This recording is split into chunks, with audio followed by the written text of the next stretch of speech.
detective agency. It's me, F. Is Carlos Salceda, the Mexican consul, called? No, Sam. Well, he will. Tell him it's not what we thought it was. But hold everything. I'll get to him as soon as I can. Yes, Sam, you sound so tired. Are you all right? I am, and I'm not. There were too many windmills to chase, too much language I didn't understand, and much too much venganza, which is Spanish for vendetta, which is English for vengeance. In any language, it's dynamite with a short fuse. Then you knew what it was all about all along, Sam. It was revenge. It was, and it wasn't. Oh, I'm afraid I don't understand. What about the girl? Is she all right? She is, and she isn't. I am confused. Exactly par for the course. But don't worry, F. It'll straighten out like starch spaghetti when I come down to say it with flowers, dictating, as I will, my report of fury and ferment on the Red Anapola Caper. Amapola, my pretty little puppy. Oh, Sam. That's as all key as I'll be today. Mr. Salcido called. I told him what you told me to tell him. For more I couldn't ask, yes? He understood what you meant perfectly. I don't understand a thing. You will.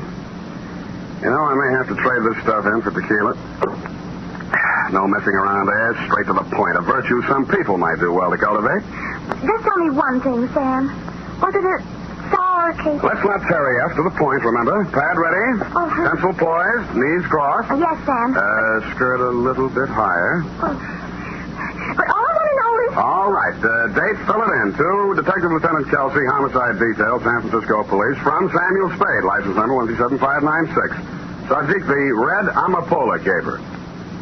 The following is, as you requested, a detailed account of the 31 hours, 16 minutes I spent on the case of Armando Rios and daughter.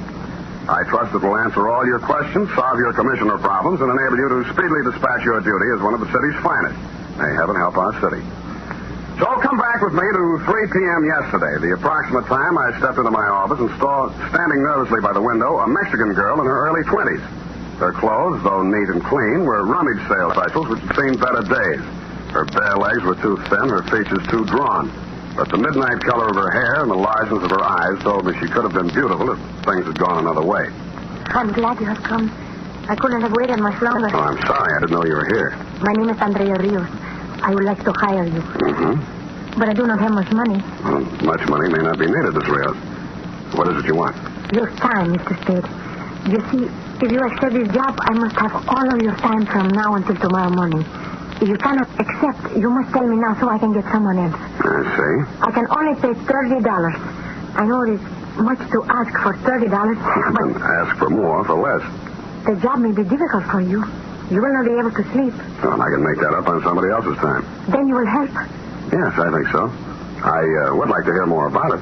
We will go to my father. You will learn more there.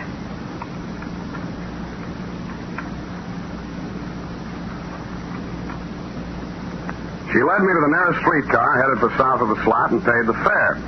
20 minutes later, we were walking through the San Francisco that's left over, where the liquor is cheap and one cigarette is property. The sounds of a jazzed-up Spanish song caught my ear, and the beer signs turned to cerveza.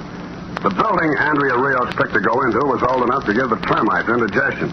A faded sign said, La Casa Azul. He knocked on the door of room 12. Yes.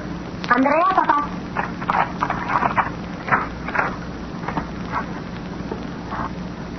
The weather-beaten face that stood in the doorway figured to be 60, but the age should have come from concern. He wore a black sweatshirt, pants to match, and a dirty white sailor's cap. Inside on the table sat a bottle of high-octane joy juice, that witch hazel with a misnomer, tequila. The lemon and salt stood alongside. On the bed lay a duffel bag with the block letters Santa Susana. Está este el hombre, papá. ¿Cómo se llama? Señor Spade, el detectivo. My father speaks no English. I see. ¿Tienes confianza en él? ¿Es honrado? He asks if you are an honest man. It's a question no man can answer with complete honesty. ¿Qué le has dicho, André? ¿Qué sabe? Nada, papá. Siéntese, hombre. ¿Un traguito? My father says to sit down and have a drink. Tell Father I will, but I'd enjoy it more if I knew why I was hired. Yes, of course. To spend the night here, Mr. Spade, with my father. To keep an eye on him all the time. Protection? No. Well, there must be more to it. We want you to be able to testify to my father's whereabouts this night, if it should become necessary. Mm-hmm. What's going to happen this night? Something. And you want your father in the clear? Yes. Well, that sounds fair enough, if that's all there is. I'll have that drink now. There'll be enough to last.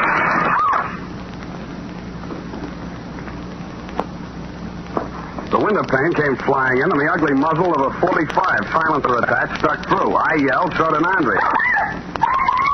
But the gun yelled louder and with more effect. The bullet hit Andrea in the side. She lurched crazily, then folded in her father's arms. She began to mumble her name and cry. I jumped to the window. Pulling away was a black Buick sedan with driver unidentifiable. So were the license plates. They were covered tightly with a cloth. It was a pro job from beginning to end, and a clean getaway.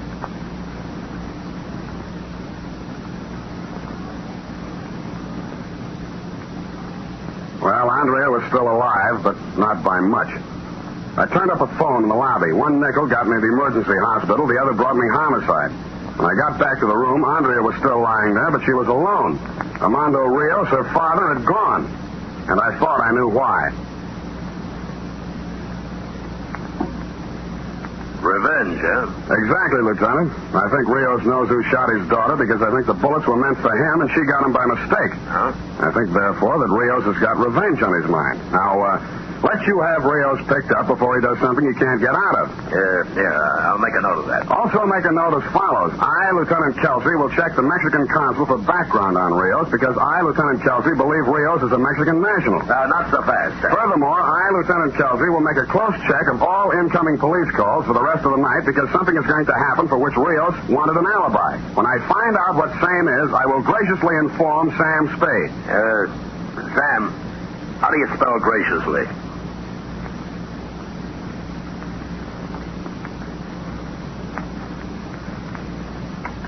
I went to the offices of several Mexican-language newspapers, told them the story, and asked them to give a place of prominence to the fact that Andrea was alive, asking Armando Rios to go directly to the nearest police station and wait until contacted. I then went to the Maritime Service and queried about the Santa Susana. I was told it was a sport fishing vessel owned by its captain, J. Mortigan, with office in the Ocean Building on the Embarcadero. The nameplate on the titian-haired secretary's desk said Janice Odell. Yes? Could I help you, please? I think so. This the office of the Santa Susana? Oh, you're planning a fishing trip. Well, then you've come to the right place. Santa Susana has excellent accommodations, is thoroughly outfitted for an extended cruise in the Bay of California, where, as you know, exist some of the greatest fishing waters in the world. If it's the same with you, miss, I'll do my fishing here. My name is Spade. I'm a private detective. I'm trying to locate an Armando Rios. Rios? I said something? You know him? He's got a berth on the Santa Susana. Well, he has... At least he had. What's he done, Mr. Spade? Well, it's what he will do that bothers me. You say he had a berth. Would you explain, please? Just a moment, Mr. Spade. Captain Mortigan, there's a private detective out here asking about Armando Rios. Rios? Well, send him in, Janice. Come on, move lively. In here, Mr. Spade. Thank you. My name's Mortigan. Captain Mortigan. I skipper the Santa Susana, the finest sport fishing vessel ever to touch salt water. Everybody's got a commercial. Miss Odell says you're asking about Rios. I am. I'm trying to locate. And so am I. I've got steam up and a dozen people waiting. Rios knows those Mexican fishing waters like no one I've met. And where is he? Jumped ship, if you ask me. Scampering around San Francisco or dead drunk in some infamous den from that cactus poison he drinks. If the storm's over, Captain, I'd like to ask you a few questions. Where does Rios room when he's in San Francisco? Stays right on the ship. Did you know he had a daughter? No. You don't have any idea, I suppose, why Rios jumped ship? It's a woman. That's my guess. It's always a woman. But that is just a guess. All right, Captain, I'll make a small-sized deal with you. If I find Rios, I'll notify you. If you find him first, notify me. I'll leave you my card.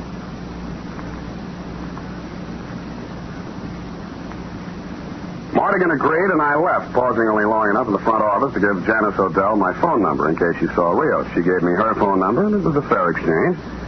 20 minutes later, Lieutenant, I was meeting with Carlos Salcido of the Mexican consul's office. A wire he had sent to Mexico City had brought results. So, Mr. Spade, you have not yet found Armando Rios, but are still desirous of preventing him from consummating his revenge. I fear perhaps you are too late. What information have you got, Mr. Salcido? First, Armando Rios was arrested in the Mexican state of Sinaloa for the growing of the Red Anapola. You are aware of what that is? Anapola means poppy from the song of the same name. Exactly. The red poppy grown for the production of narcotics. The arrest occurred on August 19th, 1946. Rios served 3 years in the penitentiary as a result, convicted mainly on the testimony of an Ernesto Sabado, who Rios claimed, as you say, framed him. Now, look at this. An inquiry from the Office of the District Attorney of Marin County, California, requesting information about a Mexican national whose dead body was discovered 2 hours ago, washed ashore at Point Bonito. A Mexican national whose name is... Ernesto Sabado. Yeah. And you think perhaps Rios killed Sabado? A distinct possibility, Mr. Spade, since he had motive. Well, that's exactly why I don't think he did it. Rios knew Zapata was going to be killed sometime tonight. That's the reason Andrea hired me, so her father's whereabouts could be accounted for and so he could not be accused. No, Mr. Salcedo, I don't think Rios killed Zapata. Well, I hope you are right, for his sake and for his daughter's, who we both hope will get well. The one who killed Zapata was probably the same one who drives a black Buick sedan who took those pot shots at Rios and caught Andrea instead. The same one who Rios has now got a vendetta against. Ah, venganza. However you say it, it's a sucker's play, but how do you stop him if you can't find him? Thank you, Mr. Salcedo. I must admit, Mr. Spade, I do not fully understand your concern over Rios. As a matter of fact, I'm not sure of it myself, but he got a rotten shuffle. I got a night's pay, so I might as well work for it. Besides, well, I'll let you know what develops. The next 4 hours, dear Lieutenant, were spent in questioning the following. A, 2 members of the crew of the Santa Susana. B, assorted residents of La Casa Azul. C, Inspector Gruber of the Marin County DA's office assigned to the Zabato case. Some total of information garnered concerning the whereabouts of Armando Rios and or the identity of the gunman he was after, 0. I was tired, I was depressed, I had a headache. 5 minutes to 11, a client of mine dropped into a payphone in a booth by a gas station closed for the night. My intention was to find out if you had turned up anything and to ask how Andrea was, but you never got to hear my honeyed voice. Hang it up, Spade. It was a voice that wasn't familiar. The 45 with silencer affixed, however, was. It didn't take me long to start perspiring. Leave the nickel, Spade. You won't need it. Good evening. I've been wondering about you. I'll bet you have. You're sort of a novelty, you know, the only myopic gunman I've ever met. What's that mean? You're nearsighted. You got the wrong person back at La Casa Azul. Boss will have to send you out again for Rios. I don't like you, Spade. I don't know you, but I don't like you anyway. Guess I'll kill you so I'll never have to take a chance of knowing you. Now, come on, step out, gumshoe.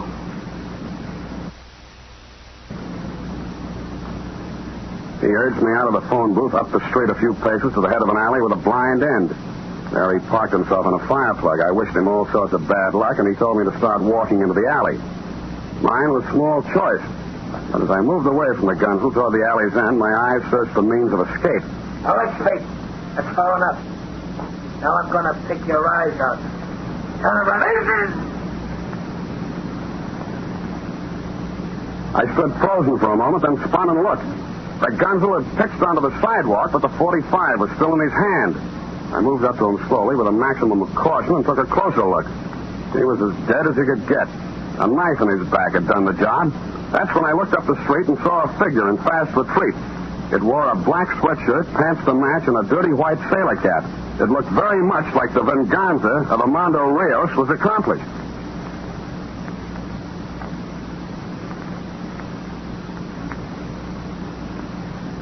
You arrived at the scene of the crime, Lieutenant, where you took over in your own masterly way. By the adroit maneuver of looking into the dead man's wallet, you uncovered the fact that he was a Los Angeles import named Max Raffer. You then examined the knife in his bag and discovered, as I had previously, the initials AR for Armando Rios cut into the handle. That, plus the fact that I and other witness had seen Armando Rios flee the scene, made it open and shut. Rios was now wanted for murder. When we got to your office, a message had been received by Sergeant Polehouse from Dr. Pennington of General Hospital. It said, 1, Andrea Rios was going to live. 2, she wanted to see Sam Spade. Was it all right? You had no objection, but I had a problem. What to say to her?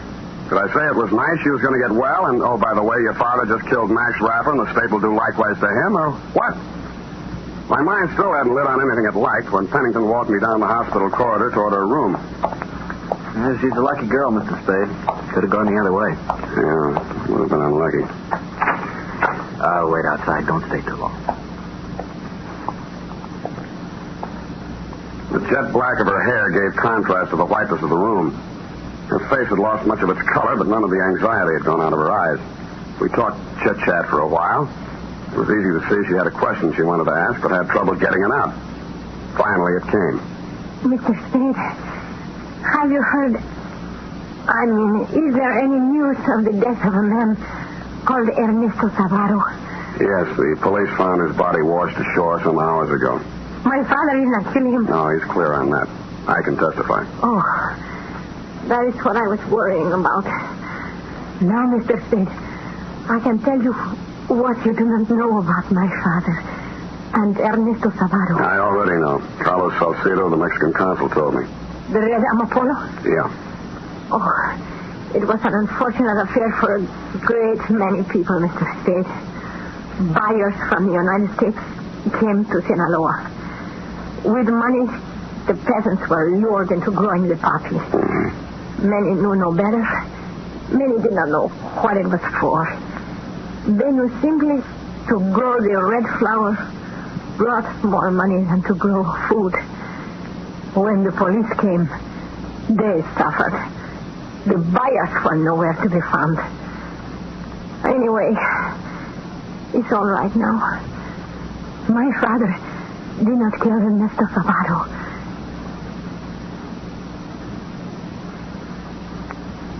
No, Lieutenant, she did not learn about Max Rapper's killing from me, or that her father was now a fugitive wanted for murder. I also didn't ask her some questions I could have asked, like, how did she know Zapata was going to be killed? Did Rapper do it? And why? Somehow it didn't matter, and it turned sour all the way down the line. And besides Zapata was Inspector Gruber's problem, not mine. 20 minutes later, I walked into my apartment, uncorked a live one, and started at the top. 4 fingers down, the phone began to ring, but I didn't pay any attention. The sky was just beginning to light up with morning, and I remember saying to myself I was still technically on the Rios case, but actually there was no case to be on. When I couldn't stand the phone rings any longer, I listened to the receiver off the hook. Sam? Sam? Hello? Sam, this is Janice Adele. I just saw Rios. Well, He's going to kill Captain Mortigan. Mortigan? Why I Mortigan? went to the Santa Susana after him. Pier 32. Rios is wild. Stop him, Sam. Why call me? Call a cop. Hello? Hello?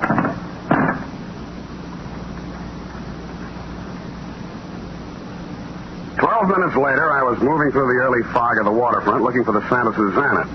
Black letters on a bobbing white bow led me to it, but no signs of life came from aboard ship. A quick tour had me believing it was deserted and that either Rios had caught up with Mortigan someplace else, for what reason I didn't know but could guess, or that Janice had given me wrong information.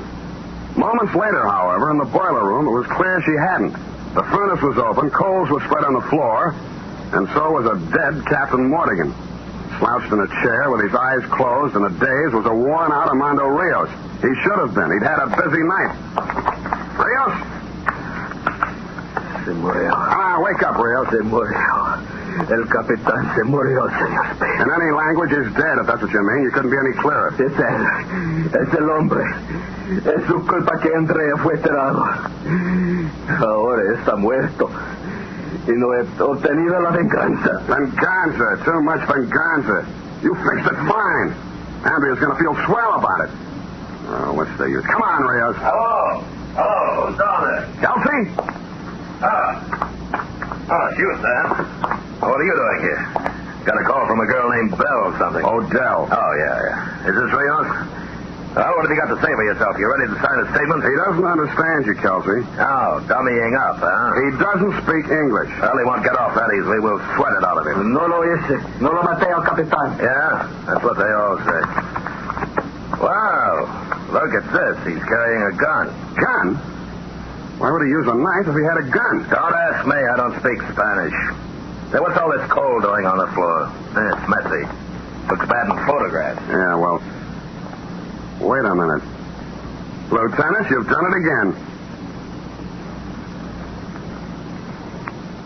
I picked up a lump of the coal. There was a small hole bored into the center. Examination of others revealed the same thing. Curious, you'd say? Not so when you start thinking about 1, the Red Anapola, 2, the fact that Zavato's killing still remained unexplained, and 3, and bingo, narcotic smuggling. A phone book gave me an address on Jackson, and a rap on a door got me a quick reply. Oh, Sam. Mm-hmm. Good morning, Janice. I didn't wake you up, did I? Well? If so, you must sleep in your clothes, and that suitcase on the bed must make it kind of cramped. What are you doing here, Sam? Uh-huh. Heavy, all packed. Just going on a little vacation for a few days. Where to? Well, Is that a plane ticket on the dresser? Las Vegas. Hot there this time of the year. Of course, it's hot here, too, for some of us. What do you want? I want you to open your suitcase. I won't do it. Then I will. Sam, don't do it. Uh-huh. Well, what's this, Janice? No, I've already guessed. How much worth? Zabato was killed by Rapper on Captain Mortigan's orders because he knew this was coming in on the Santa Susana and probably wanted a cut to keep his mouth shut. Rapper and Mortigan got theirs not by Rios, but by you, so you could fall heir to this. Poor old Rios, old and wanted. He might have muffed his revenge, so you took no chances. Did them in yourself with Rios, your nice, fat, convenient pigeon. Sam. But the police are going to find it harder and harder to get a case against Rios, and easier and easier to get one against you. These narcotics in your possession will go a long way. Sam, listen to me. Just as long as I've got a gun in my hand, I'll listen to you, baby. There's over $100,000 worth here, and I know where to unload it. Mm-hmm. And what's in it for me? Half. And something else. Yeah? Me. Uh-huh. That would seem to be worth considering, wouldn't it? Sam, a chance to make something out of yourself and not grub around for a few lousy bucks all your life. You're going to turn me over to the cops? Not just any old cop, Janice. I want something befitting your character. I'm going to turn you over to Lieutenant Kelsey. And that, Lieutenant, brings you up to date. Period. End of report. Oh, that's awful good. We'll talk about it later, Eph. But... Later. Go type it up.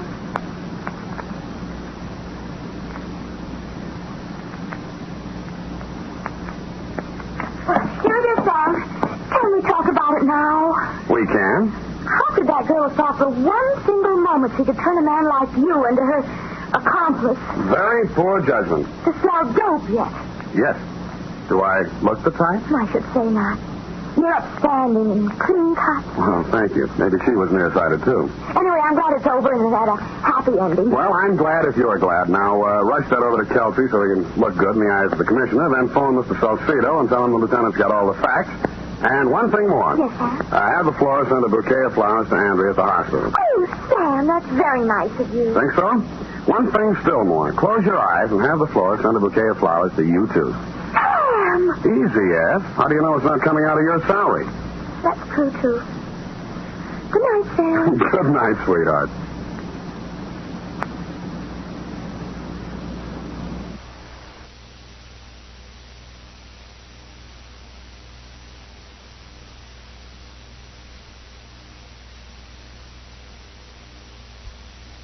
The National Broadcasting Company presents The Adventures of Sam Spade, Detective.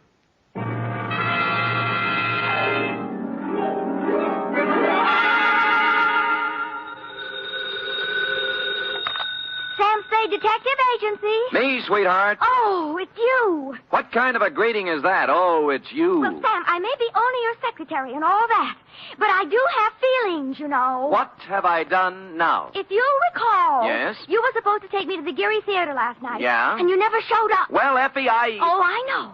You'll make up some big story like you always do. Always an excuse. No, I'll try to tell you the truth. And then... The truth. It'll probably be a story about at least 2 or 3 people being killed. Yeah? How you had to be there to straighten the whole thing out. Well, as a matter of fact... And then there'll be beautiful women with hair like carved smoke and crimson slashes for mouths. You would leave that out. Now that you mention it, Effie... And you'll throw in shooting and getting knocked out and glass keying your way into houses and anything else you can think of. Effie... Well, if you think that I'll fall for that... Effie, will you please... What's your big fat story? You've already told everything about it, but the title, I might as well add that. My big fat story is called The Shot in the Dark Caper.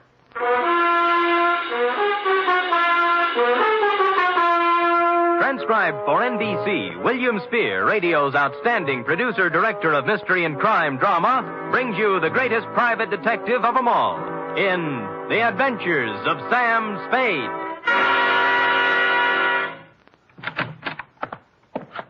Effie? Yes, Mr. Spade. No, Effie, don't be like this. I promise you tonight, right after this report, we'll go to the theater. And we'll have dinner, too. Any place you want. Sound good? You're the employer. The faster we do the report, the faster we get out. And I won't even take time out for a drink. So come on, let's go, shall we? Hmm? You see? I can't stay mad at you. Date, fill it in. To Managing Editor, San Francisco Evening Gazette. City. From Samuel Spade, license number 137596. Subject, The Shot in the Dark Caper. Or, Stop the Presses. Spade has his pants caught in them. Caught? Dear News Hawk. The next time you have a bright idea about a story, count me out. There's too much work for the money it pays, and the glory just doesn't exist. I don't mind being knocked on the head, shot at, lied to, double-crossed, and otherwise treated cruelly by circumstance, but to do it all in one night just so you can have a scoop and then be referred to in your columns as a Gazette staff member, well, my professional pride was severely injured. I am a detective, sir, and nobody's staff member. Well, now that that's off my chest, here in journalistic prose is what happened starting yesterday afternoon. Sam Spade Detective Agency? Yes, he is. It's for you, Sam. I'll take it in here, Ed. Spade. This is Woodrow Wilson. Really? Well, I'm sorry. I have Teddy Roosevelt on the other phone. It might take some time. You better try me later. Bye. Spade. Huh? Somehow I thought you were above that sort of corny repartee. I am above nothing, sir, as long as it's ethical. Now, which Woodrow Wilson is this? I'm the new managing editor of the Evening Gazette. Well, welcome to town. What can I do for you? I have a job you might like, an interesting job and interesting money. How interesting? If you find out what I want, you can almost name your own price. Can you get over here in 3 minutes? With any sort of a tailwind, I'll make it in 2. A new track record.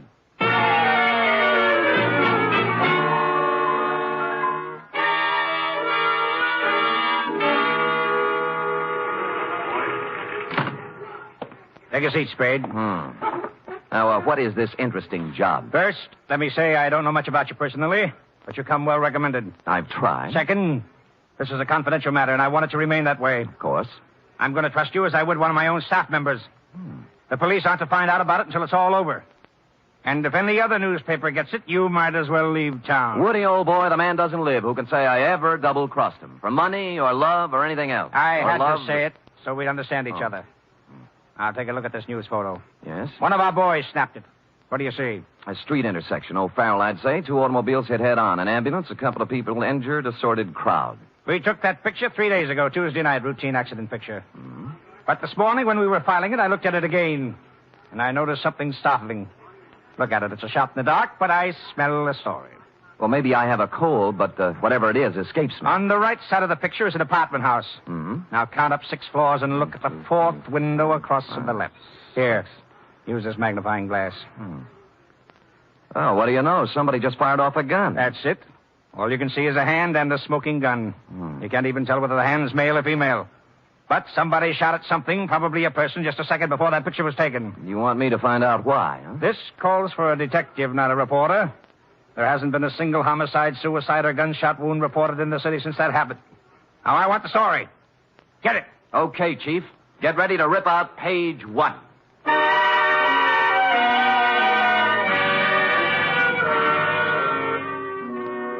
The apartment house was the Greystone. It was actually an apartment hotel and a little shabby. I entered an hour later with a suitcase and an out-of-town look. The nameplates on the mailboxes showed about 5 vacancies, including one on the 6th floor. I rang the manager's door buzzer. Good afternoon. I'd like to rent an apartment if I could. Come in. Just drop your suitcase anyplace. My name's Ed Berry. How are you? Your suitcase is leaking. Oh? We charge one price, $175 per night. Well, I don't have that kind of cash with me or my checkbook. Could I pay you tomorrow? Oh, sure thing. Your name? Mark Humboldt. Mark Humboldt. B-O-L-T? Yes, that's it. Where you from, Mr. Humboldt? New York, boy, New York. 48 East 51st Street. Near Broadway. Next to kin? Huh? Any family, relatives? No. Oh, you own a car? Look, I'm just renting an apartment, not taking out life insurance. Well, you see, there's a state law here requires us to get this sort of information. I'm sorry, but there's nothing I can do. No car. A bank account? Corn Exchange Bank. You own any property? Yes, I do. Albany, New York. Just how much, would you say? 6 feet in a cemetery. I expect to be buried there.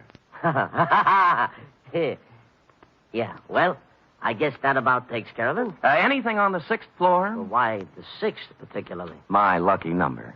Oh, well, I'm sorry. Maybe later. Right now, we got nothing on the 6th. Come on, I'll show you around.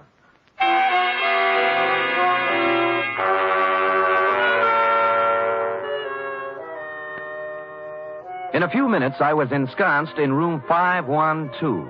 As he stood in the doorway, Ed Bering, the manager, scanned my luggage, my clothes, my ring and wristwatch, as if he were trying to estimate what he could get for me from a fence. After he went back to his apartment, I took a stroll up to the 6th floor. Woody Wilson and I figured the gun incident took place in apartment 608. So I counted back from the end of the corridor and found we were right. 608 was silent. I knocked, but no one answered. So I sprung the lock and went in. The place was absolutely empty. No furniture, no nothing. In fact, it was being completely remodeled. It's gonna look swell when they finish, huh? Huh? I said it's gonna look swell. Well, where did you come from? Oh, gee. I guess maybe I startled you, huh? A little. I was just coming down the hall, taking some of these groceries in, and I saw you standing there. You're new here, huh? Huh? Yeah. Here, let me carry some of those things. Well, say thanks. You're the kind of man a girl should have around. Well, I've tried to convince several of that. Oh, who are you kidding? A big, handsome guy like you wouldn't have any trouble getting a girl? Well... At least not if I was the girl. Well, you know best. My place is down here. Shall we go? Well, why not? My name's Honey Kane. What's yours? Mark Humboldt. Gee, what a fascinating name. Oh, not half as fascinating as yours. Really?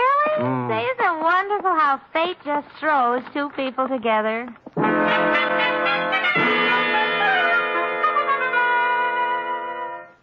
The bags of groceries we were carrying had a layer of dust on them, and the bags looked as if they'd made 50 trips to the grocery store. No one had to hit me on the head. Sam Spade, detective. She was small in peroxide, and if you like 'em stupid, small in peroxide. She lived in apartment 620 with a roommate who was quite a bit different. Prettier, smarter, and quieter. Sandra, I want you to meet this very nice gentleman, Mr. Mark Humberg. Humboldt. Oh, sure, I remember the Mark part, but this is Sandra Lynn. How do you do, Miss Lynn? Hello. Yes, well, nice day. Great. Well, Just put the groceries down here, huh? Oh? There. Now, let's have some fun. Like fun, Mr. Humboldt? Wouldn't be without it. You're priceless. Well, come on, let's start with a drink. How about you, Sandra? No, you kids have your fun. I'm going out for a walk. Mr. Humboldt, you're supposed to be looking at me.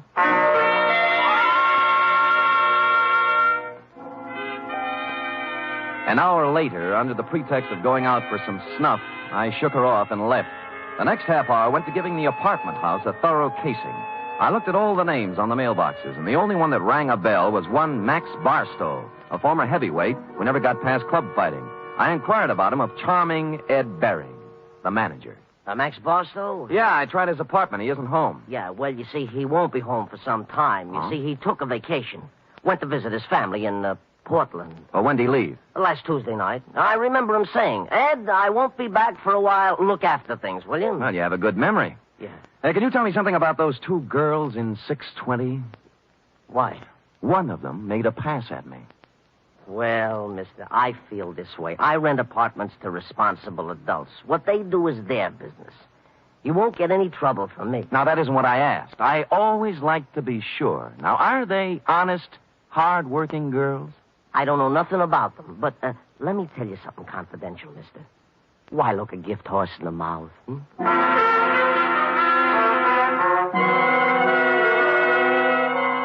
Well, I gumshoed around the apartment house some more, and one thing was sure. They were making a number of extensive alterations. For example, in the basement, there was a new cement floor.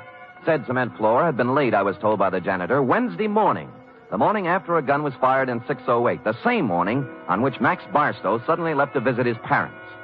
And about here in the plot, it was dramatically correct to wonder if Max might be sleeping under the furnace with a new cement overcoat covering him.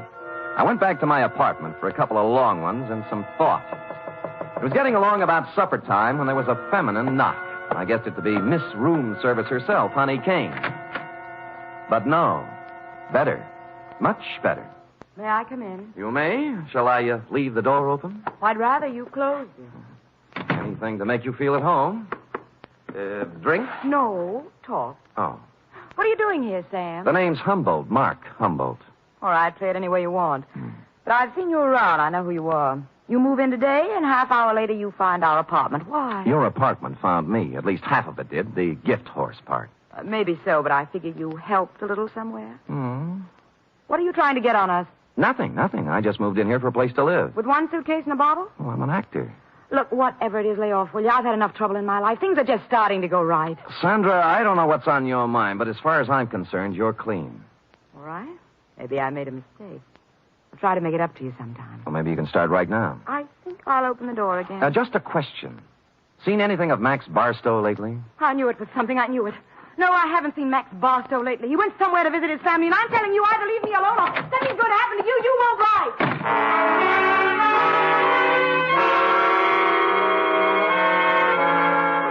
She stormed out looking lovely all the way, and I sat very quietly for a minute. It was the second time somebody said it. Max Barstow is visiting his family. That was very interesting because, you see, Max Barstow didn't have any family. When he first started fighting, he was under the aegis of the St. John's Orphanage. So, what was all this rehearsed account of his absence? I watched at the window to see if Sandra Lynn went anywhere, and she appeared on the street. I was out of the room and down the stairs, presto. 10 blocks later, she turned in at a brownstone on Polk Street, went in the first apartment on the first floor. 15 minutes later, she hurried out, and I went up to the apartment and knocked. The door opened cautiously. Yes, what is it you want? Is Mr. Fairchild in? Nobody here by that name. You got wrong address. Now, just a minute. He used to live here. No more he does. Well, could you tell me where I could find him, Mr. Sigmund Polkus. I don't know. Try the manager.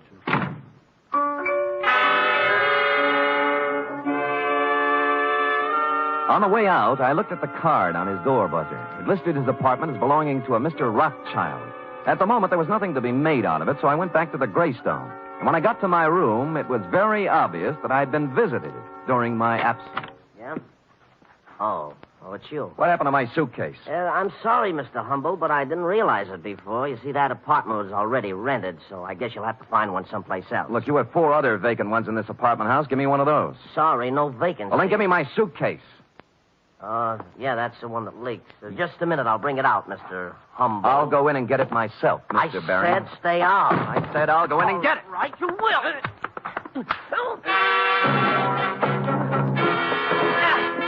He swung at me, I blocked, and stepped into him. He gave way, and I followed in. And then as I moved into the apartment, someone stepped out from behind the door. I turned, but it was too late. I was sandbagged, and the face behind the arm that swung it looked an awful lot like that of Max Barstow. I remember asking myself as I went down, if Max Barstow wasn't shot in room 608, who was?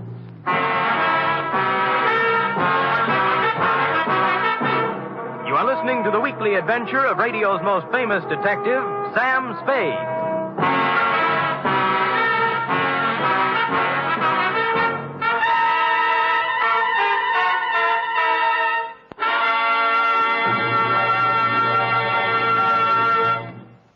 Three chimes mean good times on NBC. On Sunday, March 4th, that's 1 week from this Sunday, Theater Guild on the Air will present radio's most exciting dramatic event. It's a full hour-and-a-half presentation of Shakespeare's immortal Hamlet. John Gielgud will portray Hamlet, Pamela Brown, the Queen, and Dorothy Maguire will appear as Ophelia. The intrigue, beauty, and romance of Hamlet come to life Sunday, March 4th, on Theater Guild on the Air.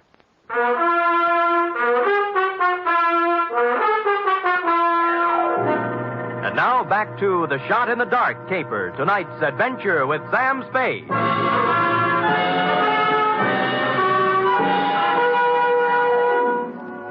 I wasn't out for long, but it was long enough to have been carried out of the apartment manager's place and dumped in an alley. I sat up and rubbed the back of my head and discovered the boys had a sense of humor. Pinned on my chest was a note that said, "Beat it." This time, when I went back, I had my gun handy to hand. Nobody was home at Mr. Baring's apartment, so for something to do, I looked in on Max Barstow's diggings, 413. I glass keyed in and turned on the lights. And a search revealed items, a rent receipt showing Max was paid up for 2 months and intended to stay put. But more interesting were 2 phony detective badges a policeman's uniform, and a flash camera. Couple these with a dossier on a man named Sigmund Pulkus, and I knew just what Max had been doing since the fight game stopped paying his bills. It read, Sigmund Pulkus, 60 years old, Minneapolis. Just sold 2 restaurants for $175,000. Intends to retire and settle down in San Francisco. That's as far as I got when Honey poured herself on me again. Oh, Mr. Humboldt. Yeah. What are you doing in Mr. Barstow's apartment? Come in. Max, you shouldn't be here. Mr. Barstow ever found out. Honey, you can drop the act. Max. You know who I am, and I know who you are. You're part of the bait for one of the oldest rackets in the world. The Badger Gang. Who, me? You. All right, Sam. I didn't know who you were at first until Sandra told me. Now, you tell me, what are you doing in Max's room? A number of things. First of all, getting enough evidence on him to give him a free vacation on the state. Second, I wanted to see who would show up and why. Now, what's your story? I just dropped in to see if Max was here. Try again. Sam, if I tell you anything, will you leave me alone? If I can bear it. I came over to get some things from Max. You know. Where's he staying? Right across the street in the Arlington, 314. Mm-hmm. Ed Bering manages both apartment houses. Why doesn't Max stay here? Who are you working for, Sam? I'm just asking. A client. Not the police? No. Sam, I don't have a thing to do with the mark Max is working on now. Sigmund Pulkus. Some old man. Did you hear any shooting here last Tuesday night in apartment 608? Oh, Sam, I didn't hear a thing. Not a single thing. All right, get whatever you came for, but remember this. You tell Max I was here, and I'll tie you into something that'll get you Tehachapi if it's the last thing I do. Oh, sure.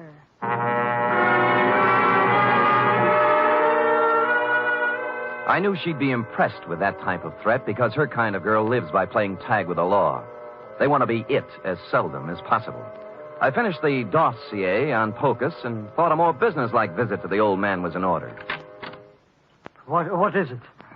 Oh, you. I want to talk with you, Mr. Pulkus. Come in. I want to talk to you. Now. Now, stand right where you are.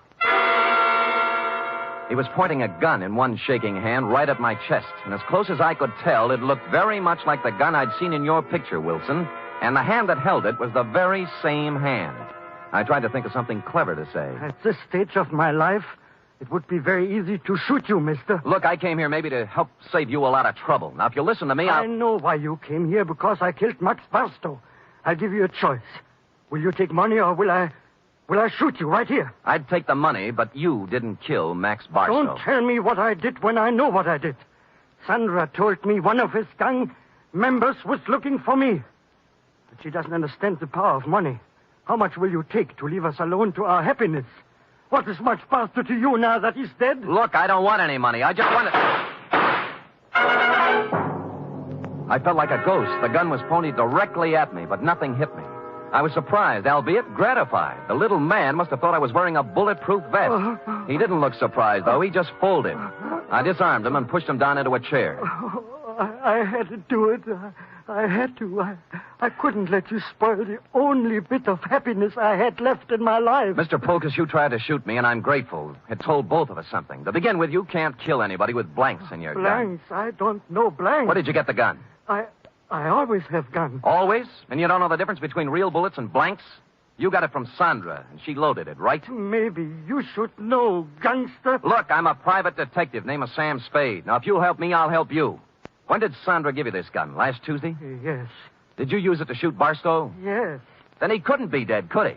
This gun wouldn't kill a fly, and besides, I met Max Barstow tonight, alive. I saw him fall to the floor, and blood came out of his coat with my own eyes. Mr. Pulkus, you just came from Minneapolis with $175,000. You walked into a shakedown gang. They're after your money. That girl Sandra's just bait. Oh, don't speak about Sandra that way. Sure, she tried to shake me up for money, but only because that meant that Barstow make her. She was a slave. She couldn't get away from him. Why did she stage a phony murder with you killing Barstow? Oh, I don't know. I'm so confused. Tell me how it happened. Oh, Barstow posed as a policeman. He found me in Sandra's apartment. Hmm? I was supposed to pay him $5,000, but Sandra told me she loved me, and Barstow was a racketeer. We were to meet in apartment 608 to pay him. She gave me a gun to frighten him with, but instead I killed. Nuts, 5,000. They knew how much money you had, and they wanted to get all of it away from you on a phony murder scare. Sandra doesn't want my money away from me. She loves me. Mr. Polkus, I'm sorry disillusionment should come to you so late in life. But... I say she loved me, and I can prove it. How? This morning, she became Mrs. Sigmund Polkus.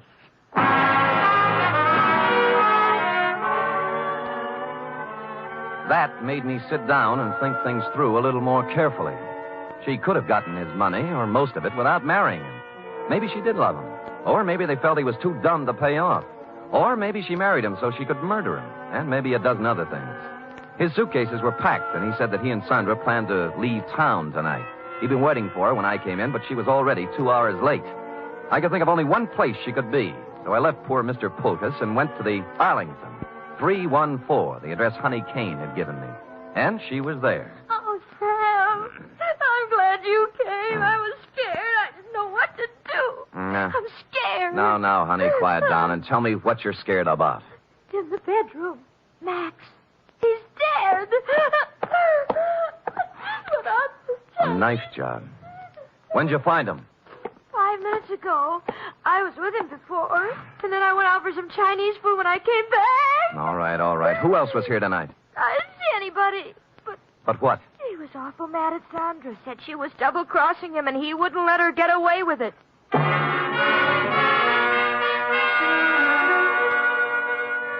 I went back to Polkus's place. He was gone, but his bags were still there, so I figured he'd be back. I put out the lights and sat in a chair. Sigmund. Go ahead.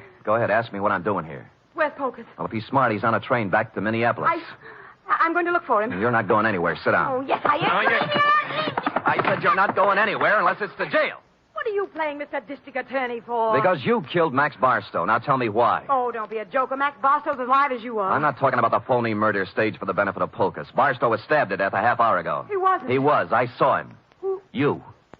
Oh, Sam, I didn't. I saw him earlier today, but he was all right. You married Polkus to double-cross him, didn't you? You were going to skip town with him, Mark. Well, sure I was, so why would I kill Max? Because he knew what you were going to do, that's why. I tell you, I didn't. I couldn't kill anybody. What did you have planned for Polkus? A shove over to the Grand Canyon? No, I love the old guy. Come on, we'll drop in at police headquarters. No, Sam. No. Sam. Nothing. I wouldn't take you with a U.S. Mint thrown in. Will you let me go if I tell you what happened? If I tell you who killed Barstow? Well, if you didn't do it, nobody could hold you. For murder, anyway. Bering. Ed Bering did it. We planned the whole thing together. It was a freeze-out on Barstow. Somehow he found out Ed had to take care of him. I didn't have anything to do with it. I tried to tell him not to. Tried to tell him not to what? I've got a gun in my hand, Bering. So have I. Which one of us is going to shoot first? You wouldn't shoot.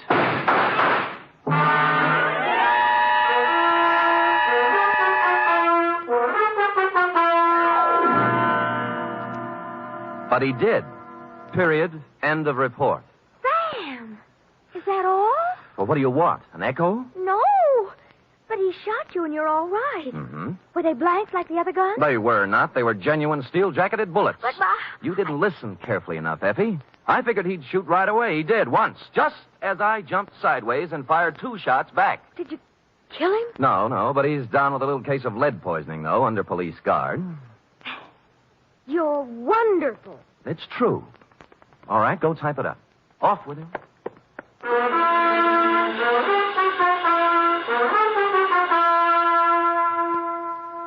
Three chimes mean good times on NBC. Tomorrow, you're invited to a 1-hour concert by the renowned NBC Symphony under the direction of Bruno Walter. Featured soloist for tomorrow's performance is celebrated violinist Joseph Fighetti, who will be heard in Mozart's brilliant concerto for violin and orchestra. It's the very finest in musical listening, every Saturday with the NBC Symphony. Here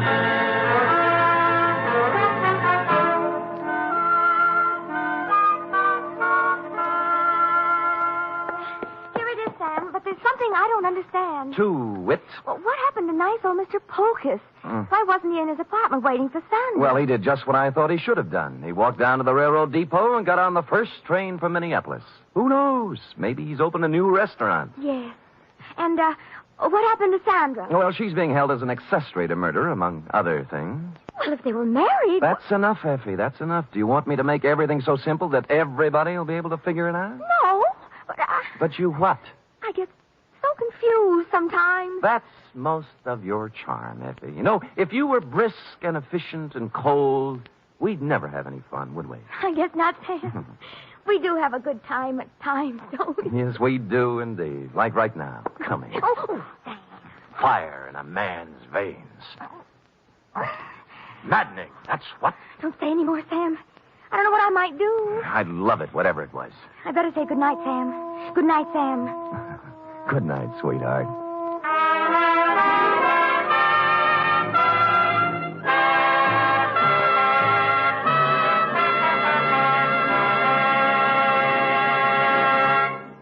Tonight's transcribed adventure of Sam Spade was produced, edited, and directed by William Spear. Sam Spade was played by Stephen Dunn. Lorene Tuttle is Effie.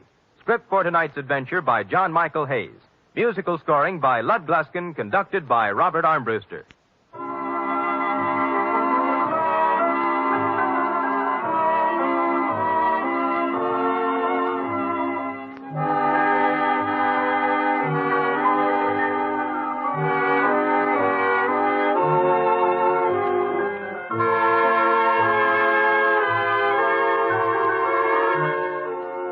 Join us again next week, same time, for another adventure with Sam Spade.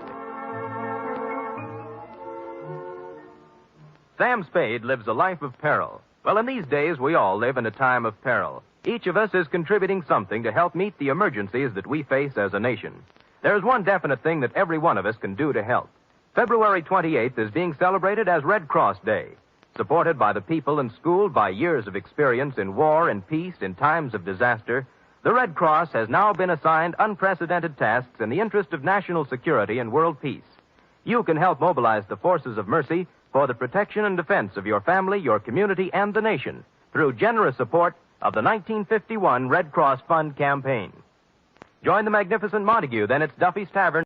The Adventures of Sam Spade, Detective. Brought to you by Wild Root Cream Oil Hair Tonic, the non-alcoholic hair tonic that contains lanolin. Wild Root Cream Oil. Again and again, the choice of men who put good grooming first.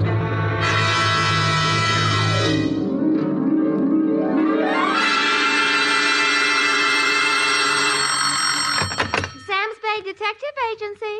It's me, sweetheart. Risen from not one, but 2 deathbeds. Oh, Sam, I bet not. You wouldn't take that lying down. Oh, Effie, you made a joke. Well, you did first, Sam. I did not. Oh, you mean you actually Now, weren't? don't pin me down. Anyway, I was present at 2 dying declarations. Would you believe, Effie, that a man could say something that wasn't true at a time like that? Oh, no. You mean a man would be lying on his deathbed? Oh, Effie, you made a joke. Oh, Sam, now stop it. I don't know what It's you all mean. right, Effie. I forgive you. You can atone by telling me how wonderful you think I am. I think you're... That you may do when I arrive in a trice to dictate my report on the deathbed caper.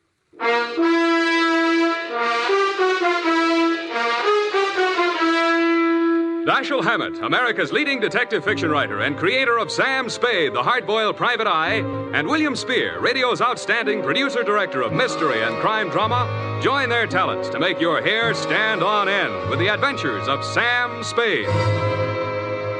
Presented by the makers of Wild Root Cream Oil for the hair. Tell me, mister, how many times a day do you have to comb your hair? Not many, I'll bet, if you groom it right, first thing every morning with Wild Root Cream Oil. For this famous hair tonic grooms your hair neatly and naturally and helps it to stay that way throughout the day. Wild Root Cream Oil also relieves dryness and removes loose dandruff. With Wild Root Cream Oil, you don't have to keep combing your hair every 2 minutes. That is, unless your gal can't resist running her hands through it. Get Wild Root Cream Oil Hair Tonic. Again and again, the choice of men who put good grooming first. And now, with Howard Duff starring as Spade, Wild Root brings to the air the greatest private detective of them all in the Adventures of Sam Spade.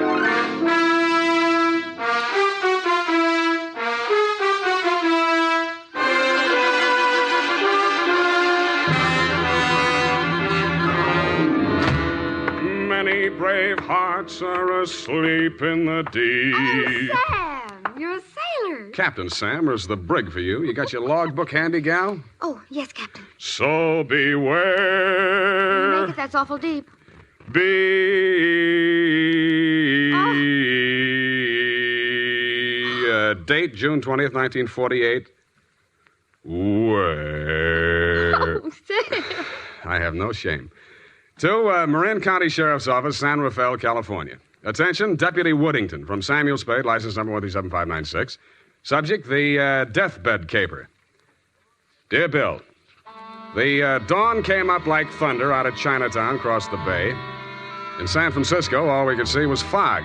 But on your side, it must have lifted briefly because somebody named Dan Starbuck managed to find his way to a phone booth, call me, and ask me to meet him at the 3rd Street Pier in Sausalito.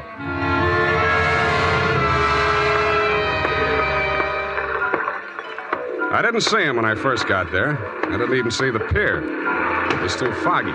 But in the glow of the neon lights in front of the Viking Saloon, I saw a man who seemed to be waiting for somebody. He was a big guy with a good face, but plenty of worry on it. Mr. Spade? Yeah, Mr. Starbuck? Dan Starbuck. Come on down to the end of the pier. I'll explain as we go along. We gotta hurry. You act hot. You wanted for something? Well, not yet. What's the caper? Well, my brother's out there on his yacht, the Marguerite. He's dying. When he's dead, they may call it murder. I want to be there with a witness. That's you. In case he has anything to say about who did it. Who did? They think I did. Did you? Honestly, I don't know. It happened the night before last. I went out there to see him. We've hated each other for years. We've both been drinking, and we drank some more. Then there was a fight. I drew a blank somewhere. Next thing I knew, it was around midnight. I pulled myself together, went into his cabin. Gordon was lying there with his head all kicked. I realized I was covered with blood, and I was holding something in my hand, big glass paperweight. I dropped it. I got out of there fast and swam ashore. I planned to tell you a different story, but that's it. You want the job or not? You think you'll make a deathbed statement that'll clear you, and you want me for a witness? Yeah, that's it. You got a lot of guts. I'm hired. Good. Halverson? You down there? Halverson! Who's Halverson? He's a boatman. He'll row us out. Halverson? Hey, Nils? Donnie? Yeah. Is that you, Casino? Sure. Can I do you some favor? I want to go out to the Marguerite. I can't find Halverson anywhere. Well, I guess I can take you.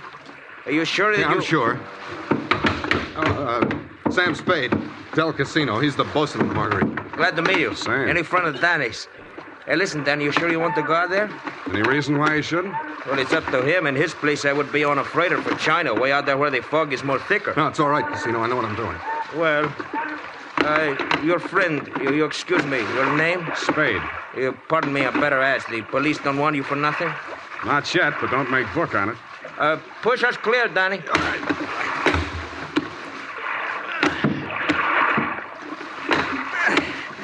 This fog is closing in, but I can still see the lights from the Marguerite.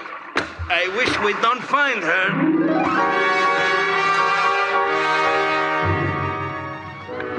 But we did. She was wearing clam diggers, an off-the-shoulder T-shirt, and was leaning against the rail as the dinghy pulled past a police launch and nestled in under the ladder of the yacht. Del? Del, is that you? Yes, Miss Starbuck. Who is that with you? Keep quiet. Del, what are they saying ashore about... Oh, I thought you... You're Mrs. Starbuck? Yes? I'm Sam Spade. I'm from San Francisco. I'm a detective. Your brother-in-law's in the boat. You captured him? He wants to come aboard. He wants to... Why? He's hoping your husband will say something to clear him before he dies.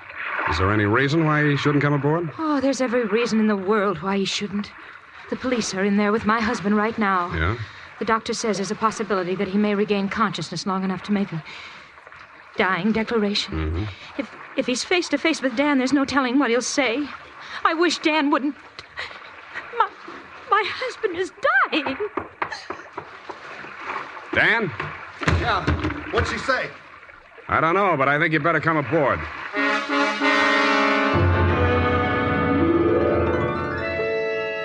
He seemed almost delighted as he swung his weight up out of the dinghy and climbed the ladder. Del Casino, the bosun, followed, wearing a puzzled expression that turned to fear as we entered the cabin. The yellow glare from the lamp swinging overhead was almost blinding to walk into out of the foggy night. The first thing I focused on was the bunk that held the dying man. His head was heavily bandaged, his skin was chalk white, and his lips were beginning to turn blue. The room was tense with waiting. Ranged around him in a semicircle were the supporting players. 2 doctors, 1 family type with a nurse, 1 police medic without, 1 sheriff with cigar, 1 police stenographer, female with pencil and notebook poised, 9/10 of a widow, and us. At 18 minutes past 7, somebody moved. It was the dying man. The 2 doctors rushed forward, took his pulse and blood pressure. The scarf. Adrenaline 3cc, Carmine 1, saline solution. All right, Sheriff, he's conscious now, but you'd better hurry. Margaret. Mr. Starbuck, you can hear me all right? Take that down. Can you hear me? Affirmative answer. Now, Mr. Starbuck, we have to ask these questions. 1, what is your name? Please try to answer. What is your name? Gordon M. Starr. You got that? What is your name? Gordon M. Starr. That's close enough. Fill it in later. Now, Mr. Starbuck, where do you live? Where do you live? I'm dead. You got that? 1277 Marymount, Pasadena. Hey. Now, Mr. Starbuck, let's try a little harder. This is a long one. Have you been injured, and what was the cause of your injury? Yes. Hurts lad. You got that? Affirmative. Now, the second part. What was the cause of your injury? Head. Hit on head. Do you believe that you're about to die as a result of your injuries, and have you no hope of recovery? I know. No hope. Now let's get to the point. Who inflicted said injuries? Hey, Mr. Starbuck, please, you haven't much time, you know. Go away. Doc, is there anything you can do? I'm afraid not. Oh, this is ghastly. Can't you leave him alone? Can't you let him die in peace? What are you afraid of, Maggie? What are you afraid he'll say? All right. All right, tell them, Gordon. It was Dan that struck you, wasn't it? He was jealous. He always hated you for marrying me. It was Dan. Now, Mrs. Starbuck, I know how you feel, but we can't allow this sort of thing. Please step aside so we can finish up here. That's it. Mr. Starbuck. Doctor? Very low pulse. I'm not sure whether... Is Dan here? Here I am, Gordon. Tell him the truth. Do you identify this man, Mr. Starbuck? Yes. He's my brother. Dan. Yeah. You got that, Brother Dan? He's the one. He's lying. Gordon, you know who did it. Why don't you tell the truth? What do you got to lose now? Nothing. I'm finished. You got that? You finished me. Gordon! Gordon, not yet. I'll come back. Doctor, can't you... He's dead. Well... Okay, Doc. Dennis Starbuck, it is my duty as sheriff of this county to take you into custody on suspicion of murder. And I must tell you that anything you say may be held against you. You'd better come along, too, Spade. Routine questioning, you know. Okay, Sheriff. And I don't think we'll need the handcuffs, will we, son? No, I'll go with you.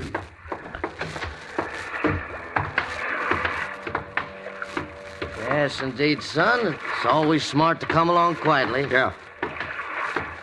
But this is as far as I'm going. Hey, Dan, come back here. Use your head.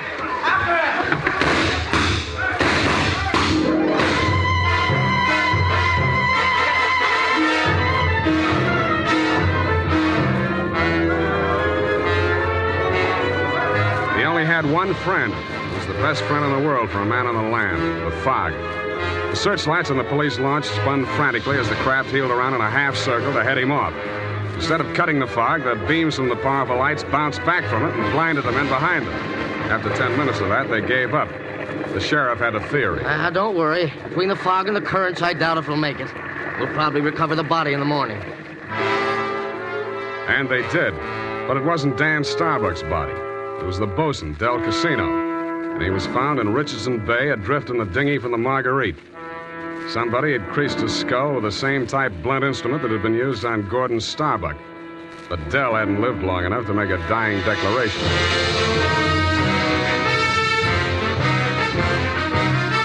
The makers of Wild Root Cream Oil are presenting the weekly Sunday adventure of Dashiell Hammett's famous private detective, Sam Spade.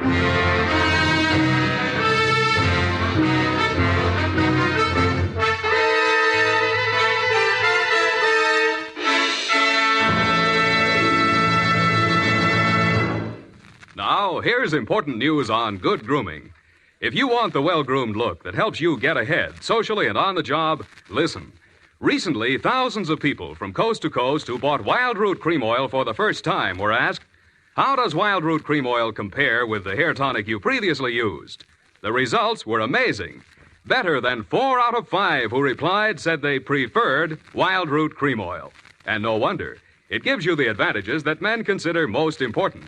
Wild Root Cream Oil grooms your hair neatly and naturally, relieves annoying dryness, and removes loose dandruff. What's more, non-alcoholic Wild Root Cream Oil is the only leading hair tonic that contains soothing lanolin, that's like the oil of your skin. So ask for Wild Root Cream Oil Hair Tonic. Again and again, the choice of men who put good grooming first. By the way, smart girls use Wild Root Cream Oil too, and mothers say it's grand for training children's hair.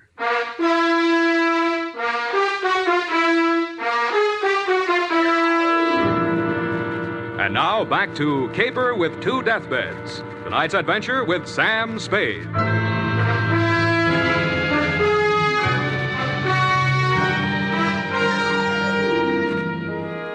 The police theory of the Del Casino killing went something like this. Casino had shoved off in the dinghy to join in the search for Dan Starbuck, had rescued him, and been maced for his pains. Also found in the dinghy, but not as yet worked into the police theory, were 2 items.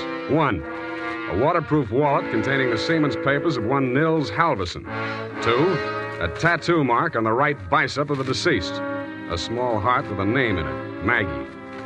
The brand new widow of the same name was waiting in my office when I got there the following afternoon.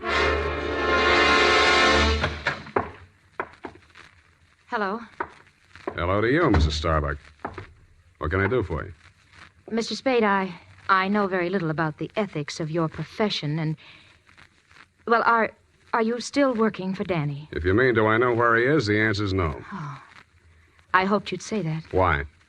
Because I want you to work for me. Need a new bosun? You needn't have put it quite so crudely. No, I needn't.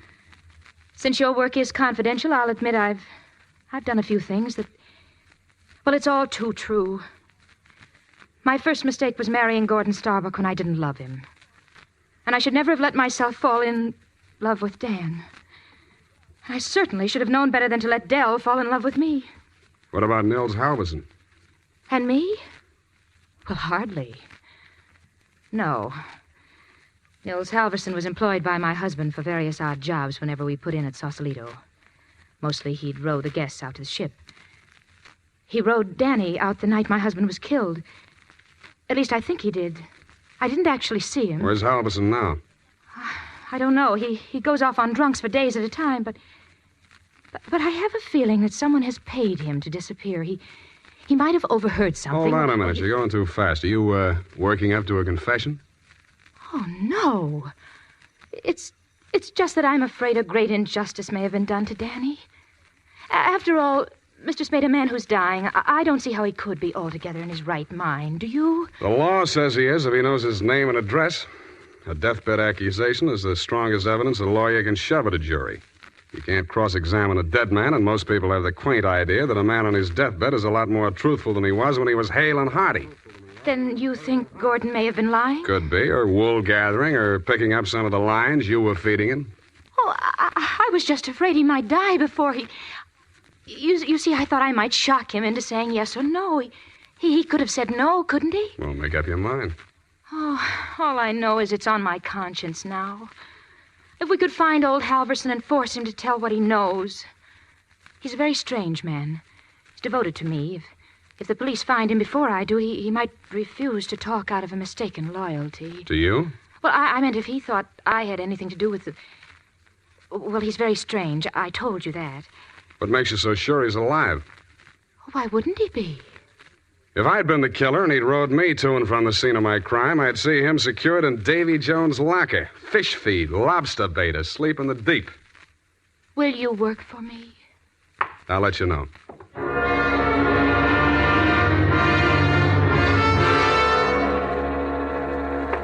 I didn't have time to get tattooed, but the rest of me was marinated enough. On my head, I was wearing a dirtied-up yachting cap. And the rest of me, I was wearing a pea jacket, dungarees, and sea boots. I was also wearing clamshell number 5 as I rolled up to the Viking saloon. Well, what did it be, mate? Akavit and Wachter. Have you seen my cousin? Your cousin? Who's your cousin, Prince Valiant? No, my cousin Niels Halverson. Niels Halverson. Oh, no. You're Niels' cousin, are you? Yeah. Well, coming from the old country? Yeah, Minnesota. By you, Minnie. Well, no, he'll be right glad to see you there. Where fair is he? I don't want to say this too loud. Yeah. Bend over there. Yeah? He's in trouble, you know. Oh? Yes, I got him holed up down below. Oh. Yeah, come on. Well, by golly, I sure been glad to be going to see my cousin Niels. Niels Halverson. Drop the act and get down there. Hey! Okay, Joe, I'll take over from here. Easy. Okay, Danny, my boy. I got his gun. But watch him now, watch him. He's full of smorgasbord. Well, Spade, you're the one person I didn't expect to see, but I'm very glad to. Yeah, I wish I hadn't found you. I wanted to find somebody else first. Halverson? Yeah. He's here. Want to see him? That's what I came for. And under here. Watch your head, low bridge. Yeah. Here we are. Where? A boathouse under the pier. Halverson used to hole in here to sleep off his schnapps. Where's he now? Over here. Uh-huh. Yeah, he's going to be a long time sleeping this one off. He'd been missing since that night. Nobody knew he was here till last night. I headed for the saloon when I swam ashore. Joe hid me out here. He could still talk then. What'd he say? I wrote it down here. But it's no help. Let's see it. It's just a jumble of words. Marguerite. Merry Christmas drink. My beautiful Helga. Row your boat. Now throw me back. Row me back. $20 good and drunk.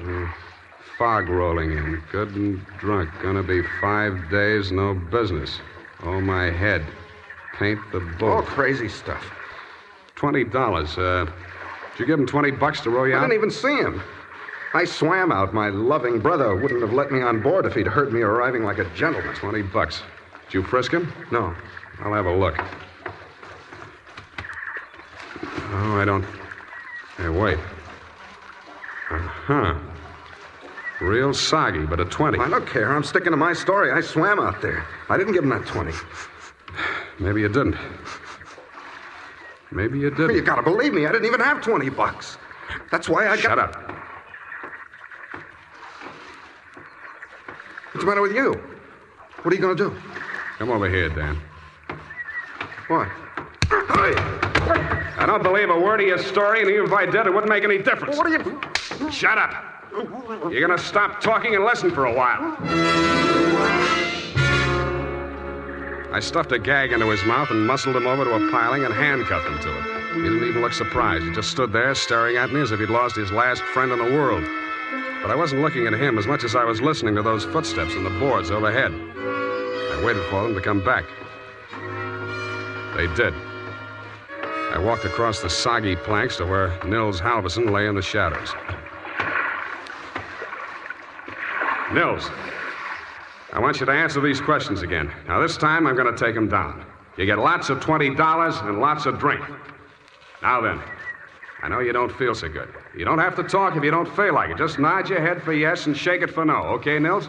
That counts in a court of law as long as there's a witness. Okay. Now, your name is Nils Halverson. Your address is 213 Bayview, Sausalito. That's correct, is it? Nod your head. Good. Good. That proves you're in your right mind. You know you were injured. Yeah. You know the cause of your injury. Hit on the head and thrown over the side of your boat. What? Huh? Not from... Oh, dinghy. Well, it's the same thing. All right. Now, you know you're dying. You have no hope of recovery. That's obvious, but nod your head. That's the boy. Now, Nils, on the night of the 18th, around 10 o'clock, after your usual working hours, you rowed somebody out to the yacht Marguerite, in return for which this person gave you a $20 bill. This person is also the person who killed, who inflicted your fatal injuries. It is. Now, the name of that person, if you can possibly speak even in a whisper, so there can be no mistake. Can you hear me? Just say it close to my ear. Yeah? Yes. Yes, I got it. That's all. Now, I know you don't write, Nils, but make your mark here. Come on, I'll guide your hand. There. Now we're going to take... Nils. Nils. Well, anyway. All right, Maggie. Come on in and join the party. Don't try anything. The light's on you. I'm a better shot than you, and if there's a ruckus, the whole saloon will be down on us. They're all friends of Danny's, too. Stop there. Toss the gun. Okay. What's the matter, Angel? You look kind of scared. No. Just disappointed, that's all. Don't give up so easy, sweetheart. I always wanted to take a trip around the world. We might go on the Marguerite. Together. Yeah, sailing into the sunset. Sleeping with our deathbed statements under each other's pillows. Yeah, I see what you mean. I guess it wouldn't work. How much for yours, and what do we do about him? Dan? I'll take care of that. Throw it in with a deal. Okay. But I want it in writing. A little statement to the effect that I can keep under my pillow. Fair enough. Now, all I want from you is a little statement from you to this effect. That you, Marguerite Starbuck, employed Nils Halverson to row you out to the yacht on the night of the 18th, that you there overheard a quarrel between your husband and brother-in-law, and that taking advantage of said brother-in-law's inebriated condition, you sneaked up behind your husband, hit him with a paperweight, and decamped, leaving the murder weapon in Dan's hand. You then started back for shore in the dinghy, and realizing that the only witness who could testify you were aboard that night... All right, I'll sign it. Okay. We'll have plenty of time to put in all the legal decorations later. I'm afraid we won't, baby. You're going to be spending all your available time at Tehachapi and points west. What are you talking about? You just made a full confession in front of a witness. You heard it, didn't you, Dan? Every word. Oh, if honest. An honest man. Well, I did tell a fib. Now, this is really going to hurt, I'm afraid, Maggie. You see, we didn't actually have any deathbed statement to match yours. No? No. Nils Halverson was a good deal too dead to have made a deathbed statement just now. He's been stiff for 12 hours.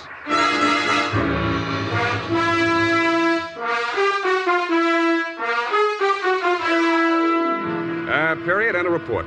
Well, Sam, I'll type this right up because then I'm leaving. Wait a minute, Effie. I had to do it that way. Don't you understand? Of course, Sam, I quite understand. But you object, huh? A cruel, ruthless, murdering, though beautiful woman, foiled by a clever ruse, a great acting performance by the greatest private detective of them all. Is that all? You're still leaving? Yes, Sam, my bags are packed. Well, pardon me for having feet.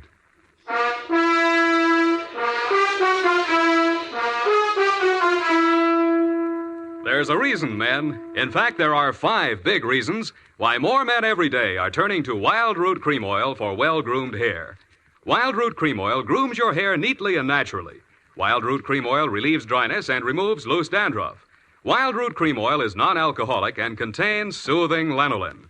5 big reasons why you, too, should join the millions with handsome, well-groomed hair. Why you should step up to your drug or toilet goods counter and ask for Wild Root Cream Oil. Get the big economy bottle and the handy new tube that's easy to pack when you travel and just right for the office or plant. Also, ask your barber for a professional application of Wild Root Cream Oil Hair Tonic. Again and again, the choice of men who put good grooming first. Well, here it is, Sam. Goodbye. Now, wait a minute, Effie. You can't leave like this, not without... Oh, all right. I'll talk to you while I'm putting my hat on. Well, can't you at least look at me? After all, you should give me a chance to justify... Sam, apparently you're laboring under an apprehension. Of course I am. Oh, boy, am I glad I picked the last in June and the first in July. What are you talking about? My vacation. Vacation? You just had a vacation a few months back. Well, Sam, that's a year. Well, if you want to take advantage of a legal technicality... Now, Sam, don't say goodbye, man. Well, it's customary, I suppose. It's lucky that some of us keep our nose to the grindstone, our ear to the ground, an eye to the future. Huh? Television's just around the corner, you know. Oh, Sam. Come here, sweetheart. You look lovely in it. Come here. Have a wonderful time. Oh, Sam. Oh, Sam. Come here. Now, go on. You missed your train. Where are you going? The Los Sierras. Well, just so you don't go to Kanab, Utah. All right, Sam. You know best. Good night. Good night, Sierra Sue. Now, who can we get for that part next week?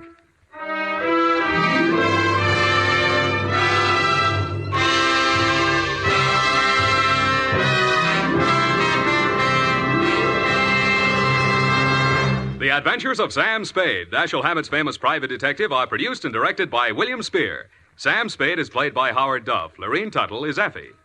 The Adventures of Sam Spade are written for radio by Bob Tallman and Gil Dowd, with musical direction by Lud Gluskin. Join us again next Sunday when author Dashiell Hammett and producer William Spear join forces for another adventure with Sam Spade, brought to you by Wild Root Cream Oil. Again and again, the choice of men who put good grooming first. This is Dick Joy reminding you to get Wild Root Cream Oil, Charlie. It keeps your hair in trim. You see, it's non-alcoholic, Charlie. It's made with soothing lanolin. You better get Wild Root Cream Oil, Charlie. Start using it today. You'll find that you will have a tough time, Charlie. Keeping all the gals away. Hiya, Baldy. Get Wild Root right away. This is CBS, the Columbia Broadcasting System.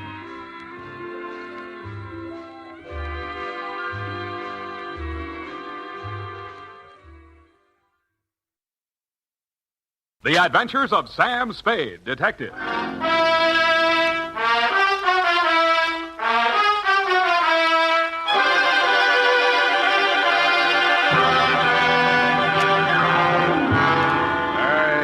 Fill it in to Detective Lieutenant Dundee, Homicide Detail, San Francisco Police, from Samuel Spade, license number 17596. Subject, the Betrayal in Bumpus Hell. Red Gillis was a raw-boned poke from the border country. He was a stranger to Bumpus Hell, but he was no stranger to trouble.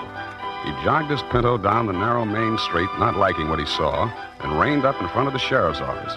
He dismounted and slapped the trail dust off his Levi's. Then he hitched up his gun belt and ambled inside. He looked at the heavy-shouldered, blue-jowled man behind the desk, and he didn't like what he saw. Neither did the sheriff, Rance Blaggett. State your business... I can do it better than that. State your business and get out, he snarled.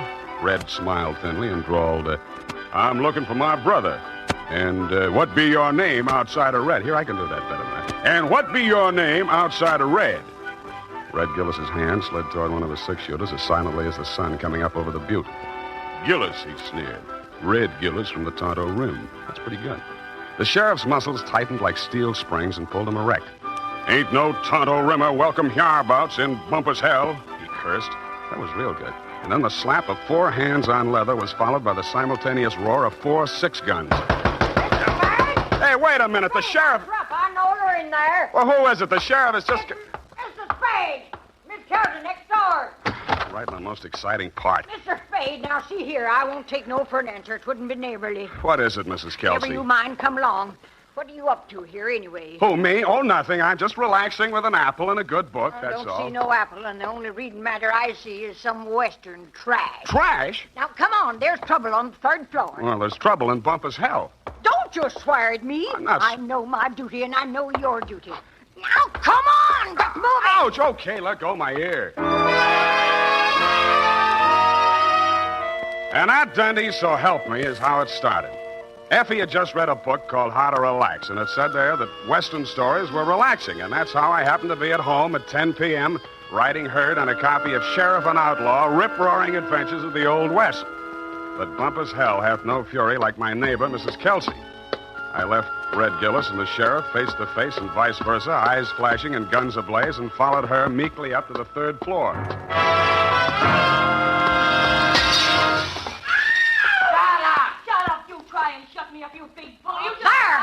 There, you hear that? Been at it for 3 hours they have. Won't be a stick of furniture left in the room, less than there's top. You speak to them? Did I speak to them? See this lump? No, here, under my transformation. Oh, well, why didn't you call a cop? Well, it wouldn't be neighborly.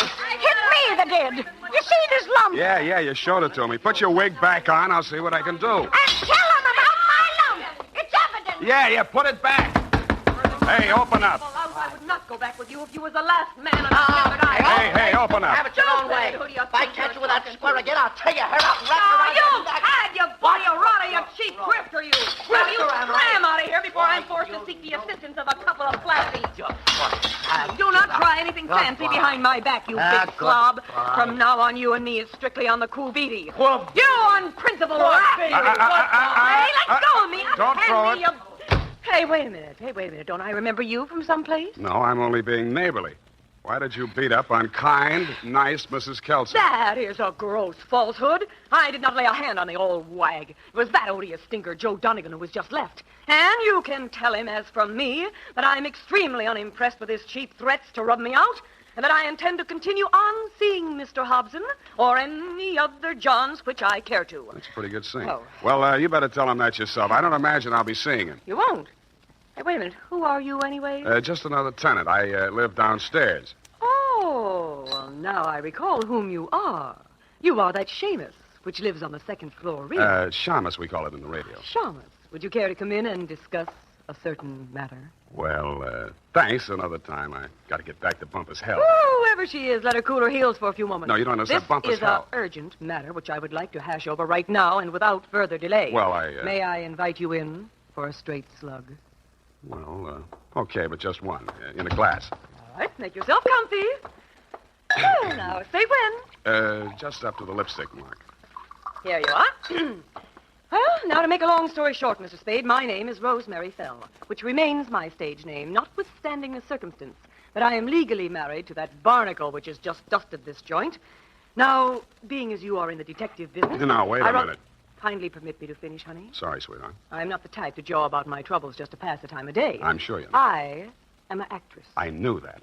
And although I'm low in funds, due to being between jobs right now, on account of that knothead making a scene in the last joint at which I worked... Cheap ginger ale.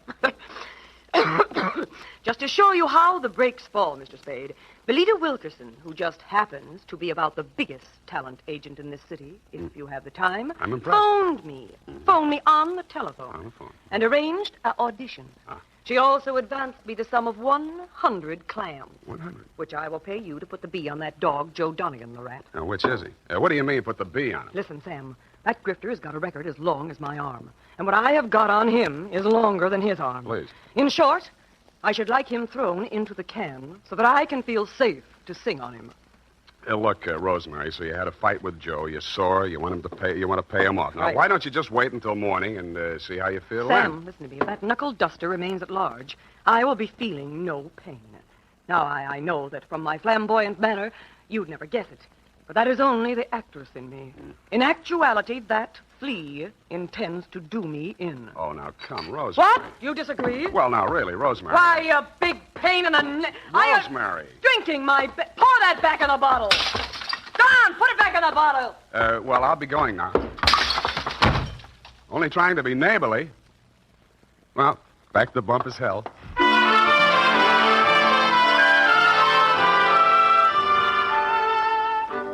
Rance Blaggett, the smoking Colt still gripped in his hairy fists, suddenly pitched forward like a fallen Joshua tree at Red Gillis's feet. Red leaned over with a thin smile playing at the corners of his mouth, not liking what he saw, and lifted the badge off of Bladgett's cowhide vest and pinned it on his own. Bumpus Hell had a new sheriff. Hey. Then I heard it. It sounded like a man sneaking up a fire escape. I went over to the window, raised it, and looked up. I didn't like what I saw. An overcoated figure reached the third-floor landing and stood silhouetted against the lighted window of Rosemary's apartment. He was about the height and weight of that rat, Joe Donegan.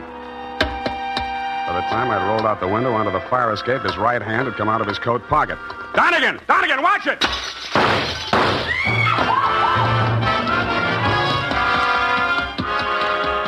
He was a floor ahead of me, and I didn't want to get too close to him until I'd passed that lighted window. He made the roof just as I crossed in front of it. The flashes from his revolver told me that. They also told me he had 2 slugs left to throw at me.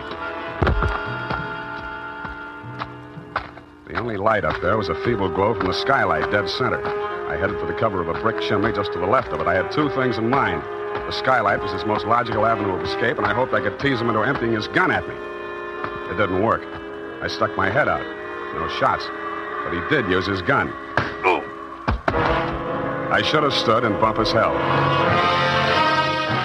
The United States Armed Forces Radio Service is presenting the weekly adventure of Dashiell Hammett's famous private detective, Sam Spade.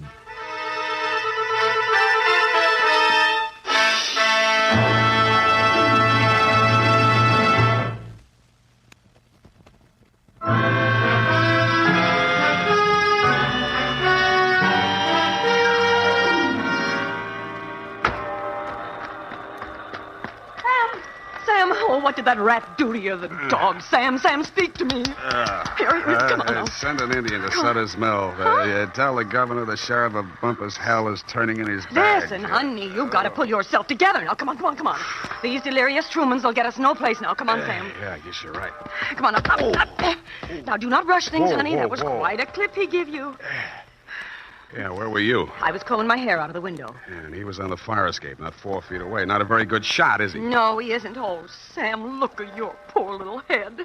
Here, now, let me kiss it and make it well. Wild root. Yeah, see how it gets me ahead socially and on the job? Oh, well, now, what next, Sam? Rosemary, I am going to the top now. My dander is up. Let's have a moment of silence while I put through a call to Lieutenant Thomas Dundee of Homicide. It took your boys less than an hour to locate Joe Donegan and haul him in, Lieutenant. Rosemary's charges were not enough to hold him on attempted murder, and all I could identify was the back of his neck. But you were good enough to bag him anyway, so Rosemary and I could relax. I went downstairs to bed and started Chapter 4. Aha. Red Gillis didn't trust Curly Mallard, the foreman of the Crooked S. Aha.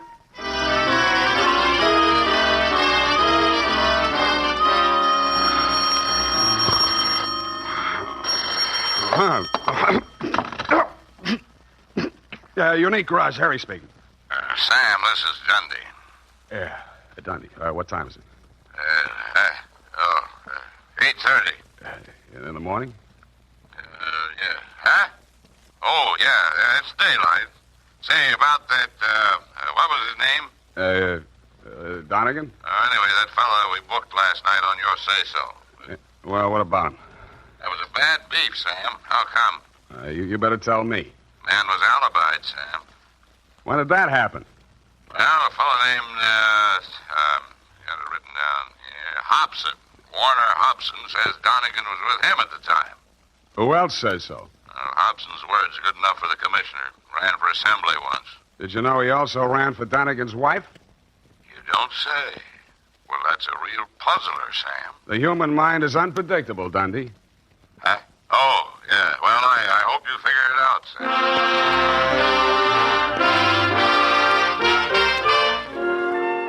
While I was shaving, I thought and thought. I wondered what Red Gillis would have done if such a situation had cropped up in Bumpus Hell. A thin smile began to play around the corners of my mouth as I climbed the stairs to Rosemary's apartment. When I got there, I didn't like what I saw. It was a note pinned to the door. It said, "Dear Sam, I have been called to do another audition. If anything crops up, you can reach me at Greystone 34292.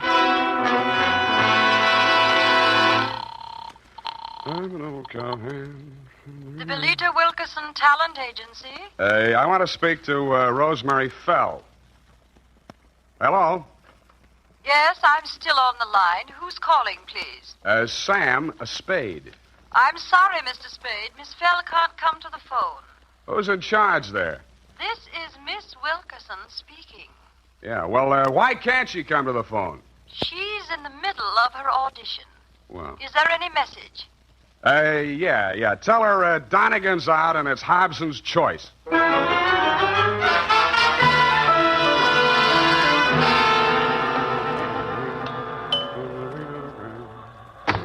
Yes? Mr. Hobson?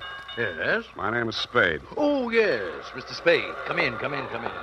Why did you phony up that alibi for Rosemary's husband, Mr. Hobson? Huh? Oh, because I knew he's not the man who fired those shots at her. Were you there? Yes, as a matter of fact, I was. Would you like to hear about it? I would. Well, first, I'd better tell you a little about myself. Now, for the past year, I've been interested in politics, if I do say so myself. Yes, I know. You ran for assembly. Come to the point. Well, in a way, this is the point. My wife's a professional woman, and her own career keeps her busy a good deal of the time. Well, like the movie magazines say, a clash of careers and so on. That's how I happen to take up with Rosemary. I didn't know she was married. And, of course, when I found out, I dropped her like a hot potato. Potato, yeah. Potato. And then she started blackmailing me. Did you know about that? I still don't. Well, I think I can convince you. Go ahead. Well, I received a series of threatening phone calls from Rosemary. And I finally decided to go to Donegan and tell him the whole story. Oh, he was as mad as a wet hen. Wet hen. Well, he said he'd stop her. And I believed he was the right man to do it. Mm-hmm. Well, last night he phoned me. He said he'd had a little caucus meeting with her and assured me I'd had no more trouble. But no sooner had I hung up that phone when she called again, making another outrageous demand. I decided then and there to take things into my own hands. So happens I'm a crack shot, and I knew that I could come close enough to frighten her without actually hurting her. You were laboring under a false impression. Huh? Oh, yes. Well, you believe me now? Up to a point. Well, I'm afraid that's all I have for you, Mr. Spade. Well, I have something for you. What's that? Look up here. You see this bruise on my head? Oh, well, all in the game, you know. Touché. Now, hold it. I only... Lie still. I'll get it. Yeah? This is Rosemary again. Listen, now, I want to talk... to me, you cheap ward healer. If you don't have that dough for me tonight, I will have no other recourse but to smear your fat puss all over the front pages. Yeah, look, Rosemary... And I am just the individual to do that. You may think you are a wolf in sheep's clothing, but in my opinion, you are nothing but a worm. Yeah, well, look... Goodbye, you rat. And rat. Hey, Rosemary. Hello. Nuts. Oh, wait a minute, Spade. Well, what did she say? You're going to read it in my report, along with a bill for my services.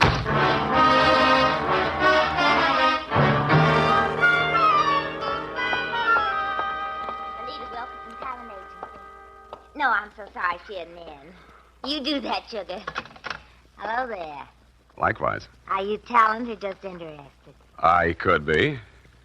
In the meantime, is Rosemary Fell still here? Did you have an appointment today? Yes, honey. I called this morning. She was here then. You must be mistaken, No. darling. The office didn't open till noon today. Yeah. Could I talk to Miss Wilkerson? She isn't here just now. Oh, She never gets in till 1. Not till when? She's over at KQW cutting a transcription for our new show, Goal of the Golden Gate. Oh, no. I mean, Gale of the Golden Goat. Don't you mean Gale of the Golden Gate? That's it. Girl of the Golden Gate. You said it, and I'm glad. Well, anyway, she isn't here. Oh. Good morning, Maggie. Any calls for me? Oh, yes, Miss Wilkerson, your husband. Oh. Well, Miss Wilkerson, I was telling this gentleman you weren't here. Obviously, I am. Did you have an appointment? I talked to you on the phone this morning. Spade. Oh, Rosemary's friend. Well, you might call. She'll be out in a moment. What a distressing business that was last night. Rosemary tells me you saved her life. Well, that's a slight exaggeration. In fact, the whole thing was a mistake. Oh, really? I understood that... Oh, here she is. Rosemary, here's your friend. Sam, am I ever glad to see you? Yeah. What's the matter? Plenty. Oh. Well, thanks loads, Miss Wilkerson. I hope the recording is better on this one. I'm sure it is, Rosemary. We'll call you when the client makes up his mind. Oh, well, thanks again. Come on, Sam. Goodbye, Mr. Spade. Goodbye. Sam, what is this new development that appears to be griping you? Why didn't you tell me you were shaking Hobson down? Uh-huh.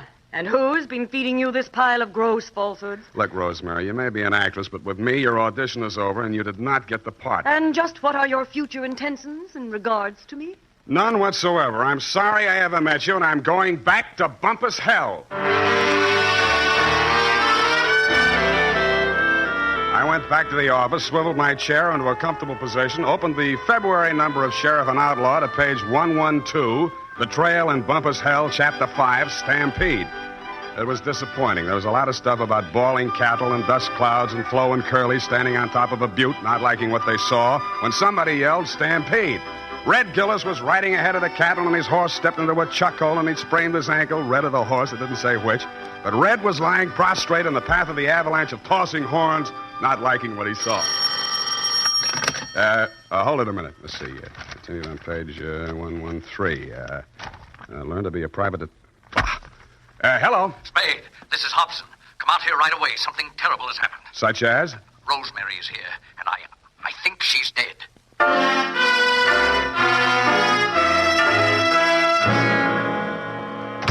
Yes. In here, Spade. Oh, I don't know how she got in. Oh, yes, I do remember I must have left the door unlocked. Where were you? Why, I just stepped out to get some cigarettes. Did you prove it? Why, no, I'm afraid not. I got halfway and found I didn't have any money and came back. You came back, walked through this room, went in the bedroom, and didn't see the body until you started back? Well, yes, the lights were off. I stumbled over it. This is the gun? Yes. She did it with my own gun. Oh, I never dreamed her love for me would drive her to self-destruction. Of course, now it's clear what really lay behind her poor, clumsy effort to blackmail me. It was a desperate move to get me back. Oh, I'll never forgive myself for driving that poor girl to this. Don't worry about that, Hobson.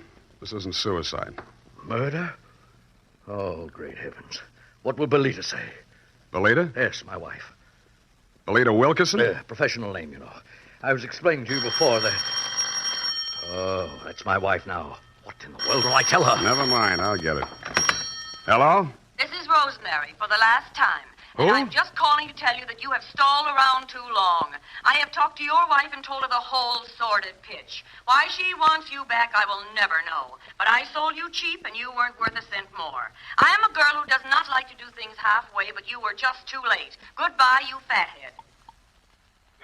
Yeah, Rosemary, I guess we were all too late.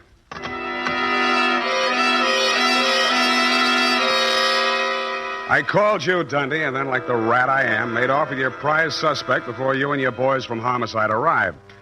We arrived at the Belita Wilkerson Talent Agency just as the boss was shutting up shop for the day. She had the recordings under her arm. All right, Belita, I'll take those. Well, what are you... Warner, Mr. Spade. Unlock the door, Belita. We're going back in. Warner, why are you... You'd better do as he says, Belita. Well, all right, but... Give me those keys. I don't... Inside, both of you. Where do you play these records? The recording studio is just through there, but you can spare yourself the trouble. I admit I tricked Rosemary into recording those blackmail speeches and then played them back over the phone to Warner. If trying to hold on to my husband is a crime, then I'm a criminal. Oh, now, Belita, my dear. Come on, stop that. We gotta get busy. I phoned the Hobson house, and you were still there, Dundee. You said it was an open and shut case against Hobson and to deliver him at once or kiss my license goodbye. But when I told you my diabolically ingenious scheme, you said yes, you'd be glad to, because it was a sure way of getting rid of me once and for all. It took us nearly 2 hours to get things ready in Belita's recording studio. We took the parts of Rosemary's so-called audition records that we thought would fit the occasion and dubbed them onto a single side. We played it back once. Then I phoned you at headquarters. Homicide. Lieutenant Dundee. Spade, Dundee. Everything's ready here. Did you pick up Donegan? Oh, yeah. He's here. Donegan? Hold on. Okay, Belita. Start the record when I give you the nod. Yes, Mr. Spade. I didn't say Donegan. It's for you. Thanks. Yeah, who's this? This is Rosemary. Huh? I forgive you for everything, but there are some things I cannot forget. You Rosemary, lied. it sounds like We have you. meant a lot to each other, but after what you have done to me, it is time you paid through the nose. Rosemary, I didn't mean it when I followed you to his house We and you have went meant a lot right in to like each you other, lived but there. after I what just you went have nuts. done to me, it is time you paid through the nose. You Listen. rat. I am a girl who does Listen, not Ro- like to do things halfway. Listen, honey, but you're not were going to just throw the too book late. at me, are you? And I Honest, am just I'm glad to an hear your individual, voice. I too. thought you were We dead. have meant a lot to Okay, each other. kill it. Rosemary, are you listening? Rosemary. Hey, no, she's still on the line. I want to talk to her. Take him, Polehouse. Wait a minute. Take him. Sam, Yeah, Dundee. congratulations. That was a brilliant piece of work. Hey, Sam, you still on the line? Yeah, I'll be all right, Dundee. I just fainted temporarily. Say it again, will you, pal? Yeah, as I was saying, congratulations on a brilliant piece of work. Well. But I have never in all my years on the force heard of such a wild, insane, illegal, unethical, and downright cruel method of extorting a confession. Thank you, Dundee. I feel better already.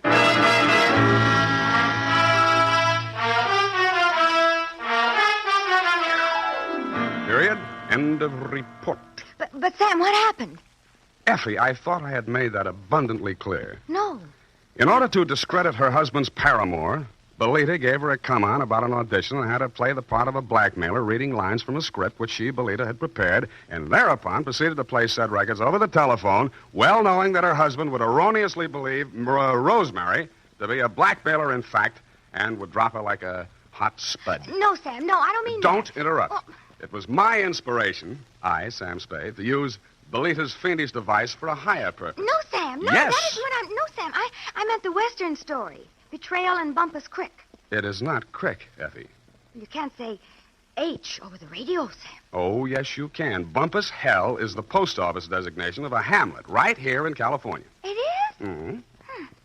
Well, anyway, what happened? Did Red Gillis ever find his brother? I didn't quite finish, Ev. Go type that up, and I shall. Well,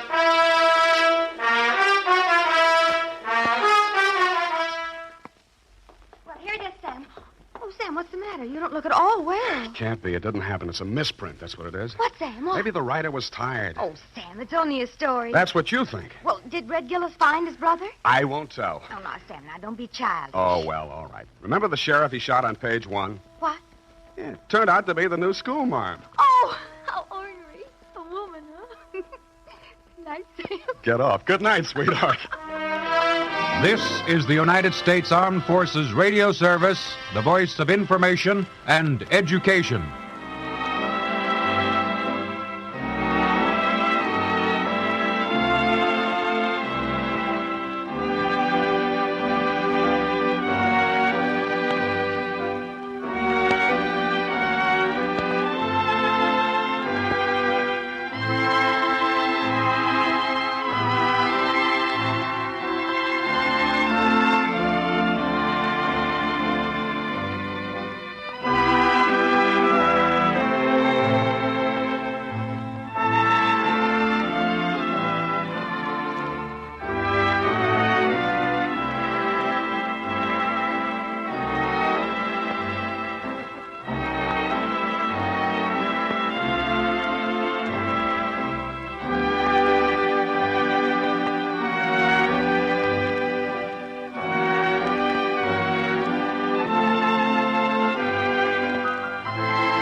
The hair-raising adventures of Sam Spade, Detective. Brought to you by the makers of Wild Root Cream Oil for the hair.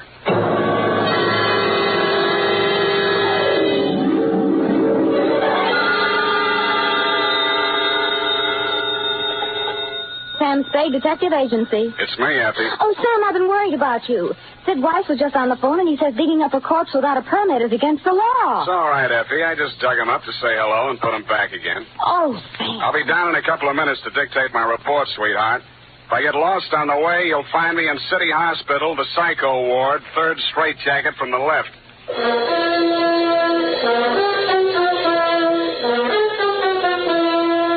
Dashiell Hammett, America's leading detective fiction writer and creator of Sam Spade, the hard-boiled private eye, and William Spear, radio's outstanding producer-director of mystery and crime drama, join their talents to make your hair stand on end with the Adventures of Sam Spade. Presented each week by Wild Root Cream Oil, the non-alcoholic hair tonic that will put your hair back in place again, grooming it neatly, naturally, the way you want it. Fellas, if a girl can spend half an hour under a hot dryer in a beauty parlor to look her best for you, certainly you can spend half a minute sprucing up with Wild Root Cream Oil hair tonic to look your best for her. That's all it takes, and Wild Root Cream Oil grooms your hair neatly and naturally, the way girls like to see it. Besides, it relieves dryness and removes loose dandruff. There's not a drop of alcohol in Wild Root Cream Oil. It contains lanolin. So get the big economy-size bottle at your drug or toilet goods counter. And now, Wild Root brings to the air the greatest private detective of them all in The Adventures of Sam Spade.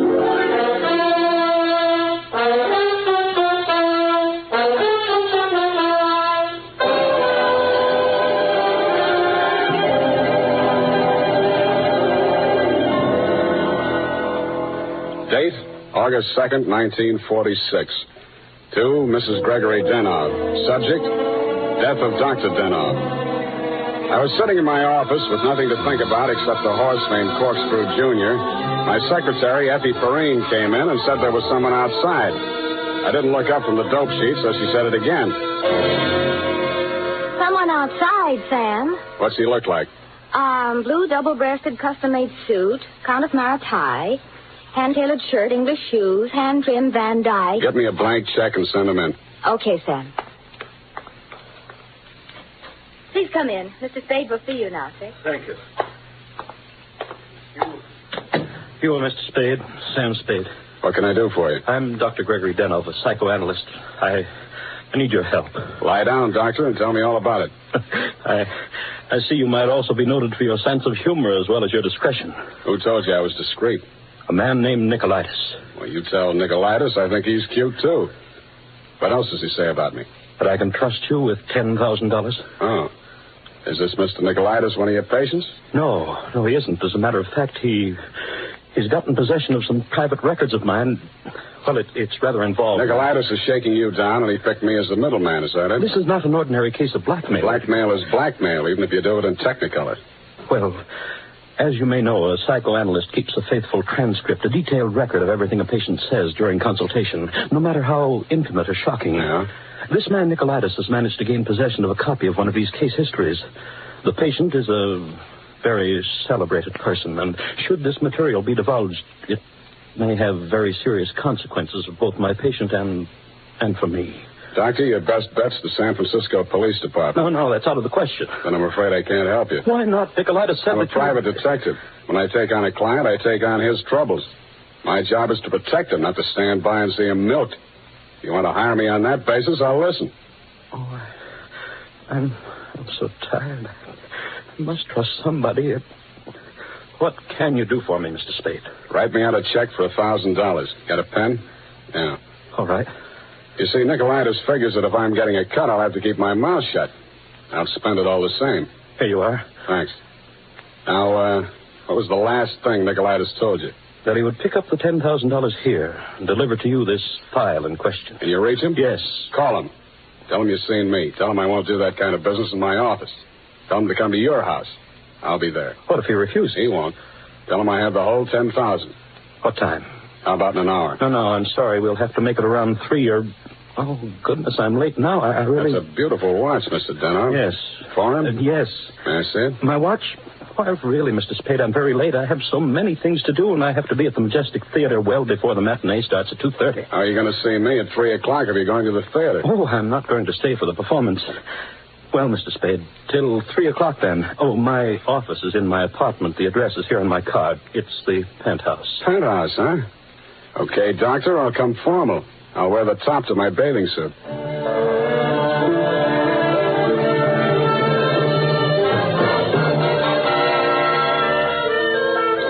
I left my office around 2:30 and started walking up Nob Hill. The Versailles Apartments, where Denhoff's place was, took up the whole 300 block, so I didn't have any trouble finding it. I stopped across the street for a minute to get my breath after the uphill climb, mopped my face, and started across. Just as I got to the middle of the street...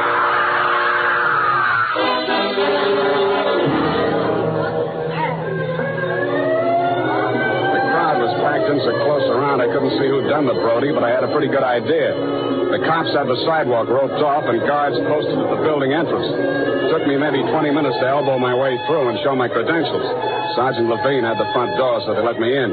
Lieutenant Dundee of Homicide met me at the door of the penthouse. Hiya, Sam. What do you want? I want to see Dr. Denhoff. The doctor's dead. Dead? Yeah. He's my client. They can't do this to me. How? Hit a Brody out the window. What are you here for? To see his wife. Okay with you? Why not? She's inside. Thanks. Mrs. Denhoff, please. With all due respect for your grief, I must have the keys to the cabinet where Gregory kept his confidential files. You realize that you wished me to take charge of his patients and that I am responsible.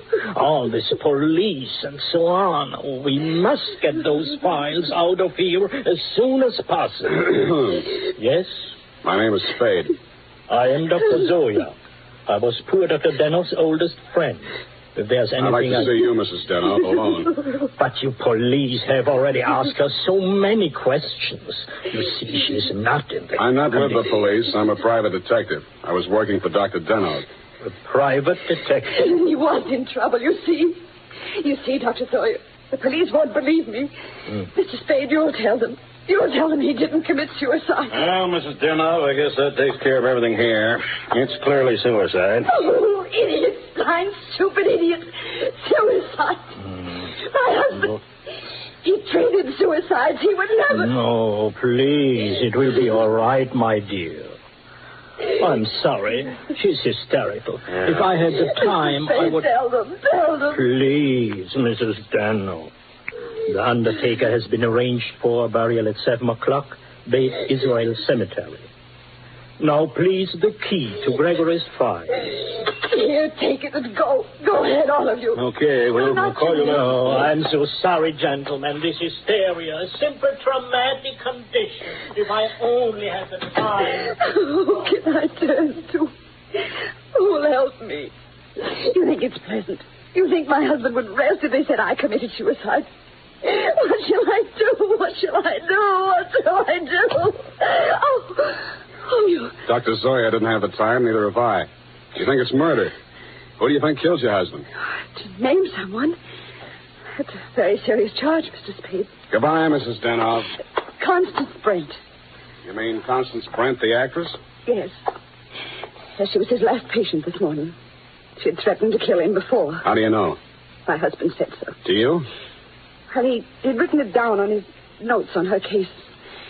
Once before, she'd almost pushed him from that same window. How about your husband and Miss Brent? Oh, I knew she was falling in love with my husband. That always happens. They call it a transference. But in this Your case... husband told me Miss Brent was acting in a play this afternoon over at the Majestic. Yes, Midsummer Night's Dream. But she was here. I know she was here. Miss Ray, the receptionist, was coming back from lunch when she heard voices arguing inside. And she was sure it was Miss Brent's voice. Show me the doctor's case history on Miss Brent. I can't. It's missing. As soon as it happened, I went to the files. I meant to show it to the police. Who could have taken it? Constance Brent was the last one in that room before he died. Yeah. When did you see Nicolaitis last? Nick, who? Skip it. Where can I reach you in case... For the next couple of hours, I'll be at the Majestic Theater. I want to see how good an actress this Constance Brent is.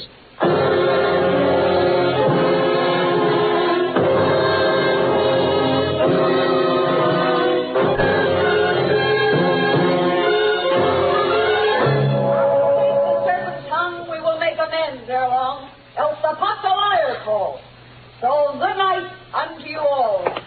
Give me your hands if we be friends, and Robin shall restore amends. Yes? This Constance Brent's dressing room? What do you want? I want to talk to Miss Brent. Well, you can talk to me. I'm her husband. So you're Mr. Brent? I'm Jonathan Wallace. She's Mrs. Wallace. Now, what do you want with my wife? I've come to tell her that Dr. Denhoff is dead. Are you sure? You tried falling from a 12th floor window sometime. Well, that's the best news I've heard this year. I'm afraid it would be a shock for Constance. Maybe, maybe not. She was the last person to see him alive, as far as anybody can make out. Are you from the police? No, I'm from the insurance company. Claims investigator. What do you want to see Constance for? The policy wasn't made out to her, was it? No, made out to his widow. But she can't collect. Police say it was suicide. Oh, that settles it. This is the last time I take a Tanya. Stand around while Puck talks his head off. Who is this person? Darling, I'm afraid this is going to be a shock. This man is from an insurance company. Dr. Denhoff is dead. Oh, what a pity. What happened? The police say he jumped. His wife says he was pushed. She also says that you, Miss Brent, might have been the pusher. Oh, now, really, it's too absurd. How like a wife. What time did your play start this afternoon, Miss Brent? Matinee at 2:30, always. Always. And the late lamented Dr. Denhoff jumped at 3 o'clock. I didn't say he did. Doesn't this news, shock you? But of course. Do you think good psychoanalysts are easy to find? Looks like your next doctor will have to start from scratch. Your case history seems to be missing from Dr. Denhoff's files. Missing? No. What is it? Has a man named Nicolaitis been in touch with you? I've never heard of him. Chances are you will. Does he have Dr. Denhoff's notes on my case? Could be.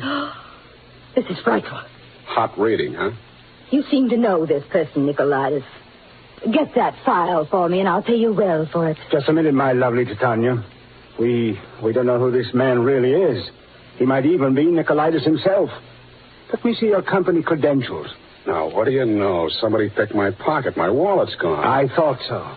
All right, you tell me who you are. I'll call the police. Oh, no, Jonathan. No police. Let's get off the merry-go-round. My name is Spade. You'll find me in the phone book under S. My office is open until 6 o'clock. And if a man answers, don't hang up. It'll be me.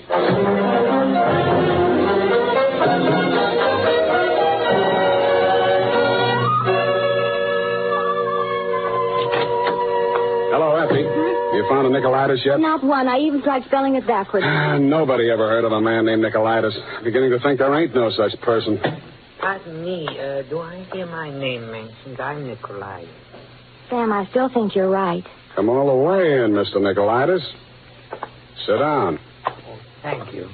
If you need me, Sam, just scream. What can I do for you? Oh, I've come for my money. What money? For the $10,000. You remember the $10,000? Refresh my memory. Oh, Dr. Denhoff, the gentleman who visited you this morning? Oh, that $10,000. Oh, you see, you remember now. Yeah, it all comes back to me now. You were supposed to deliver something for the money. Since Dr. Denhoff is dead, that is no longer important. You will give me the money, please, and I will not disturb your afternoon any further. Suppose I refuse? Oh, that would grieve me. In my grief, there is no telling what I might do. Dr. Denhoff's dead. There's nothing more you can do to hurt him. Oh, never would I attempt to hurt poor Dr. Denhoff, but in my sorrow, it would be so great if I should be forced to hurt the woman he loved. After all, as Titania says, these are the forgeries of jealousy. Titania, huh? Ah, yes. Midsummer Night's Dream. Act 1, Scene 18. I'm a little rusty on my Shakespeare. Oh, you are indeed, Mr. Spade. Titania doesn't appear until well into Act 2. She doesn't, huh? Yeah, that's right. Yeah. I guess she isn't on for 40 minutes or so. Yes, indeed, Mr. Spade, but I didn't come here to discuss drama. What else have you got to discuss? When Dr. Denhoff died, your market died with him. That is a very unprogressive view, Mr. Spade. There's always a gentleman named Jonathan Noir. Why, you fiend. You don't mean you've sold to both of us. Mr. Spade, how can you have such a low opinion of me? I will prove my integrity. I will give you the material. You give me the money. Hand it over. In the Levant, Mr. Spade, we have a saying. He who goes too close to the bear soon loses his beard. I have left my beard at home. Okay, I'll meet you anywhere you say, anytime you say. Excellent. At 7 in your apartment? Won't that be walking into the bear's cave? In the Levant, Mr. Spade, we have a saying. Private dicks do not kill people in their own apartment.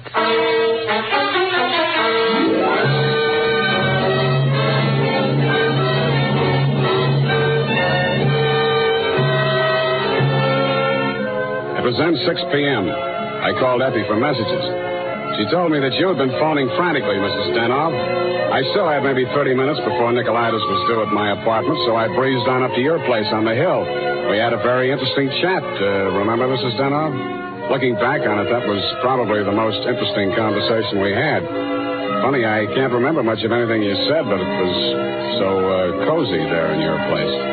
And what with your clock being about 20 minutes slow, it must have been something like 7:30 before I left you. I grabbed a cab and told the hacky to step on it. I hoped Nicolaitis was still waiting at my apartment. He was.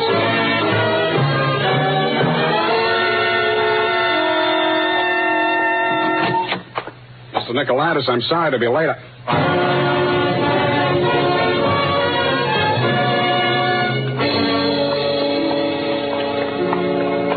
He was lying on my bathroom floor. The little guy was looking just about as natty as when he'd been in my office, except that the beautiful silk scarf he'd been wearing was twisted into a tight noose around his neck. Mr. Nicolaitis was a very dead blackmailer.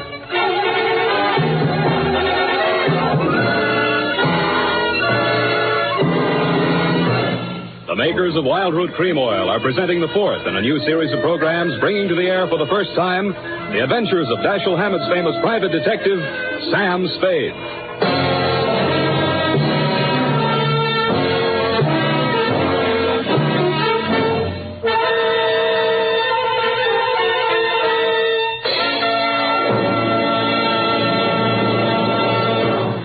Then, at the racetrack, the man who has something better than a mere hunch is said to have it straight from the horse.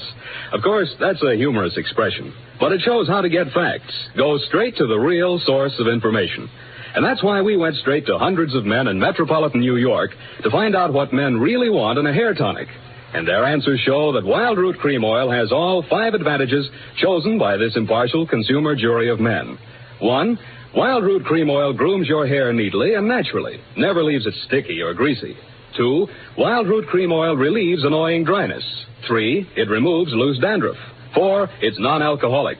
And 5, it contains soothing lanolin. Remember, no other leading hair tonic gives you all 5 of these important advantages. Is it any wonder that 4 out of 5 users in a nationwide test preferred Wild Root Cream Oil to all other hair tonics they'd tried? So next time you visit your barber, ask for Wild Root Cream Oil and get the big economy-size bottle of Wild Root Cream Oil at your drug or toilet goods counter.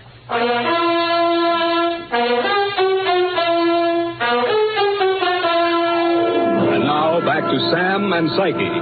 Tonight's adventure with Sam Spade.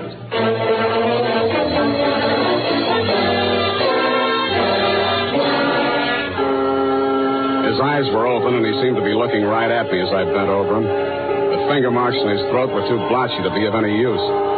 Pretty soon, Lieutenant Dundee and Sergeant Polehouse came in and walked over behind me. We all stood there for a second, and then Polehouse bent down and closed those eyes. You know him, Sam? His name is Nicolaitis. That's all I know about him. What did he come here to your place for? I don't know. You invited him? I wouldn't have been surprised to find him here, but not like this. You boys got a smear on him yet? Sure. He's an old customer of mine. Runs a photo lab. Photostats, microfilm. Microfilm. Nobody makes any sense. They're all screwballs, psychos, neurotics. What am I doing in the middle of this anyway? Sam, don't scream at us. We're just doing a job. Oh, I'm sorry, boys. This Dr. Denhoff was my client. No expert. That Denhoff probably had a screw loose somewhere and needed a psychoanalyst himself. Say, maybe he was... Yeah. Hey, look, Dundee. I'm going out of here now. Do I call Sid Weiss and we go through all that again, or are you going to let me walk? Why, Sam, you can go. I know where you sleep. I'll wake you when I'm ready for you.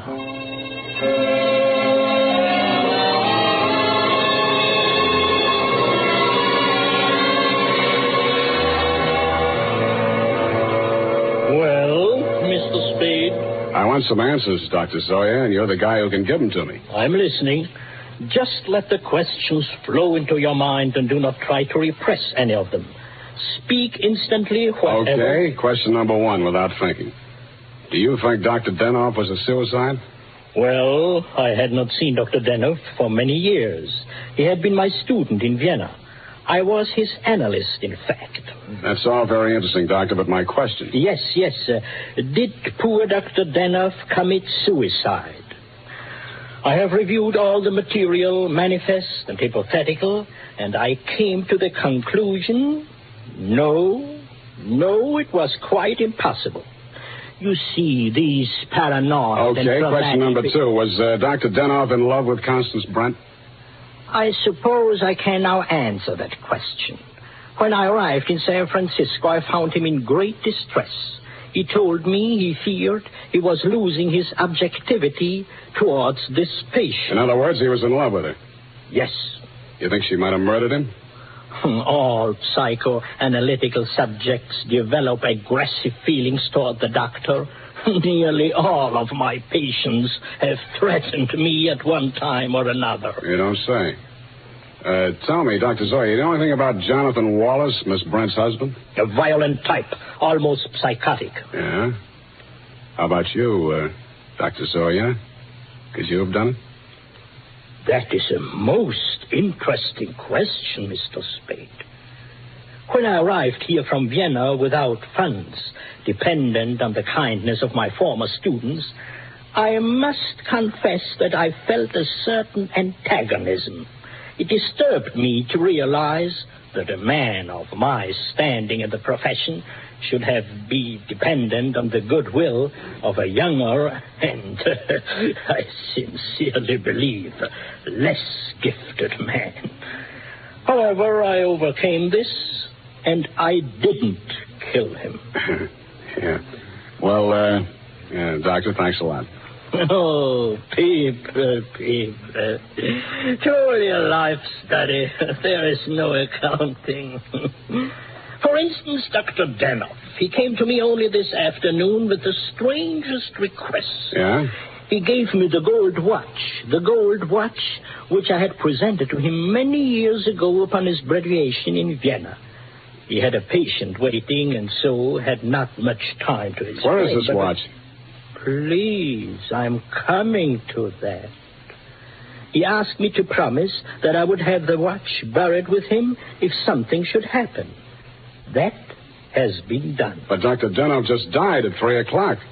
It is a Mosaic law that the deceased be buried before sundown. Thanks, Doctor. Thanks a lot.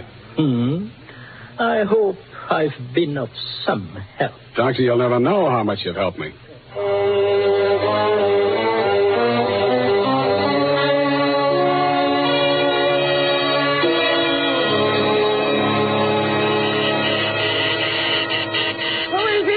Spade. Oh, what's happened? I think I got the answers, Mrs. Denhoff. That file on Constance Brent. Your husband knew that you'd been going through it. Mr. Spade. Shut up and listen to me. He took it out of the files, had it microfilmed for his own private records, and destroyed the original. Really? The man who did the microfilming was Nicolaitis. He delivered one print to your husband and kept another for himself. He was murdered in my apartment for the copy he used to shake down your husband. The killer now has that copy, if it hasn't already been destroyed. But we can still put our hands on the first strip of microfilm, which you delivered to your husband. This is astonishing. How? It's in the gold watch, which was buried with him. The watch that Dr. Zoe... That's right. Denhoff made up his mind that whatever he knew about Constance Brent was going to go to the grave with him. What are you doing tonight? Nothing. And we got a date, sweetheart, you and I. I'll be back toward the wee hours. All paths lead to the grave. Ophelia, Act 6. Gregory's grave?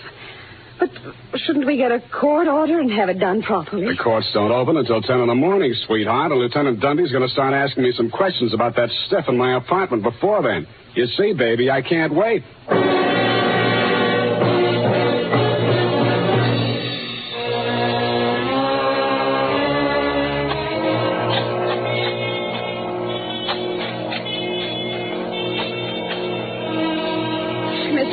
We shouldn't be doing this. If I'm wrong this time, it won't be wasted effort. I'll crawl into the grave myself and pull it in after me. Here. I struck it. Give me that crowbar, Mrs. Denhoff, quick. Oh, dear. Oh, dear. Put that flashlight in here, sweetheart. You look the other way. Yeah, here it is. Look. What, Mr. Speed? What have you got? The watch. Here, put the flash on it while I open it. Here's my nail file. Pry off the back. Thanks. That does it. Here's the film. All right, Mr. Spade. Give me that film. Well, if it isn't the second gravedigger from Hamlet, Mr. Constance Brent. Stop clowning and hand it up to me. You better do as he says, Mr. Spade. We've both got guns. I was expecting that. It took you a long time to get here, Mr. Wallace.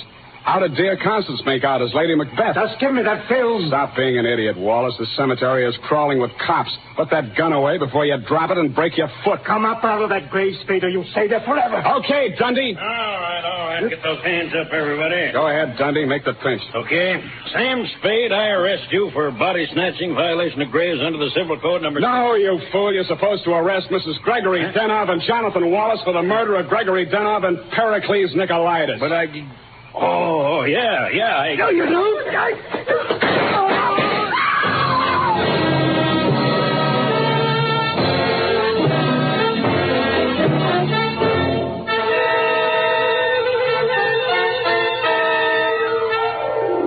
It was smart of you, Mrs. Denhoff, to make me late for my appointment with Nicolaitis. You did that so that Wallace could nail him in my apartment for the microfilm. You thought you could use that film to pin Denhoff's murder on Constance Brent. But after your late husband caught you tampering with his files, he added a few well-chosen words to it so that the film put the finger on you and your boyfriend, Mr. Wallace, in case anything happened to the doctor. So Wallace had to kill Nicolaitis. You weren't smart to push your husband out the window. That looked like suicide. You might have gotten away with it, Mrs. Denhoff, if you'd bashed your husband's head in with a bottle. That reminds me, Effie, pour me a drink. That all? Sign it, put a special delivery on it, and send it care of the matron to Hatchapee Prison. Go on, have one yourself. Oh, thank you. Here's how. You'll get used to it. Good night, Sam. Good night, sweetheart.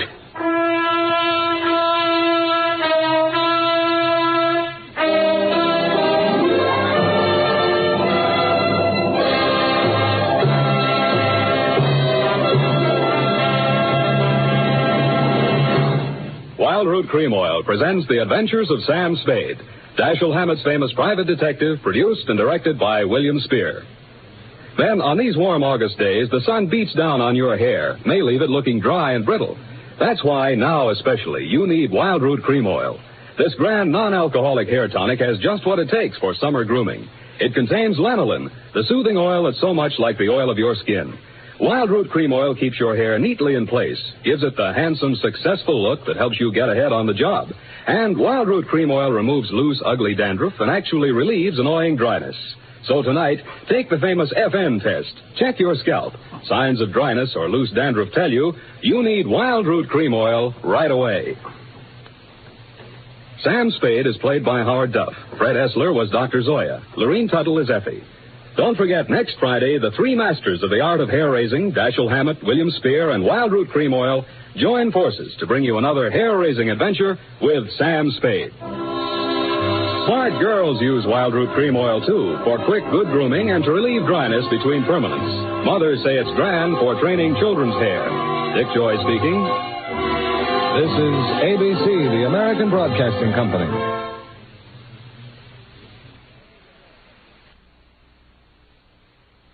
The National Broadcasting Company presents The Adventures of Sam Spade, Detective.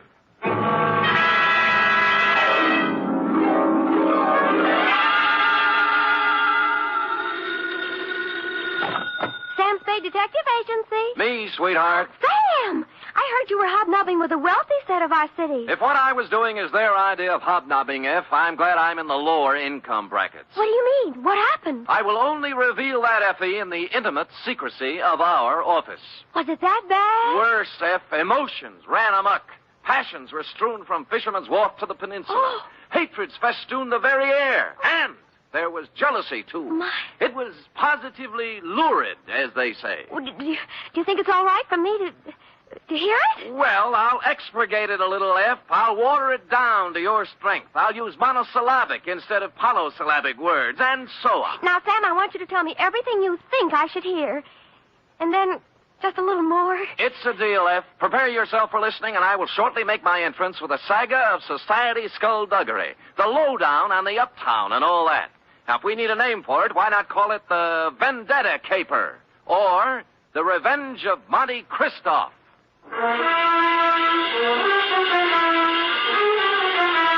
Transcribed for NBC, William Spear, radio's outstanding producer-director of mystery and crime drama, brings you the greatest private detective of them all in The Adventures of Sam Spade. You don't have to call, Sam. I'm right here. Let me take your coat. Well, Effie, isn't this sufficient of you? Now be quiet and give me your coat. All right. Thank you. Now, I've oiled your chair so it won't squeak. Sit down. Well, you make me feel like an emotional invalid, but it's wonderful. And here. Oh, will miracles never cease? A double. Well. It's 8-year-old stuff. I had Friskin's drugstore send it up. Applejack, it's called. Applejack. Well, what brought it on, F? Why this particular polishing of the Applejack? Well, Come on, out with it. No, I just thought, well, you've been working with the rich people, and maybe you were handsomely compensated. Mm-hmm. And, my back salary? You're not mad, Sam? Well, as it happens, I did make a few dollars, and yours will be the first account settled. Oh, Sam! So, it wasn't me. It was the money all the time. No, Sam, no, I just... I accept your apology. To Lieutenant J.F. Randall, San Francisco Police Department, from Samuel Spade, license number 137596. Subject, The Revenge of Monte Cristo. Monte Cristo? Is this a historical drama? Christoph. Cristoff. Oh. Monty. Monty. And it's still a historical drama. Dear Lieutenant, revenge is an old-fashioned motive, but when you get it raw and distilled, as in the Gosden affair, it's new all over again. This was the slow-burning, deliberate kind of passion that starts smoldering way back in the forgotten days and explodes among some people who never knew they were living over a keg of dynamite. It was yesterday morning that the distant sputtering of the fuse began to be heard by a man named Chandler Gosden. You know him, the hulking rich boy, the electrical appliance scion who took up professional boxing for a while. I think he was billed as Gold Plate Gosden, the society scrapper. And he was doing well, too, until a right cross by someone who needed the money more than he did sent him back to clipping coupons. Spade? Yeah? I'm Chandler Gosden. Well, I recognize you. What do guys like you charge? Well, it depends on the job. Investigation. $60 a day, and any unusual expenses. Cheap? Well. Do you guys have some kind of a code, huh? Code? You know, like doctors. Do you keep things in confidence? Well, most of us do, including me. Yeah, I don't suppose it'd make any big difference if it got out. I'm not afraid of him. I just as soon punch him in the mouth as look at him. Who? Monte Christoph. Heard of him? No. Moved into the peninsula, my neighborhood. Bought the Major Dunhill place. Oh, yeah, I know the estate. Must have cost plenty to buy. $250,000, I hear. And what's money these days? Everybody's got it. Yeah, isn't it awful? It's a tax scheme, I suppose. Ever since he moved into that ark of a house, he's been throwing parties. They're a cross between the last days of Pompeii and a Polish wedding. He invites hundreds of guests, everybody who is anybody. Disgusting. But it seems legal so far. He's been there 4 months throwing parties, inviting everybody in the phone book. Everybody but me. Well, maybe he just doesn't like you. What are you talking about? I'm one of the best-liked guys in the peninsula. Everybody likes me, little kids, cops, the guys at the country club. I never had an enemy in the world. Besides, I got Virginia. Oh, who's she? My wife. Oh. One of the sweetest little girls that ever came down the pike. Well, my apology. She was a bald one. Oh. The year I married her, she was the social catch of the year among the women. Really? Yeah. So was I among the men. Well, look, I got to tell you some more. A month ago, one of my company warehouses burned down. Somebody slipped up and the fire insurance hadn't been renewed. I lost $350,000. Guess who had lunch with my insurance man a week before the fire? Monte Christoph. You got it. Next thing is, the rumor gets around that the Gosden Electrical Company is on the verge of bankruptcy. No, of course it isn't. Absolutely not. A gossip columnist reports that I'm going to close up shop and beat it to South America with what dough is left. Then when the stock prices start dropping, somebody suddenly buys them up so fast they disappear overnight. Some corporation I never heard of called the Dantes Corporation. I see. And then all my friends start getting unfriendly. As soon as I show up, everybody stops talking. Act as if there's some big secret about me that I don't know. And they've all been to Monte Christoph's parties lately. That's right. The week after he arrived in town, all these things started happening. Now, what I want to find out is why. I don't even know the guy, but he's making a big change in my life. Well, it sounds like you're entitled to know. I don't know how far I can get. The best I can do is find out who he is, where he comes from, who his friends are, all those things. Okay, you're hired. Now find out everything about this Monte Christoph. I got to know what's going on. I'm sorry, Chandler. I wasn't able to get here when you said. The traffic was absolutely unbelievable. Cars everywhere. They must be giving cars away these days. Everybody has one. I think we should get a helicopter. Mr. Spade, my wife, Ginny.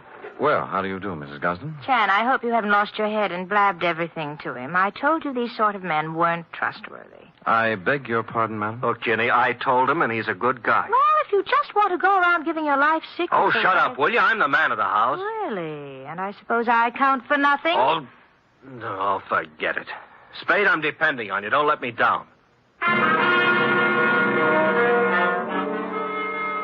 You wouldn't think a millionaire would be hard to biograph, but I came up with very little information on Mr. Monte Christoph. He'd arrived in town 4 months ago, stayed 10 days at the St. Mark Hotel, then bought his house. He had a bank deposit running into 7 figures. He had no known business connections, just money. The register at the St. Mark said he came from Chicago, and an airline company verified that he'd been a passenger aboard one of their ships from the Windy City. This was as far as I'd delved when my place of business was entered by a man in powder blue livery. You Spade? The same. Mr. Monte Christoph sent me to pick you up. I see. Up for where? For his mansion on the peninsula. Oh. He said he knew what a rough time you must be having at your present job and that he'd be glad to make the whole thing simple to you. Oh, he really said that? That's what he said. Oh. But I don't know what it means exactly. Well, I don't know what it means exactly either, but there's one good way to find out. Home, James?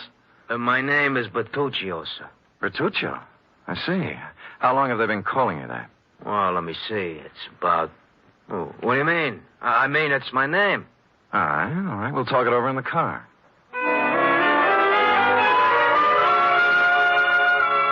The car was long and blue and smooth. I'm as democratic as the next guy, and I would just as soon have ridden up front with Bertuccio, but no, he wouldn't hear of it. I had to ride in a back seat with a window of bulletproof glass separating us. And thus we rode down to the peninsula. We glided down elm-shaded streets and finally through the gate of Monte Christoph's estate.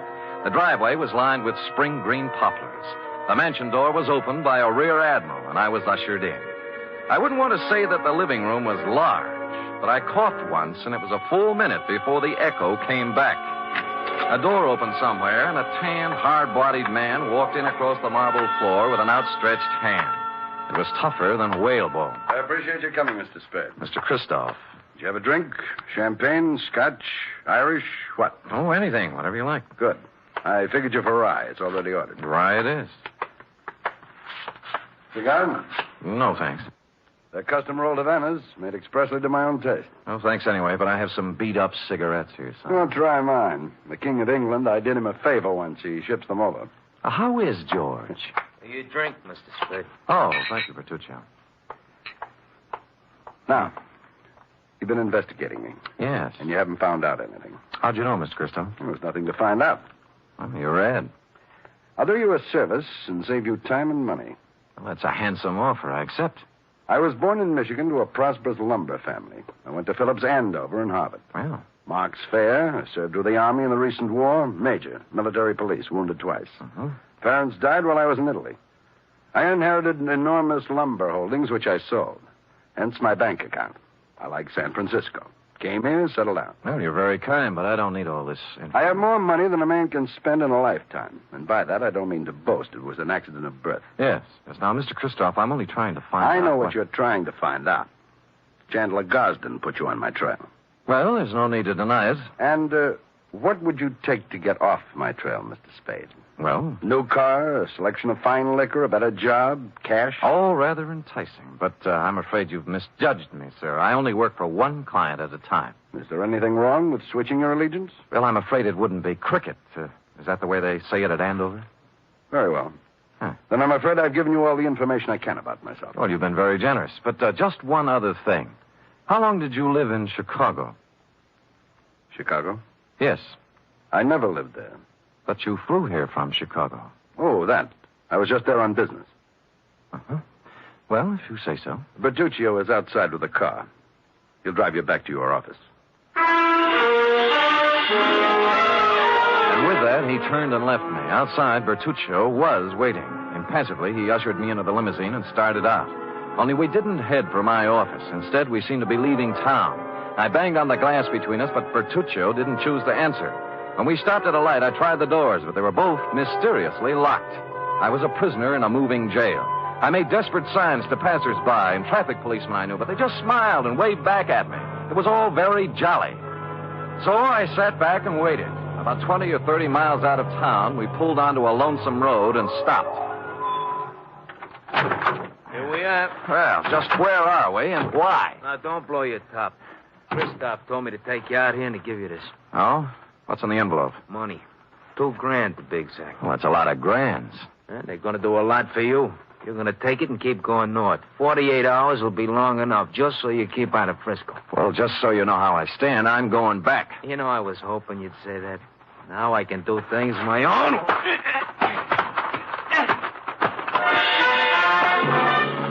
He pulled out a long black sap and started wielding it. The first cut just grazed my head and smashed into my shoulder. I blocked his second blow and moved in for some close work. The third time he swung at me, his arm caught an overhead tree branch, and that was his undoing. He took 4 or 5 and then went down and out. I searched him, and his billfold revealed that he was Joseph Kowalski, late of Chicago, Illinois. The cards and addresses it contained left little doubt that Kowalski was in the rackets. I threw him in the car and drove back to town and police headquarters. He was awake by then, and I had to drag him into the hall. You want him locked up, Sam? What for? Assault and battery, assault with a deadly weapon, assault with intent to murder, mayhem, anything. You can't lock me up. I didn't do any of those things.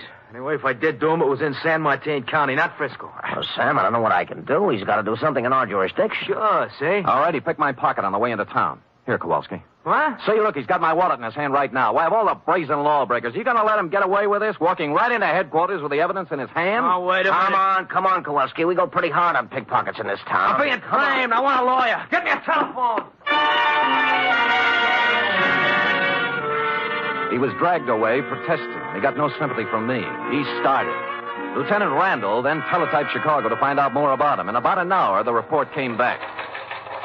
I won't read his whole record, Sam, but he's paid for everything, they say. He's clean. Huh? However, it does say he was the bodyguard for a man named Barney Moffat. It says Moffat was a shady business operator. Picked up several times, but nothing hung on him. He left town about the same time Kowalski did. He's listed as undesirable, but he's not wanted. Oh, thanks, Lieutenant. If a man named Barney Moffat had a hood named Joseph Kowalski as a bodyguard, and they both disappeared from Chicago at the same time, the obvious conclusion was conclusively obvious. I drove the limousine back to Christoph's estate. But as I parked the car, my headlights hit another car. There was someone getting into it, Mrs. Chandler Gosling. Oh, you, what do you think you're doing? Remember me, Sam Spade? Oh, detective. Yes. What are you following me for? What were you doing in Christoph's house? I thought he wasn't a friend of yours, or your husband.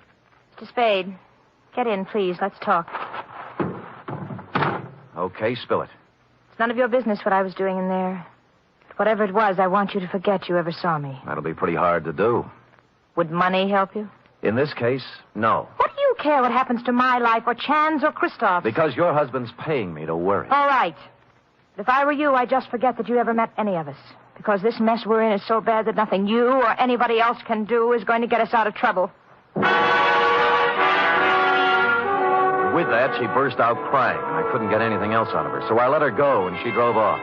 I walked up to Christoph's house, knocked on the door, and a servant opened it. I took a couple of steps inside when 6 pairs of arms grabbed me. Some of them had fists on them. The struggle was just getting lively when Christoph appeared. All right, let him go. Well, I don't appreciate this kind of treatment, Christoph. You weren't it, Spade. All right, men, take a walk. Now, what's it all about? It was my orders if you ever showed up here again. Why'd you soften? I just heard about Kowalski. You managed that very well. I admire resourcefulness. How would you like to work for me? No, thanks, Moffat. Moffat? Barney Moffat, late of Chicago and the rackets. So you know, huh? Well, I wasn't sure until just now, but you've cleared up the doubt. How much do you know? Very little. Just that you were a shady operator, but nobody's looking for you or anything. Spade, I did a lot of things. Several years at tightrope walking with the law. But I never did anything they could jail me for. I have an idea you're considering doing something in the near future. What makes you say that? Well, it's a vendetta, isn't it? Monte Christoph and Bertuccio the Steward and the Dentist Corporation. You couldn't resist the drama, could you? All from Dumas' novel. But why? Why do you want to play the Count of Monte Cristo? What did Gosden do to you to merit all this revenge? Tomorrow. It'll be over tomorrow. And with that, he clutched at his heart and fell forward at my feet.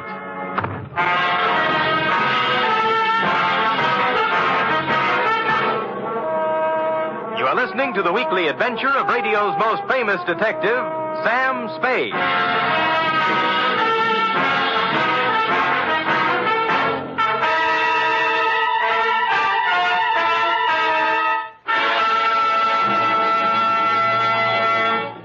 Three chimes mean good times on NBC. If you've been searching for mystery on Saturday night, put away your magnifying glass and follow these clues. Dial this NBC station tomorrow evening and listen for the chimes, and then you'll be off on a perilous trip with The Man Called X, starring Herbert Marshall. And if you've been searching for music, too, on Saturday, then Eileen Wilson is your dish as she stars in Your Hit Parade with Snooky Lanson and Raymond Scott's orchestra. And now back to the Vendetta Caper, or the Revenge of Monte Christoph, tonight's adventure with Sam Spade.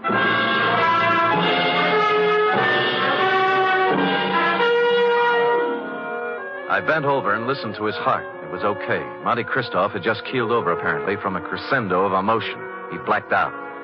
I didn't want to be held up by his henchmen, so I left the room and walked out of the house without calling anybody. I walked down the road, and good luck, there was an empty cab cruising along. At Chandler Gosden's, I found him pacing the living room in a state of physical and mental disorder. I told him what I knew. Vendetta? Why? I never heard of him. I never did anything to the man. Why would your wife go and see him? I don't know. Why don't you ask her? Because she hasn't been home all day, and here it is, 1 o'clock in the morning. She's still listening. Tell me, is there something special happening tomorrow? Christoph seemed to think that everything would be settled tomorrow. It's our annual corporation election, just a matter of form. I'm elected president. A few other people voted into office, always the same people. Well, then he must plan to swing the election his way. Maybe put you in office. Got a fat chance of that. I don't care how much stock he buys. Ginny owns 10%. I own 41. That's 51%. If he bought 49% in the open market, that still wouldn't be enough. We could still outvote him. You're sure you've got the stock in your possession? Sure. I saw it last week when I was down in the hall looking for my birth certificate. Stupid me, forgot I don't have a birth certificate. Huh? No, that must be Edson, my lawyer. Called and said he had something on his mind. Chandler, I have bad news for you. It can wait. No, it can't. This is Sam Spade, Ralph Edson. How do you do? Spade. Now, Chan, listen to me. All right, what's biting you? Just this. We're liable to lose that election tomorrow. What are you talking about? We can't. I just found out that Monte Cristo has 59% of the voting stock in Gosden Electric. 15? He can't have it. Oh, look, wait a minute.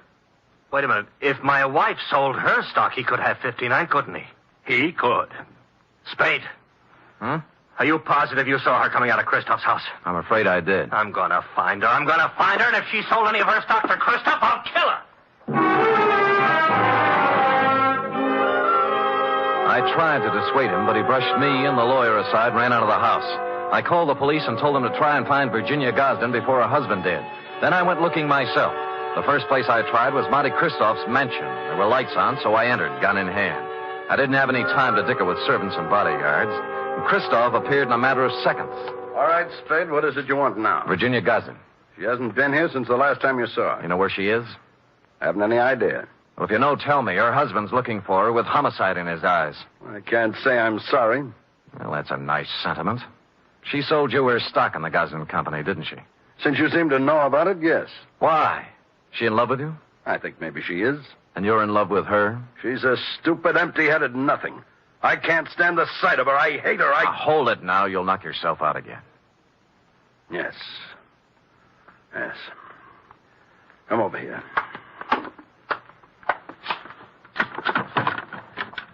Take a good look at that. No, it's a pillow. An ordinary pillow. So? You notice how dirty it is? Yeah. Notice that it isn't even stuffed with feathers. They were too good. It's stuffed with dirty cotton rags. Well? My father's head was lying on that pillow when he died.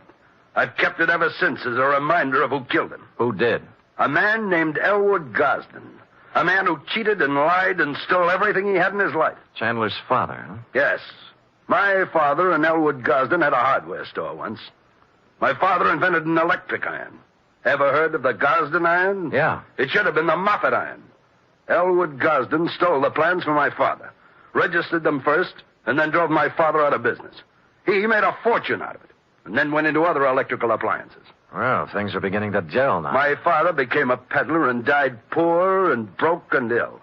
My mother died 20 years before she should have from overwork, while the Gosdens grew fat and respected on the Moffat brains. So you started your vendetta, huh? I started it the day my father died. I set out to make one thing in this world, money. And I made it in handfuls. You can look me up. Barney Moffat, Chicago. Gambling, black markets, gun running, slave trading, anything and everything that had a big profit in it. And then I set out for San Francisco to break that Creighton son of Elwood's and his whole family. And on the way, you lost a guy named Barney Moffat. What difference? Look, you've got money now and everything you need. Why go on with it? I don't care anything about money. I only want to use it against them. Do you know why I had all those parties? To buy stock from people. Yes. Stock in the Gosden Company. I've paid twice, 3 times what the shares were worth. But right now, I own 59% of the Gosden Enterprises. And tomorrow morning, when the two of us meet at the stockholders' meeting, I'm going to vote him out of office and take over the company. And then, I'm going to drive it right into bankruptcy. And you got Mrs. Gosden's stock by making her fall in love with you. I had to. Don't let's talk about it anymore. About Chandler Gosden, he's a man with a very short and violent temper. He might come gunning for you. That's just what I hope he does. Ask the man at the door to show you out.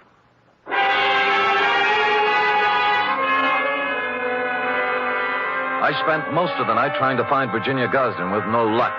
Chandler didn't return to his house, so I didn't know what he was up to. It was early the following day when I got my first report.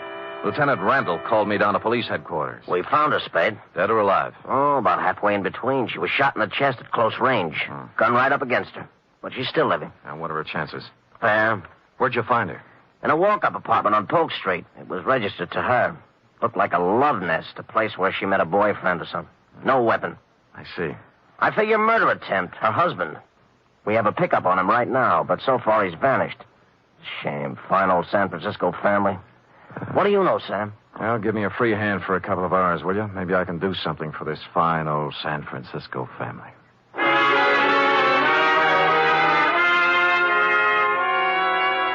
I had no more idea than the police where Chandler Gosden was at the moment, but I had a good idea where he might be later in the morning. I put a call into Ralph Edson, his lawyer.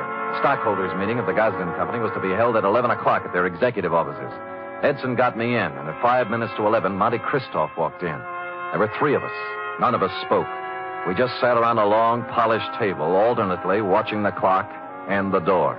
At 11:03, the door opened. Chandler Gosden stood there, rumpled, red-eyed, vicious.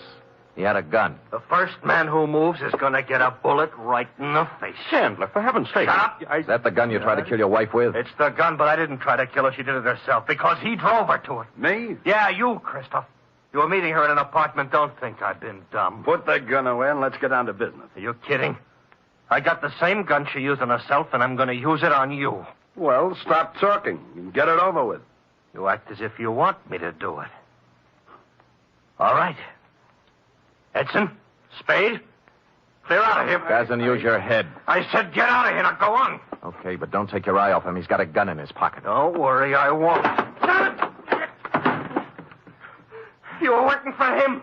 Working for him all along. Everybody was. No, now listen to me. He wanted you to kill him. He doesn't care about himself. He just wanted you to be put away for murder. Spade, this is our affair, not yours. Now, look, both of you shut up and listen.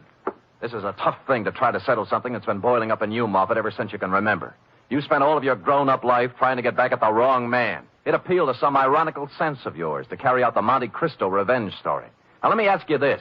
You remember all about Monte Cristo and how he ruined the people who had ruined his life and how his father died heartbroken. But do you remember the end of that book? Go on. He found that he couldn't bring himself to revenge the wrongdoings of families on their innocent children. That reads good in a book, but I don't feel that way. Well, maybe you will when you hear this. What? This man right here that you spent 20 years getting ready to ruin is not even a Gosden. Huh? What? He's an adopted son. Mr. Elwood Spade, Gosden adopted him from an Oakland orphanage on October 11th, 1907. I got the records to prove it this morning. I don't believe it. I would have known. Mr. Edson, you've always been the family lawyer. Isn't this true? It was a long chance that Edson would play along with it. But to bring it off, it needed the final clincher. Lawyer Edson looked at me, then looked at Chandler Gosden. He gulped and licked his lips. It's true. It's true, Chandler. Adopted? Your father never wanted you to know. Chandler didn't move. He just stood there stunned. But Barney Moffat sank down into a chair and buried his head in his hands. Edson and I looked at each other and waited. And finally, Christoph looked up and spoke. Start the meeting. Mr. Edson? I hereby declare the annual stockholders' meeting of the Gosden Company open. Mr. Gosden? I don't care what happens now. I bow to the majority stockholder. Oh. Mr. Christopher... I beg your pardon, Mr. Moffat? As the majority stockholder, I vote that the chairmanship of the Gosden Electrical Corporation remain as it has for the past 20 years with Chandler Gosden.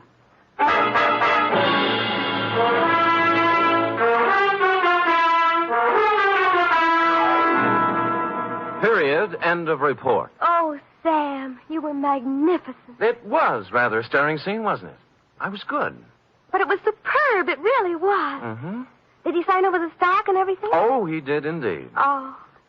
Sam, do you think the world will ever get to a time when everybody has all he wants, and instead of trying to get more, everybody spends his time just trying to enjoy life? Well, you know best, Effie. Do you really believe that, Sam? Well, you've got to believe something. It's better than nothing.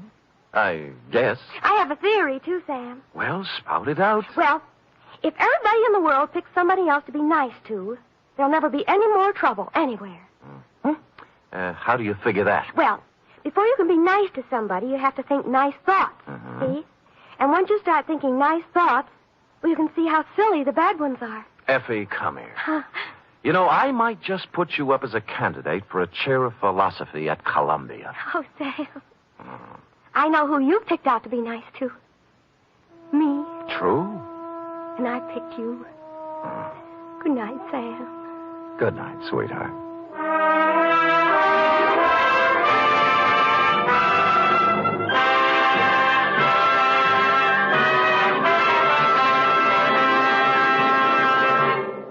Tonight's transcribed adventure of Sam Spade was produced, edited, and directed by William Spear. Sam Spade was played by Stephen Dunn. Lorene Tuttle as Effie. Script for tonight's adventure by John Michael Hayes. Musical scoring by Lud Gluskin, conducted by Robert Armbruster. Join us again next week, same time, for another adventure with Sam Spade.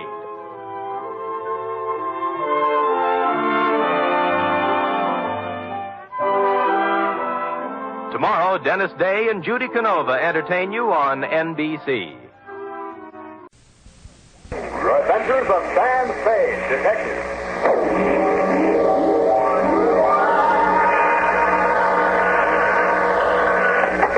Sam Spade Detective Agency. Spade, sweetheart. Oh, hello, Sam. What are you doing? Having breakfast, Effie. Breakfast? But it's 7:30 in the p.m. Well, it's a topsy-turvy world, sweetheart. What was the problem, Sam? Oh, a gold key to the door of her apartment. She gets to figure out what it unlocks. Very complex case, Effie. Greed, passion, twisted ambition, hate, love, vengeance, and murder. The whole gamut. It was ghastly every now and then. Well, Sam, maybe we ought to put off the report till morning when you're feeling fresher. Oh, it's very considerate of you, sweetheart, but I'd like to get it off my chest now tonight. If you want to help, just be at your desk. Now, don't say anything when I come in. Just be there.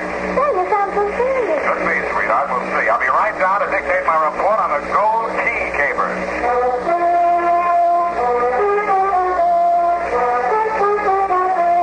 Now, with Howard Duff starring in Spade, Wild Root brings to the air the greatest private detective of them all in The Adventures of Sam Spade.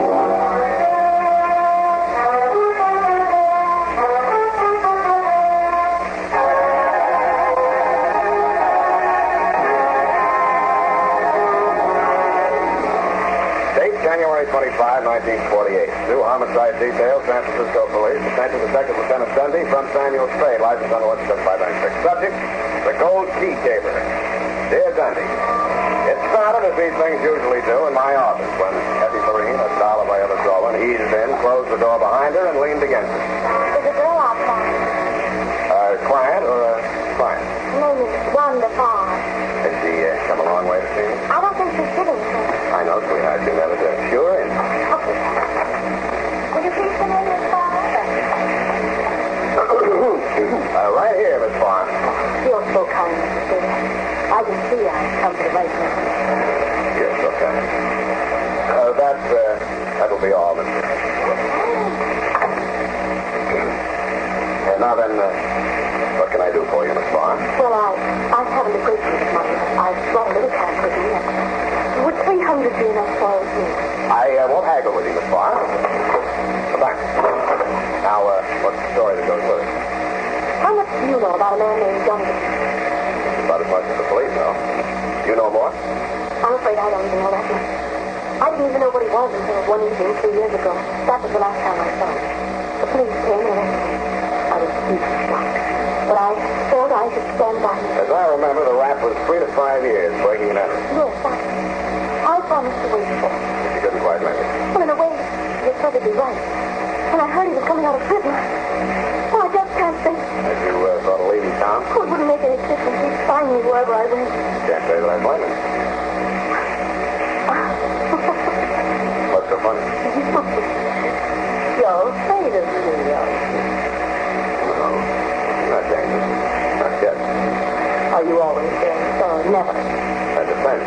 Oh. Yeah. On how many other chaps you handle, like this county police, and how many other chaps have helped you get out from under. Really? There must be some other type of detective. Okay, here's your money. Well, I won't go. You can't turn me away like this. Of all those things I told you. You haven't any right to... When I put my trust in you... That's a lousy act, too. Sit down. Well, now let's have it. What do you want me to do? Well, he's arriving in San Francisco this afternoon. He'll come to my office for instance. He said he would. I haven't been seeing or even answering yet.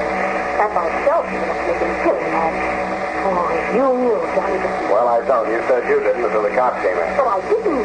I didn't know he was in with a mob. I just thought he was a gambler like anybody. And then about his violence. Whenever he's angry, he just goes crazy. I wanted to shoot him long before I set him up. Then I was going to write and then tell him in prison. But then I was afraid he'd break out and make things worse. tell myself, but now... No, you really got to think. Yes, but I can't. I'm afraid. And you want me to hold a gun on him while you give him the air? Oh, you say it like that. Making me think. But I just can't go back. I can't. I just knew that you were fine and okay. And I feel safe. For how long? Look. Let's say something first. After dinner, Jones. I was wrong. You're not afraid. You're not afraid of anything. What's the address? 1234 Van Ness. Apartment 21. What time do you do it? If don't get in, I'll see. I'll be there at quarter up. Budget 4 times. Long, short, long, short. No. No, don't use that. I don't want to make any mistakes. Here. Take this. Step yourself in. Gold key. Johnny. Forever. Don't worry, Angel. Don't worry. You can put a new name on there. This one's not engraved very deep.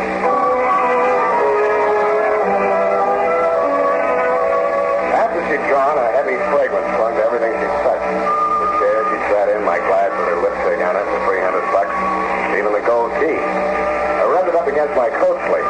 The name didn't come off. It only shone brighter. I threw it across the room just to see if it would bounce. It did. And when I walked over to pick it up, there were 2 keys, or at least 1 and a half. The gold shank had been hollowed out, and the key that fitted inside it was wrong again, Dundee. Not a glass key, a brass key with a number on it, 322, nothing else. I wondered if Johnny Batiste had been living a double life, or at least 1 and a half. I was still wondering when I slipped the brass key back into its hiding place and used the gold one to unlock the door of Wanda's apartment.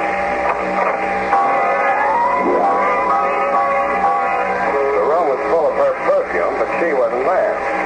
Johnny Batiste was. He was cleaning the prison dirt out of his fingernails with a shiny new spring blade knife. Yeah, key. What for? You're in. Where's Wanda? She changed her mind. She don't want to see you. Who changed it for? I did. I told her she didn't want to marry into the wrong set. So give me that key, you blow. Where is she, in here? I told you to blow. She don't want to see you. Mix to yourself. You're stir-happy.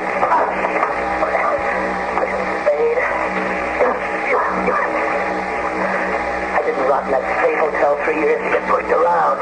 Why do you think I took that rap? You took it for her? You're crazy. She was through with you before you went up. Just go on talking like that. Go on. I'll cut you. I'll cut you real bad, Copper. Johnny, I don't want to hurt you, so don't try. Good night, Johnny. Go on, Copper. Go. The first thing you ought to learn about civilian life, Johnny, is don't jump somebody until you know what it's all about. What did she tell you? Forget it. You'll get this cheaper than I did. But she's 3 years older. So am I. Listen, Johnny, here's my card. If there's any way I can help you, let me know, will you? I mean it. You got a heart, sister.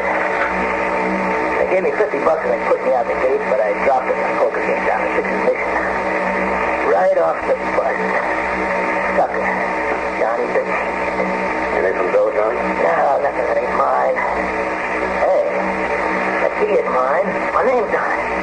They couldn't do nothing to me if I hopped that, could they? I was 10 or 15. That's solid gold.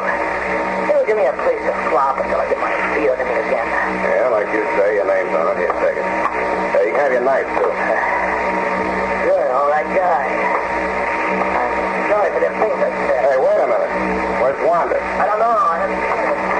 And I don't want to see it. So long, sucker.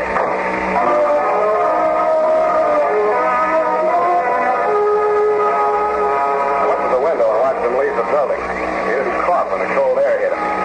Instead, he took a deep breath and strode briskly across the street and into a neon-lighted bar and grill. Something about his swagger bothered me. Giving him the gold key might or might not have been as smart a move as I thought it was, but I was sorry I'd given him back his knife. Sam Spade, sucker.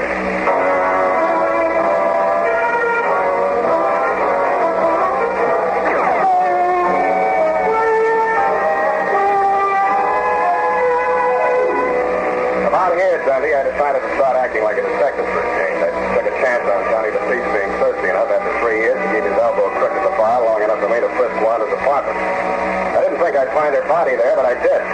I deduced that it was in the clothes closet from the feeble cries and pumpings I heard as I walked into the bedroom.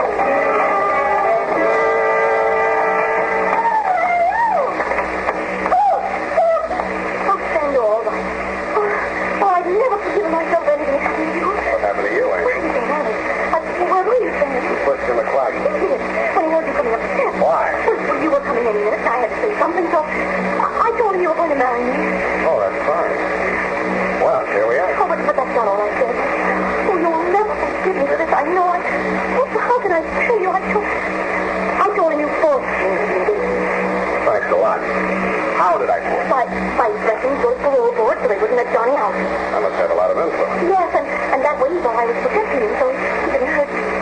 Only this little bit. And it pushed me across. Well, it's nothing really. All a little discovery. Oh, but if you only knew what he was getting right standing there in that dark, not knowing what he was doing to you. Oh, darling. You think any more about it? Oh, listen. Oh, you do forgive me, don't you? About that gold key, Angel, I think you better change the lock on your door. What? I gave it to Johnny. You? Oh, no, you fool. Oh, he was broke. He made it. Oh, where did you get a crazy idea like that? Where did you get those great, big, beautiful lies? Stand be serious. But I am. We're engaged, aren't we? Oh, stop that. Listen. If I don't have that key back by midnight, Oh, nothing. it's him. He's come back to kill me. Get out of sight. Get out of sight. I'll take care of it.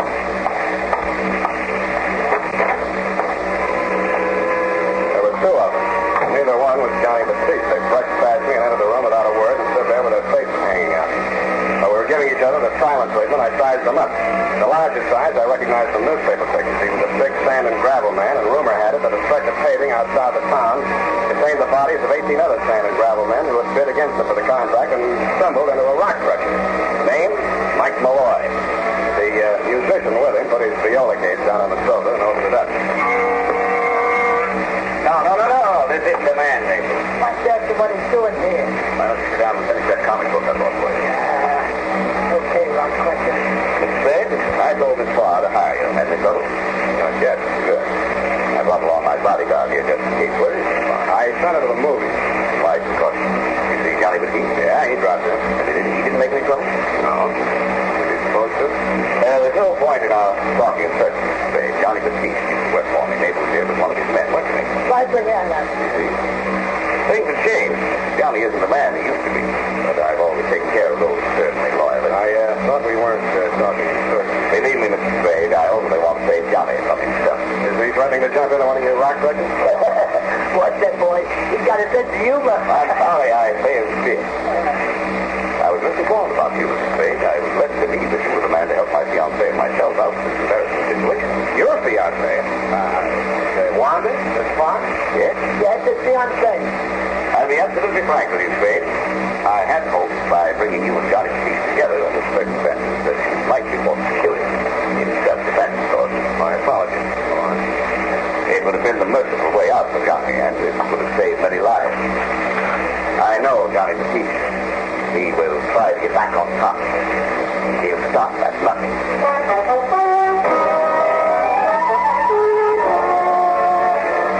I believed them, and it was no mistake. That's why I almost hoped they didn't know where Johnny was, but they did. After they left Juana's apartment, they crossed the street and went into the neon-lighted bar and grill. By the time I got downstairs, they were on their way out again with Johnny in the middle. He didn't look like he wanted to go, but they dragged him into Malloy's limousine, and he went. I did, too.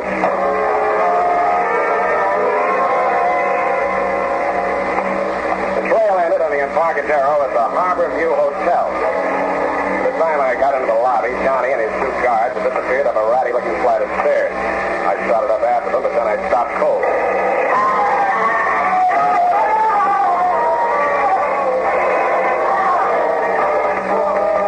When I got to the top of the stairs, I saw where the number one burst had gone. It had raked the ceiling and taken every light bulb in the corridor. I could see the flashes from the Tommy gun, and somebody backed into the hall from one of the rooms, still pumping lead. I'm gonna die!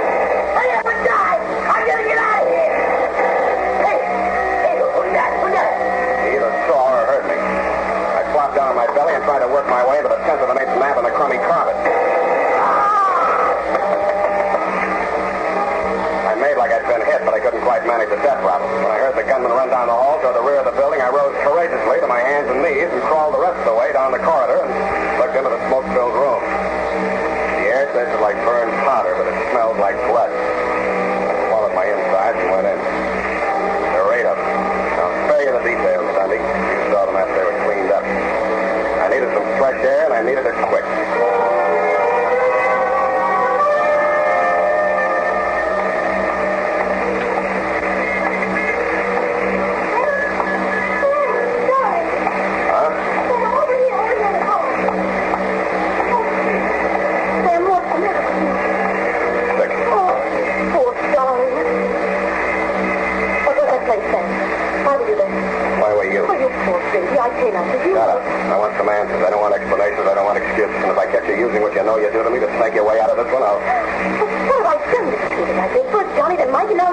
starting again. It's the last time. Sam, I'm sorry. What do you want to know? Are you in love with Johnny? But I told you no. Mike Malloy? No. You gonna marry Malloy? What was in that room? 8 dead men. What else? A lot of blood and powder smoke. Now I'll see if I'm going to marry Malloy. Okay, that's all I wanted to know. I'll see you later, Angel.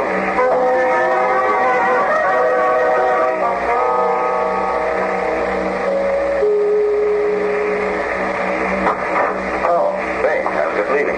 Come back later. You're not leaving, and I'm not coming back later. Get back in the room. Now, listen here, Spade. I hired you as a bodyguard for my fiancée, Miss Barr. What do you come off pushing your way in here with a gun like this? I can have your license revoked so fast to make your head sway off yourself. I'm a little sick of this business. Spade, I warn you, stay out of this. What's that? You know Johnny the Geek.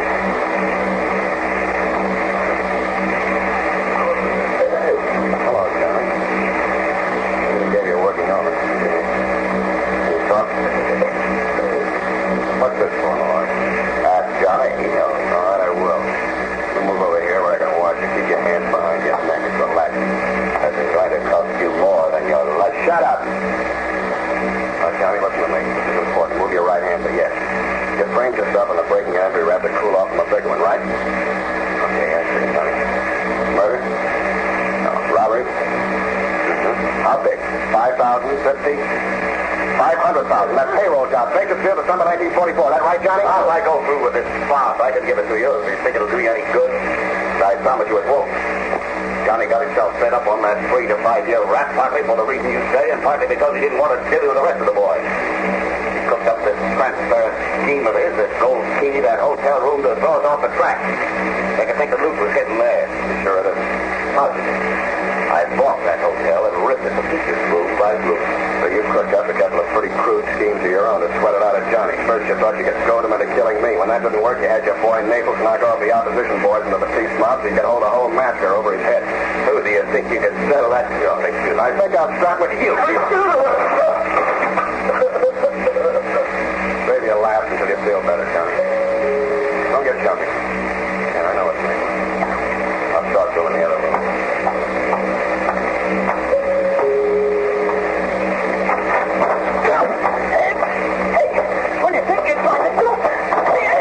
Leave it there, Naples. Yeah. What are you doing here? Where's the boss? Out. What do you want? I want to talk to you, pigeon. Who's the pigeon? Nobody but you, Naples. If you think somebody else is going up for that slaughter in room 322. Johnny got them guys. That's the boss. I asked the boss. He said you did. You're bluffing. Johnny bargained for a written statement by Malloy alibying Johnny. The cops have got it now. They'll believe it. Malloy's a big citizen, so you're the only pigeon left. That's what you think. Where is he? Wait here. I'll bring him to you.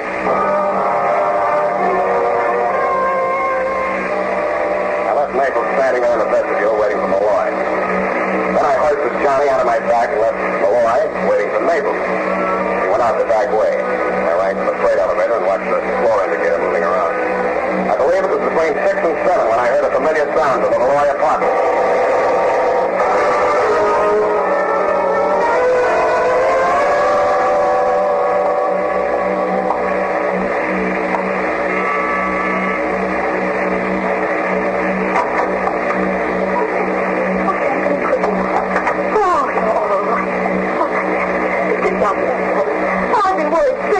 What about Malloy, Johnny, me, or the half-man? Johnny, did Malloy find it? Malloy's dead. Johnny? Johnny can't talk. You know how to. Can't talk? No, but I can. Sam, you didn't have anything to do with Malloy dying. As much as anybody. But you seem so... Oh, no, I don't think you. You're out of the floor? I think in the feet. Oh, it's so long to hold me. Darling, I think of all you've been through for me. I wonder if I was. I wonder. But you and everything, and the moon, too. Oh, I've never dreamed there'd be anything perfect. It just seems good to be true.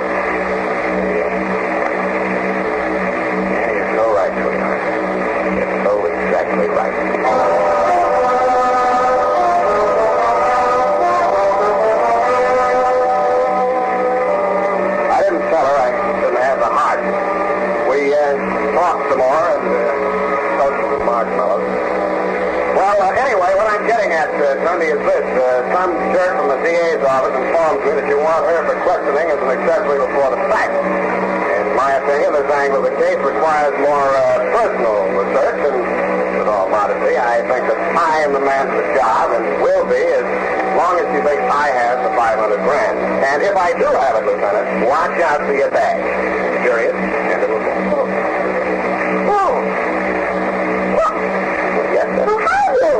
Have I what? The $500,000? Oh, heavens forbid me. How can you be so calm about it? I said it, sweetheart. Search every nook and cranny for Treasury Hawkshaws, and I'll give you a full account. Private, of course.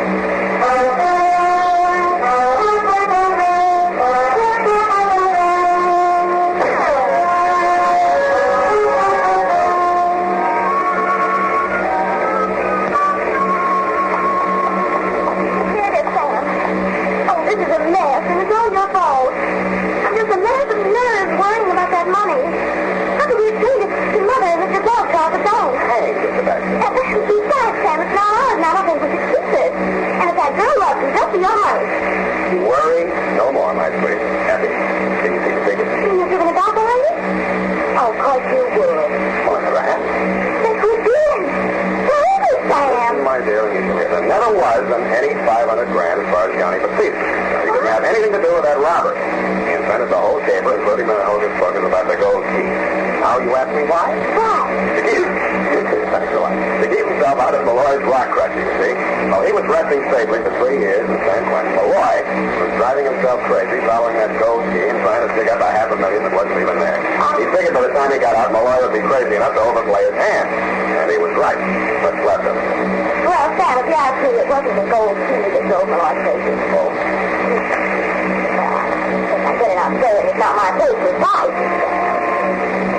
You know what I mean. Good night, Mother.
The Adventures of Sam Spade, Detective. Brought to you by Wild Root Cream Oil Hair Tonic, the non-alcoholic hair tonic that contains lanolin.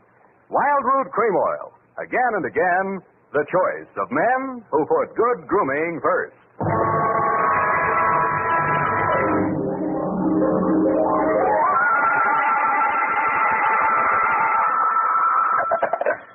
Sam Spade Detective Agency. Are you still there? I believe that interpolation is hardly rhetorical, Mr. Spade. To what have you been up, if you'll pardon the expression? And has that girl regained her facilities? I wouldn't know, but her faculties are as good as ever, if you'll pardon the expression. Mr. Spade, sometimes I think you're a regular philanthropist. Don't you mean philanderer? How much money did you make out of that case? Well, I broke even anyway. That's what I mean. You're a philanthropist. Well, you know best, Bernadine. By the way, was that man really murdered with the buzzsaw, or was that just publicity? He really was, Bernadine. Why? There just happened to be one lying around. Oh, I don't mean that. Why was he killed? For the Wheel of Life. Oh. You're not going to ask what that is? Some curio, no doubt. Listen, Bernadine, the Wheel of Life is, oh, well. I suppose I don't have to tell you to stay where you are. Just sit quietly with your book in your hand, and I'll be right down to dictate my report on the Wheel of Life Caper.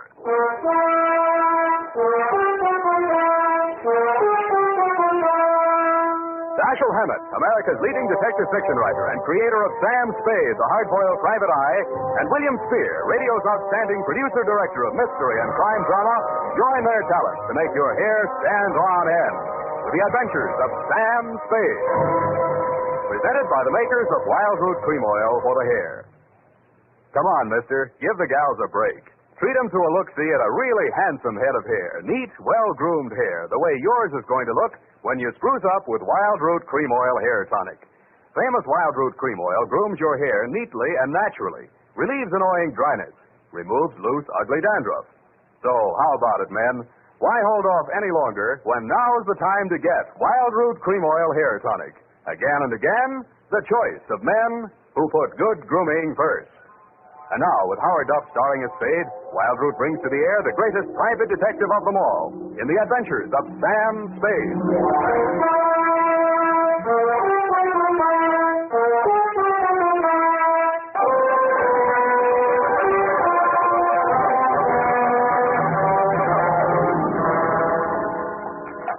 I went down to St. James Infirmary to see my baby there.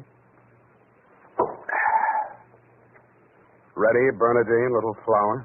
I'm way ahead of you. Keep it clean. No more than 3 erasures per page. Okie dokie? Oak. I mean doke. I mean date. Oh, I'd love to. July 11, 1948. To Detective Lieutenant Dundee, Homicide Detail, San Francisco Police. Subject, the Wheel of Life Caper. Now, don't go away from me. I don't know why these things always have to happen to me. Under private detectives in the San Francisco Classified Directory, they're listed somewhere in the neighborhood of 60 agencies, several with large display ads. But somehow she managed to find me. It's all so strange, Mr. Spade. I hardly know where to begin. Well, the beginning is always a pretty good place to start, Miss O'Farrell. Yes, the beginning. It was like waking out of a nightmare you can't remember. Everything seemed out of proportion. Even the buildings along the street seemed to be leaning at a crazy angle. And then I realized I was traveling down a hill. I looked wildly around for something to help me get my bearings. There was a street sign, O'Farrell, stuck in my mind, so I gave it to your secretary when she asked for my name. Uh-huh. What's your real name? I don't know. I don't know who I am, where I came from, or where I'm going. Mr. Spade, I'm so frightened. Now, wait a minute. A lot of people suffer from temporary loss of memory, and most of them recover. But amnesia is a sickness, and I am not a doctor. Oh, and you won't even try to help me? Well, I can give you the name of a good head doctor right here in the building. There's also missing persons. Oh, but I'm not a missing person. I'm right here. Yeah, I mean, where you aren't, somebody might be missing you, n'est-ce pas? But the police. Oh, I'd rather not. I might be wanted for some crime. How do I know? You sure you want to find out? Oh, yes, I do. It's terrible not knowing. But I want to find out for myself. Can't you understand that? What do you think I can do for you? You might save my life. From what? Well, I'll try to tell you exactly how it happened. First, I looked at my watch. It was 3 minutes past 10. The cable car stopped at the corner and a man got on. I couldn't remember ever having seen him before, but then I couldn't remember anything. He sat down beside me and he caught hold of my arm. I tried to pull away. Well, you can see the marks, Ray. Yeah. Well, who was he? He acted as if I was. I think I know what you mean. Did you find out who he was? No, I was too frightened to speak. What did he say? He sort of growled it out of the side of his mouth, but it sounded as if he said, Lathrop wants to see you. Mm-hmm. You remember anybody named Lathrop? I can't remember anything before 3 minutes past 10 this morning. Well, let's go on with since then. The guy grabbed you, said somebody named Lathrop wanted to see you, and then what? I went into a panic. I managed to jerk away from him, and I jumped off the moving car, and then I looked in the classified section, and I found you. Why me? I don't know. The name, I guess. A spade to dig up my past. Please, Miss O'Farrell. Do you think I'm very silly? No, I think you're very beautiful. I wish you could remember whether you're married or not. Oh, no. Well, at least I have no wedding ring. What have you got? I mean, besides what's visible. Well, I couldn't find much of anything. I went over my clothing. There don't seem to be any marks of any kind. Oh. Well, you got any money? A little over $300. Let's have it. The purse, too. All right. Lipstick, aspirin, bobby pins, Kleenex. Nothing here. They couldn't have been bought in any drugstore. Powder. Hey, what kind of powder is it? Then there was this in my coat pocket. Match folder. Sailor's Rest Bar, Hotel Calcutta, 1100 Embarcadero. Little number written inside. 120. What's that, a room number? I don't know. My purse, you have to destroy it. Here's $10 of your own money. Buy a new one. Wow. Did you find something? Coin, Chinese bit. Good luck piece, probably sewn in by whoever made it, maybe in China. That ring any bells? No. No, I'm afraid not. Shoe. What? Your right shoe. Let's see it. Take it off. You aren't going to tear it up the way you did the purse, are you? Dust. Plaster dust. Is that a clue? I don't know, is it? I'm not a detective. Well, you are in this case, baby. If it doesn't mean anything to you, it doesn't mean anything. Oh, it doesn't. That's everything. What am I going to do? Well, let me see. First, we better give you a name. O'Farrell's all right. You look like, Guiana would do, but, no, that's in use. How about, Poppy, for forgetfulness? Poppy O'Farrell. That's a funny name. I think so. I think I like it. You do? I think I like you, too.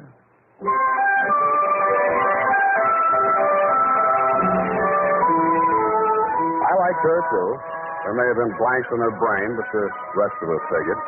In the elevator, I started adding it up, and by the time we reached the street floor, it came to quite a tidy sum. Where are we going, Sam? Far, I hope. But first, we're going to find you a place to stay. Oh, yes, we must be practical. No use overdoing it, huh? Oh, no, Sam, I didn't mean... Oh, wait. What's the matter? You remember something? That man, the one who followed me this morning, he's standing right out there waiting. The one in the straw hat leaning against the newsstand? Yes. Where are you going, Sam? You stay here. I just remembered something I hoped I could forget. Hello, Shuggy. What brings you back to town? Do I know you? That doesn't matter. I know you. The name you were using when you blew this town was Shuggy Bellows. You wouldn't take the risk of showing your face here again unless the caper was worth it. You've got a big nose. Keep it clean. You've been trailing that girl all day. Why? Dame? What dame? Who's Lathrop? I don't remember. Okay, I'll give you a chance to think it over. Hey, officer. You dirty shaman yelling. Come on, no, you don't. What's going on here? Break it up. Oh, Mr. Spade. Is this fella giving you trouble now? Yeah, what kind of a beat are you piling here, Clancy? Letting a cheap grifter like this walk around with an arm tip full of guns? Or are they handing out permits to characters like these this day? Well, no. How about that, son? Have you a permit now? And a goat copper. Oh, so one of them clever lads he is. Well, come on, me bucko. Before I lose me temper and give you your lumps now. Okay, I'm coming. Better not. Much obliged, Mr. Spade. I'll pay you for this, Charlotte. And a goop to you, too.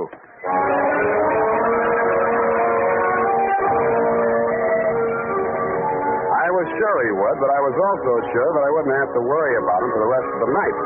I checked Poppy O'Farrell, gave us a Belvedere, locked her in her room, and told Tiny Stoller, the house dick, to keep an eye on her. When I left him, he was, and he seemed to be enjoying his work. Then I headed for the Embarcadero.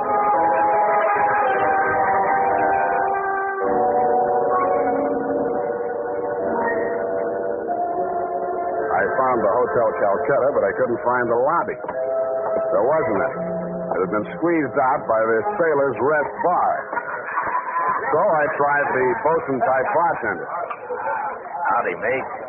You got business aboard? Yeah, where do I find the purser? Hey, one to shore. All the officers went ashore except the janitor. He's passed out in his bunk. Oh? How about the passengers? You're in the thick of them right now. They spend most of their time and their money right here. Which one belongs to 120? You a dick? Yeah, but I got $10. Well, what I can tell you ain't worth it, but thanks anyway. He stayed in his cabin. I only saw him at once. That's when he went ashore. I says to the deck steward, that's room clerk to you. It was the general. He says, name of Korolenko. I noticed him because he was a real creep, see? 6'4", of solid brass. His head stuck up in the air, and he didn't move nothing from his stern to his shoulders. A real Frankenstein. Do I keep it then? Yeah. Do I get a look at his room? Yeah, sure. Go ahead. Who's stopping you?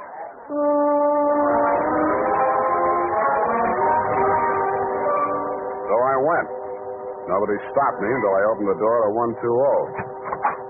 Then I stopped myself. It was an inside room with one small window and an air shaft. It looked as if a flurry of snow had blown in. The floor and the rest of the flat surfaces were sprinkled with a fine, dirty white powder. It wasn't snow, it was dust, plaster dust, like the stuff I found in Poppy's handbag and on his shoes. I shook the place down, unexpecting to find anything. I didn't until I opened the wardrobe.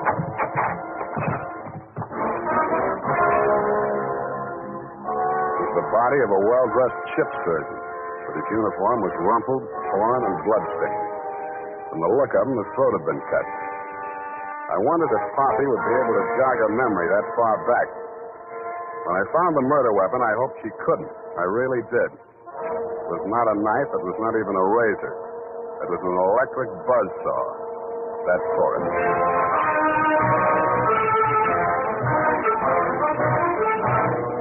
The makers of Wild Root Cream Oil are presenting the weekly Sunday adventure of Dashiell Hammett's famous private detective, Sam Spade.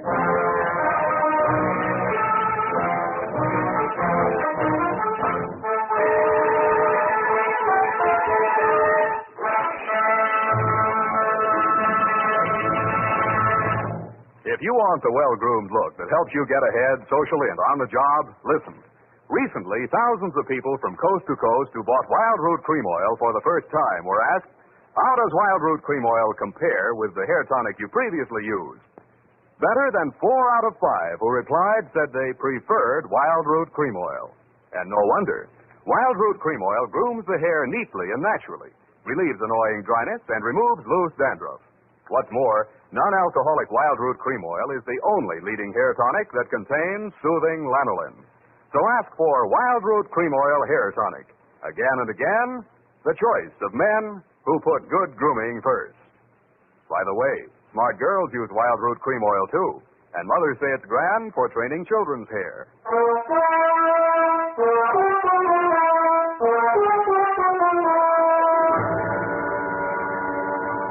And now, back to the Wheel of Life Caper. Tonight's adventure with Sam Spade.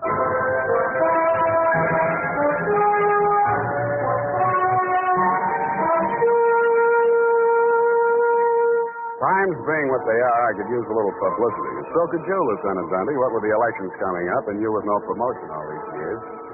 This one time, I got it instead of you and wished I hadn't. The morning papers called it the Buzzsaw murder and went on shamelessly from there. Horror killing related by Private Eye. Stan Slade, ex-Pinkerton man, mum on mystery woman.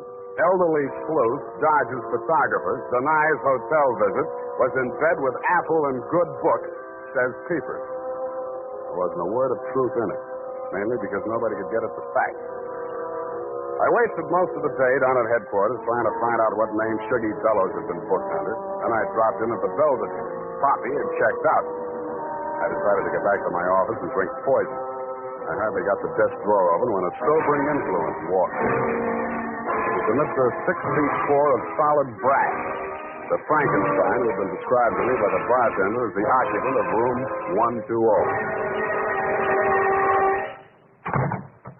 Excuse me.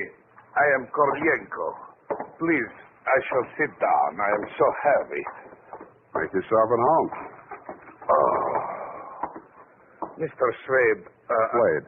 Excuse me. I am so heavy. I am Korlenko. So you told me. I'm really Spade myself. So, why are she hiding from me? Who? That girl, Miss Paget. Her I am paying 1 month in advance, $300 American.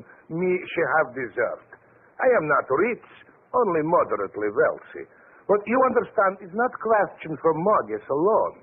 That ship's doctor, he was most kind to me. He cared to me even after I arrived. Now he are dead for his pains, his dirty tricks. Yeah, I know how you feel. Now, if you'll take it a little easy, I think we'll get farther.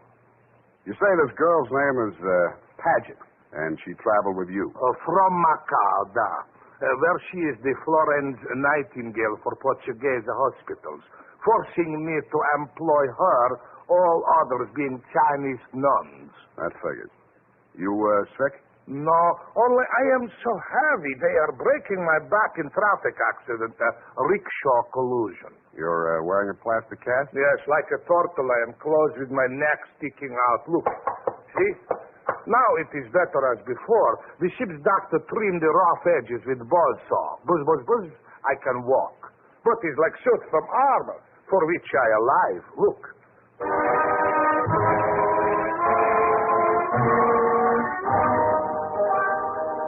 I looked again where he opened his shirt front, exposing the gray-white shell of plaster that surrounded his trunk from collarbone to hips. In a 6-inch circle over the left side of his chest, I counted 4 bullet gouges. I dug one of the slugs out and examined it. It was .32 caliber. The plastic cast, which was molded to the shape of his body, was no more than 1 inch thick. I didn't see how it had stopped the slugs, but it had. About then, the parts of Korolenko that were not held rigid in the cast began to tremble violently. Why are they doing this? Why? To a virtually helpless man. Why, Mr. Spade? Why? Where did you have that cast put on? Don't I said Macau? The Portuguese hospital there? The same. They are hanging me up with the neck and plastering me. Comes great pain, they put me to sleep from anesthetic. I are waking up in ambulance riding at shipboard. Why you wish I should tell you my operation? More important things we should be discussing. I think so, too. I think Miss Paget and her friends had something they wanted to smuggle out of Macau and into San Francisco, and you're it. Oh, excuse me. I am not comprehensible. Look, I mean, while you were out with the anesthetic, they planted the goods, whatever they are, in or under your cast. Oh, that is why I am so heavy. The wheel. The what? The wheel. Look, I'll show you. He hauled a manila envelope out of his overcoat pocket and waved it in my face. I took it over to my desk and fished out the contents. It was a set of X-ray films. 3 of his spine, showing the fractures, 4 of the skull, 3 I couldn't figure out, and 1 of his rib cage, only something new had been added. In silhouette, it looked like the wheel off of a child's wagon. What is it, this wheel? What to do?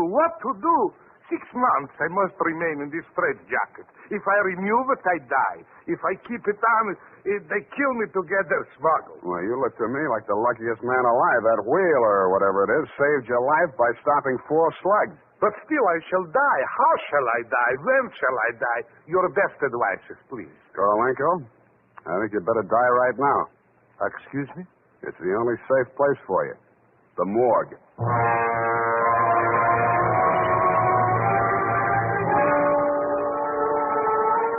I called my friend Maxie the morgue man, gave him pitch number 137596. He agreed to play along. An hour later, I stood on the curb, head bowed, hat in hand, as the morgue wagon drove away into the gathering mist. Best station the way you are. What do you want, Shuggy? I want to blast this gun straight through you, and I will if you give me any excuse at all. You sound like you mean that, Shuggy. You're getting smart, Shamus. I get going. Where to? Mr. Lathrop wants to see you.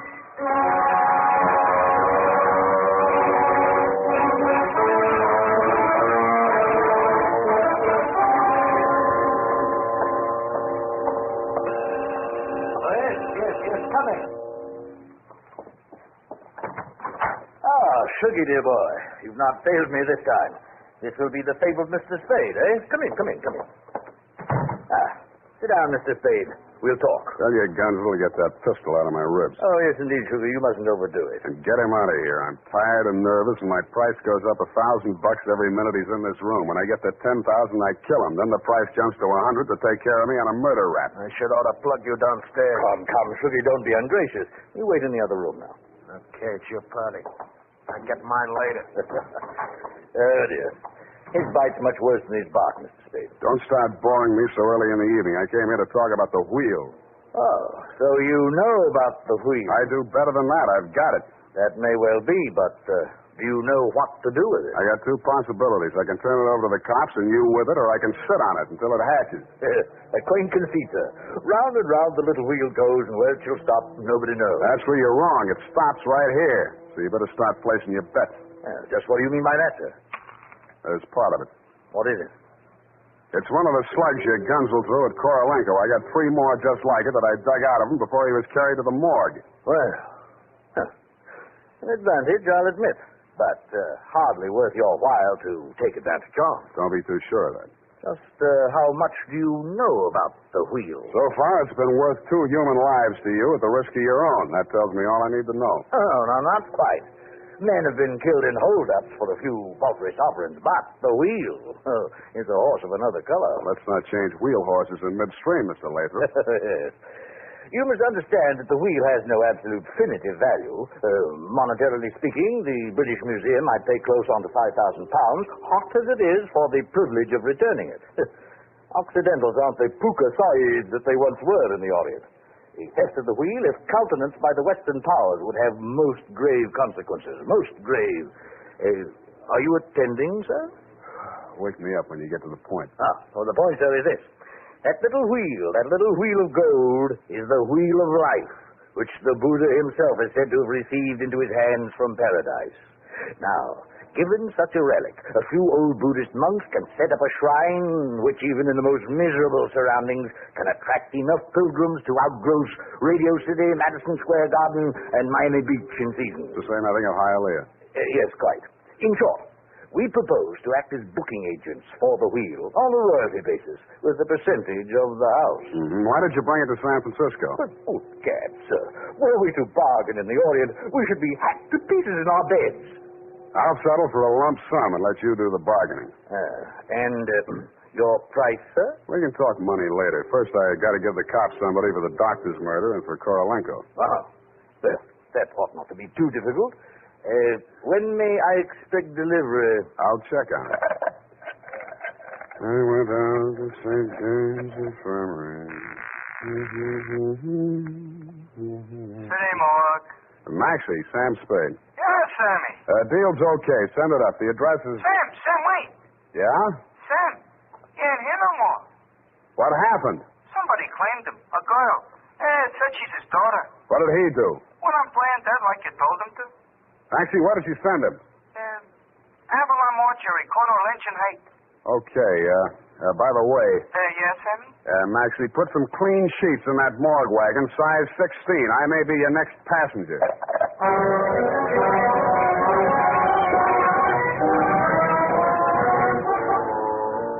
At the Avalon Mortuary, the night watchman let me in. He said Mr. Korolenko's daughter had brought an overnight bag and was keeping a vigil by his bier in slumber room number 7.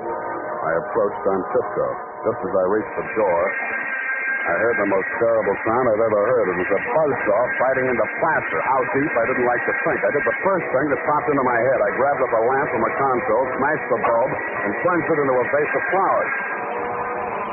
As luck would have it, slumber room number 7 was on the same fuse box. As luck would not have it, I was facing a desperate woman in the dark. I hugged the carpet while she emptied her gun. I hope she didn't have a spare. I forgot about the buzzsaw. The room lighted up momentarily from the lights inside my head, and I staggered back against the wall.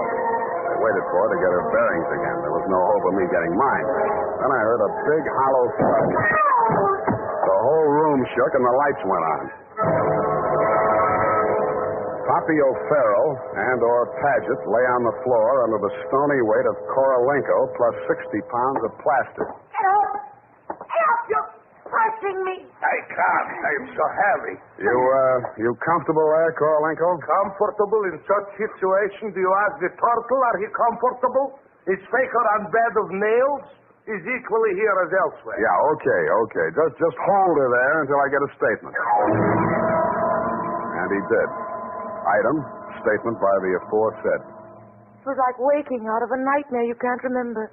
Everything seemed out of proportion. That was her story, and I had to admire the way she stuck to it. But if you keep trying, I'm sure she'll get back enough of her memory to confess that she planted the wheel of life in Korolenko's turtle shell when she decided to double-cross Shuggy and Laces. They never tunneled to her hiding place. They were gunning for Korolenko because they thought Poppy was working with him, which was true in a way, but not the way that they thought.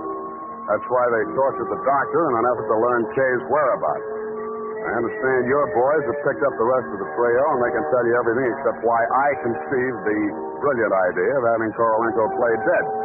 Between you and me, amnesia's a handy little gadget to have around, Bundy. I'm trying to draw a few strategic blanks myself. Period. End of report. Pardon me, Mr. Spade. Yes. There are just a few little coincidentals that I do not find entirely reprehensible. Such as? Well, I don't want to appear lucid or anything of that type. Believe me, you doesn't. I mean, don't it? Oh, you say the sweetest thing. But it's about the wheel. Oh, yes, the wheel. Well, I'll tell you what you do. You type that up. I've got a call in about that now.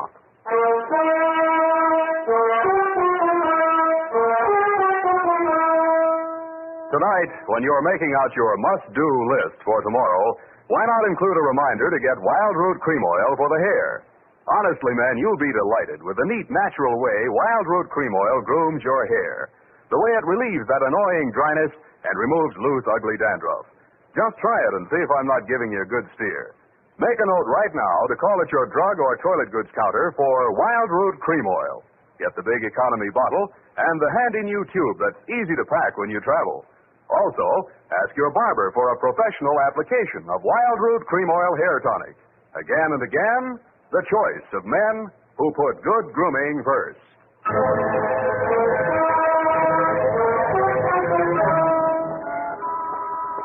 Did you certain the lowdown on the wheel of life? Certainly didn't. No, we won't know about that for 6 months. Because definitively, I mean definitely, that plastic cast has to stay on him. Doctor's orders, you know.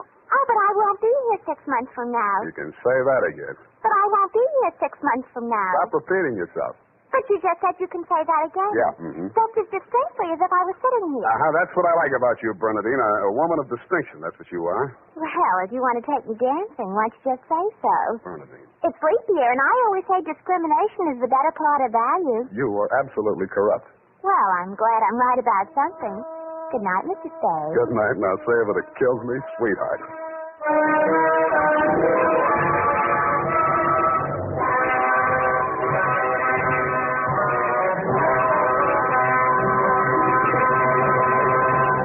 The Adventures of Sam Spade, Dashiell Hammett's famous private detective, are produced and directed by William Spear. Sam Spade is played by Howard Duff.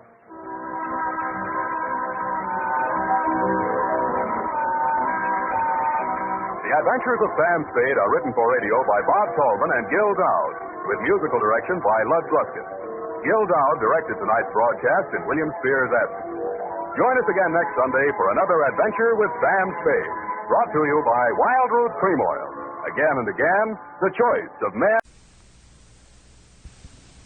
Sam Spade.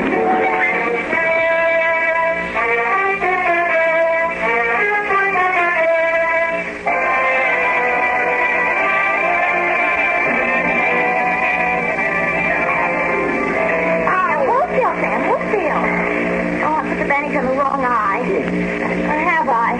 Both of them. Oh, I get so angry sometimes. You go dancing out of here like a schoolboy on the slightest provocation, and 1 hour later, just 1 hour, you come back with a broken head and a black eye and clothes torn all to pieces. Face like a wet geranium. Hold still. There now. Real, Sam. How is it? Is it too tight?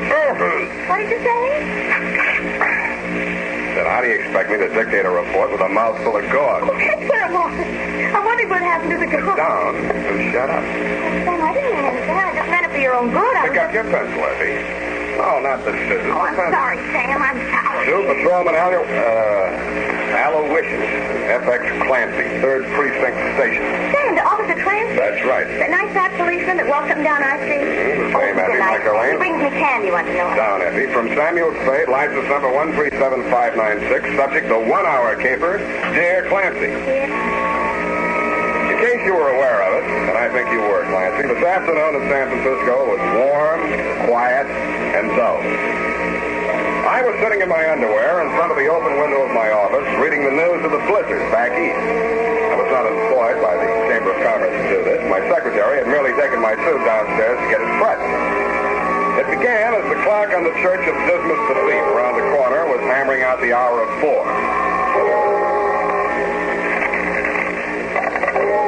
Yeah? Mr. Spade, this is Hank Page. Page's printer right across the street. We printed some cards for you, remember? Oh, yes, Hank. I was about to call you. My secretary is just making out the check. Oh, forget that bill, Sam. I need your help. I'll drop in tomorrow. I'll be glad to talk to you. Tomorrow may be too late. I'd rather not be seen coming to your office. How about the saloon downstairs in your building, say, 5 minutes? Well, if it's important, Hank. Well, I don't know. I got something here. I want you to look at it. If it's what I think it is, it's important. I'm going to hang up now. See you in 5 minutes.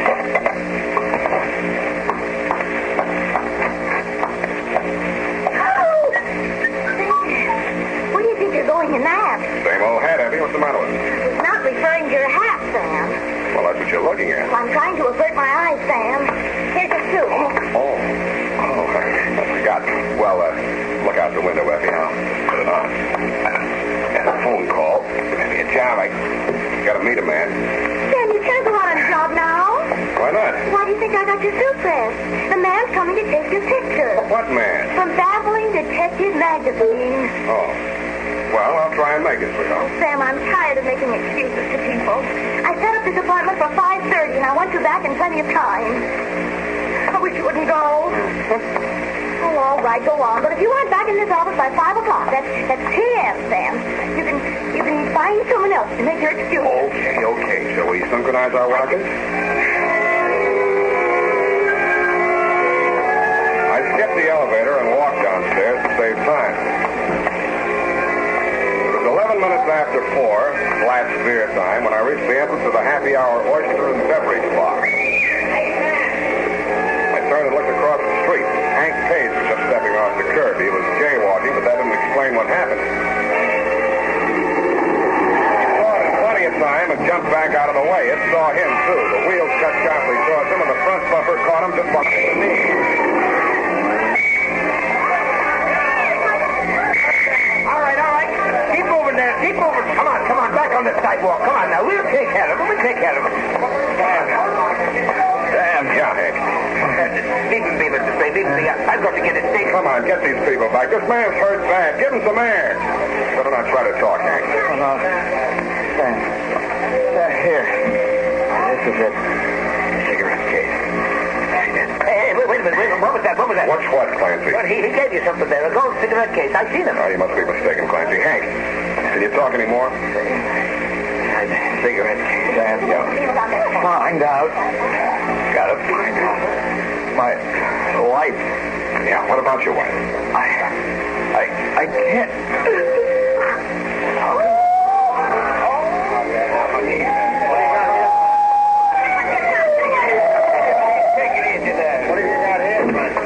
Hit and run. Looks kind of dead. Like I'd say we're dead, wouldn't you?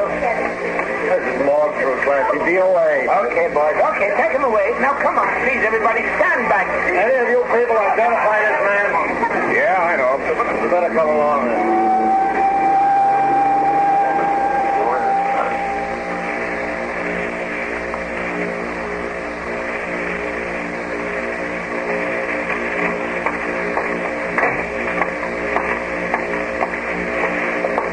Oh, hello, Sam. Hello, Maxie. Hank Page. Oh, yeah, just came in. 2 seconds. Hi, Pete. Yeah. No, you better not look at him now. He's in no condition. Oh, sure. You can give him money as any effect. Yeah. Oh. Hey, it's Mrs. Page. She didn't lose any time. Like to meet us then? Yeah, Maxie, I would. You know, Milty says she's going to look nice in time. That's so. Spade? What? I knew your husband slightly. My name is Sam Spade. Oh, yes. The detective, he said he was going to see you. Did he? Not quite. You happen to know what he wanted to see me about? Yes, he found something, a cigarette case. He didn't tell me what it meant, but he seemed very worried about it. He told me that if anything happened to him, I should claim his belongings right away. See, here they are. His watch, his wallet, elk's pin, school ring, cigar cutter, little cigarette case. Oh, now, please, Mrs. Spade. I've got the cigarette case here. You've got it. How did you... Oh, he gave it to me just after the accident. I think he was trying to tell me to give it to you. Here, you take it. Oh, no. It's initials. No. Some woman gave it to him. I don't want it. Just put it away. Out of my sight forever. Okay. You can open your eyes now. It's back in my pocket. Thank you. Thank you. Now, let's talk, Mrs. Spade. What was on your husband's mind? Well, I don't know. He wasn't very well. Heart trouble, nothing terribly serious, but you get these little spells and you have to stay home from work. Sometimes a week or 10 days, but Mr. Soule, the foreman at the print shop, will look after things, you know. I even thought he was getting better. Your husband have any fights lately? Oh, no. He wouldn't dare with his heart. He had a black eye. Oh, that happened at home. He fell down. Yeah. Well, I'll be in touch with you.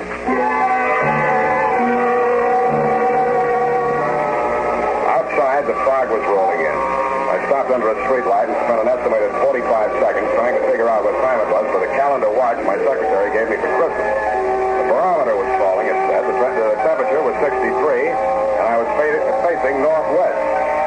I looked in a jewelry store to find out it was 4:23.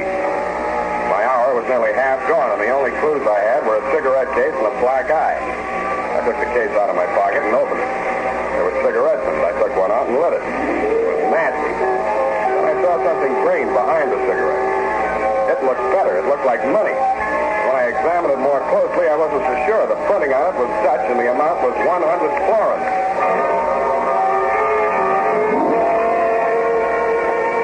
The banks were closed, but it only cost me 2 nickels and a paid telephone to find out where to take it. It was a small but solid-looking establishment on Montgomery. The gold lettering on the plate glass window said Van Pelden Meisner, commercial agent, Amsterdam, New York, San Francisco, Macassar, and Curacao. Come in here. I want to see Mr. Meisner. There is no Mr. Meisner. That's only Van Pelt, and I'm Hendrik Van Pelt. I'm so sorry. Oh, don't see it like that. Maybe you can help me. What can I do with you? Well, somebody paid me off for a job in Dutch money. I want to know how much it's worth. Oh, this better than Meisner, I know. The value of money. Show me, please. Maybe you'd like a cigarette, too. They're Dutch. See, my brand, Sumatra Cream, thanks. Oh, good. You like good, Sumatra Cream. No, the money is 100 florins. High under the light, look. Serial number. Here is M. Portrait clear is. Seal good color is. Paper excellent. You wish to exchange. What's it worth? Well, look, the latest quotation is florin against the dollar. $53.24. That was the exchange fee taken out. You like $10 notes? I love them. You mean that money's real money? Who knows better than I should? My brother was engraver to the Royal Dutch Treasury. I myself in the manufactory was until the occupation coming was. Pardon me. Would you mind saying that again, please? So in the manufactory from all kinds of money, including already currencies from the Indies, East and West, Java, Celebes, Borneo, and homeland, Netherlands. Also 6 months in Bulilong, Bali, where I'm English learning. Oh, you learned English? Several foreign languages. I see. Well, I'll take it in 10. So,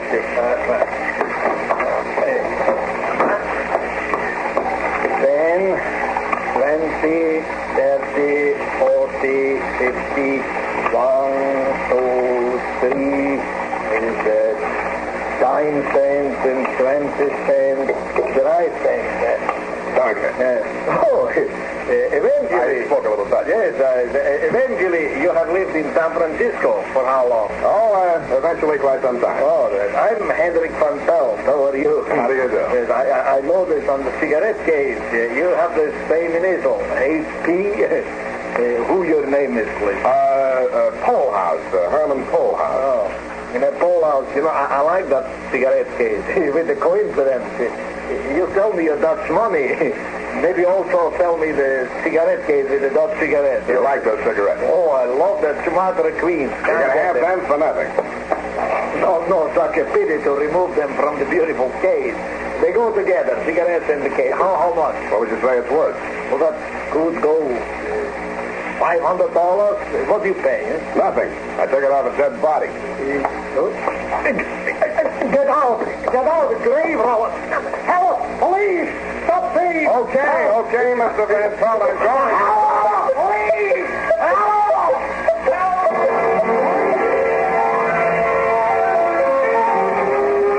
I ran, did not walk to the only exit. A squad of bank cops thundered past me, followed by half a dozen city dicks and some Burns men who confused Van Pelt's burglar alarm with that of the bank next door. Nobody paid me any mind until I reached Clerk Street. I was just crossing when I saw it the second time. It was the same car that had run down Hank's page.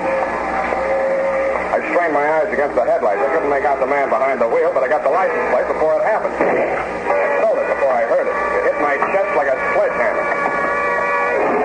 The last thing I heard was the footsteps of a heavy man pounding toward me. The clock on the Church of Business of Peace was chiming the half hour.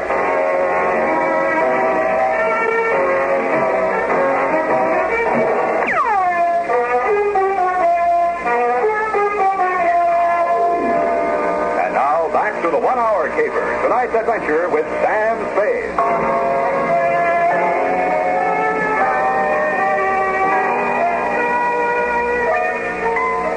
I'd started the caper with 2 clues, a cigarette case and a black eye on a dead man.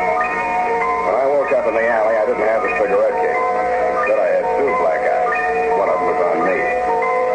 Strangely enough, I was alive. I reached inside my shirt to examine the bullet hole over my heart. There was nothing there but a bruise. I wondered what had been in that gold cigarette case besides gold and Dutch cigarettes. The slug had come at me hard enough to knock me down and out, but the case in my inside pocket had stopped it. I limped to the nearest phone booth and phoned Tuttle in the traffic division. The plates on the hit-and-run car were registered to one Hendrik Van Pelt.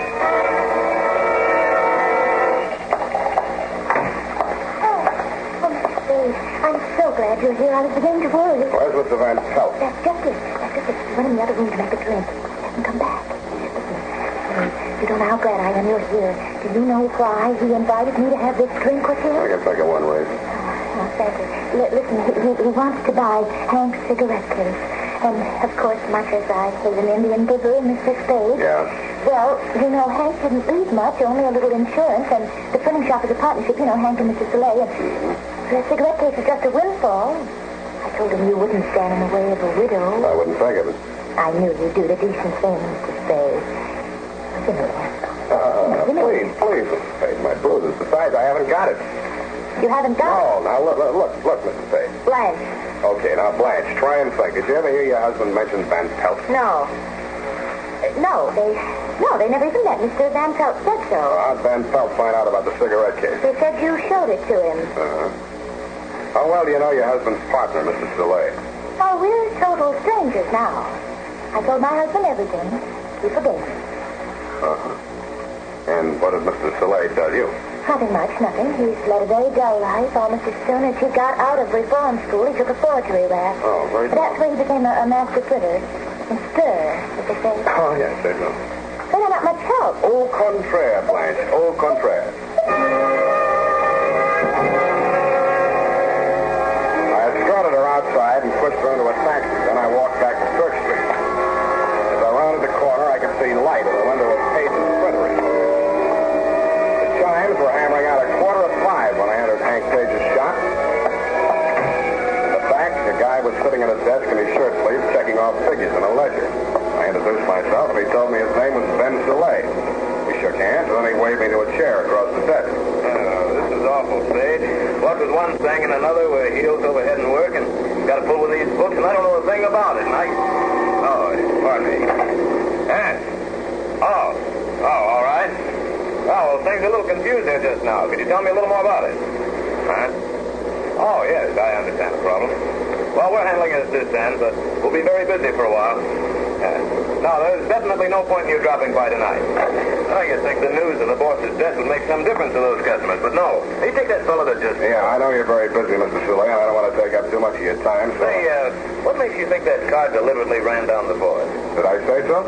Well, you're an insurance dick, aren't you? You got me tagged. Anybody have anything against him, as far as you know? Well, he fired 2 printers last week. Why? Well, they couldn't spell in English. You see Mr. Page this afternoon? Yeah, he came in for about 10 minutes. Said he'd be back on the job tomorrow morning. He was killed just after he left. How'd he look? Well, same as usual. You wouldn't say he'd been in a fight. Oh, good Lord, no. He was a sick man. He had a piece of foreign in his hand when he was hit. Know anything about that? Oh, sure, he got it here. One of our customers, a man named Van Pelt, paid for some work with it. Boss wanted it for a souvenir, so he took it with him. Does Van Pelt know about Page's heart? Oh, that's a stupid question to ask. You didn't know Page was killed with Van Pelt's car. That's a long shot, bud. Thanks. Here's another one. You're lying straight down the line. Huh? You didn't see Page today. If you had, you'd have mentioned that he had a black eye. He didn't take that Dutch money for a souvenir. If he had, you'd have mentioned the cigarette case. You said enough.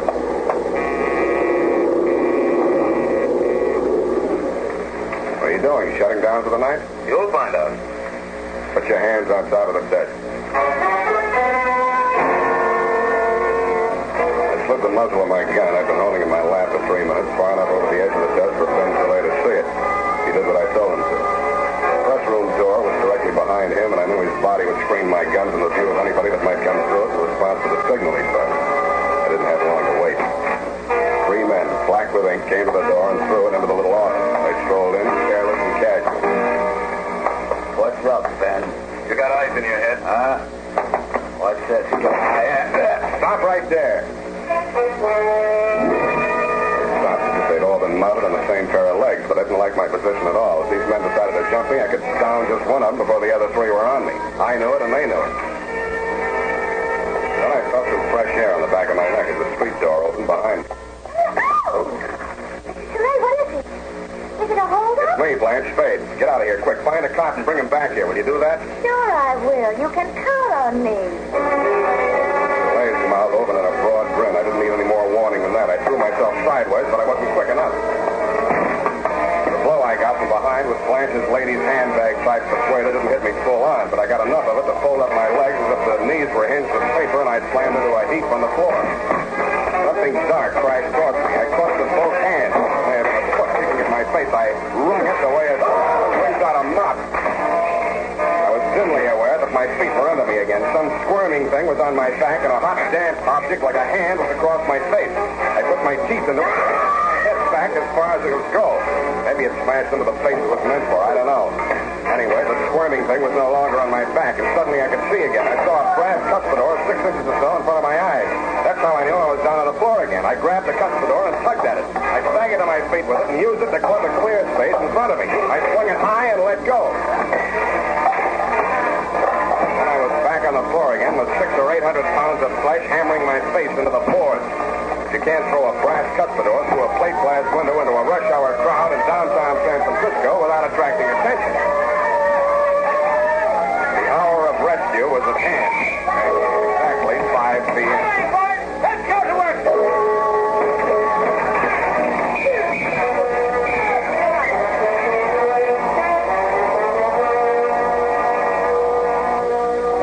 And Aunt Clancy is the most of the crop. You guessed it. It was a counterfeiting caper with variations. The returns are not all in yet, but I think when the feds pick up Van Pelt, they'll find he was telling the truth when he said he was working in the Dutch government printing office in Amsterdam at the time of the Nazi occupation. He probably bought his way out of the country with the same kind of money he and Soleil were printing here, genuine Dutch florins printed from the original plates. Being a skilled metal worker, he designed a gold cigarette case into which those plates would fit with uncanny accuracy. The crowning touch was the way in which he concealed them from view. He filled the case with an odious brand of Dutch cigarettes, which only fools or criminals could possibly smoke. It was the safest hiding place in the world. So clever was it, now get this, Clancy, my boy, that even I, Sam Spade detective, never suspected the presence of base metal until it stopped that that slug Van Pelt threw at me in the alley. Idiot. End of report. Oh, Sam, to think you went through all that just to keep your promise to me. Yes, Abby, but what hurts even more than these wounds is the thought that you doubted my word. Oh, I didn't say that, Sam. I only inferred that you had no sense of time. Yes? Well, I guess you've changed your mind about that, eh? No, I haven't, Sam. May I ask why? Well, I'd rather not discuss it during working hours, Sam, but as soon as I've typed up this report, I'll tell you exactly what I mean.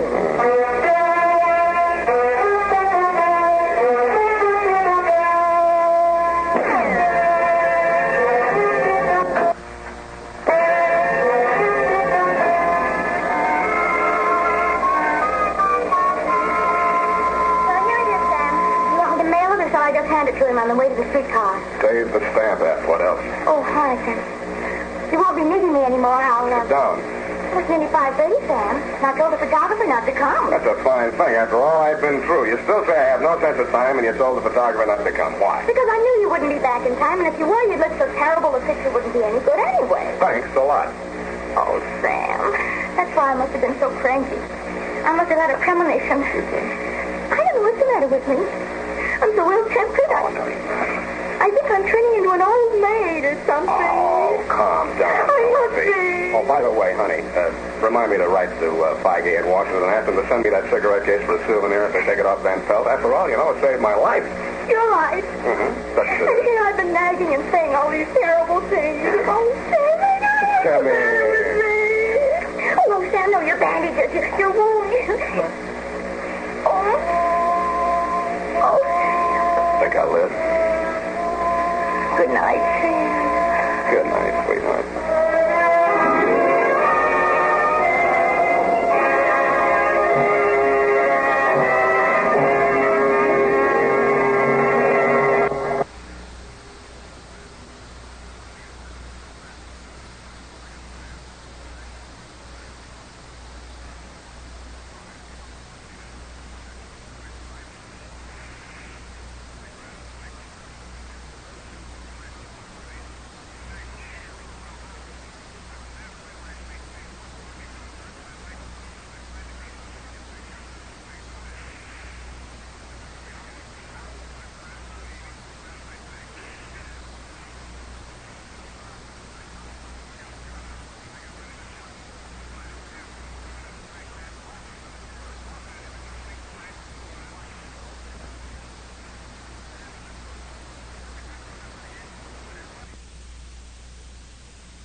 the National Broadcasting Company presents The Adventures of Sam Spade, Detective.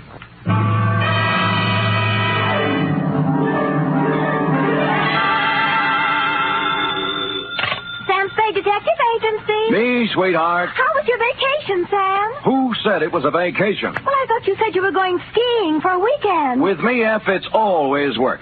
Do you know you can get killed on skis? If you say so, Sam. Yes. Most people just break their legs. Most people pick some easy little slope, the cowards. But I know a ski run up near a town called Lucerne that's sudden death. I know a ski run called the Backbreakers. Really? How dull. And one they named Suicide Drop. Effie, stop trying to top me. You just can't. This was the deadliest ski country ever seen. You just sit there while I do a Christiania swing down Market Street, a Gelände sprung up the stairs, and a telemark right through the door with a tale I took out of the deep freeze only last night. The Chateau Mccloud Caper.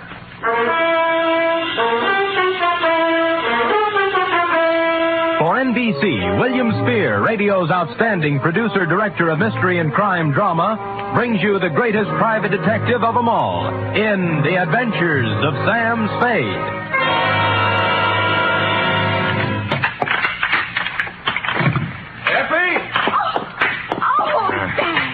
Take off those skis. I just wanted to prove I could do it. I did a herringbone up the stairs. And those clothes.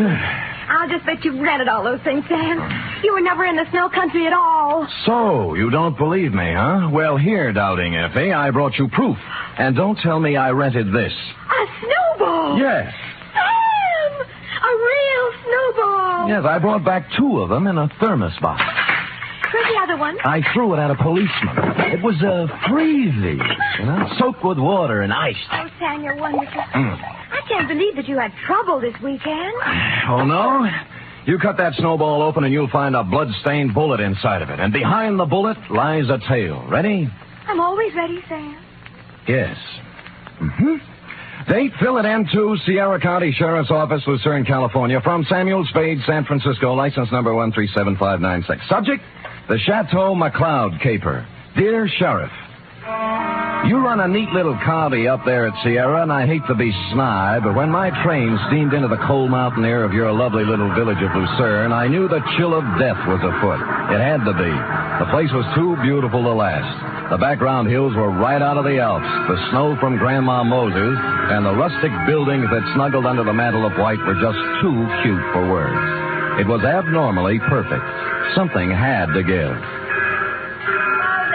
Well, you were the only young man who got off the train. Are you from McCloud? Well, I'm supposed to find a Chateau Mccloud. Oh, what do you know? I got the right man on the first try. Good. Rufus sent me down to pick you up. You could pick me up almost any time. Well, that took a little chill off the day.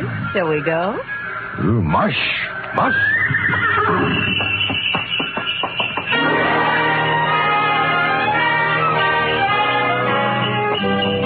We glided out of the station, runners squeaking on snow, the soft pad of hooves, and the jangle of merry bells. We had a bearskin lap robe. It was a short bear, so we had to move close. Her cheeks were apple red, and her silk brown hair flowed in a spanking breeze. Oh, it was a scene that will forever. Rufus tells me you're an advertising genius. Well, I have placed a few ads in my day, mostly help wanted. Aha, don't kid me. He says you're going to put the McCloud canneries right on top with a new campaign. On top. You know, you're supposed to have a big name. Just 8 letters, Sam Spade. Oh? Well, I'm Rita Parker. I'm supposed to be Rufy's girlfriend. Of course, I think it's only to make his wife mad. But it's fun up here. Yeah, so this is my first trip. Oh, well, then you're in for a treat. That is, if abnormal psychology appeals to you. What does that mean? The McCloud guest register is always full of dynamite. Oh. For example, this weekend reads thusly. Rufus McCloud with half of the money in the world trying to get the other half. Good. His wife, who has an interlocutory decree. Mrs. Interlocutor, huh? Yeah, Cora. Yes. Her boyfriend, Paul Endicott, gigolo type. Charlie Allison, co-worker and friend to Rufus. He's a food technician or something dull. And then there's Tozier Svenborg, ski instructor, who comes down like a wolf on the fold. And people like that. Yes, well, I'll never remember all all the names. I'm in the ad game, you know. It's initials to me. I call people, RL, TS, NTG, and, you know. Well, the names don't mean a thing. Just remember this. Every 30 seconds, duck. I beg your pardon?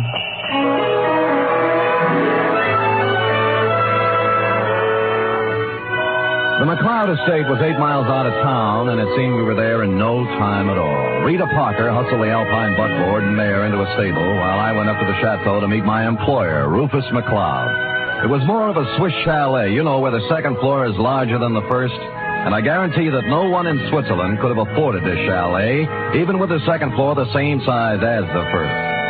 I walked in and found Rufus, big and red-faced, standing in front of a fireplace that could easily have roasted a brace of oxen, rump to rump.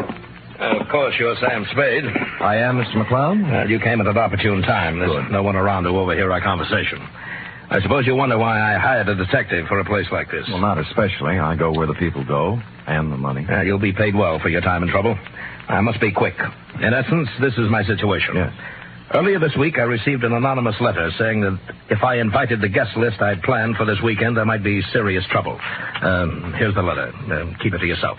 It's a Los Angeles postmark. I see. Well, we might start by tracing down this typewriter through an L.A. detective agency. Every one of my charming guests is from Los Angeles. One of them wrote it, if you ask me. Very likely. I want to know who wrote it, if I can, but more than that, I wonder what serious trouble the writer is referring to. The girl you sent to pick me up said you had a very volatile group of people assembled. Yeah, perhaps they're high-strung individuals, but they're civilized.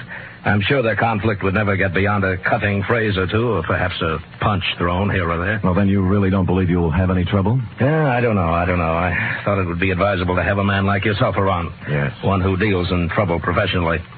Perhaps if things do get out of line, you can help repair the damages or even prevent things from occurring. Well, I'll do my best, Mr. Mccloud, but it's not easy to look for something when you don't know what you're looking for. Oh, here they come, Spade. Oh. Back from the ski runs. Oh, I told them you were handling an advertising campaign for my canneries.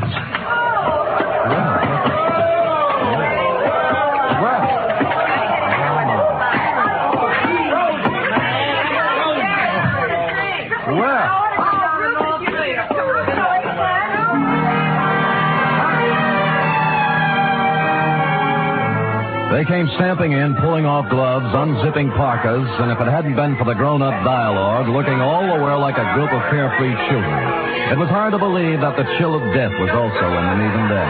I couldn't keep my eyes off one of the particular members of the group, Mossberg ski boots, Chinese vermilion downhill pants, and a candy-striped parka, which she now pulled over her lovely head. The sweater she wore underneath was, I'm sure, designed for someone much smaller. A dachshund, perhaps?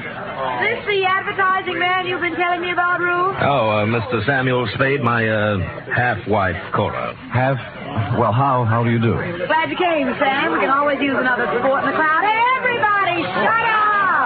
Introducing the incomparable, fabulous Mr. Samuel Spade. Hiya, Sam. I'll give me the fast, Sam. Me, Paul Endicott, Rita Parker, Charlie Allison, Toja Finborg. Charlie's the one who doesn't ski. I'll take snowshoes any day. I can't get anywhere in snowshoes. You've heard, perhaps, of the tortoise and the hare? Rufus, ring for some drinks. Tom and Jerry's, hot toddies, coffee, garch, something. We're having hot buttered rum. The stuff's warming in the kitchen. Well, get it up, get it up. Right away, Cora. And as for the rest of you, ready?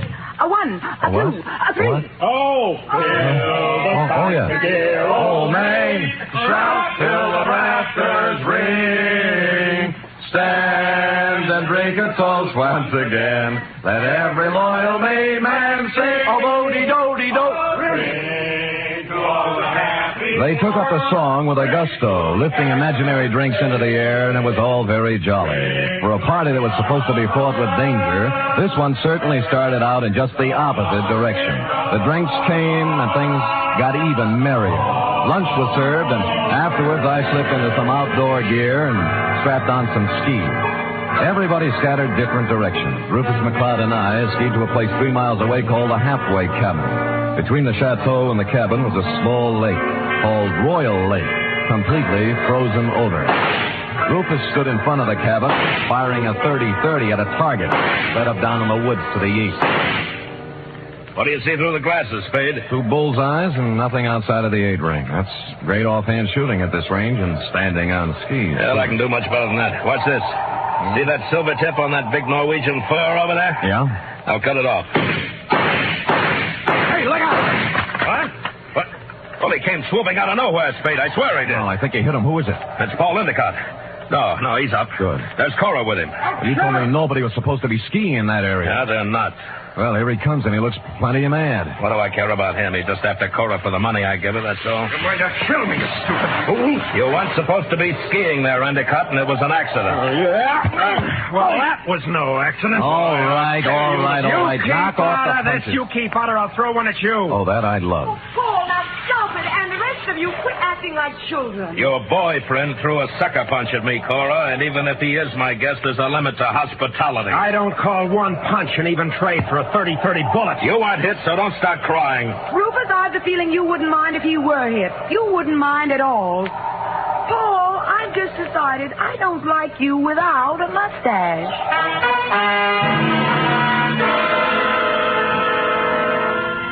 Well, from then on, everybody dropped the pretense, and you knew where you stood. And it was chilly, too.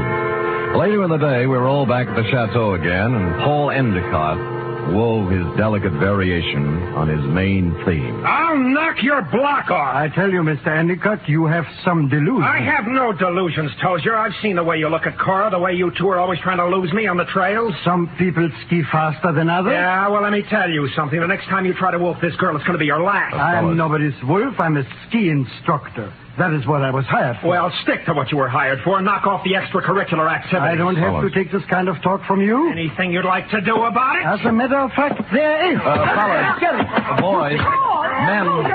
Stop it. Stop it. Yes. I'll never speak to either one of you again. Sam. Yes, you want me to stop them, Mrs. McCloud? No, I want you to take me out of here. Oh, all right.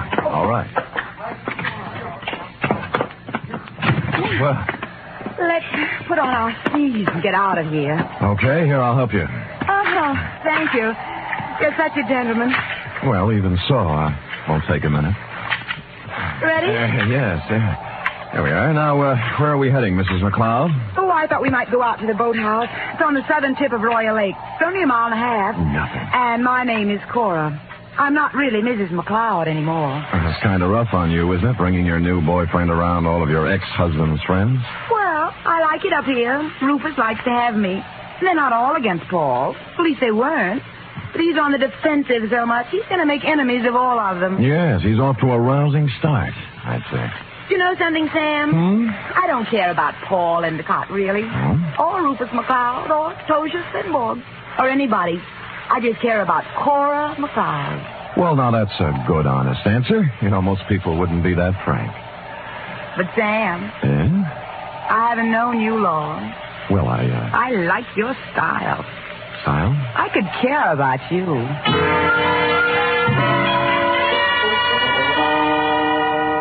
It broke my heart not to stop right there on the trail and kiss her because that's what she wanted me to do. So that's why I didn't do it. And I'll never turn down anything better. Well, next scene, a boathouse. And when we got there, it was not at all the way I thought. A food technician and close friend of Rufus McCloud was there, working on something that baffled me at first. It's a nice boat, Mr. Spade. That's what it is. Belongs to Rufus. Yeah, I don't think I've ever seen one up close before. I'd take you for a ride, but this one needs a lot of work before anybody could use it. I'm just puttering. What prompted you to come out here, Cora? Because Paul and Tozier Spenborg got in a fight over me, and I got tired of the whole thing. Sam and I went out for some air. Oh. Well, glad you did. I was getting a bit lonesome. You see, Sam, they always leave me in a cloud of snow on their skis, and I just plod along on snowshoes all by myself. Well, maybe we can go walking together sometime. I used to be able to shake a pretty good snowshoe. It's a deal. Tomorrow morning, I'll show you the place. Sam, I think I'll stick around here and help Charlie with the ice boat. Oh. Unless you're crazy about ice boats, why don't you go back to the chateau? We'll be there in time for dinner. Well, I don't need any engraved exvitation. I hope you catch a common cold.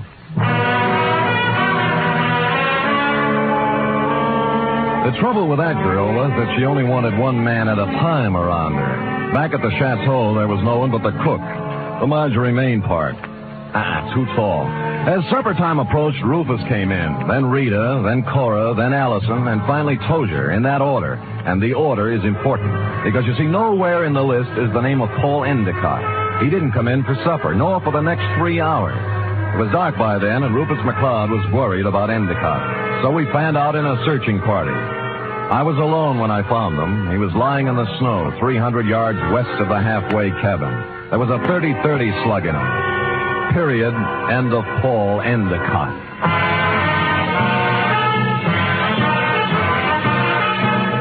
You are listening to the weekly adventure of radio's most famous detective, Sam Spade.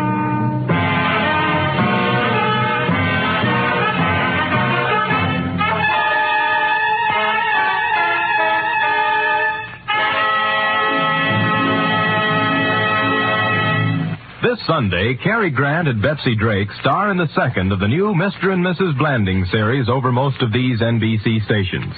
The delightful tribulations of Jim Blandings and his wife Muriel as they built their famous dream house entertained millions as a novel and then as a motion picture. And now you can follow the further adventures of Mr. and Mrs. Blandings every Sunday on NBC. And Sunday also means your weekly visit with the hilarious Harrises on the Phil Harris Alice Faye Show. And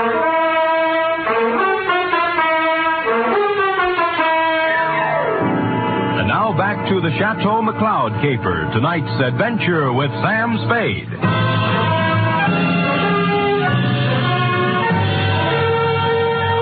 There were no ski marks near the body of Paul Endicott, just his own. Somebody had drawn a bead on him in the dust from some distance. I started to look for the rest of the searching party and then changed my mind.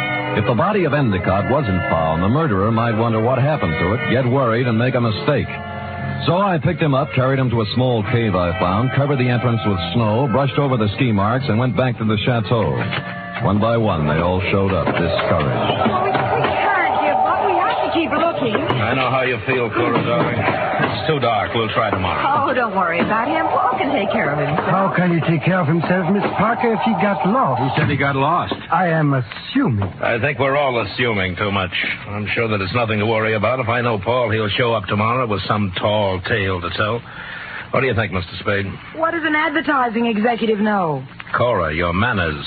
A sponsor might be listening. Oh, I'm sorry, Sam. I'm upset. Okay.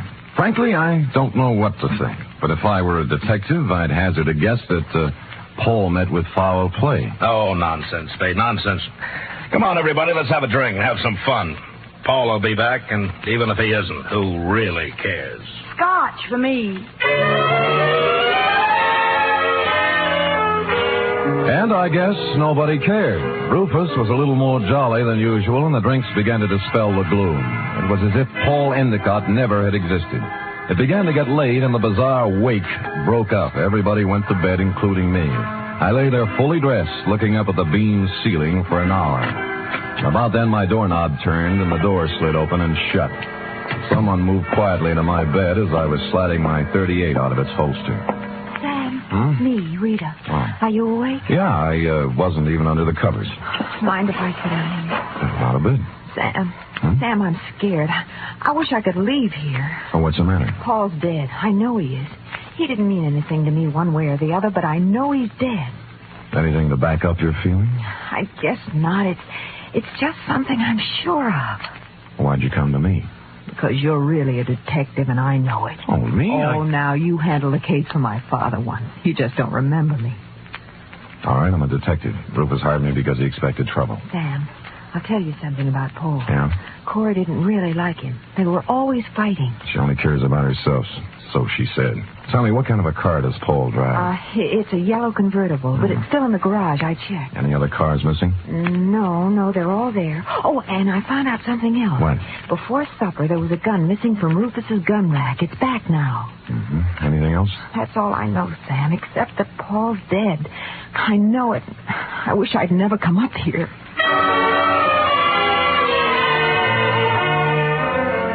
After she left, I dressed for outdoors and climbed through the bedroom window. It was still and quiet, and it was a quarter moon when I skied away from the chateau. I wanted to look the land over myself before the next day, when the clues, if any, were trampled into the snow. When I passed the northern tip of Royal Lake on the trail to the halfway cabin, I saw a new set of ski tracks heading into the woods where I'd found Endicott's body. I followed them, and they went right to the cave where I'd hidden him. And he was gone. I was standing there, pondering this, when I thought I saw something move in the trees to the west of me. I stood stock still. That was a mistake.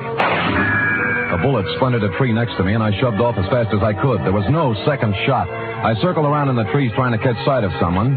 Nothing. I kept in the shadows and made for the halfway cabin. It was dark and quiet, at least until I opened the door. I tried, but he had the advantage of surprise and some kind of a club. I ended up on the floor with someone sitting on my chest. All right, I have your gun. You make one wrong move, Spade, and I'll use it. It's got bullets in it and a hair trigger, so be careful.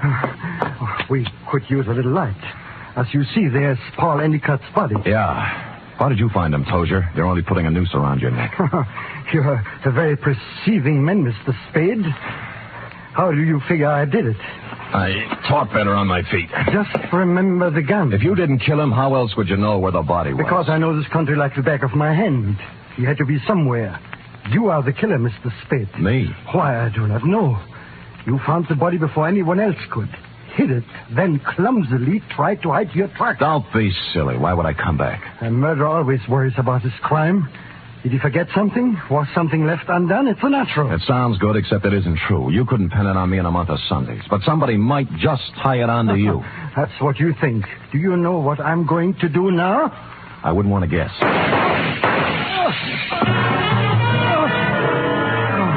The shots came pouring in through the window, and Tozier's Svenborg went down. I saw the flash of a face outside and was gone. I kicked at the lamp, threw the place into darkness, and lay on the floor. Then I crawled over to Svenborg and took my gun back. Well, that was a surprise. It hurt quite a bit. Where'd you get it? Oh, somewhere in the back. Let me see. It's at the shoulder level. But he won't die anyway. I'm afraid I misjudged you, Mr. Spade. Go after him. Go after him and catch whoever it was. I can't leave you here. I'll take care of myself. Just leave me your gun for protection. No, I'll stay. Go, please, while there's time. Or are you afraid?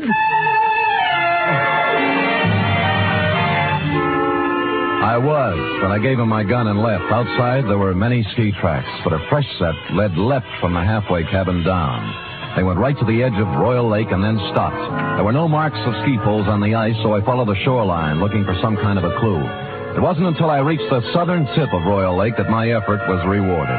Leading up from the ice were a set of footprints, then a set of ski marks. They led to the boathouse. Inside, I found two interesting items. One, a dismantled ice boat with fresh ice on the runners. Two, a pair of skis with snow in the grooves. I made my way along the beaten path back to the chateau, circled it once, found interesting item number 3, and went in. Well, what were you doing up, Spade? Did you hear the shots, too? Yeah, I thought I'd look around. It's cold. Woke me out of a sound sleep, Sam. What was it, you know? Well, I didn't find out about the first shot, Mrs. McCloud. That was fired at me. But the next 3 were fired at a man named Tozier Svenborg. Oh, no. Tozier? How did it happen, Spade? What's it all about? He found Endicott's body in the woods. Dead? Very. I told you, Sam. I told you. Told him what? What do you know about it? Nothing. I just had the feeling, that's all. You know something. Now tell us or I'll slap the wrench right out of your head. I don't know anything at all. I just had a feeling. Who shot Tozier, Spade, and why? I don't know. I was standing with him in the halfway cabin. Somebody shot through the window. Didn't you see them? Don't you know who it was? I was too busy ducking to look. Just answer me one thing. Have any of you been out? Of course not.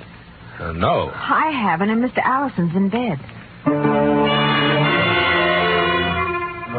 Of course, they all lied. McCloud's shirt was stained with sweat. He'd been moving fast somewhere. The ski pants sticking out from under Cora's robe were wet, and Rita Parker was now dressed when she wasn't before. I was trying to figure out something to say when Charlie Allison came out from his bedroom, rubbing sleep out of his eyes and pulling a robe on. What's going on here? What's all the excitement about? They found Paul dead, and somebody shot Tozier. No. Where is Tozier? In the halfway cabin. Well, let's get him to a doctor. I'll call one from town. Why don't you go up and get Tozier? I'll have a car ready, and we'll take him right into the Lucerne Hospital. Wait a minute. What about the murderer? Who did the shooting? Nobody's getting out of my sight. It had to be one of us. Why, Cora? Oh, it wasn't just anybody. We're the only ones left walking. Why don't you ask Sam? He's the detective. Detective? Yes, I hired him because somebody sent me an anonymous letter saying there'd be trouble. You knew there was going to be trouble, Rufus. Somebody else knew. Then why did you let people come up here? So what's the big Why idea? did you do? Wait a minute. Spade, what did you find out? Well, if you'll all wait here a minute, I'll tell you. When I circled the chateau before I came in, I'd seen footprints leading to a window, not mine. That meant somebody else used the back way in and out, too. I wanted to find out whose window it was, and of course, while I was looking, I remember the apparently dismantled ice boat and the fact that a set of skis were in the boathouse. It took me about a minute to find the right room, but somebody knew it. All right, Spade, stand where you are. Allison, you might be a great food technician, but you're a lousy killer. Yeah, well, at least he didn't get her. Neither will you.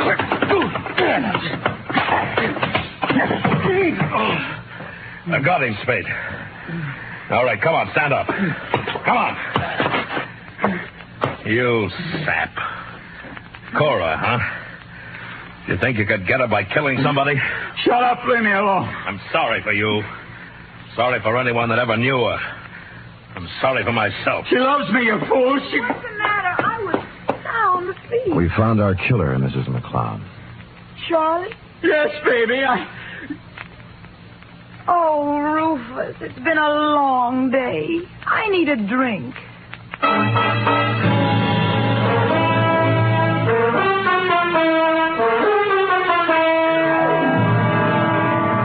And that goes to show you how cold it can get in the snow country. F. Period. End of report. Sam, why would a man do anything like that? When he knew he couldn't get away with it? Because he was stupid, Effie. People must have told him 1,000,000 times if they told him once, crime just doesn't pay. No. Yeah. Now, go type that up, will you? Go on, scamper, scamper. Woof.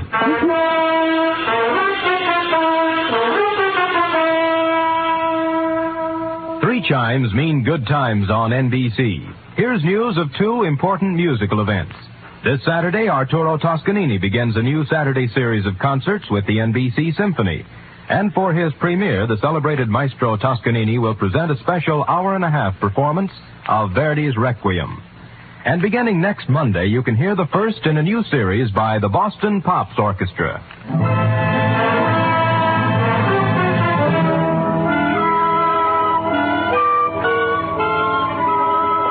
All typed up. All but the P.S. page, that is. What P.S. page? Why should it need a P.S.? Sam, you know that this report, to borrow a phrase from you, is full of holes. My phrase? I wish I'd never said it. Now, for instance, who sent the note to Rufus? Paul Endicott. He expected trouble. That's why he was so belligerent to everybody. All right. Yes. I'm going to come right out and ask you. Good. Why did Allison kill him? Well, I thought it was rather obvious, Effie. Cora was leaving Rufus McCloud for Allison, but because Allison worked for McCloud until Cora's divorce was final, they didn't want Rufus to know about it. So they used Paul Endicott as a decoy love affair. But I'll bet Endicott didn't want to get Cora up. I'll bet that was it, Sam. Effie, I don't know how you ever guessed. Endicott saw in it a chance to pick up a buck with a little blackmail. It was just a wild guess, Sam. Yes. And, of course, Allison did ski, didn't he? What do you think? Well, how else could he get around so fast? And he made such a point about those snowshoes. Sam? Yes? If I'd written the caper, I'd have covered that up a little. Come here. Oh, I'm sorry, Sam. I guess I shouldn't have said that. You certainly should not have. You know there's only one thing around here you're supposed to say. Yes, Sam, I know. Shall I say it? Make it fast. Good night, Sam. Good night, sweetheart.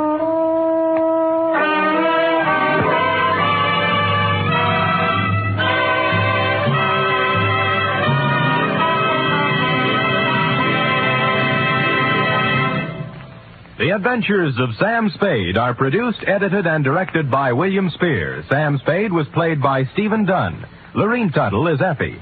Script for tonight's adventure by John Michael Hayes. Musical scoring by Lud Gluskin, conducted by Robert Armbruster.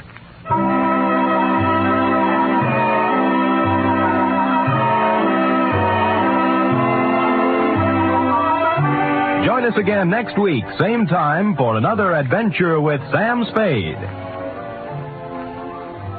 Do you keep an appointment book? In 1950, 30,000 people kept an appointment they hadn't bargained for with infantile paralysis. And 4 out of 5 of these were helped with March of Dimes money. We must go on helping, yet we also must be prepared for what may come in this year. March of Dimes is your way of fighting infantile paralysis. Give all you can to your local March of Dimes headquarters. Join the 1951 March of Dimes today. The Magnificent Montague next, then it's Duffy's Tavern on NBC.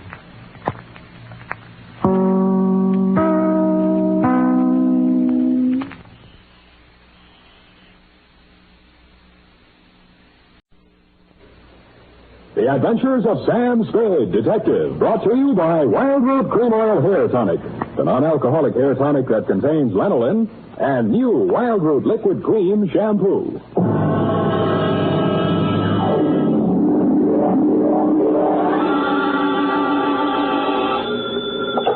Sam Spade Detective Agency? It's me, sweetheart.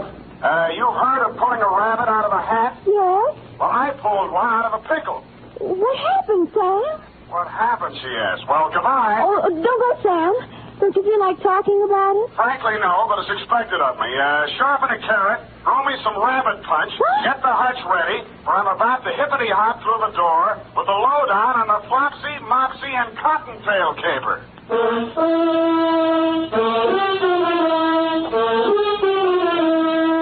Dashiell Hammett, America's leading detective fiction writer and creator of Sam Spade, the hard-boiled private eye, and William Spear, radio's outstanding producer-director of mystery and crime drama, join their talents to make your hair stand on end with the Adventures of Sam Spade.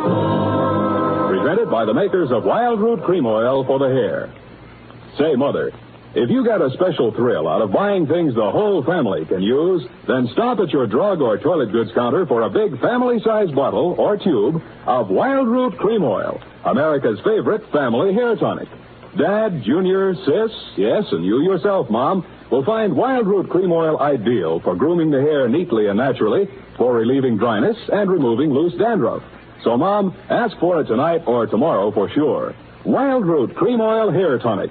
Again and again, the choice of men and women and children, too. And now, with Howard Duff starring as Spade, Wildroot brings to the air the greatest private detective of them all in the Adventures of Sam Spade.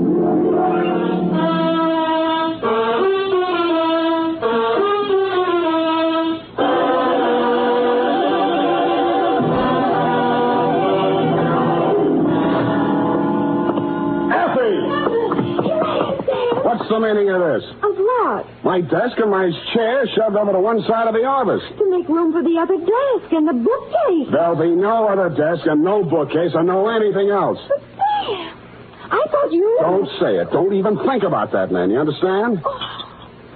It's deliciously silent in here, don't you think, Ed? Sam, weren't you and he supposed to go... Stop! Effie, would you like to have your mouth dry cleaned? No, Sam. I'm sorry. I spoke harshly, forgive me, but the past hours have taken their toll on my nerves. Perhaps I should unburden myself. We'd all feel better. All right, Sam. Unbourbon yourself. I'm still in command here. Oh. 2, this is Wellington Van Cleve Montague, Nob Hill, where else? City, from Samuel Spade, license number 137-596. What else? Subject, the Flopsey, Mopsey, and Cottontail Caper, or how Fritz Crockett saved the day. My dear, dear Mrs. Montague. It all began Thursday afternoon when I entered my office and discovered a tall, wiry young man sitting in my chair with his feet up on my desk and sampling my office bottle. Hi. The pose was so familiar for a minute I thought it was me. Hello, Sam. I'll be with you in a minute. Have a seat. Thanks. I think I will. The one you're sitting in. You see, the detective sits in that seat and the clients sit over there. Well, that qualifies me for this seat, then. I'm a detective. I see. Well, the detective we like in this office is Sam Spade, see? He pays the rent, he hires the secretary, he earns the money, and he sits behind his desk. Now, on your feet. Okay. But with 2 detectives around here and only 1 detective's chair, it's going to get a little crowded. Mind if I have a drink? Out of my glass? Oh, sure. Here. You know, we'd better make a note to get another glass, too. And some scotch. I don't care much for that bourbon. No self-respecting detective drinks scotch. And put this down. We'll need another desk and new paint job on these walls. Oh? I think something bright. Robin's egg blue, maybe. Soothes the nervous clients. And a bookshelf. You got that, Effie, dear? Or am I going too fast? No, Put it all down, quick. Desk, paint, bookshelf, gosh. That too, Effie? She's a doll. Wait a minute, that's my line. After I work with you a while, Sam, you'll appreciate me. So long. I'm great. Bye. You need me. Why? Because we'd be an unbeatable team. With high talent and your luck, we couldn't miss. Luck? Ever hear of Fritz Crockett? Chicago Fritz Crockett? Yeah. Never heard of him. Oh, Sam. Look, you're making a mark in your hometown. Now, why do you want to work for me in San Francisco? I lost my license in Chicago. Got caught on the hot side of a political battle. Worked for the losers, and the winners framed me for my license. Oh, gee, tough kid. I can't get a license in any state until I clear that mess up. And so I have to work under somebody else's. Figures, but why me? Because I've kept my eye on you, Sam. I like the way you're developing. I think you could work well with me. Gee, thanks. Well, your application's received. Now, give me a couple of years to think it over. What's the matter, Sam? Afraid I might cut your reputation in town? You found me out. But anyway, bye. Chicken, huh? Look, you want to compare scrapbooks sometime? A really good detective's got to be an actor. I play any style. Listen, we're following a Russian countess to recover Gorky's original manuscript of the lower depths. I meet her in the lobby of the St. Mark, disguised as an itinerant caviar salesman. Countess Natasha Bishakov. Oh, here in San Francisco, my dear. How long has it been? 8 years, 12 years. Have you forgotten little Andrea so soon? Andrea, sorry, no casting today. Well, look, you gotta be an actor, Sam. Look, we're dealing a mortal blow to the gun-running career of Don Jose Ortega Sanchez, the notorious bandit king. Don Jose, you have run your last peace-loving border countries. I am powerless to prevent your execution. Die like the proud Spaniard you are. Cigarette? Fritz, for heaven's sake. I help you, Sam. Look, you've been captured by a mutinous crew off an English tramp steamer, and I burst through the door. Get your bloomin' bloody hands off that man. This one I can do myself. Awful mode, Tigger. I don't know exactly why I sat there listening to the guy, but I did. He was a sort of a one-man theater guild. He ran through 28 dialects, played a scene in which James Mason and Montgomery Clift were trapped by an Armenian rug merchant and was saved by the voice of Gabriel Heater on the radio. Then he played all four of the Marx Brothers arguing with the Andrews sisters. Then, after the intermission, he told me a little bit about himself, regaling me with spine-tingling accounts of his Frank Merriwell-type achievements on the football field, in professional boxing, and hockey. It was pretty thrilling stuff, but nonetheless, I was about to usher him out when he came up with a particularly good bit of dialogue. I have a job for us. Yeah, well, so... John, where? Yesterday, Sam, I met an old friend from Chicago. She remembered me from an important cocktail party. Saved it for her, the party. Everyone was absolutely dreary until I became de rigueur with a brace of amusing anecdotes. The job, Fritz, the job. Oh, yeah. Well, anyway, she wants us to guard a valuable hunk of jewelry at a party tonight on Nob Hill. What's the money? $100 apiece, plus mingling with nautch dancers and all the caviar we can eat. Well, it's better than I expected. In fact, now, here's what I want you to do. Oh, wait a minute. What's this here's what I want you to do? This is the Sam Spade Detective Agency, named so because Sam Spade is the man who gives the orders around here. Now, what do you want me to do? Well, this is a costume party, and we have to wear costumes. It's in the deal. Good. I'll break your leg, and you can go as the man who came to dinner. Sam, I already have the costumes. What? Right here. Crockett, what would you have done if I didn't go with you? The thought never entered my head, Sam. What are the costumes? Sam, 100 clams apiece is a lot of dough, isn't it? Agreed. You are about to confront the reason we are being paid so much. What is that? Your costume. You are to go as a rabbit, a white rabbit.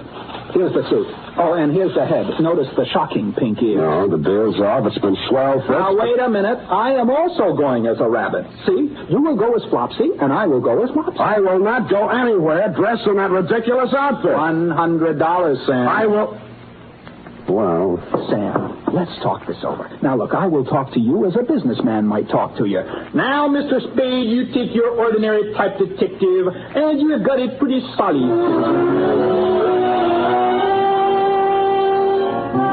We talked and talked, And around 8 o'clock that night, I found myself still talking and walking up the steps of your Nob Hill mansion, Mrs. Montague, cleverly disguised as Flopsey the rabbit, paw in paw with Mopsy Crockett.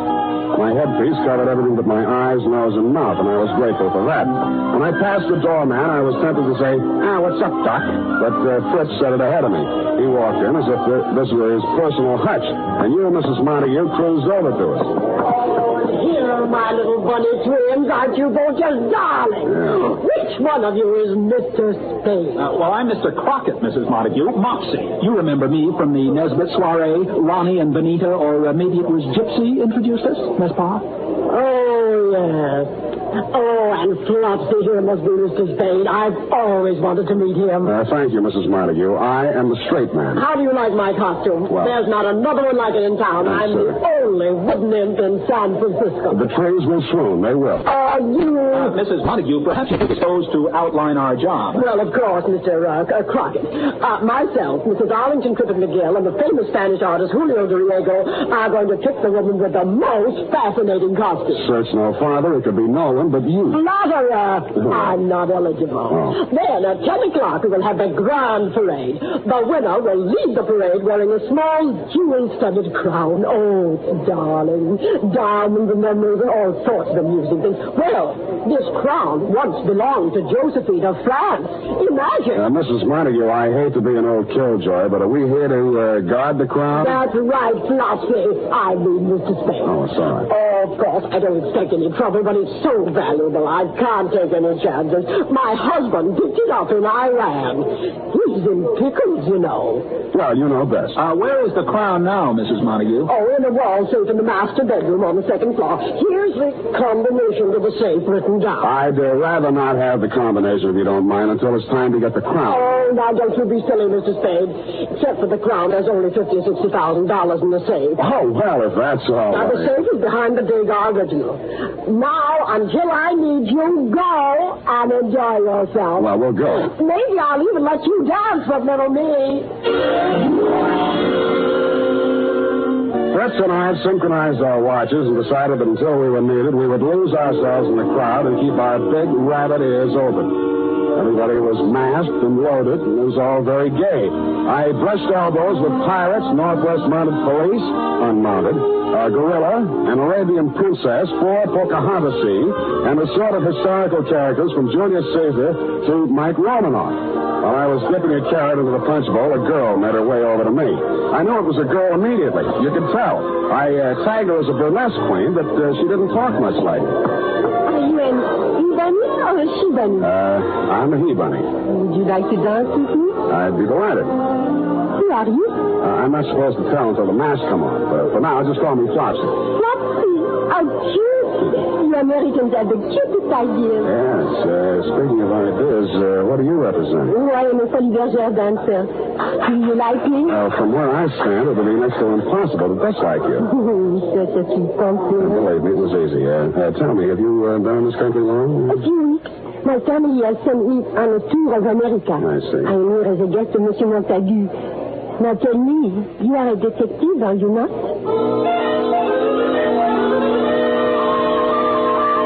As much as I regretted doing it, I hastily detached myself from Miss Foley's Bergère of 1949. How she knew I was a detective puzzled me. I saw Crockett talking with a paunchy red devil and a middle-aged Christopher Columbus and stopped by. They were big businessmen, obviously, and so was he. Well, now, you take your ordinary horse paper brief. It is double duty poison. It was impossible to interrupt him, so I moved on. Finally, I sat down to rest in a dim corner of the library, and I no sooner did than a large green pickle with 2 bandy legs sticking out of it sat down beside me. Want to bite a pickle? No, thanks. Go ahead, it's free. I only eat carrots. Thank you, just the same. I suppose you know who I am? As a matter of fact, I don't know. Well, I shouldn't tell you, but I'm lonesome for somebody to talk to. Yeah, my wife's dancing with another man. Sometimes I think she only likes me for my money. I find that hard to believe. I have millions, you know, just millions. I'm Horace Montague, the Pickle King. I've sold more pickles than any living man. Congratulations. You like my costume? Never smelled anything like it. I came this time as just an ordinary new pickle. Sometimes there comes a dill, sometimes Sometimes there comes a gherkin. Oh, jolly. Once I came as a sweet-sour mixture, and I got very confused. Yeah, well, that's up to you. I guess all I really have is my money, but I get tired of being so rich. It was fun in the early days. I was a pioneer, you know. You started, I suppose, with just a wart. Yes, that's very funny. Very funny. Yes, well, keep laughing, Horace. I have to be running along. Thank you for talking to me. I was beginning to feel like an extra in Alice in Wonderland and headed back for the solace of the punch bowl. I saw Mopsy Crockett standing with a Polish Bergère dancer and went over to him, but he suddenly turned and hopped away faster than I could hop after him. Why the coyness, I couldn't understand. When I finally caught up with him, 10 minutes later, he was waltzing with Anne of Austria, who was hanging on his every word, and that was a lot of hanging. Darling, until you tasted my Lebkuchen, you had the spirit of Goethe, Schiller, Heine, all baked in one kuchen. Yeah, mind if I cut in? I mean with the other rabbit. Come along, Mopsy. Excuse me, darling. I come later back. Hello, Sam. What do you hear from the mom? The idea of avoiding me. Me? Avoid you? I don't know what you mean. Roger, don't you remember just 10 minutes ago my chasing you all over the floor? So help me, I don't. Oh, there you are, my little bunny. Yeah, here we are, Mrs. Montague. All right, you can give me the crown now. I'm almost ready to announce the winner of the costume contest. We haven't taken it out yet, Mrs. Montague. You haven't? Well, you just said you were going to get it. I didn't. Did you, Fritz? Not I, Flopsy. Now, Bunny, stop playing jokes. One of you came up to me a couple of minutes ago and said you lost the combinations of the safe, so I gave it to you again. You said you were going to get the crown. Now, where is it? I don't know, but let's find it. When we arrived in the master bedroom, the worst had happened. The Degas original was down off the wall. The safe had been opened. Believe it or not, the $50,000 or $60,000 habitually kept in it wasn't even touched. But you, Mrs. Montague, weren't worried about the cash. Oh, it's not there. The Josephine crown is gone. Oh, this is frightful. What will Horace say? We're sorry, Mrs. Montague. Sorry, you were supposed to guard, and it's your fault. Maybe you stole it yourself. Mrs. Montague, we did nothing of the I kind. distinctly remember saying you were going to get it, and I did give you the combination again. I know. Oh, it's Horace. Horace, what happened, hubby dear? I was walking down the hall, and a bunny came running out, dragged me into a room, made me take off my pickle. Oh. He hit me on the head with something, and he took off his bunny suit, jumped right into my pickle, and ran off. Oh, my head. Crockett and I dashed down the hall to the room the Pickle King had abdicated. On the floor was the limp, unfilled costume of A. Rabbit. The Montague's party not only had a Flopsy and a Mopsy, but it also had a thieving cottontail.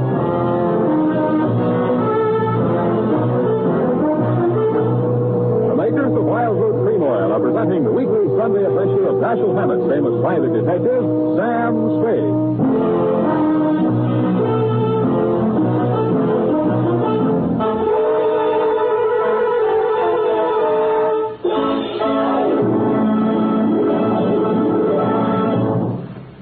Now, here's important news on good grooming. If you want the well-groomed look that helps you get ahead, socially and on the job, listen. Recently, thousands of people from coast to coast who bought Wild Root Cream Oil for the first time were asked, how does Wild Root Cream Oil compare with the hair tonic you previously used? The results were amazing. Better than 4 out of 5 who replied said they preferred Wild Root Cream Oil. Remember, non-alcoholic Wild Root Cream Oil contains lanolin. It grooms the hair naturally, relieves dryness, and removes loose, ugly dandruff.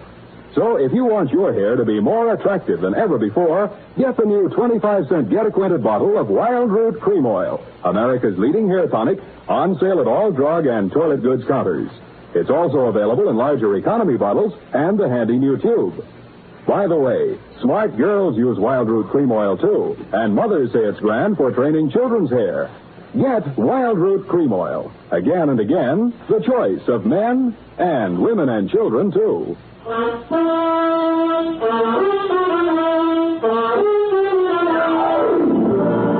now, back to the Flopsey, Mopsey, and Cottontail Caper. Tonight's adventure with Sam Spade.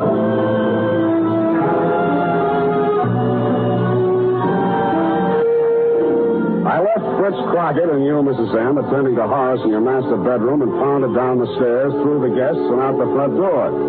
I was standing there wondering where to pick up the tracks of a rabbit-turned-pickle when I saw the Foley's Bergère dancer come running out of the Montague mansion through a side entrance and enter a taxi. I jumped into another cab and followed her, divesting myself of my Flopsey costume en route. She went almost to the west end of O'Farrell Street and entered a shabby gray apartment house. I followed. I knocked on every door until I found hers. Yes? It's me, the he-bunny, Flopsey, remember? Why did you follow me here? Voila, because you're so beautiful. May I come in? No. Thanks. I said no. Did you not hear me? Yes, but have no fears. I'm bonded. How did you know there was a detective's heart beating under my rabbit suit? I am not going to answer. You have no right to come in here. Come on, huh? I think I overheard somebody say it. Now, if that is all you wanted to know, please go. Why did you leave the party early? Because it bored me. I thought America was not a police state. Why am I being questioned? Because somebody stole the Josephine crown that belonged to Mrs. Montague, you see. I heard that it was stolen, and I am delighted, but I did not steal it. What's your name? Charmaine Roger, and what is yours? Sam Spade. Why are you so happy that the crown was stolen? Because it does not belong in the ugly home of a rich American party giver. Oh. A childish woman who thinks only of her social position and her money. Where does it belong? In France, where it was made and where it was appreciated. I see. How much is it worth? In money, almost 50 million francs. In sentiment, more than one can say.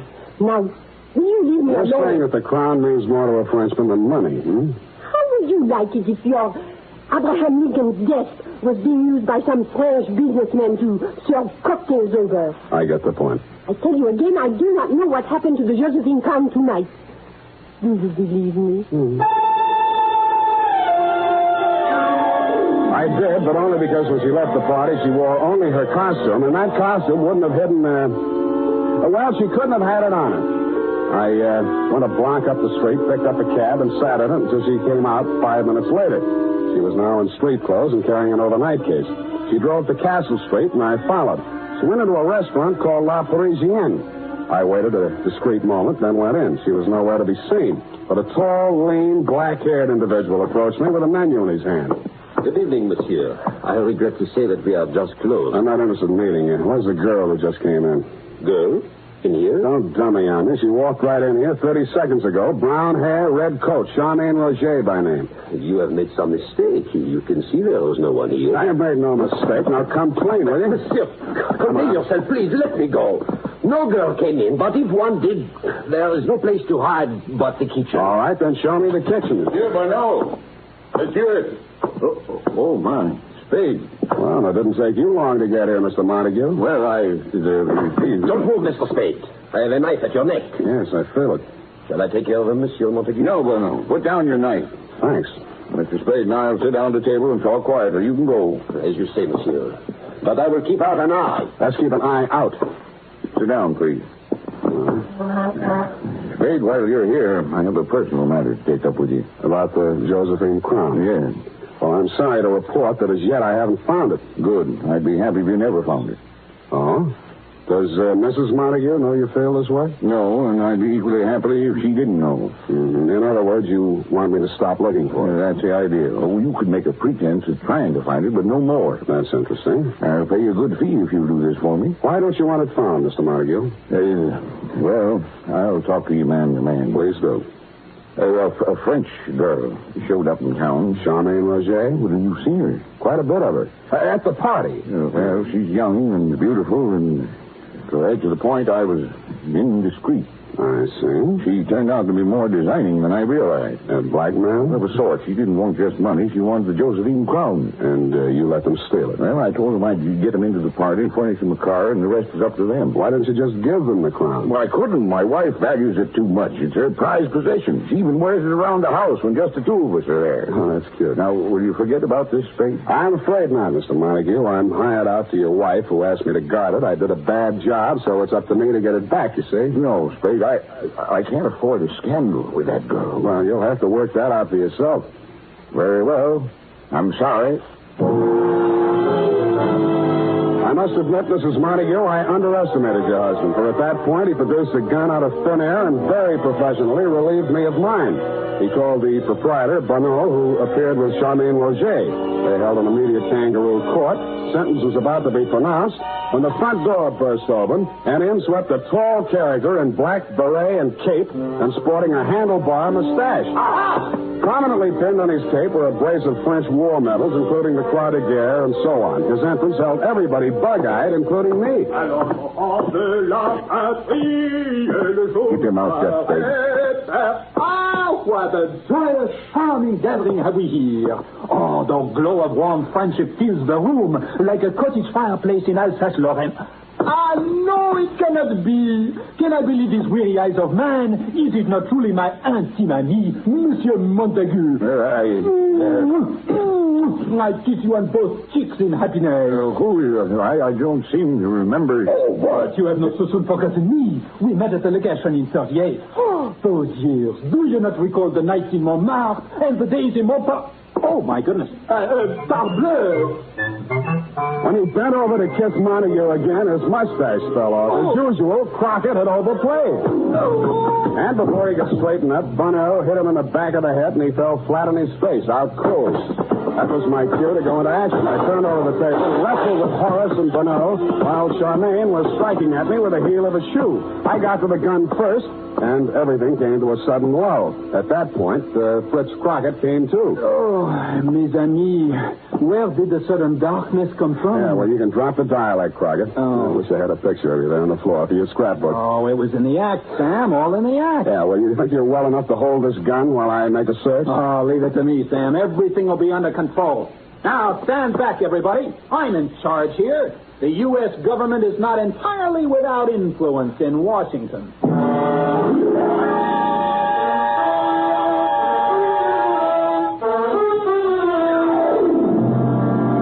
Josephine Crown hidden in the baking oven and called the police. I was afraid the incident struck a blow at Franco-American relations until a search of Charmaine Roger and Bonneau produced 2 tickets not to Paris or Pointe French, but to Rio de Janeiro. And you know the rest, Mrs. Montague. Your husband went home and you forgave him. He made a superb gesture and contributed to international harmony by returning the Josephine Crown to the French Historical Society. And when you asked who might be the man to guard the crown safely back to La Belle France, I was overjoyed to be in a position to recommend to you Fritz Crockett. I hope he marries Soubrette, who stays over there. Period. End of report. Oh, Sam, isn't that Fritz Crockett an exciting man? Don't let's talk any more about him. Let him get his own program. The first person in this office to mention his name again is a rotten egg. Now go type that up.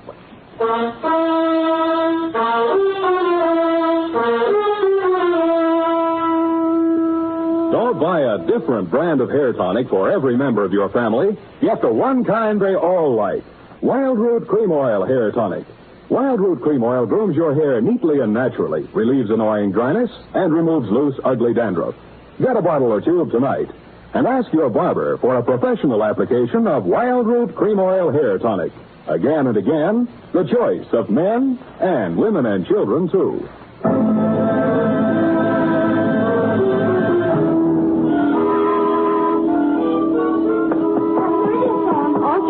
Oh, thanks, Sonny.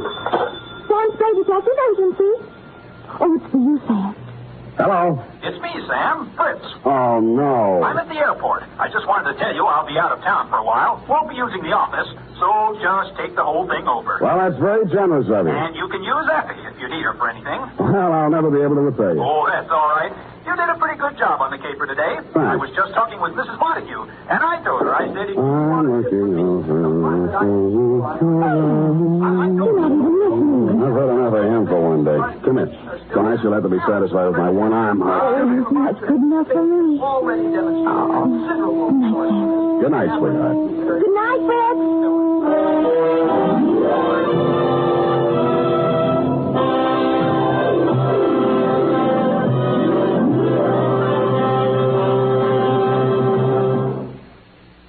The Adventures of Sam Spade, Dashiell Hammett's famous private detective, are produced and directed by William Spear. Sam Spade is played by Howard Duff. Lorene Tuttle is Effie. The Adventures of Sam Spade are written for radio by Bob Tallman and Gil Dowd. Musical direction by Lud Gluskin, with score composed by Renee and Pierre Garrigay. Join us again next Sunday when author Dashiell Hammett and producer William Spear join forces for another adventure with Sam Spade. Brought to you transcribed by Wild Root Cream Oil. Again and again, the choice of men and women and children, too. This is Dick Joy reminding you to get Wild Root Cream Oil, Charlie. It keeps your hair in trim. You see, it's non-alcoholic, Charlie. It's made with soothing lanolin. You better get Wild Root Cream Oil, Charlie. Start using it today. You'll find that you will have a tough time, Charlie. Keeping all the gals away. Hiya, Baldy. Get Wild Root right away.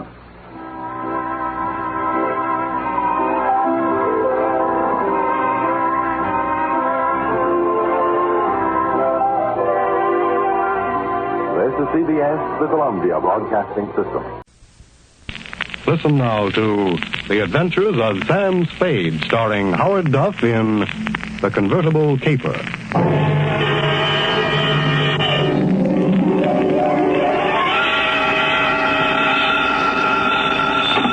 Sam Spade Detective Agency. Me, sweetheart. Sam, I knew you'd have the courage to come back and face it. Well, I'm back, Effie. What shall I face first? You didn't do something else, did you, Sam? Besides what? Besides running away with that woman in a stolen car. You're a little mixed up, Effie. The car was stolen from her. You mean it was her own car? Well, not exactly, Effie. You see, she stole it from somebody else, and then somebody stole it from her, and then I got it back for her. Well, it must have been quite a car to be worth all that trouble. It wasn't so much the car, Effie, as... Body? Sam, I don't understand. Think it over, sweetheart. I'll be right down to dictate my report.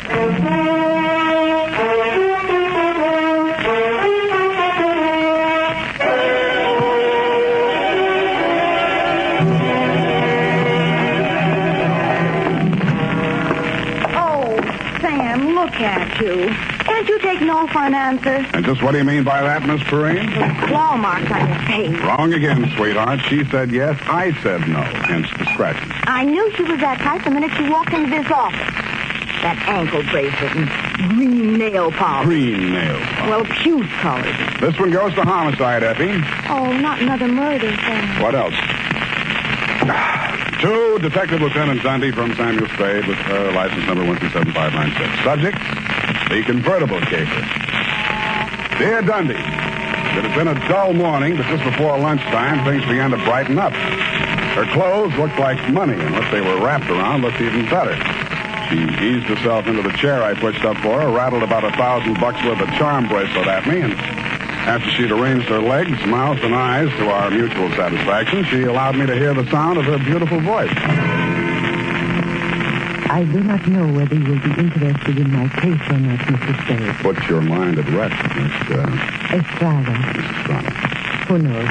Perhaps I am merely a waste of time. My time is your time as you stay in the States, Mrs. Strada.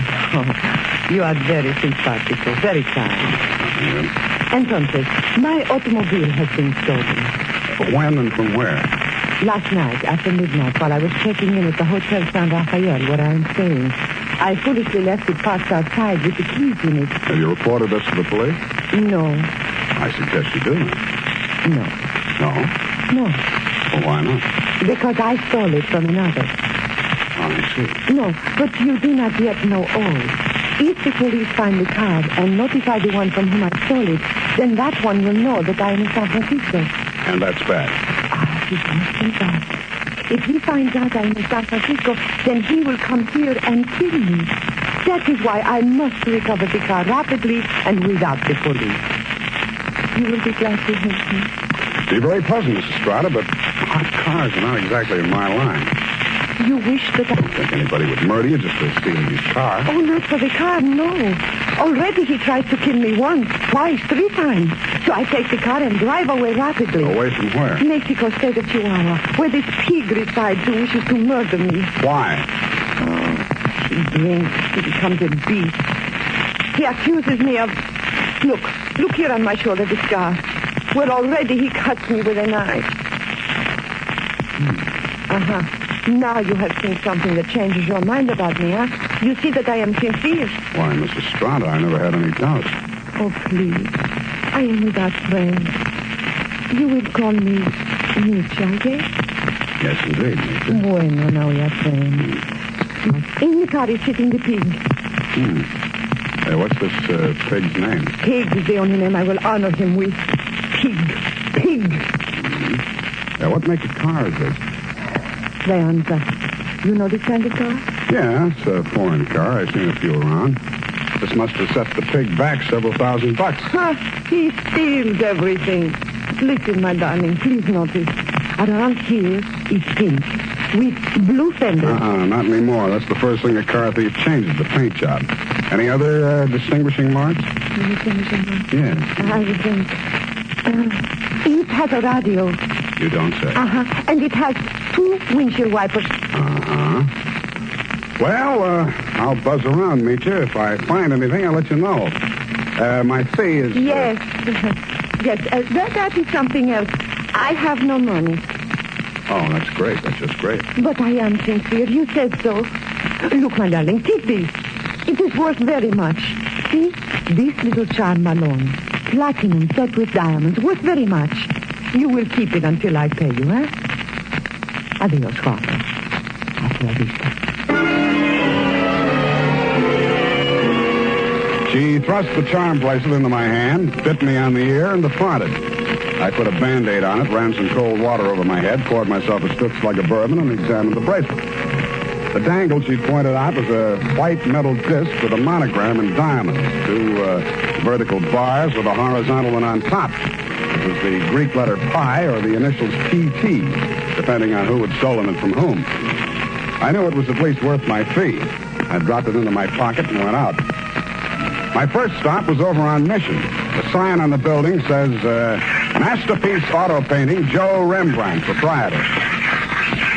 Sam, long time no see. Hello, Joe. Got something you want painted? No, but I think you may have painted something I want. Sam, you know me. They drive them in the front. We spray the paint on them and push them out the back. No questions asked. That's quite a turnover, Joe. Yeah, we're going big time. Got the exclusive now for the syndicate work in the hill. Is that right? Yeah. What are you looking for, Sam? A murder car? Could be. It's a custom job, foreign car, Deanza. Here's what it looks like. Yeah, convertible. Sure, come in this morning. 2-color job. Which 2 colors? Canary yellow body, baby blue fenders. Yeah, quite a car, Sam. Quite a snazzy heap.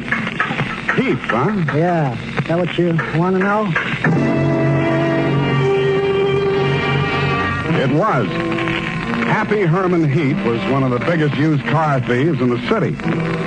As I got off the streetcar in front of Happy Herman's lot, a flash of canary yellow paint caught my eye. I strolled down between the rows of cars and found it. Yes, sir. Heath's the name. Happy Herman Heath. Every car on this lot is in perfect mechanical condition. Take your choice. Kind of hard to choose, Herman. There's so many here. Yes, sir. It takes a heap of heaps to make a heap of heap. Yeah. That yellow job with the blue fenders there? Oh, yes, sir, but the motor in that car, it does need some work. Now, over here... Does it run? Oh, yes, it'll run. But over here... This is more what I want. Let me try.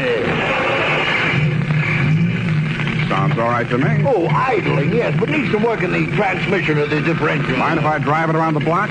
Well, the mechanics are just about to work on it. Besides, I'm afraid this car is more than you care to invest. Well, let me try it out anyway. Here, I'll leave a deposit. I reached in my pocket for Meech's charm bracelet. He took one look at it, and his expression changed. Well, why didn't you say so? No deposit is necessary. The car's yours. Drive it as far as you like. Thank you, Herman Heath.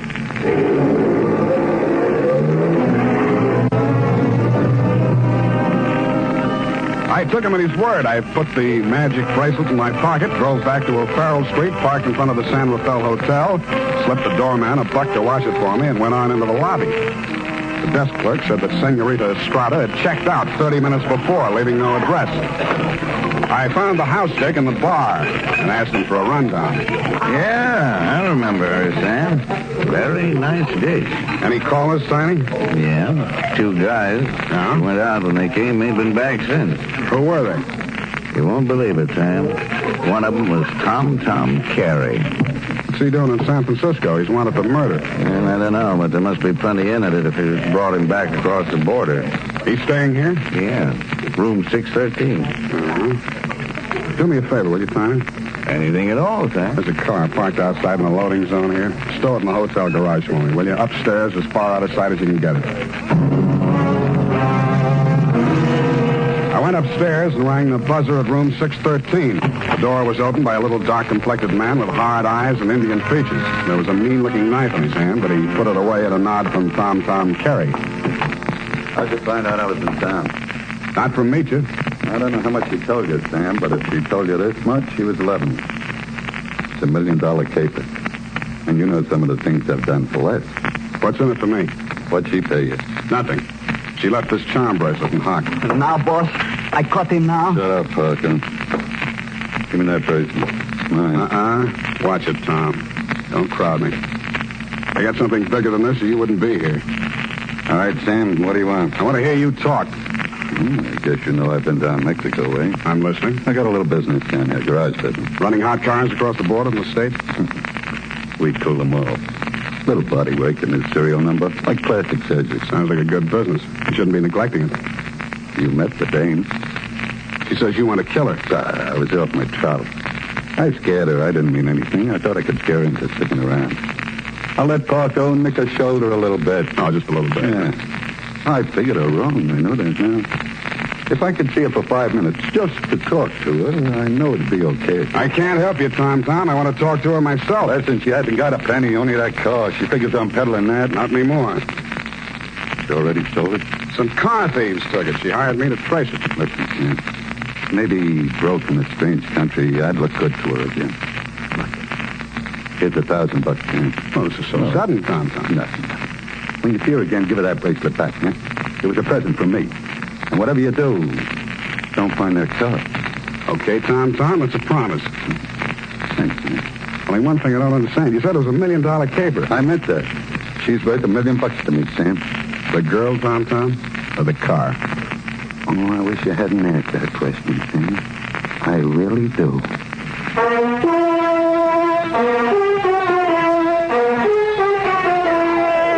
And now, back to the Convertible Caper. Tonight's adventure with Sam Spade.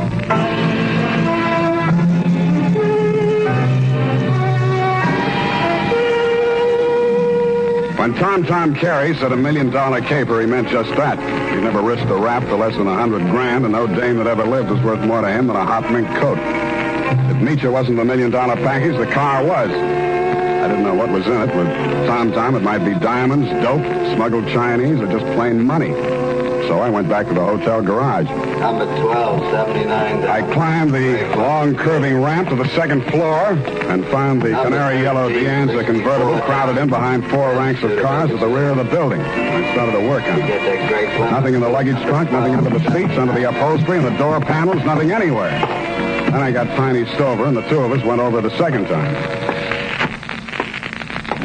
It's a cold lead, Sam. It's not, I know it's not. Now think, Tiny, what's different about this car? Well, solider built than most. Good body work. I don't know. Hey, here's something. What? There's a hole punched out of this fender over here. About the size of a quarter. Let me see that. Yeah, right here. It curves under, see? Yeah. What's that you got? Charm bracelet. Did you say this dangle on here was what was cut out of that fender? Let me see. It fits. Fits even the curve. Yeah. What does it mean, Sam? The dangle on the bracelet is solid platinum. Hey, Sam, are you trying to tell me the fenders on this heap are solid platinum? You got a pocket knife, Tiny? Yeah. Thanks. It shines. Sam, is this a hot car?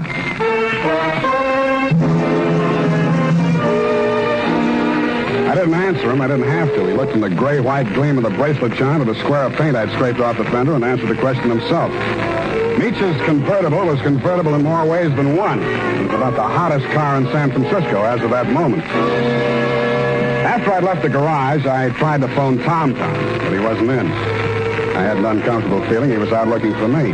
He was. As I stepped out of the phone booth, there was a rush of air past my left ear. A knife stuck in the wood less than an inch west of it. Came out in the street and found to see him duck around the corner into an alley. I ran after him. I collared him and stood him up against the wall. Let me go. Let me go. I cut you down. What do you know about that car? What do you know about that car? Come on, talk, you get more of this. I don't know nothing. They don't tell me nothing. Where's Meacher? I don't know. Meacher don't know nothing either. Only Tom and... Tom and who else? I don't talk no more. They cutting you in? I don't need no cut. The boss, he pays me good. 40 pesos. Sometimes more. Work for me and I'll cut you in. I cut you to pieces. The boss treats me good. Sure, you do all the dirty work. There's any trouble, you'll take the rap. What means rap? They put you in a little room and squirt gas in you. You fall dead. Gas? Tom do this? He does indeed. Venga. Come, I take you to see the man. Su nombre es Félix. I think he will be very happy to see you.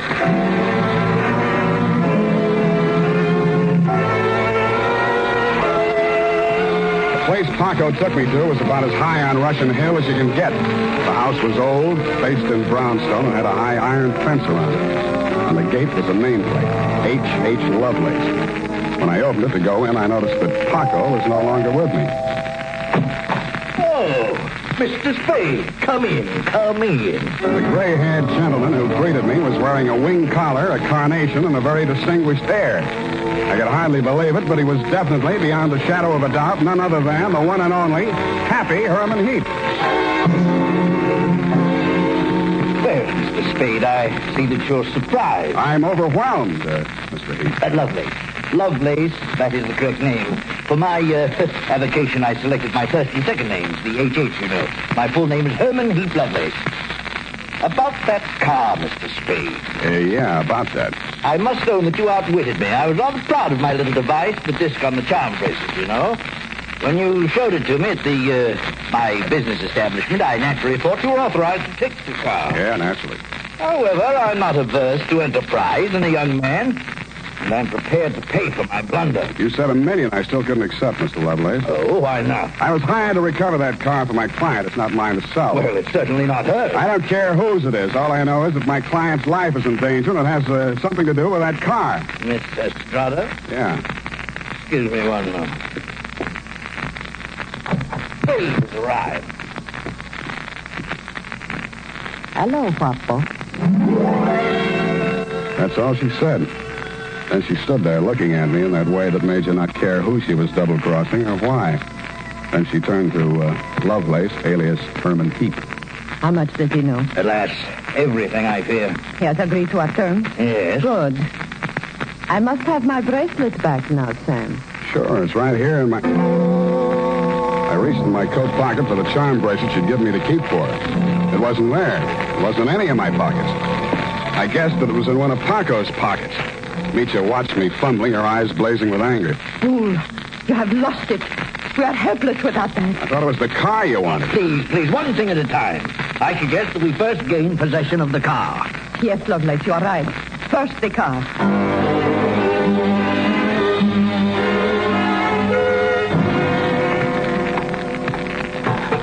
Yes. This is the car at last. A princess in vulgar raiment, but still a princess. No royal coach carrying a king to a coronation ever held such riches. Heinz, you talk too much. Oh, I do. Well, take your place at the wheel, Mitcher. We shall drive out of here into a splendid future. After you, Mr. Spade. No, Mr. Heath. After you. Yes. Ironic, isn't it, that of all my varied interests, I've never learned to drive a car. Sarah, tu poco viejo. You seem kind of shaky, Meacher. You sure you can handle the car down the ramp? I'm very good driver, Waffle. Meacher, stop! Put on your brakes. There's a man coming up the ramp.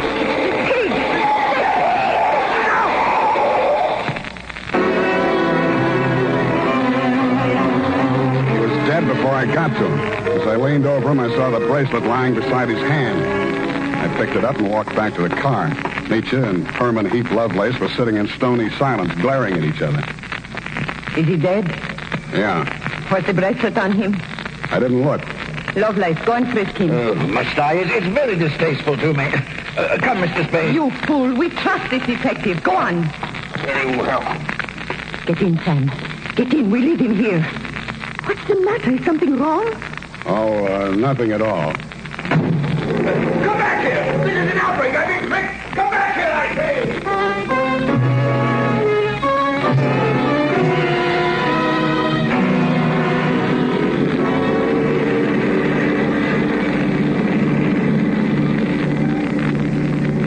Paco. A cigarette. Sure. Here you are. De nada. I saw you pick up the bracelet. I meant that you should share with me. That is why I gave you the bracelet in the first place. I liked you. Couldn't have been because you were safe as long as Tom didn't know where the bracelet was, and if you had to kill somebody for it, it would be me. Please, querida, what does it matter now? We are together, we have the car, we have the bracelet, and the pig is dead. That's what worries me. Oh, surely you do not think I meant to kill him. Of course not. Your foot just slipped. You stepped on the gas by accident. Yes, that was it. It won't stick, sweetheart. Not with me. But with the police? My story won't help you. I don't know enough. Oh? Then I tell you everything. I was with Tom for a year. I hated him 365 days. I tried to run away. Always that Paco came after and brought me back. Then, Senor Lovelace came with the car. Senor Lovelace had much money, but he could not take it from the country. So he stole platinum. Some he received from refugees who had sent their fortunes abroad in that form. But there was no safe way to get it across the border. So for a cut, Tom had the platinum made into fenders and welded onto the car. Why was the bracelet so important? It was too dangerous for Lovelace to bargain directly. Tom was to get the money for the platinum and give the little piece of the fender as a token. No. Lovelace would know who to give the car to when they showed it to him. That's why he let me drive the car off the lot, huh? Oh, I don't care, darling, even if you try to steal it. Now we understand each other, no? You are tough, too. Tougher than Tom, I think. Well, Now we have everything for ourselves, you and me. What do we care for the others, huh? You make a good pitch, sweetheart. You look beautiful while you're making it. But I don't like you driving. What do you mean? Pull over. I'm driving this heap back to the city. No. I said pull over. I won't let you do it. I don't care what happens. Take it easy. You want to kill us both? Sure, I will kill us both. We die together or we live together. Yes or no? You're nuts. Answer me. The answer is no. Bueno, you will see I mean what I say. The fog thinned out just as we rounded a bend in the road. There was a point ahead with a sheer 300-foot drop to the sea. She jerked the car away from the pavement and steered straight at it. I grabbed the wheel and twisted it. The car skidded on gravel and slid sideways toward the cliff. I got the door open and tried to yank her out with me. She held on and kicked me until I rolled free.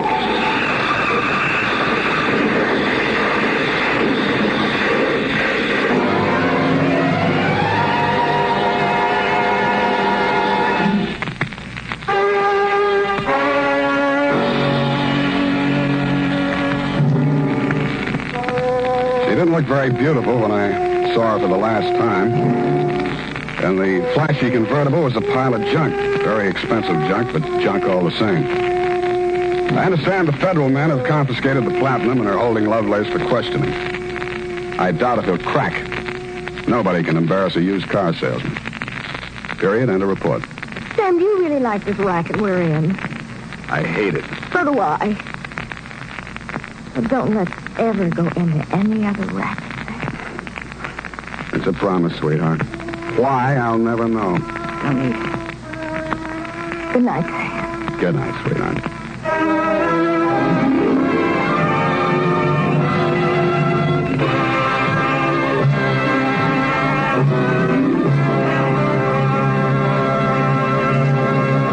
The Adventures of Sam Spade, Dashiell Hammett's famous private detective, was written for radio by Bob Tolman and Gil Dowd, with musical direction by Lud Gluskin. Sam Spade is played by Howard Duff. Lorene Tuttle is Effie. Tonight's program was directed by Elliott Lewis.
The Adventures of Sam Spade, Detective, brought to you by Wild Root Cream Oil Hair Tonic, the non-alcoholic hair tonic that contains lanolin.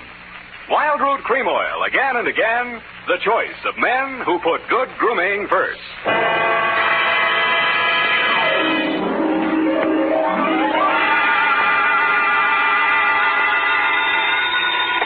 Sam Spade Detective Agency. Say moi, sweetheart. Oh, Sam, how did it go? Well, it wasn't exactly a 10-in-1 outfit. More of a mud show, dog and pony type, rag front. Sam, what are you talking about? And by the way, where were you last night? I missed the last bus in from the Cow Palace, so I had to do a star pitch. Connie talk after. Oh, if you think I'm going to ask what a star pitch is, you're mistaken. What were you doing at the Cow Palace? Oh, just fooling around. Oh. Sam? Yes? Sam? Yes? Sam, you ask too many questions. Sweetheart, in the patois of the carnival, I'll be right down to pitch my spiel my pitch, and make with the canvas on the Bluebeard Caper.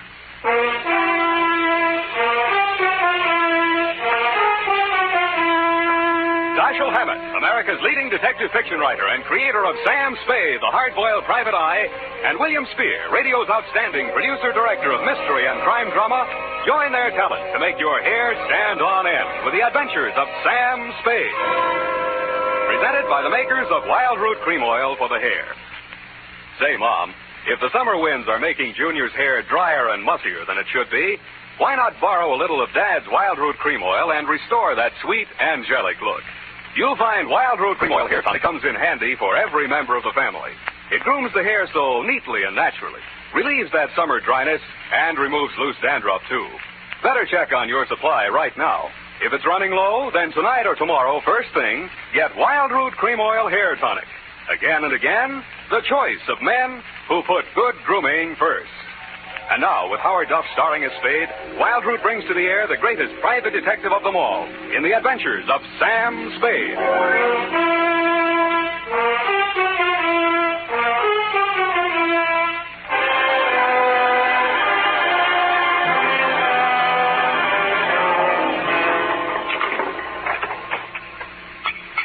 Ready, Effie? Yes, Sam. By the way, what is a star pitch? Oh, your clothes. You look as if you slept on the ground. That's what it is. Date, August 8, 1948, to Detective Lieutenant Dundee, Homicide Detail, San Francisco Police. From Samuel Spade, license number 127596. Subject, the Bluebeard Caper. I will not offer as an extenuating circumstance the fact that business is bad all over. But it is true that I've been sitting in my office for 4 hours and the phone had not rung once. This one didn't phone. From the looks of him, he didn't have the required nickel. But the hangover he was wearing under his eyes had cost someone a pretty penny, so I figured his credit might be good somewhere. Mr. Spade? Yeah? Oh, my head. Here, try this. Oh. Want it mixed? Oh, no soda. I couldn't stand the noise. Where'd you wake up? In these same clothes. Figures. It all started at my sister's engagement party. Mint juleps. But they must have been full of flukum. Flukum? You don't happen to have an ice bag? It's customary for my clients to bring their own. Oh. Well, now here's a spiel. Did I tell you my name? The name you gave my secretary was Ned Towers. You want to stick with that? Yeah, Ned. Ned Towers, yeah. It's about my sister. She's... Her name? Sylvia. Sylvia Towers. Sylvia Towers, but it's not about her, really. It's about that Bluebeard. Bluebeard she's married. Jefferson Davis Calhoun. What about him? Oh, that marriage has got to be stopped. I found out that his name's not Calhoun at all. That he's been married 3 times under 3 different names. And that all his wives died mysteriously. And that he collected their insurance. And now he's talked my sister into insuring herself for $100,000 in his favor. When did you learn all this? In a barber shop yesterday. Oh? I went in to get a manicure, and I picked up this old detective magazine. Here's his picture. Look at it. I had heard of the case. In his heyday, the papers had called him the Mint Julep Romeo. And any name he happened to be using at the time had Colonel in front of it. None of his 3 wives had survived the honeymoon. Wife number 1, an aviatrix, bailed out at 10,000 feet over Mount Hood along with her husband. His parachute opened, hers didn't. They found the body the following spring. Wife number 2, a snake dancer, died of snake bite when she squared off with a full-fanged diamondback instead of her usual non-poisonous partner. The cause of death was never officially proven because the body was embalmed by mistake, it said there, before the coroner arrived. And finally, number 3, a professional stunt woman disappeared over Niagara Falls in a beer keg instead of her specially designed barrel and was never seen again. Well, Mr. Spade? Yeah, but are you sure your sister's fiancé, this Calhoun, is the same guy? Well, here's a picture of them together. Their engagement photograph. What do you think? Brunette? My sister? Redhead. That's him on our left. Redhead? Well, Mr. Towers, are we going to sit idly by and see another poor girl go to her death? How much money you got? About $100. I'll take 50 now. You are going to help her. How much does she already know? I tried to tell her. She's beautiful. She wouldn't even listen. I thought she might listen to you. I pray she will, Ned. I pray she will.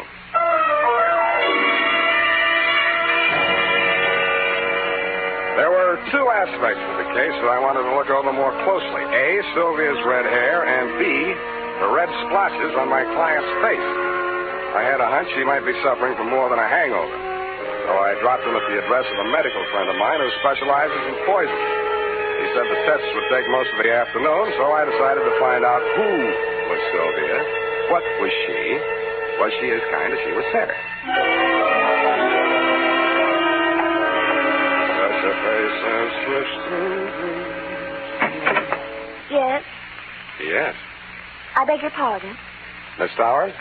Yes, I'm Sylvia Towers. Are you the florist? You were expecting maybe a detective? Come in. Thanks, I will. Well, as a matter of fact, I wasn't expecting a florist or anyone else. But I'm glad to see you. I really am. Huh? Sit down here. Oh, just relaxing. Oh, no, over here. Oh. Well, why not? There. Isn't this more cozy? Take your hat off. Oh. You'll have me believing you really are a detective. What do I look like? Well, I'll have to mull it over. Now, don't tell me. Let me dream. Look, Sylvia, Miss Powers, I mean. Oh, Sylvia. I like the way you dress. Nice and casual. Oh, you do? But, you know, you really should wear a handkerchief. Hey. You ticklish. Now, look, if you want to frisk me, get it over with. It's your apartment. You got a right to. Well, isn't this way nice? Sure, it's fine. It's just that, well, you know, I just didn't expect. Just didn't expect. Well, what do you want, a butterfly act? No, it's just that my feelings have hurt you. Haven't asked me who I am, or what I'm doing here, anything. Oh, I don't care. I like you. Is this how you got engaged to Calhoun? No, he was selling some phony stock certificates, so I bought a few. They were phony, so you bought a few. Figured. He'd had bad luck with marriage. It was the only way I could force the issue. You're forcing him into marrying you? Darling, don't be so critical. I did it very nicely. I'm sure you did, but why? Oh, I don't know. He's so courtly. A real Southern gentleman. How real? Hand me that cushion, darling. Oh. Oh, no, here, behind my head. Oh, that's better. Oh, don't go away. Why do you want to be number 4 on the Bluebeard parade? Oh, do you really think he did kill him? Oh, that's one of 2 theories. He either did or didn't. Oh, I love your hair. So nice, bristly. Does it bother you? Yeah, but don't stop. Now, wait a minute. Look, I got my client to think about, and I'm trying to think about it. Darling. I didn't want to take this assignment, but he really seemed to be worried about you. Oh, now, who on earth would be worried about me? I'm a little worried about you myself, and I'm not even distantly related to you. Well, don't say that yet. This marriage may not last long. Don't you say that. Oh, I know his marital life has been full of tragedy. But I'm not superstitious. I think I may change his luck. Okay, Sylvia, okay, it's your life. I told your brother I'd talk to you, and I have. My brother? Yeah, Ned. I think maybe your boyfriend tried to poison him last night. Oh, no. Oh, Jeff, you're just in time. Well, my dear, we will discuss this further in private. I have only this to say at the present time. In the South, it is not customary for a lady to receive a gentleman alone just prior to her marriage to another gentleman. But, Jeff... I know your motives were pure and innocent. Customs differ, that's all. I am Colonel Calhoun at your service, sir. I'll call you when I need you. I'm afraid I must ask you to remain. Sylvia? To tell you, it was just a flirtation. Yeah, that's I didn't all. think it... You mean She didn't think. he made certain proposals? Well, what could I do? What could she do? He said there were things in your past, Jeff. Yeah, that's what I said. Things that... Oh, well, there, my dear. It was blackmail. That's all. I did it for you, Jeff. Go to your chambers, Sylvia. I will deal with this adventurer. If this were the South, there would be better ways, but never fear. Where there's a Calhoun, there, too, you will find Southern chivalry. Please. No, Jeff. Phone the police. Sylvia, I must insist that you do as I say. Very well, Jeff. You know best. Well, son, how about you and me putting our heads together over little old Miss Judith, huh? Thanks, I'm not thirsty. What's the fetch, Colonel? How come your girlfriend yelled, "Hey, Rube," just now? What is your asking price, sir? What's your bid? $5,000 now, $5,000 after she's buried, $20,000 after the insurance people pays off. No dice. Caper's worth $100,000. 50 for me, 50 for you. That is out of the question, sir. Okay, from here I go to the car. Now, son, let's not be hasty about this.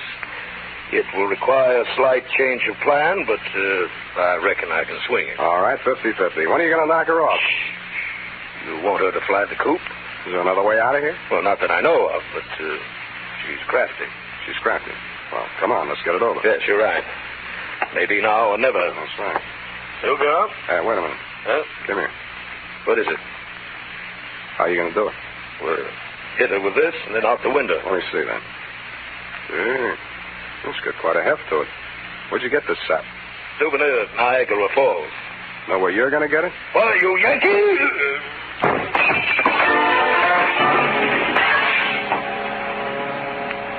The souvenir of Niagara Falls was deadlier than I thought. The blow spun him around like a top, and he went down on the other side of the room, taking the bar and the mint julep ingredients along with him. I headed for the room Sylvia had disappeared into. But she had already disappeared out of it. I looked in the closets, the bathroom, under the bed, tapped the walls for secret panels, and then forced myself to look out the only possible exit, the open window. 10 stories, sheer drop to the street. 2 stories, sheer unclimbable masonry to the roof. Now get this, Dundee. No other exit, no horizontal ledges, drain pipes, niches, cornices, not even a helicopter landing. I asked myself, who is Sylvia? What is she?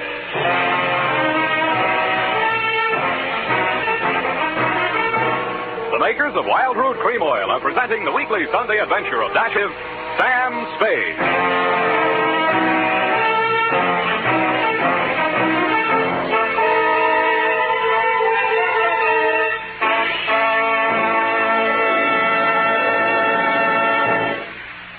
If you want the well-groomed look that helps you get ahead, socially and on the job, listen. Recently, thousands of people from coast to coast who bought Wild Root Cream Oil for the first time were asked, how does Wild Root Cream Oil compare with the hair tonic you previously used? Better than 4 out of 5 who replied said they preferred Wild Root Cream Oil. And no wonder. Wild Root Cream Oil grooms the hair neatly and naturally, relieves annoying dryness, and removes loose dandruff. What's more, non-alcoholic Wild Root Cream Oil is the only leading hair tonic that contains soothing lanolin. So ask for Wild Root Cream Oil Hair Tonic. Again and again, the choice of men who put good grooming first. By the way, smart girls use Wild Root Cream Oil, too. And mothers say it's grand for training children's hair.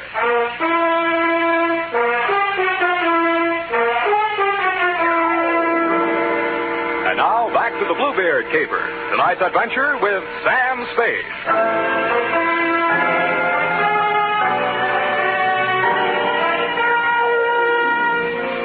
There was no use wasting any time trying to figure out how Sylvia had done whatever she had done to escape from that escape-proof room.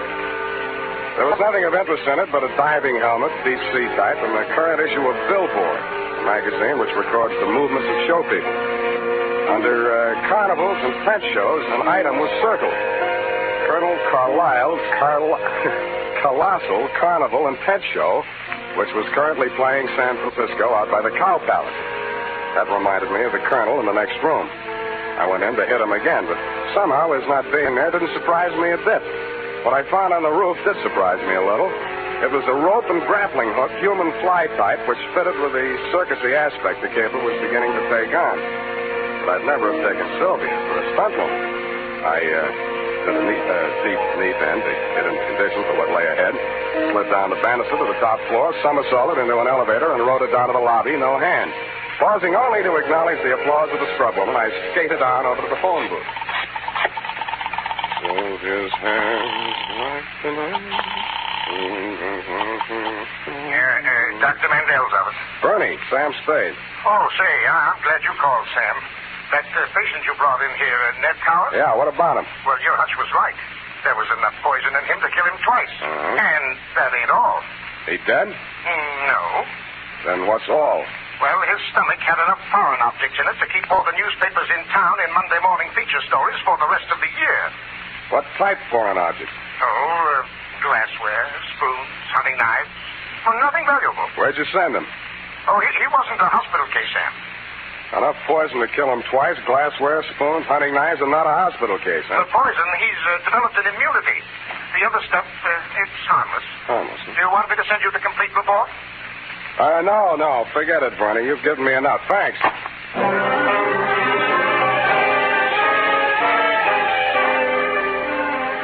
From then on, Dundee, it was mostly entertainment. I headed for the carnival grounds outside the town, and Colonel Carlisle's Colossal Carnival in tent show unfolded before my very eyes just west of the Cow Palace. Brought to you in the interest of artistic endeavor. Mademoiselle Mahala, the favorite dancing girl of the Sultan of Zanzibar, brought direct from the perfume gardens of the Mystic Orient. Every muscle of a gorgeous body.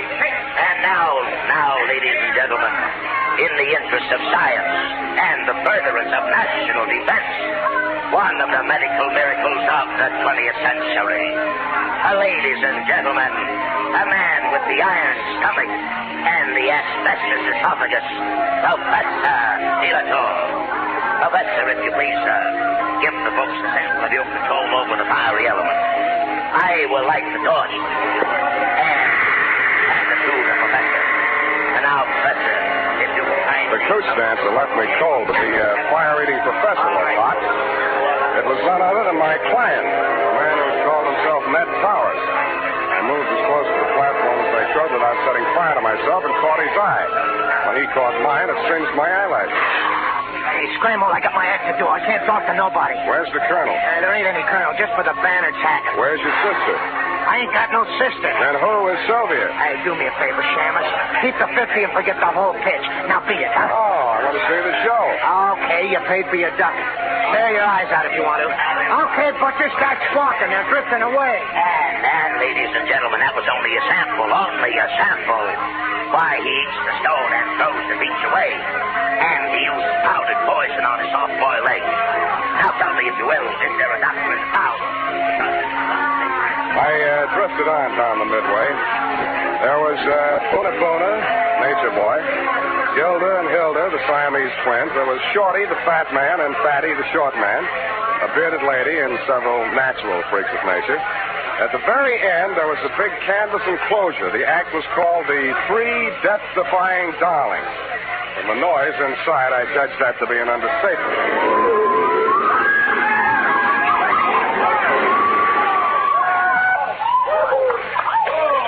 I bought a ticket and got inside just in time to see a trim, energetic blonde in tailored coveralls crawl out of the twisted wreckage of the car she'd just driven point blank into a concrete wall at an advertised speed of 80 miles an hour.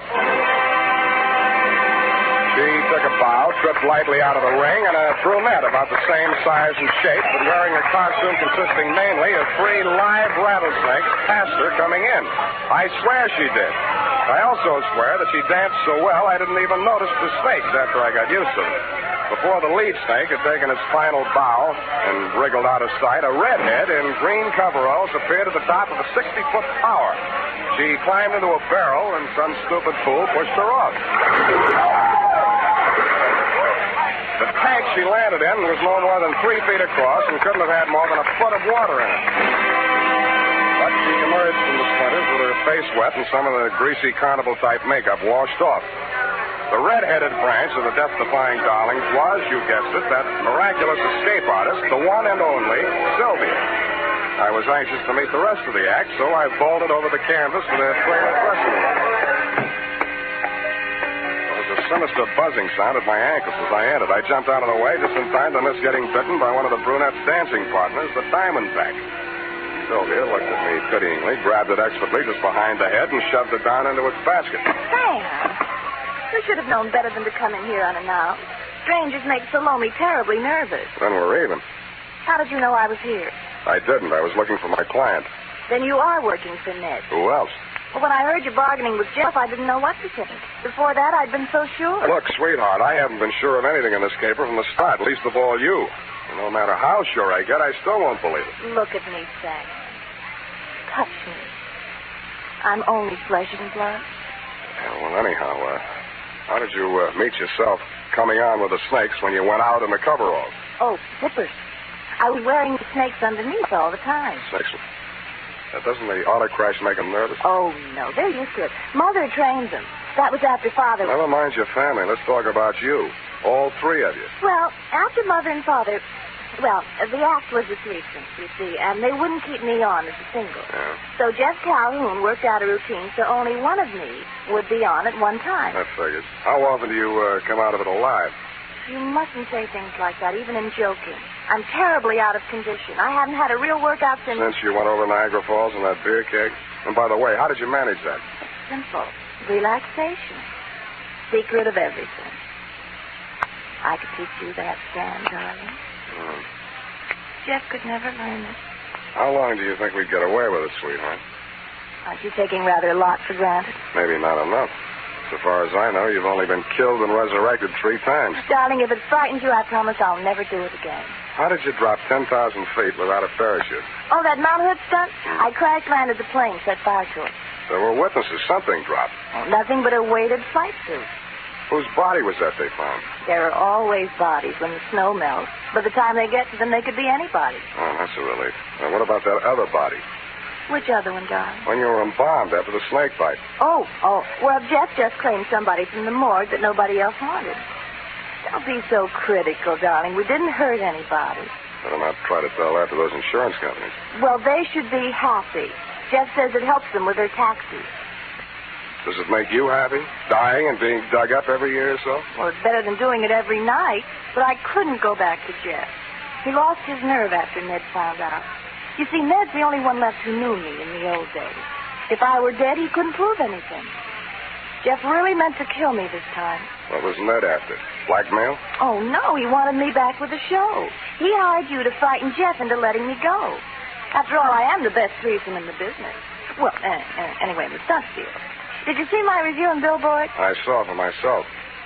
You know something? I was thinking. With all you know about crime... Don't say it.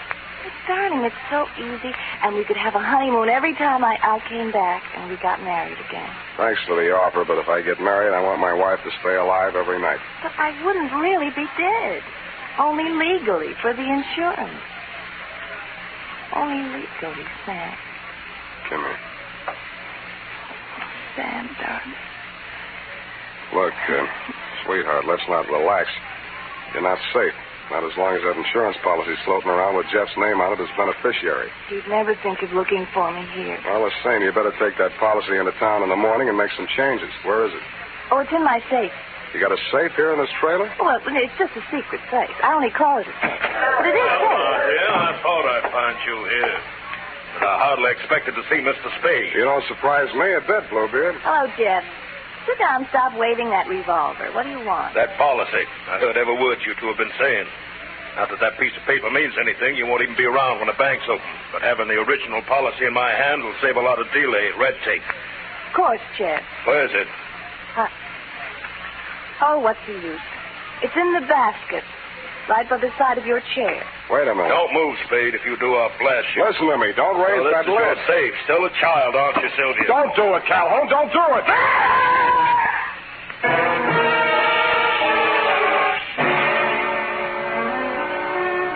And that, Lieutenant dear, took the lid right off of the caper. Due to my Boy Scout training, my split-second timing, and the fact that Salome's fang missed an artery by a 30th of an inch, I understand Calhoun will live long enough, which, as far as I'm concerned, is any length of time you care to name. About Sylvia, I really don't know how to advise you there, but if you're planning on charging her with attempted homicide, you'll find that there are 3 Darling Sisters listed as U.S. citizens and residents of California. It might be hard to figure out which one of her to indict.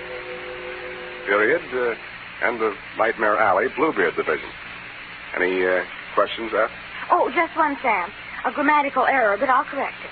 And just whom do you think you are to be correcting my grammar? Who, Sam? Nominative case. Nominal. Nominative, Sam. The most frequently used cases in English are nominative, accusative, and possessive. I'm referring to your sentence which reads, it might be hard to figure out which one of her to indict. Yeah. Of course, you meant them, since there are 3 Darling Sisters. Her being singular. Indeed, her was singular, Abby. Oh, Sam, you made a joke. That's a very small one. Now, type that up and leave my grammar as is. It's colorful. Oh, very well, Sam. I'll just fix the syntax as I go along. Syntax? In California?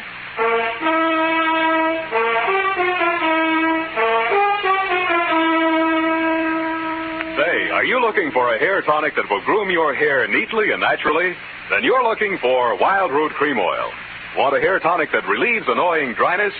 Get Wild Root Cream Oil. Like a hair tonic that removes loose, ugly dandruff? The answer again is Wild Root Cream Oil, the famous hair tonic that gives you the big advantages men consider most important. Step up to your drug or toilet goods counter first chance you get and ask for Wild Root Cream Oil in the big economy bottle and the handy new tube that's easy to pack when you travel. Also, ask your barber for a professional application of Wild Root Cream Oil Hair Tonic. Again and again, the choice of men who put good grooming first.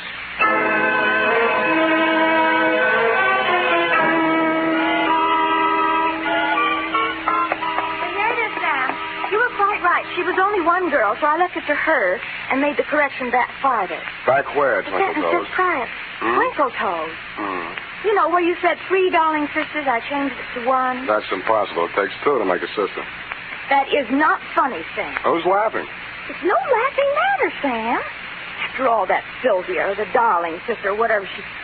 And I don't care if she can go over Niagara Falls in a barrel. Let's get it right, a beer cake. In fact, the only funny thing is you being taken in. After all, snake charmers of that type are a dime a dozen. Here's 20 cents. Phone up that place. What place? Where you get the red-headed snake charmers, 12 for 10 cents. Dime a dozen, Sam. It's a figment of speech. You can say that again, sweetheart. Penny to be 3 people, all with different hair, and wearing snakes under a coverall. Oh, okay. No normal girl would do that, Sam. I don't know. Women do all kinds of work. Oh, Sam. Why can't I be an adventuress like some girls are? I wouldn't trade you for 30 cents worth of snake charmers. Oh, that's the nicest thing you ever said. Well, next to the nicest. Good night. Good night, Salome.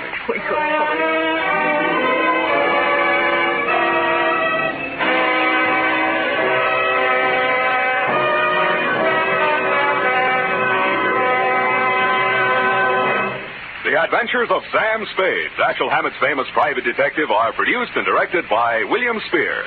Sam Spade is played by Howard Dove. Lorene Tuttle is Effie.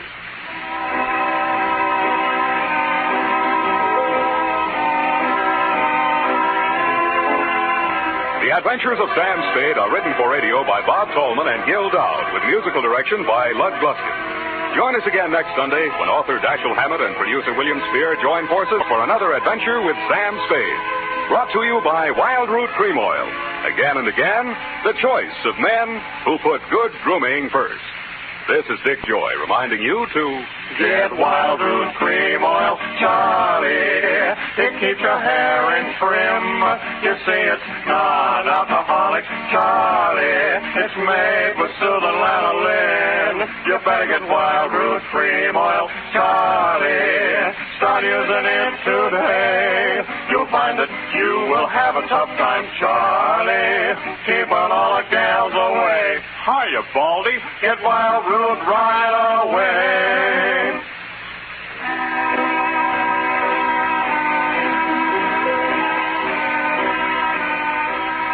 This is CBS, the Columbia Broadcasting System.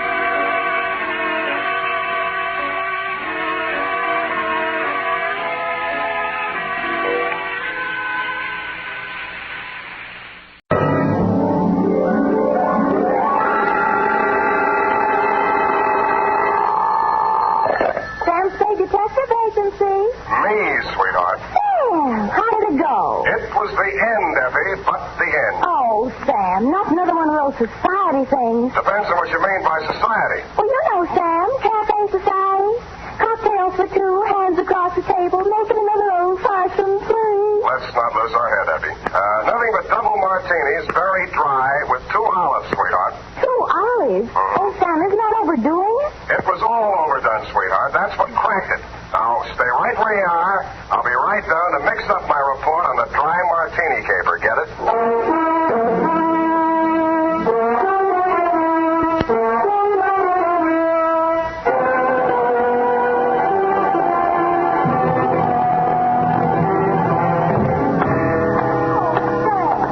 You look sober as an owl. Wise as an owl, sober as a judge, F. Oh. Well, the way you talked on the phone, I thought you drowned the shamrock, kissed the Black Betty, spliced the main brace, decorated the mahogany, made a Dutch bargain, or, in a word, gone to give a Chinaman a music lesson. Effie, I wish you'd spend more time with Harper's Bazaar while I'm gone and less with the thesaurus of slang. Didn't know I could say that. Are you sober? Well, I've been riding the choo-choo, drinking Adam's ale, and if you don't believe it, just ask me to walk the talk. Okay, heelsy-toesy, arms akimbo, eyes glazed. Yes, sir. Now then, tip of the forefinger to the tip of the nose. Oh, Sam, it makes me dizzy. Dizzy Gillespie? Dizzy go. Oh, Sam. Exactly. And you are not sewn up, shagged, shellacked, shickered, stuccoed, tap-shackled, stiffo, or real crazy. Well, you know best, Sam. Good. Now try this one. Yes, Fred. Sitting posture, limbs cruciform. What? Cheesecake style. Oh, Sam. That's it. Now place the notebook. Just a little higher. Good. Now apply the tip of the pencil to the top of the fool's cap and proceed viz. Viz. Date. August 1st, 1948. To Mrs. Netta Martini, 1000 Marina Boulevard, San Francisco. From Samuel Spade, license number 127596. Subject, Dear Netta. The first I knew of the caper was day before yesterday morning when I saw your husband's picture in the paper. It was one of those lovingly retouched executive-type photographs of a man in his late 40s or early 50s, graying at the temples and wearing an embalmed man of distinction look. The story was headlined, Corporation Head Waylaid by Mysterious Assailant. Chauffeur foils would-be kidnappers at offices of Martini Trading Company. The item under it wasn't as thrilling as the headline. Sounded as if he'd been knocked down for his wallet and the attempted kidnapping had been dreamed up by a bored city news reporter. I tossed it in the wastebasket along with my morning mail and went back to the Police Gazette. On page 3, the phone rang. Unique Garage, Harry speaking. Mrs. Spade? One moment. Who's calling? Gordon Martini. Not Gordon Martini, the corporation head, waylaid by mysterious assailant. Chairman of the board, and there's nothing mysterious about it. Then what are you doing on this phone? I can't talk on the phone. Where are you? In a hospital? I left that pest house this morning. I'm at my residence, 1000 Marina Boulevard. Mm-hmm. It will take you exactly 20 minutes by cab. You will meet me in front of the building, and we'll have our conference in my car en route to the office. Where's your office? Downtown Bow Street. Well, why don't I meet you there? I'm a busy man. I have a full calendar. I'm already late due to all that hospital red tape. But I can fit you into my schedule if you'll hurry. Now, look alive, man. Well, it's a little early in the morning, but I'm trying on. Good. What will you want for a retainer? I'll let you know if I decide to take the job. Fair enough. 20 minutes. I'll expect you.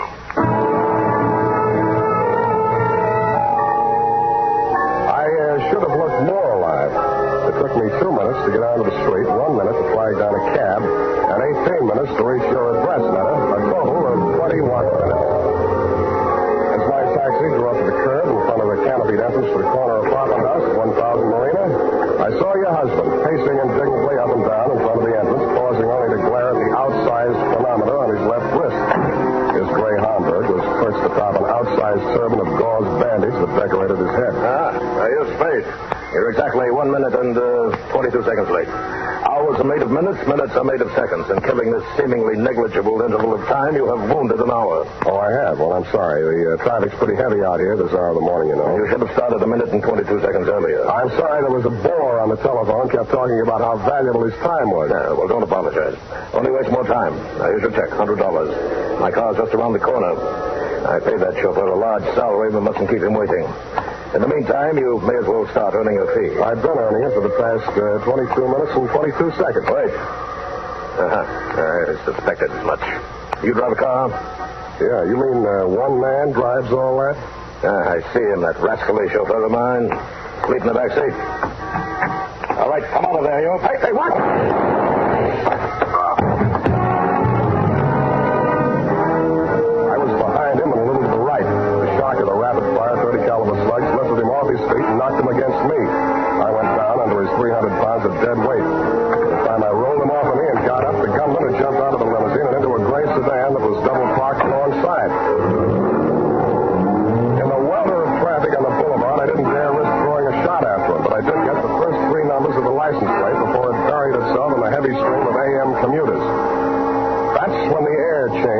exhaust fumes to something out of a Persian garden. I turned and looked for the first time into your Nile green eyes, Meta, and saw you twisting a handkerchief in your pale hands I might have loved beside the Shalimar, but on Marina Boulevard they looked like hysterics dead ahead. Who did it?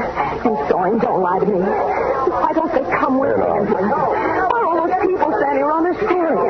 Make them go away. Go away. I can't stand it. Stop it, will you? That's better. Now, come on over here. Who are you, his wife? Yes, and it was all my fault. This is the end. I called Ernie out the window and asked him to come upstairs. I wanted him to return some lingerie. They sent the wrong color, Pete. Yeah. Who's Ernie? He's our chauffeur. I was looking for the exchange slip when we heard the shots. Is he dead this time? Yeah, don't go to pieces. Poor Gordon, he had so many enemies. He didn't drink well, you know. People dropped us like flies. Well, they certainly dropped your husband. Are you a policeman? No, but I'll do until the real thing comes along, which is right now. If I were you, lady, I'd go back upstairs and relax. They'll get to you soon enough. Yes, I suppose you're right. Poor Gordon, he looks so natural stretched out on the pavement. Yeah. I keep thinking he'll get up and stagger on into the elevator. He didn't drink at all well. Go on, will you? All right, I'm going. Oh, Ernie, where did you go? Down at the garage. I heard a car drive in.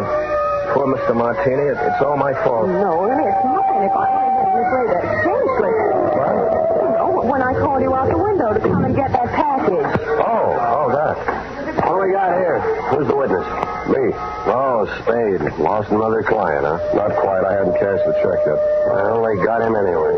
All right, pull a space in there. Let him through that stretcher. Step over here out of the crowd, Sam. I want to get that statement. Yeah.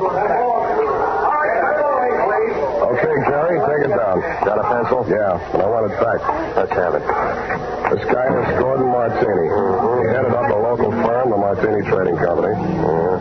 Last night he was working late at his office. Got poinged. Phoned me this morning. Didn't know why. Thought maybe he wanted a bodyguard. Anyway, he needed one. Gunman was crouched in the back seat of the limousine, shoved the carbine out when Martini opened the door. Carbine, huh? Didn't get a good look at him. You could see why, the way it's closed in, no side windows. Foreign car, isn't it? Stop drooling. You can't afford one. You getting all this? What about the getaway? Martini fell on top of me. I saw the getaway car on the back of his head. Yeah. The car was a gray sedan. The back of his head was a standard make, too. Only got the first three digits of license plate, 5D9. 5D9. Anything else? Yeah, give me back my pencil. The homicide boys want some help. They know my fee. Mr. Spade. This is Martini. Why aren't you and Ernie upstairs getting your alibis shaped up? Oh, please, I can't face the questions just yet. Would it be legal if I just avoided them till I can collect myself? I don't know about legal, but it might be smart. Where can we talk? What do you suggest? Well, there's a little cocktail lounge up on Lombard where Ernie and I it's just around the corner. Very handy. Let's go.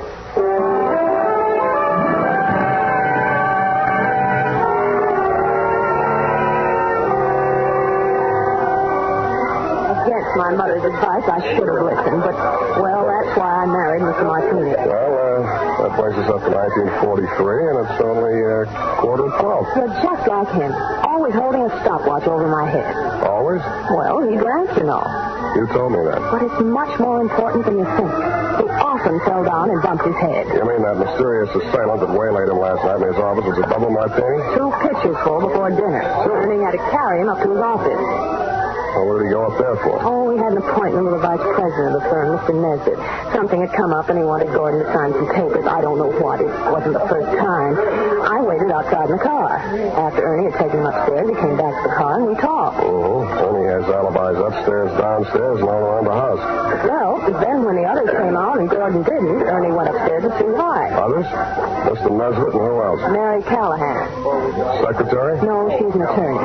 And if you think everything was legal between those two, well, but after all, who am I to call the kettle black? Now, what are you trying to tell me? That you got him drunk so they could make him sign some papers? That he got himself drunk so he couldn't write his name? Or that he just got drunk and fell down? Between you and me, I think she pushed him down a flight of stairs. In his condition, he never remembered. Why are you putting a finger on the Callahan dame? Well, what would you think? She was the last one out of the building. Why didn't you want to tell all this to the police? Well, I didn't want to talk about his drinking. Things were bad enough already. That would have been the end. Well, that's as good an answer as any. What do you want me to do for you? Prove that she did it and Ernie didn't. I'll let you take care of Ernie. Oh, no. I don't want to alibi him unless I have to. He might get the wrong idea. You mean I've got the wrong idea? He might think it meant I still care for him, and I don't. I can't stand him anymore. The way he chews those toothpicks. And besides, if his alibi is too good, I might have trouble about that carbine in the backseat of my car. Pardon me. It sounded as if you said you might have trouble about a carbine in the backseat of your car. That's what I said. Where is your car? In the garage. But somebody had it out this morning. They scraped the fender coming back in, and they ran into the wall. They must have been in an awful hurry. Tell me, this car of yours, it wouldn't be a gray sedan? Yes. License number? Oh, wait a minute. It's on my keyring. Here, 5D9. That's enough. Why didn't you tell me this before? Well, I couldn't get up the nerve. After I heard you tell that policeman the gun that killed Gordon was a carbine, and the gray sedan and all that, well, it's the end.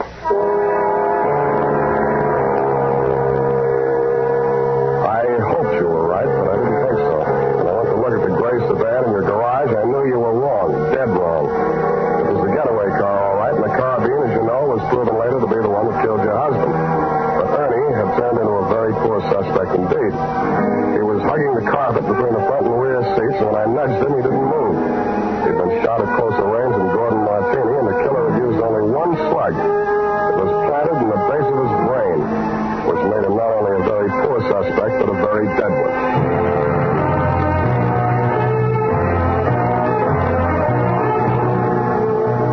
The makers of Wild Root Cream Oil are presenting the weekly Sunday adventure of Dashiell Hammett's famous private detective, Sam Spade.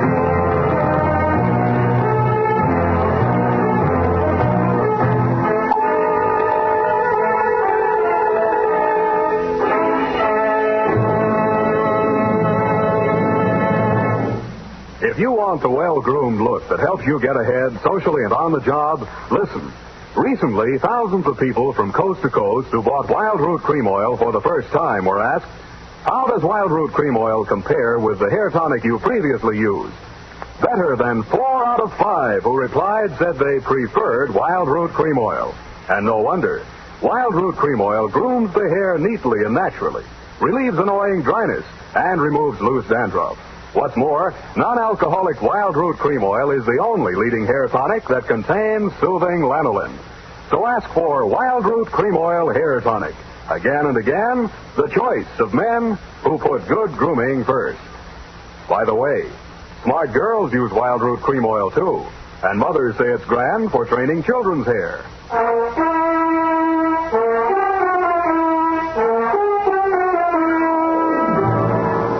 And now, back to the Dry Martini Caper, tonight's adventure with Sam Spade.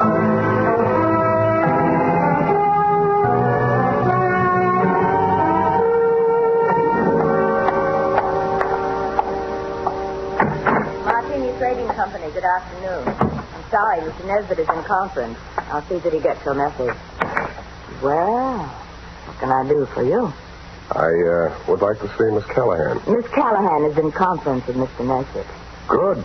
I would like to see them both. But I have orders not to disturb them. You do not have to. I will. Just a minute. You can't go crazy and like that. Yes, and I'll tell you something else. You won't ever get away with it. Why, everyone in this town knows about your underworld connection. Why, you doddering old fool, when I get through with you, if you don't go to the gas chamber for Gordon Martini's murder, you'll wish you had. If I go to the gas chamber, it'll be for killing you, not Gordon. Oh, you said it. Oh, why didn't I have witnesses here? Miss Callahan? Did you hear that? You weren't talking loud enough. I didn't hear a thing. Well, come on in here and I'll tell you a thing or two. Close that door.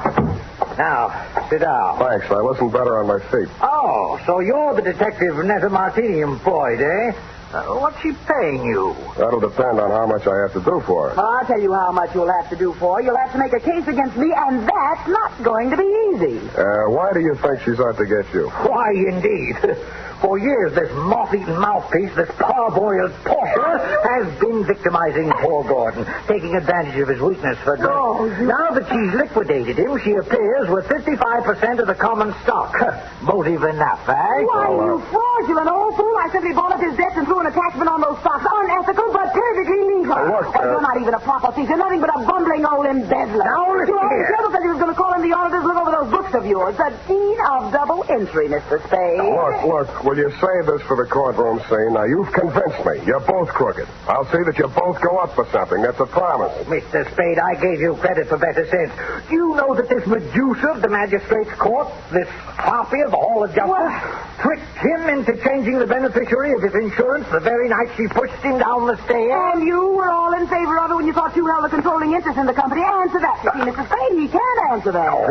Good. I'm glad one of you is temporarily at a loss for words. Now, I only want to know one thing, and I want a straight answer. And if either one of you starts off on another speech, I'm going to push you into the nearest cloakroom and lock you in together. Why, you wouldn't dare. Try me, sweetheart. Well, what do you want to know about this Amazon ambulance chaser? This Trilby of the traffic court? Watch it. Well, what do you want to know? About Martini's insurance policy. Now, you say he changed the beneficiary. Please answer in 10 words or less. Who was the beneficiary and who is the beneficiary now? I'll have to answer that question in two parts. The beneficiary was his wife. He changed it to the Martini Trading Company, a corporation of the state of California. Thank you, and goodbye, Mary Callahan.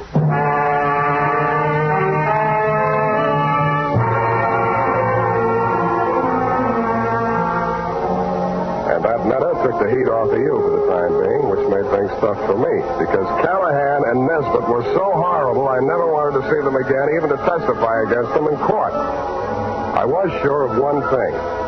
None of you had pulled the trigger of that carbine. There'd been a hired killer behind it, and the way he operated, taking crazy chances in broad daylight in a crowded street, told me an important thing about him. That night, I made the rounds of the joint. At a plant called the Bing Room, I found a bouncer who'd tossed out a customer that'd run up a bill and tried to pay it with a $1,000 check. He sent me to the Atlas Hotel.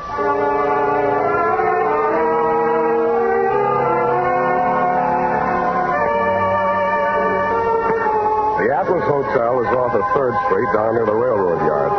Not even a flea bag. The fleas sickened and died a long time ago. They couldn't take it. And from the look of the guests sprawled out in the mission furniture of the lobby, they wouldn't be able to much longer. A half-dead room clerk came back to the land of the living long enough to mutter a room number and wave me feebly toward a flight of crummy stairs.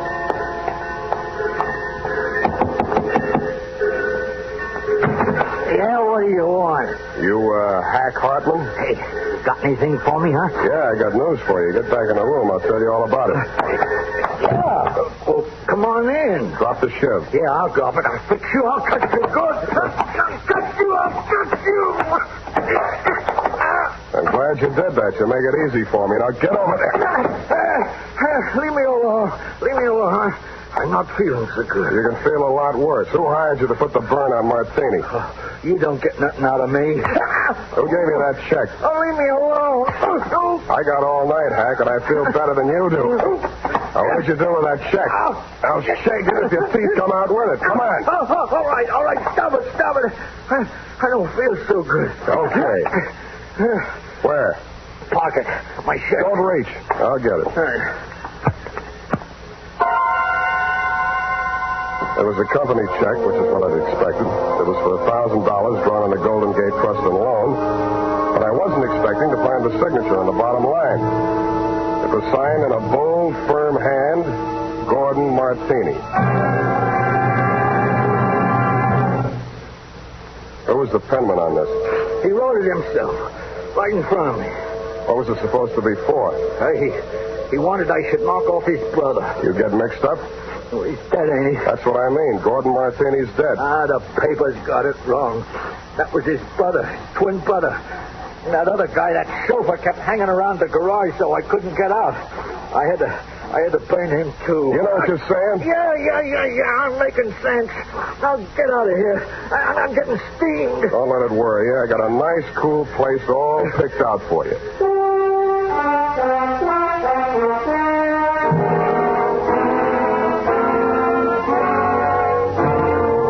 After I turned Hack over to the cops, I did what checking I could on my own at that time of night. As nearly as I could learn, Gordon Martini could never have had a brother, twin or otherwise. He was a first child. His mother died in childbirth, and his father died 1 month later. So I went back to the offices of the Martini Trading Company, glass-keyed my way in, and made a quick frisk of it. There I learned that the signature on the check was indeed Gordon's, but that he had closed out his account at that bank the day he wrote it. I thought about that on the way out to your apartment.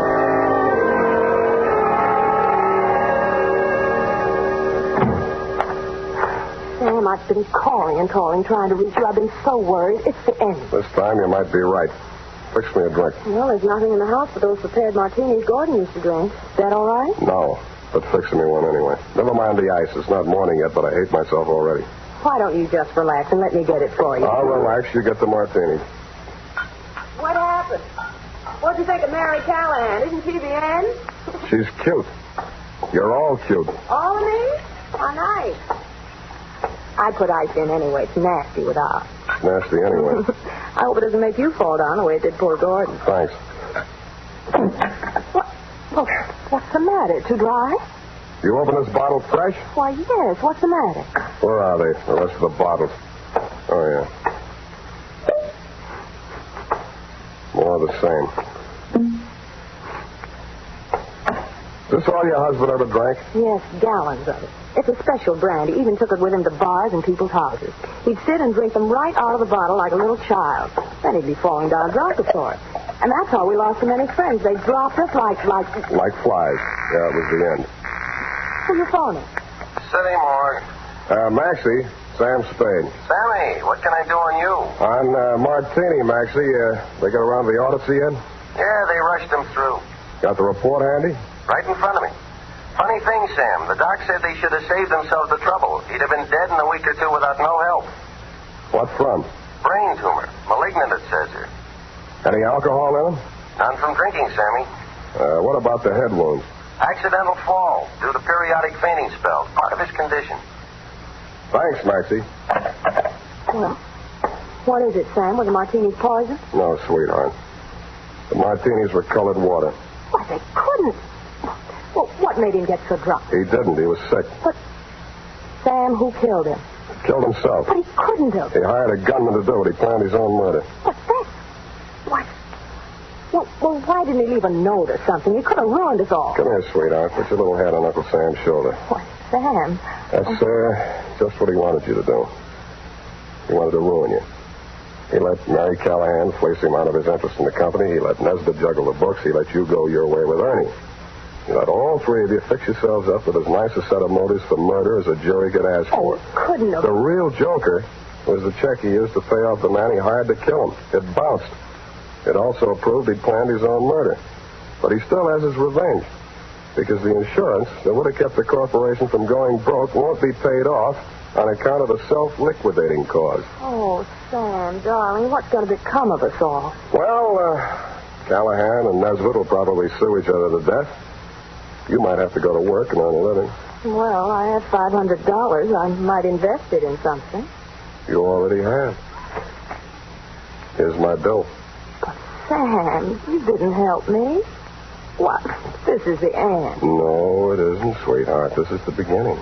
Come here.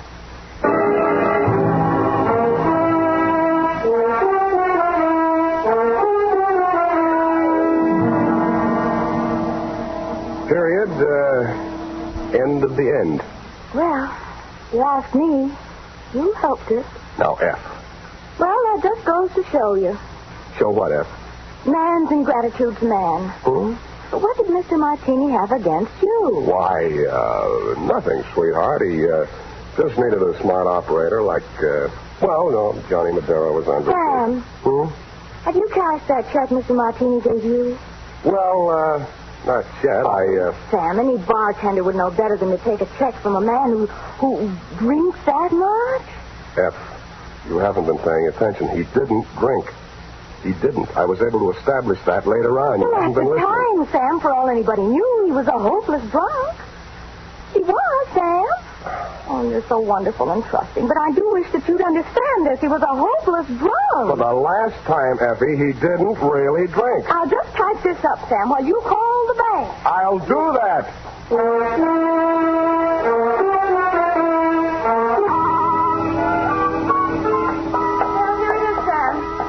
Worth the price of the paper and carbon. You made carbon copies of that? An unimportant report like that? Oh, it bounced? Well, the estate isn't settled yet. Oh, Sam, you're so wonderful and trusting. Effie, I am not wonderful and trusting. I am a hard-boiled private eye. I know. Just a pity there's no money in it. And I'm also two-fisted. Sam, have you ever thought of ceramics? Of what? Ceramics. It takes virtually no capital. All you need is a small furnace and some clay. And if you don't have any talent, you can just make ashtrays. Thanks, I already have one. Oh, flower pots are fun.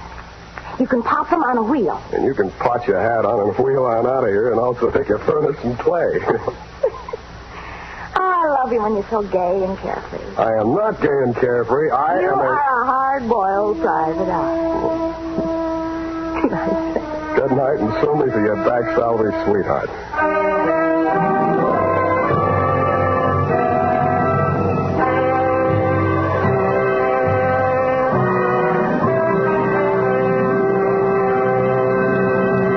The Adventures of Sam Spade, Detective.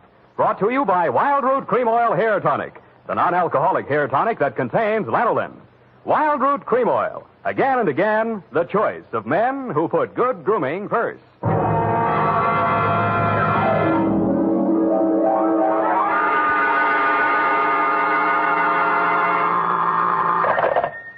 Sam Spade, Detective Agency. Good evening. That sounds funny in dialect. Good evening to you, and happy 4th of July, Bernadine Hemp. Oh, Mr. Spade. What was the caper? Don't you mean caper? No, the caper. The high point of the caper. The climax, the crescendo, the pinafore. Now, that's better. For a minute, I was afraid you were learning English. Oh, no. I'm studying Spanish. Soy infeliz que inicia... Yeah. Mucho interesting. Gracias. Shall I go home now? No, mal suerte. There's a little matter of murder in 2 languages, neither of which is Spanish, so stay where you are. I'll be right down to dictate my report on the Rushlight Diamond Caper.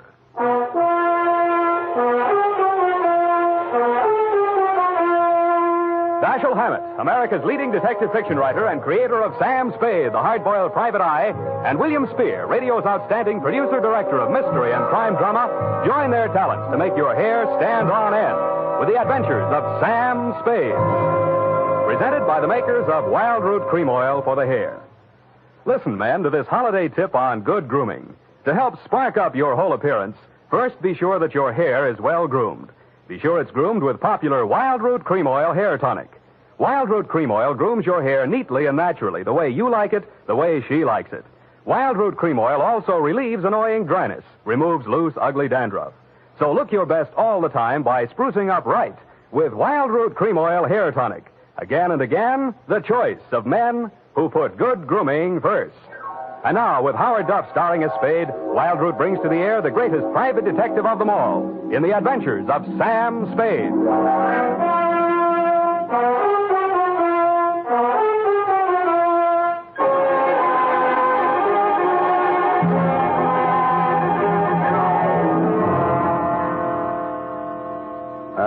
Date, July 4, 1948, to Mrs. May Rushlight, 21A, Granite Court, from Samuel Spade, license number 137596. Subject, the Rushlight Diamond. Dear Mrs. Rushlight, it was the kind of nice, relaxing assignment that comes my way just often enough to remind me that gumshoeing can be respectable. There was an air of quiet elegance about 21A, Granite Court, and about the butler who answered the door. He took in my rented gray topper and doeskin gloves, nodded approvingly at my wing collar, watered silk ascot, pearl gray waistcoat, morning coat, pinstripe trousers, and my spats with the mother of pearl buttons, and asked me if I were a florist.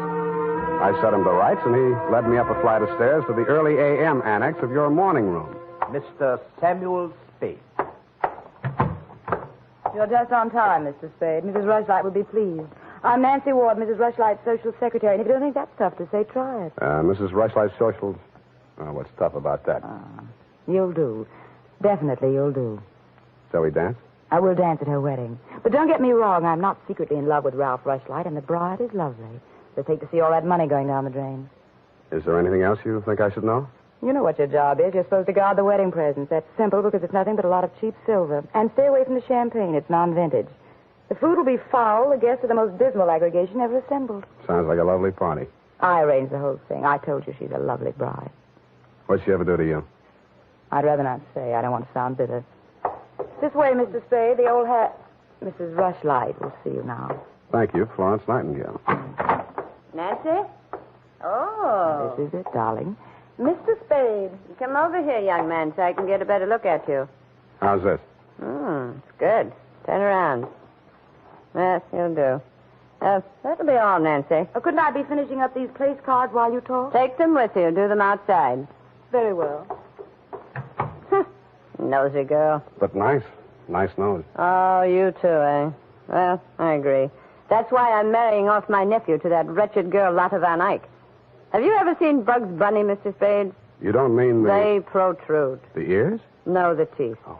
As my late husband used to say of her mother, she could eat a tomato through a tennis racket.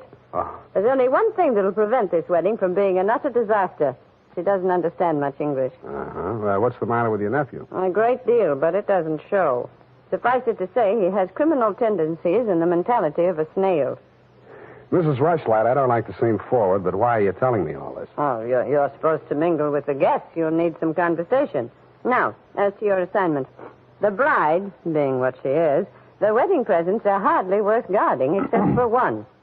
Ironically enough, it's from me. What is it, a machine gun? Oh, that's good. Oh, excuse me, I must write that down. And then tear it up immediately. Oh, dear. No, Mr. Spade. But it's bad luck, the Rushlight Diamond. You've heard of it? Something about it in the American Weekly a while back, wasn't there? Yes. It's not as large as the Hope Diamond, but there's not a flaw in it. My late husband, Roy Rushlight, bought it for his first wife. She sank with the SS General Slocum in Hellgate, the East River, 1904, over 1,000 lives lost. Luckily, she was wearing a paste copy at the time. I was only a young girl when I married Mr. Rushlight, and, fool that I was, I signed anything his lawyers asked me to sign. After his death, I discovered that the diamond was to be mine, only until the marriage of my husband's male heir, at which time it must go to his bride. Well, that's too bad. You say, though, that the Rushlight Diamond is bad luck. Oh, there's that, of course. I wonder if it's too much to hope. Well, I must go and help dress the bride. Go along downstairs, Miss Spade. Take this jewel case with you. Put it on the table with the other presents, and guard it well. So I took the old velvet-covered case you held out to me and checked the contents. It was an old-fashioned lavalier with a clear stone pendant only slightly smaller than an 8-ball. Didn't look like a diamond, but smooth-cut diamonds hardly ever do. It didn't look like bad luck either, but a mirror broke in the hall as I passed it, then I fell all the way down the stairs, and as I entered the ballroom, I knocked over a punch bowl. Nothing really terrible happened until just before dark when the guests began to arrive. In theory, a detective guarding wedding presents is supposed to make himself indistinguishable from the other guests. In practice, it never works out that way. He has to spend most of his time within sight of the booty, so he is very easily spotted. I don't believe it. He's too good looking. Oh, but he must be. He's not anybody we know. Well, ask him. It's leap year. Oh, here comes Colonel Bixby. He'll know. Well. Beauty gathered round the booty, eh? And much more beauty than booty, though. Say, when are they going to hang the diamond on that drip? No, there's no way to talk about the blushing bride. Is that it in the crummy old case there? That case is heirloom, young lady. The stone that reposes in it is worth a king's ransom. Now take your grubby hands elsewhere. Get on with you. Go on. Well, just because he's going to give the bride away, thinks he can order everyone around. Mr. Spade, allow me to congratulate you, sir. These affairs, one all too often sees the detective on guard duty at the punch bowl. I was forewarned. Oh, yes, very bad champagne. Flat. I'll be glad when these ill-starred nuptials are consummated. And by the way, Bixby's my name, Colonel Lysander Bixby. Colonel? It is my melancholy and thankless duty to give the bride away to the hapless groom, Ralph Rushlight. However, it's much better to give than to receive. You tell that to May Rushlight, eh? Quite a trinket. Mustn't touch. Grubby hands, remember? Oh, sense of humor as well as sense of duty, eh? Candidly, if I knew a place to fence it, I'd be the... Colonel Bixby. Oh, Miss Ward. How lovely you look. Poor Ralph. Mrs. Rushlight asked me to warn you to get ready. The bride will be down any moment. Good grief. Well, I suppose I must steel myself. Where did I leave my glass? Keep your eye on that old goat, Mr. Spade. I don't trust him. Who is he? He's the only one here who knows why this wedding's happening. It's the bride's foster father. You mean he's got something on the family? You'll never know how much until you kiss the bride. Look, Nancy, it's none of my business, but I... Oh, starting. I'll have to go in now. Now, wait. What? How does it go? Speak now or forever hold your peace? No, I can't do that. Thank you for understanding.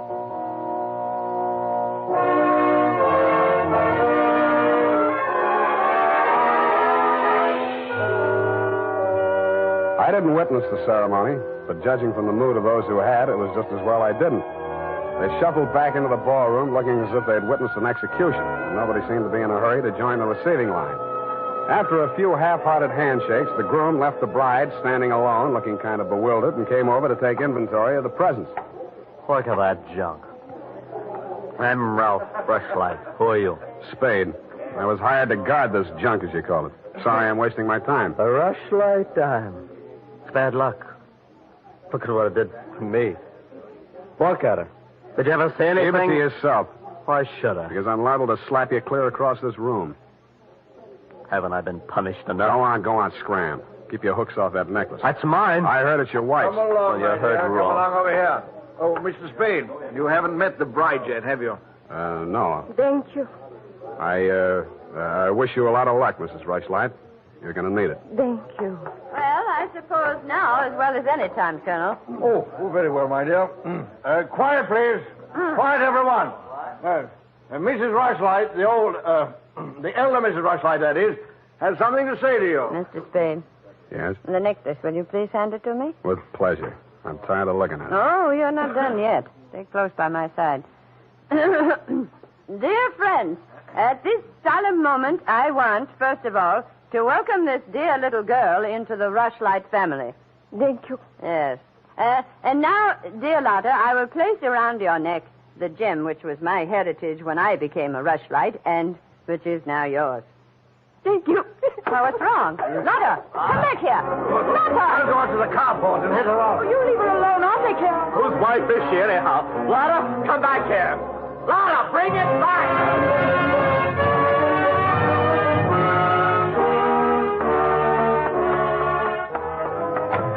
I was almost ashamed of joining the chase, but I had to because I'd been hired to guard the Rushlight Diamond, and for my money, the best way to do that was to help her get away. Somebody got to her before I did. A strip of wedding gown satin marked the spot. The body lay crumpled under a hedge, but it wasn't the bride's body. It was the groom. He'd been stabbed to death with a pair of garden shears, which made sense. But what didn't make sense was that the necklace she'd been wearing was still clutched in his hand.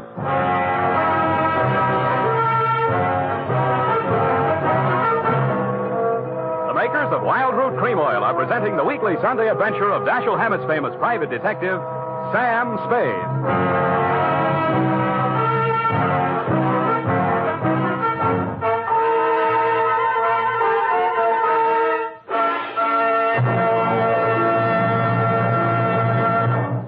If you want the well-groomed look that helps you get ahead, socially and on the job, listen. Recently, thousands of people from coast to coast who bought Wild Root Cream Oil for the first time were asked, how does Wild Root Cream Oil compare with the hair tonic you previously used?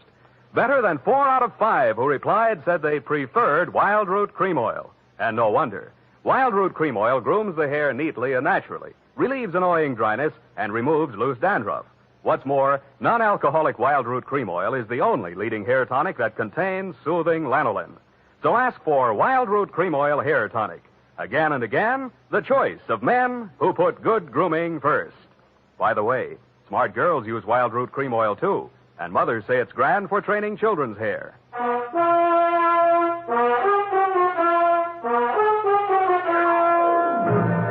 And now, back to the Rushlight Diamond Caper. Tonight's adventure with Sam Spade.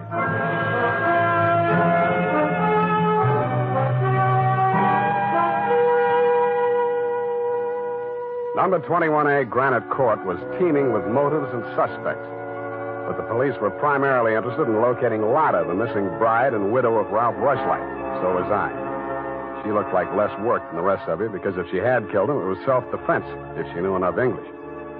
By 10 in the a.m., when I checked in at my office, she was still successfully eluding the police dragnet.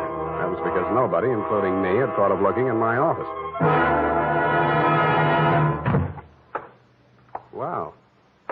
Good morning. Thank you. Is that all the English you know? Thank you. No. I want my necklace. The police have it. You go with me. Tell them who I am. Okay, but first I have to know who you are. Where you came from, what your connection with Colonel Bixby is. I am in Macassar being born. In Macassar? Dutch colony. Uh-huh. My father there 7 years ago dying is. When I, 13 years old, have arrived. I see. Colonel Bixby in San Francisco, the financial representative for my father was. I am adopted to him, not for a father, but so he takes care of my monies, which coming of age am I a rich Dutch woman. Uh-huh. But legally, he's your foster father. Yeah. Also, legally, I'm the wife of Rushlight.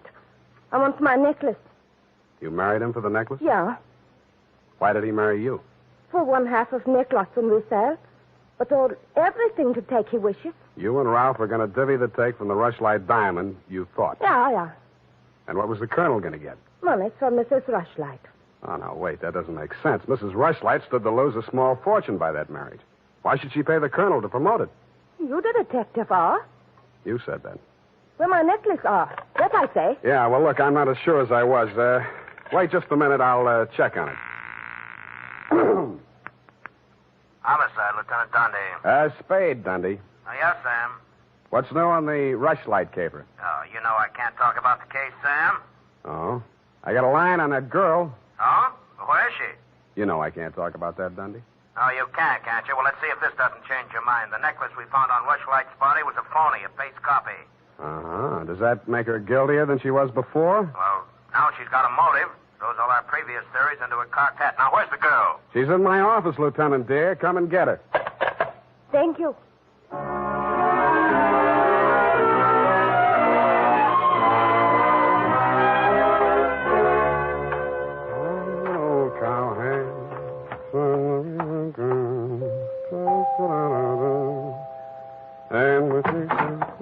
Oh, it's you, Sam. Back again? Yeah, do you mind? Well, that depends on who you came to see. You, sweetheart. Oh. But first, I'd like to talk to Mrs. Rushlight. Well, she can't see anyone. She's in a state of nervous collapse over Ralph's death. Oh, that's too bad. You seem to be holding up pretty well. Oh, I'm relieved. He's better off dead than married to that. Yeah.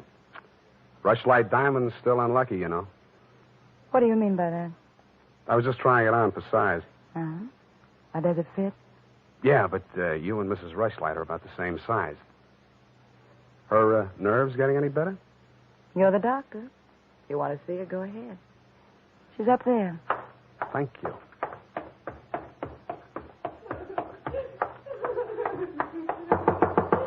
Mrs. Rushlight. Go away, I live. I'm sorry to break in on you like this, but I haven't got much time. How dare you?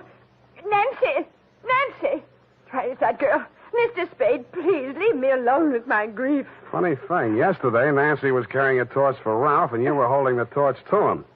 Today, it's different. Oh, good heavens. You don't think I'm grief-stricken over Ralph. Good. That's one less mystery. Mr. Spade, what do you want? Your nephew's killer. Oh, does it matter? It does to me. Somebody getting knocked off right under my nose is bad for private detectives everywhere.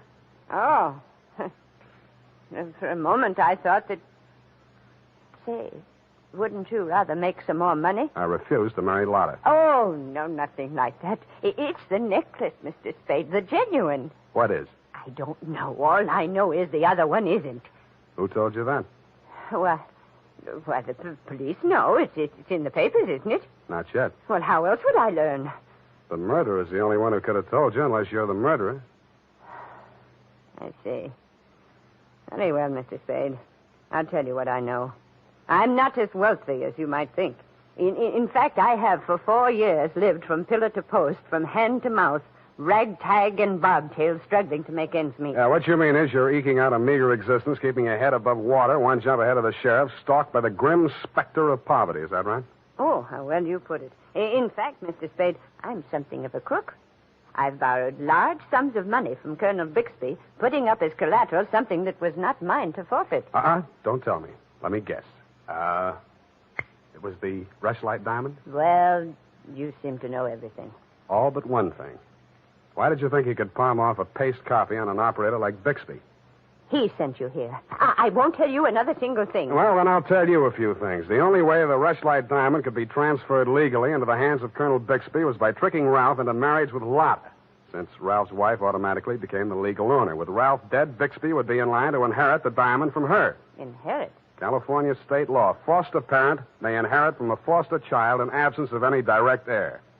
Well, then he planned. He'd kill her, too. Mr. Spade, we must stop him. She's safe for the time being. I had her thrown into the pokey. They can hold her 48 hours for questioning, but they can hold you longer. They can even hold you as an accessory before the fact. Why, I didn't know he was going to kill anyone. Lotta was just going to hand over $1 million diamond to Bixby out of the kindness of her heart? Oh, no. Lotta wanted to become an American citizen. Marriage is the quickest way. For her, Ralph was the only way. Okay, I'll buy that. Now, tell me honestly, Mrs. Rushlight, what happened to the genuine stone? I honestly didn't know. I wasn't sure. But now there can be only one answer. Nancy with the laughing face? She went with me when I went to the bank vault to get the Rushlight Diamond to present to Lotta after the ceremony. Uh-huh. She looked after all my jewels, including the paste copy that I habitually wore. Homicide, Lieutenant Dundee. Spade again, Dundee. I think I got the Rushlight Caper all wrapped up. I'm heading for your office now, so wait for me. And whatever you do, don't let that Lotta dame out of your sight. Thank you. Goodbye. Wait a minute, Sam. Wait a minute. Yeah? The Lotta dame, she's already gone. Escape? Bailed out. Custody of her foster father. Wait a minute. I got the name here, son. Bixby. He's a colonel, and no wonder you're only a lieutenant. Mr. Spade, can't you stay for tea? Not thirsty. Nancy? Nancy, where are you? Oh, here I am, Sam. I was waiting for you. You got the keys to that car out in front? Why, yes. You want to borrow it? Yes, with you in it. Why, Sam, wait till I put my face on. Let it go. It's as good as lost anyway.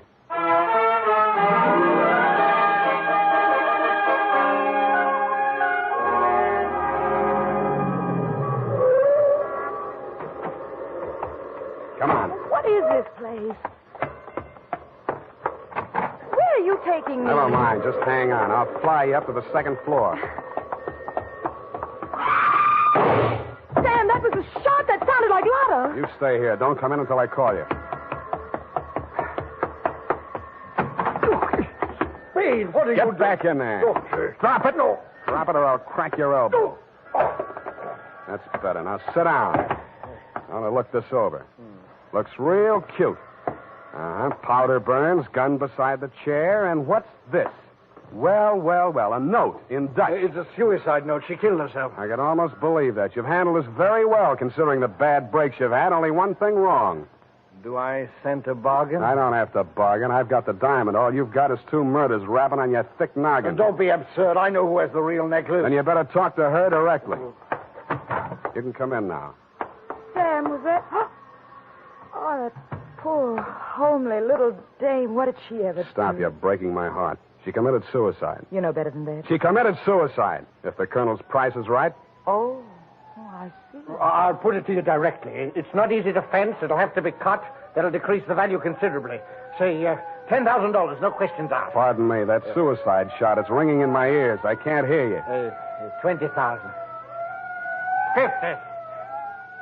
All right, 100,000. Sam, don't be a fool. Take it. I'll give you a real break, Colonel. That's the cops coming after you. Anything, Spade. What do you want me to do? I want you to try and get out of here. What are you going to do? There's the door. Go ahead. All right. Thank you, Colonel.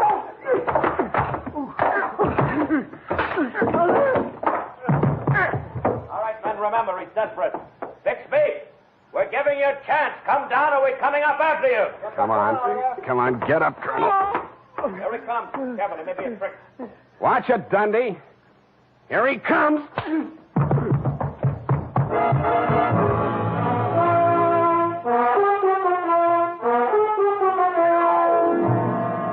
And that, Mrs. Rushlight, is the crop. For a man that went down fighting, Colonel Bixby didn't need much persuading once they got him under the lights down at headquarters. He confessed to everything, and the murders weren't the worst of it, the way I figure.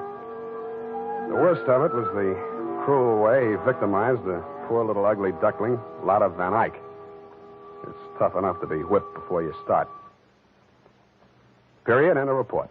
My goodness, that was Louis Trist Day. I mean, I'm beginning to see why Effie gets so repressed sometimes. Effie, depressed? That little doll told you that? Only between she and I and the lamppost. She's so sensitive, you know. Not like I, of course. I invariably cry at weddings. You don't say, Bernadine. You attend weddings often? With high frequency, Mr. Spade. You mean frequently? No. The last time it was FM. You know, frequency moderation. Oh, yes. Moderation in all things, I always say. You mean you attend radio weddings? Oh, yeah. I've been married 6 times. My next date is television. You've been married 6 times? Well, to each his own, Mr. Spade. You mean 6 men have... Oh, no. No, I only marry my husband. Repetition is the spice of variety, I always say. Is that legal? If it's not after 6 weddings, what isn't? To each his own, as you say. Well, we don't presume to make a career out of it. As soon as we get the mangler and the deep freeze, we're going on our honeymoon. Well, congratulations, and type this up when you have the time. Mrs. Bernadine Hemp.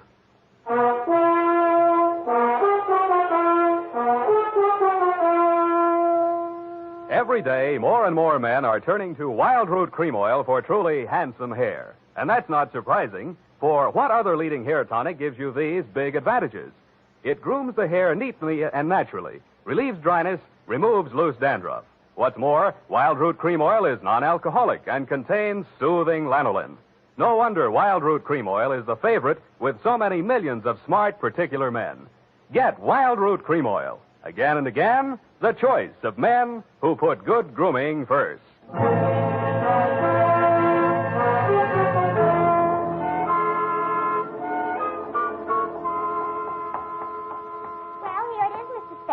I'm sorry it took so long, but I kept relapsing into Spanish. That's I know how. And Effie's typewriter doesn't have any upside-down question marks. Upside down. Mm-hmm. Take a memo. Call typewriter man. I already have. Oh, I almost forgot. You received a telegramic commutation. A telegramic what? A wire. Oh, a wire. Well, open it and read it. In English, por favor. It says, Dear Sam. Figures. In the haste of my departure, I neglected to warn you about Well, when I do that one another favor, she'll have silver threads. Who? That ball of fire whom I'm taking the place of in order to be double-crossed of by. Effie? Is she still in far-off Canab? And good rubbish, if you'll pardon the expression. Oh, Bernadine, let me see that. I neglected to warn you about Bernadine. I'm sending details, airmail special, but in the meantime, whatever you do, don't go to any radio broadcasts with her, and if she comes to work in a wedding gown, take the day off. Love, Effie. And I had 2 tickets for honeymoon payoff, and now she went and spoiled everything. Oh, now there, Bernadine, you just have to marry your husband again, that's all. I wouldn't have had the time anyway. I know. It's just the principle. Good night, Mr. Spade. Good night. Buenas noches. Hasta la vista. Effie, why did you ever leave me?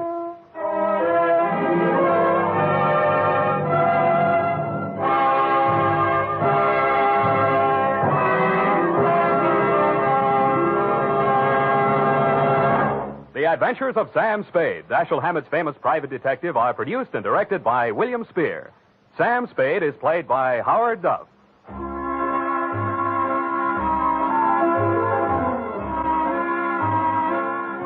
The Adventures of Sam Spade are written for radio by Bob Tallman and Gil Dowd, with musical direction by Lud Gluskin.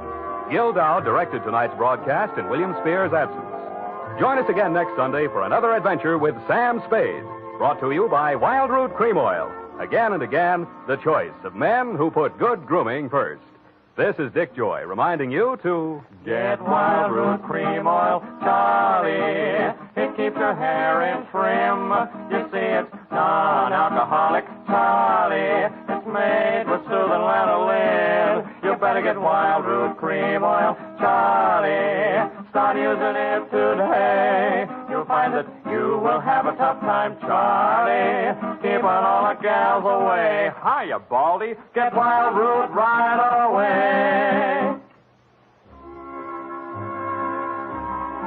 This is CBS, the Columbia Broadcasting System.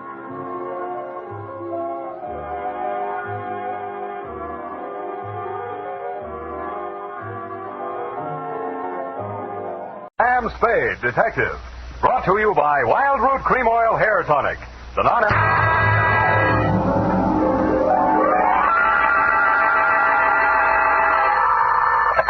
Sam Spade Detective Agency. This is Mad Scientific Detective number 137596. Sam, no matter what anyone says, I'll stand by you. You're nothing of the sort. Not scientific? Of course not. You're two-fisted. Well, thanks, Effie, and that ain't all, Effie. I was actually mistaken for a convolutional melancholiac. Oh, Sam, are you all right now? Wrong diagnosis, Angel. It turned out to be melancholia catatonica. Oh, you poor darling. What is that? Well, it's a thing where you lie motionless and silent with fixed eyes and indifference to surroundings. Unquote. Sam, what happened to you? What hospital are you in? Can I bring you anything? No, Effie, I am now at large. Pull down the blinds, check the corridors for men in little white coats, and set a bottle in the window if the coast is clear. Oh. I'll be right down to dictate my report on the Mad Scientist Caper.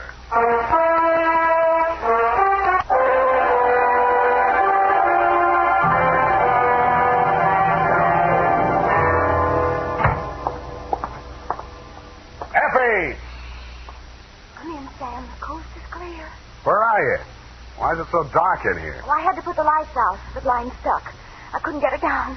The heat's off, Effie. Let there be light. Oh, I'm so glad. Now, let me look at you. Don't look at me like that and stop whispering. Oh, Sam.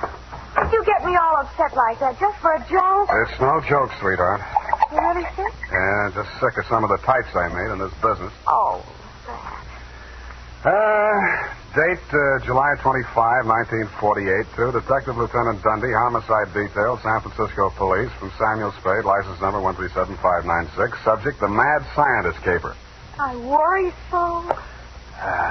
Dear Dundee, he looked like a mad scientist, and that's exactly what he was. His eyes had a wild gleam in them, his hair was a wild tangle, and he was wearing a wild assortment of clothing that looked as if they'd been slept in shifts. He leaned across the desk at me and said, "They have stolen my secret formula." "They have? Gee, that's too bad." "Oh, you think I'm crazy?" "I don't know yet. I just met you." "My name is Raymond Fox. Does that mean anything to you?" "Raymond Fox, yeah, I think it does, but I don't quite remember what." "I invented the helioscope." "Helioscope? No, that wasn't it." "I also synthesized hydroxylamophotocanatone." "That was it?" "Yes, but unfortunately, production costs were prohibitive." "Uh-huh, but you didn't let that discourage you." "Oh, no, indeed. You see, after a brief illness, I was back in my laboratory, perfecting my greatest contribution to science, what may prove to be the greatest contribution of science to humanity. I call it penetron. Penetron? That is what they have stolen, the secret formula for penetron." Penetron, huh? Now, what exactly is penetron, Mr. Fox, and who are they? Well, penetron is a plastic with a molecular structure which repels atomic radiation more efficiently than lead, yet weighs less than aluminium. Oh, that. Do you realize the significance of this? Well, And imagine a motor no larger than a cigar box, with a power potential that even I don't believe, but they do. Who's they? Grierson Enterprises. Now, how do I know this? When I applied to the patent office to protect my discovery, I received this letter. Here, go on, read it for yourself. Commissioner of Patents, Washington, D.C. Dear Mr. Fox, your application for patent on formula designated under the trade name penetron is hereby rejected. You see. Both formula and trade name, together with descriptive material identical to yours, have been registered by Mr. Albert Grierson, Grierson Enterprises, San Francisco. Very truly yours, George Sherman, Acting Deputy Assistant Commissioner. There. You see? Yes. You don't need a detective, Mr. Fox. What you need is a good patent lawyer. Lawyer? I have one. A legal ball of fire named Roscoe Manning. You know this scoundrel? Yeah? He's got an okay reputation. And I am paying for it. $3,000 in retainers. And now he tells me he can do nothing. Insufficient evidence, he says. What is this outfit, Grierson Enterprises? Yeah, a snare in a delusion, with rented furniture, unscientific ventilation, and dirty work at the switchboard. Mm-hmm. How did they get hold of your formula? Well, it must have been while I was ill. They came and took it away. Out of your laboratory? Oh, well, what does it matter where? I've got to start someplace. Start with the man. I promise you he's a crook. If he steals from me, he's stolen from others. If we can prove that, then I have a case. Well, I can't promise you anything, Mr. Fox, but I'll see what I can do. Will $100 be enough for your retainer? Too much. 25 now, and the balance if I can do anything for you.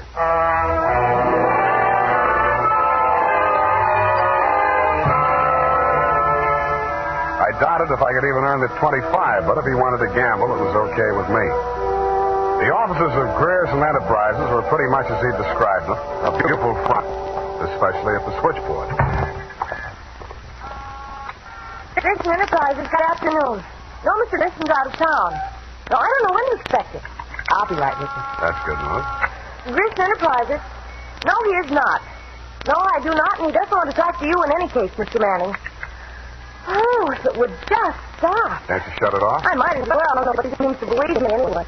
You weren't looking for him, too, I hope. Oh, please, just tell me you're selling a magazine or collecting salvage or just anything. My card. Oh, Detective, Mr. Grierson hasn't done anything, has he? That's what I want to find out. My client says he swiped the secret formula. Oh, not that maniac. You don't look the type. You know he's mad, don't you? Maybe yes, maybe no. Personally, I'm crazy about money. Mad money, pinning, or dirty money. Your employer didn't happen to leave any lying around, did he? No, but they have charge account at the bar downstairs in the building when it's nearly 5 o'clock. Could you cross-examine me there? I thanked her as gallantly as I could under the circumstances. She said, wait here, I won't be a minute. And while she was gone, I made a quick frisk of the office. The file cabinet was empty. Bryerson's desk contained nothing but 2 unsharpened pence tobacco crumbs, a rubber band, some rusty paper clips, an old gas bill, a glass ampule broken, labeled sodium denadrine for intravenous injection, and a business card from one Roscoe Manning, attorney at law. I stuck the card in my pocket, went back to the switchboard, and in less time than it takes to tell, I was calling her Lois, and she was calling me Sam over cocktails for 2. That's all I know about it. I didn't think anything about his taking his correspondence out of files. He often come with it. Mm-hmm. When was the last time you saw him? Oh, it's been nearly 6 weeks. You haven't heard from him in all that time? He was with Mr. Fox just before he left. They had a terrible quarrel. But then Mr. Grierson managed to get him calmed down, and they left the office together. And that's the last time you saw Grierson? Yes, and it's all burning. What did that maniac tell you? That Grierson swiped his invention. Do you believe that? I didn't even believe in the invention. Now I'm beginning to think it was worth stealing. Oh, Mr. Grierson wouldn't. He's a brilliant man, you know. What else has he invented? Well, I don't know. He always had a lot of projects, but of course he never took me into his confidence. Just exactly what is your job? Oh, it's quite simple, really. I just tell people he isn't in. Yeah. Look, sweetheart, you really mean to tell me it never occurred to you that there might be something slightly fishy about Grierson Enterprises? I know. Why should it? Because there's a smell of red herring up there. It's in the air. You mean Mr. Grierson's a crook? Well, what does that make me? Worry that out on his time. Drink up.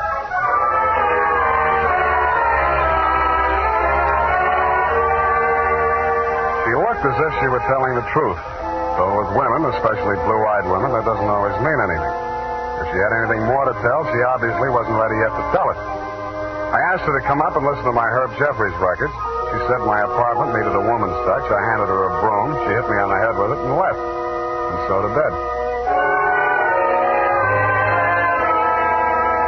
Up the Times and phoned my client. He wasn't in.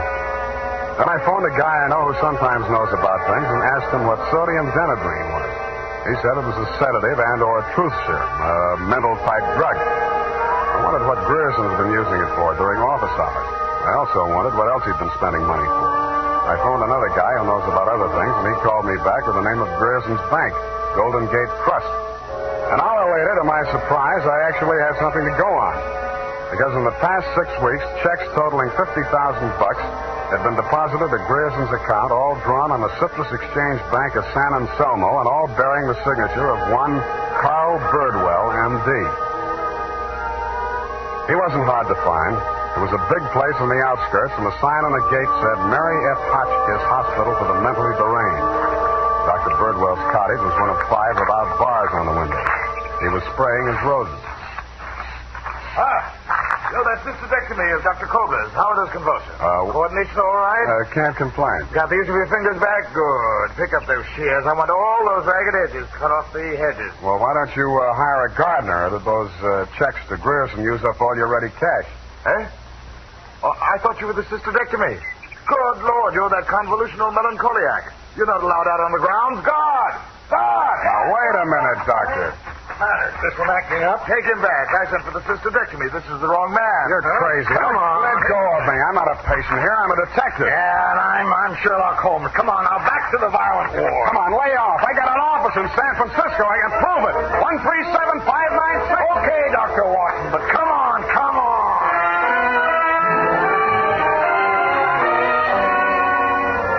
And in more time than it takes to tell, due to the guard's jujitsu, I was disrobed, straitjacketed, and rolled into a wet sheet. A full-fledged inmate of the Mary F. Hotchkiss Hospital for the Mentally Deranged, which is exactly where I belong for having taken Mr. Fox's $25. The makers of Wild Root. And now, back to the Mad Scientist Caper. Tonight's adventure with Sam Spade.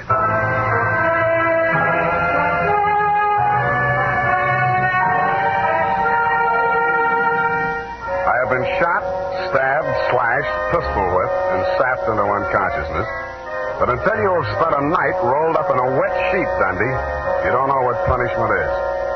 You feel hot and cold at the same time, too miserable to sleep, too exhausted to stay awake. And after 4 hours of it, you just give up and join the crazies pushing up the daisies.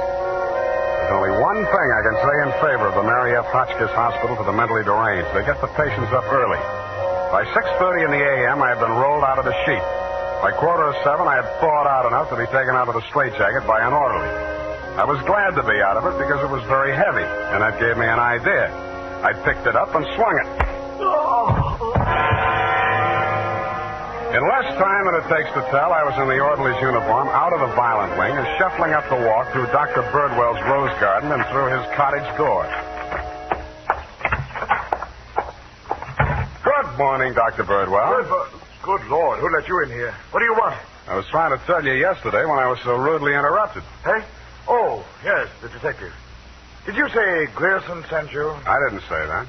I'm afraid you'll have to be absolutely specific or I can't help you. All right. My client is an inventor who claims that Mr. Grierson stole a formula from him, got a patent on it, and stands to profit to the tune of about $1 million. The last two items check. I don't know whether Grierson's a crook or not. He's into you for $50,000, so you might know. This inventor.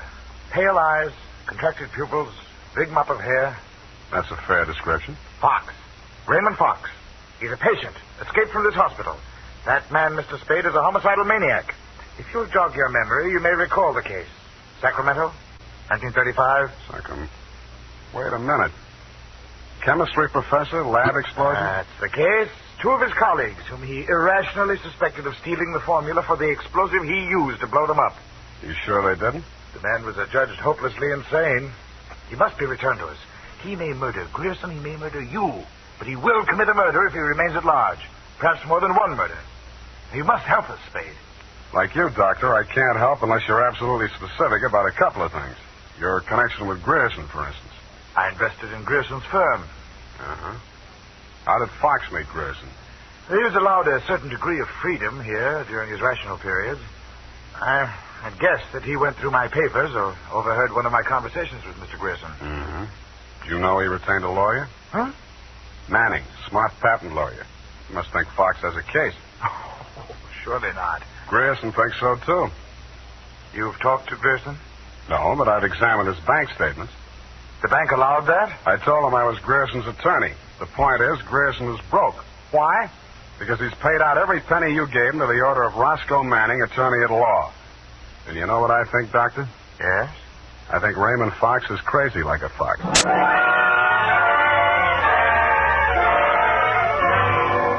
had the same idea about Dr. Birdwell, but I didn't say so. I didn't feel up to spending another night in a wet sheet. I also didn't feel up to the interview that was awaiting me outside the gates. A limousine, only a little longer than a hearse, was standing at the curb. A round pink head with a gray Homburg on it bobbed out at me from the driver's seat and said, Mr. Spade? Yeah? Roscoe Manning. How'd you do? About $49,975 less than you've done in the caper so far. The law is a lucrative profession, my boy. Get in. I'll drive you back to town. No charge? Yeah, I'll even give you some free advice. Sans retainer. Well, Well, sir, you were an elusive chap. I've had the devil's own time catching up with you. How did you? I won't ask why. And I am not without resources. Now, as to our mutual client, Mr. Fox, obviously you've learned a good deal about him. Dr. Birdwell says he's cuckoo, and it's only a toss-up which one of us he's going to blow up first. And just about what you'd expect from a medical man. If you'd listened to as much conflicting medical testimony in court as I have, you'd take them all with a grain of salt. Or should I say soda mint? Or sodium denadrine? That's a mysterious remark. I was just trying it on for size. It didn't fit. Mm-hmm. Well, sir, here is my proposition. As to Fox's sanity, it's of no importance. He has money, and I think he has a case. We can always get a doctor to say he's back in his right mind. Where do I fit into your scheme? You just keep looking for Grierson. And watch that secretary of his. I don't trust her. Anything else? Oh, I almost forgot. Here's $500, and here's your ticket to Chicago.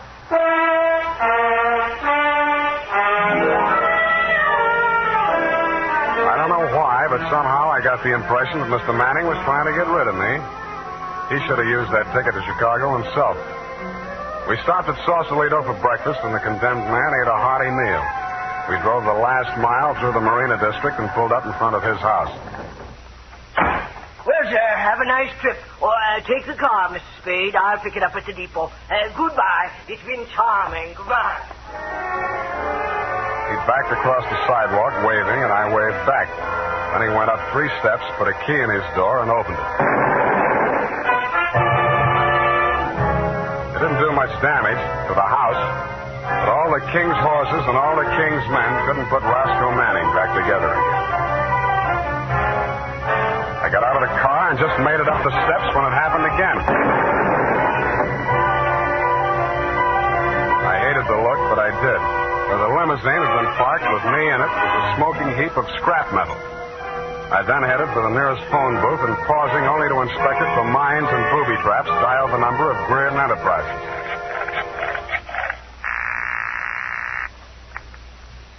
Red Enterprises? Lois, Sam Spade. Sam, darling, thank you for the present. What present? I haven't had a chance to open it yet, but I think I can guess what it is. A traveling clock. You mean a package arrived and it ticks? Oh, darling, don't be such a tease. Now, Lois, listen. Oh, all right, I'll open it now. Throw it out the window. No, don't do that. Pedestrians, innocent bystanders. Have you got a metal wastebasket there? I think so, yes. Well, fill it up with water and throw the package into it. And ruin my lovely clock? It is not a lovely clock. It's a lovely booby trap. Oh, go on. I'm serious. Manning just got one of them, and what's left of him is on the way to the morgue. Oh, I think I'm going to faint. Lois! Lois! Wake up! Pour some water on yourself. Hello, hello!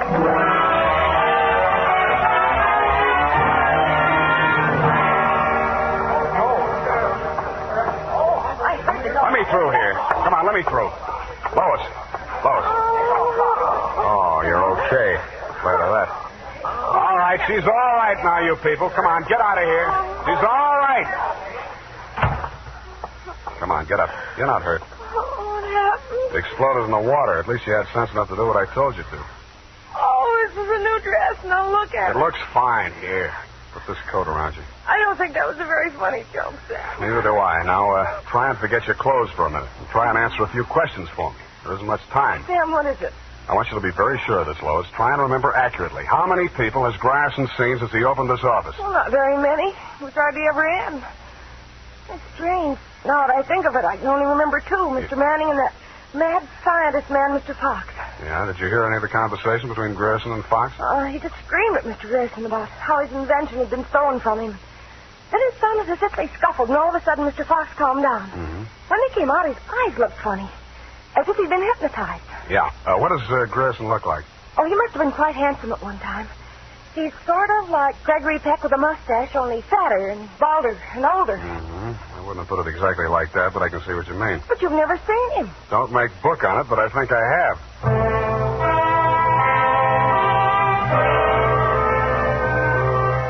I made 3 phone calls. One to a crime reporter I don't like very well, giving him a false story on the death of Lois, Grierson's secretary. Another to my client, the mad scientist, alias Raymond Fox. And one to Dr. Birdwell. Then I went to my apartment and waited. My client arrived 5 minutes before the doctor. When Birdwell came in, my client said, Aha! That's he. He stole my secret formula. Now, Raymond, you're getting confused again. Oh. I'm the doctor, don't you remember? That's not true. Your name is Grierson. Oh, he's much worse. He's identification. Now, you must try to remember, Raymond. Nobody's going to hurt you. But you'll be much sicker if you don't remember. But I do remember. I remember everything. Do you remember setting the bombs at Manning's house and the one you sent to Mr. Grierson's office? No. Grierson isn't dead. You're Grierson. No, Grierson isn't dead. Only that poor girl. No. She didn't steal my formula. It was you. Oh, you're trying to mix me up. I'm trying to help you. Now, roll up your sleeve. I'll give you something to quiet your nerves, and we'll go back to the hospital. Put it away, Doctor. You've helped him enough. Huh? Now, look here. This man is my patient. He needs medical attention. I won't argue with you, but I think you'd better get it from some other doctor. Right now, he's making more sense than you are. Just keep on the way you're going, Spade, and I'll have you back in that wet sheet. I did it once, and I can do it again. Sit down. You got delusions of grandeur. Stop shaking, Raymond. I said you're making more sense than he is, and I can prove it. You think you're very astute, don't you? No, I'm stupid, but I'm lucky. I should have tumbled the whole caper when I found that you'd invested 50,000 smackers in Grierson Enterprises. When I found out that Raymond was an escaped patient, I should have tumbled to what that Denadrine vial was doing in Grierson's desk. I should have known then that you and Grierson were one and the same person. I told you. When I discovered that you'd paid Manning all that shakedown money, I should have known you were planning to knock him off and everybody else who could identify you. But it didn't work out that way. I got out of the car before it blew up. Some luck. And you can identify me as Grierson? I don't have to. Oh, God. Surely you're not counting on Raymond's sanity to that extent. He can't even remember that I was his doctor. Can you, Raymond? You're trying to mix me up. You stole my formula.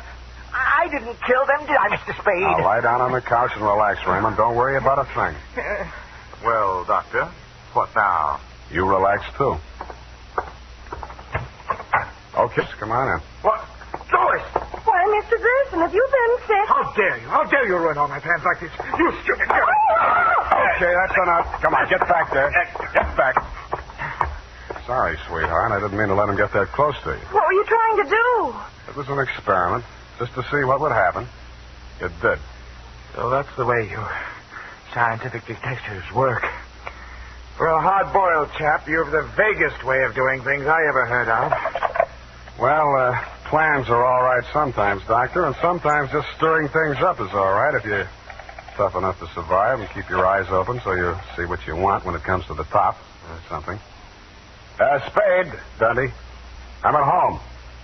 I've got two homicidal characters here, one sane and one insane. Now, if you can tell the difference, I'll let you give the story to the papers.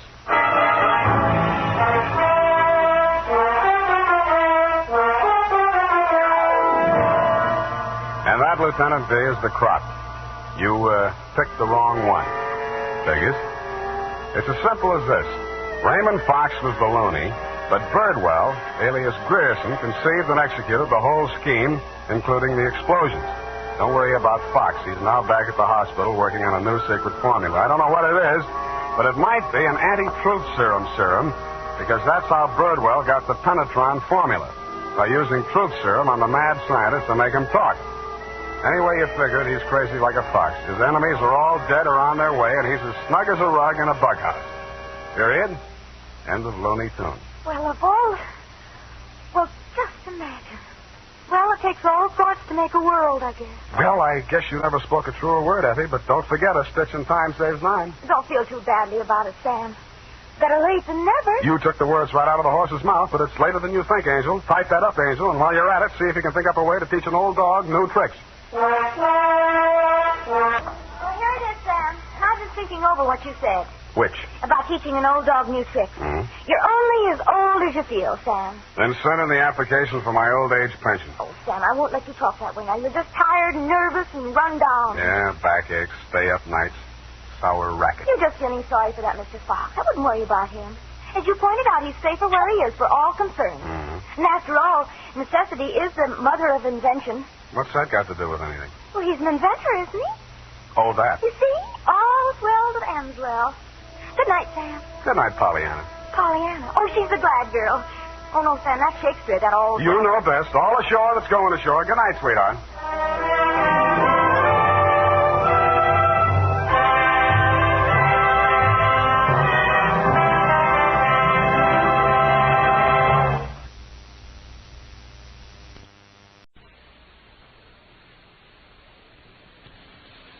The hair-raising adventures of Sam Spade, Detective.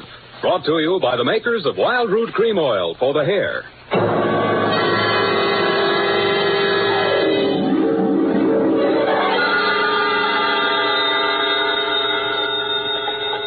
Sam Spade Detective Agency. It's me, Effie. Oh, Sam, I've been worried about you. Sid Weiss was just on the phone, and he says digging up a corpse without a permit is against the law. It's all right, Effie. I just dug him up to say hello and put him back again. Oh, Sam. I'll be down in a couple of minutes to dictate my report, sweetheart. If I get lost on the way, you'll find me in City Hospital, the Psycho Ward, third straitjacket from the left.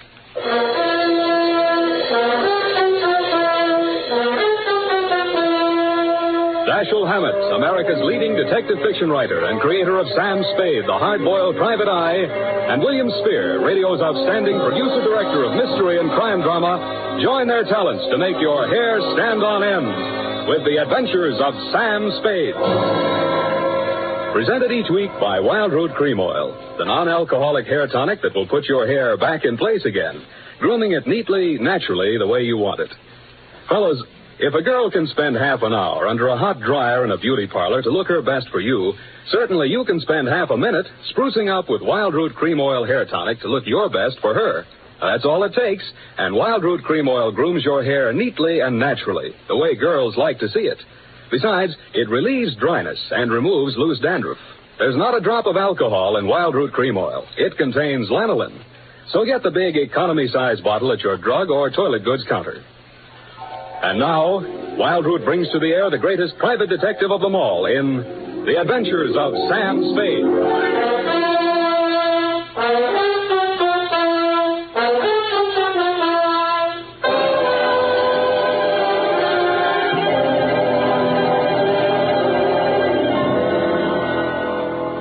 Date, August 2nd, 1946. To Mrs. Gregory Denhoff. Subject, Death of Dr. Denhoff. I was sitting in my office with nothing to think about except a horse named Corkscrew Jr. My secretary, Effie Perrine, came in and said there was someone outside. I didn't look up from the dope sheet, so she said it again.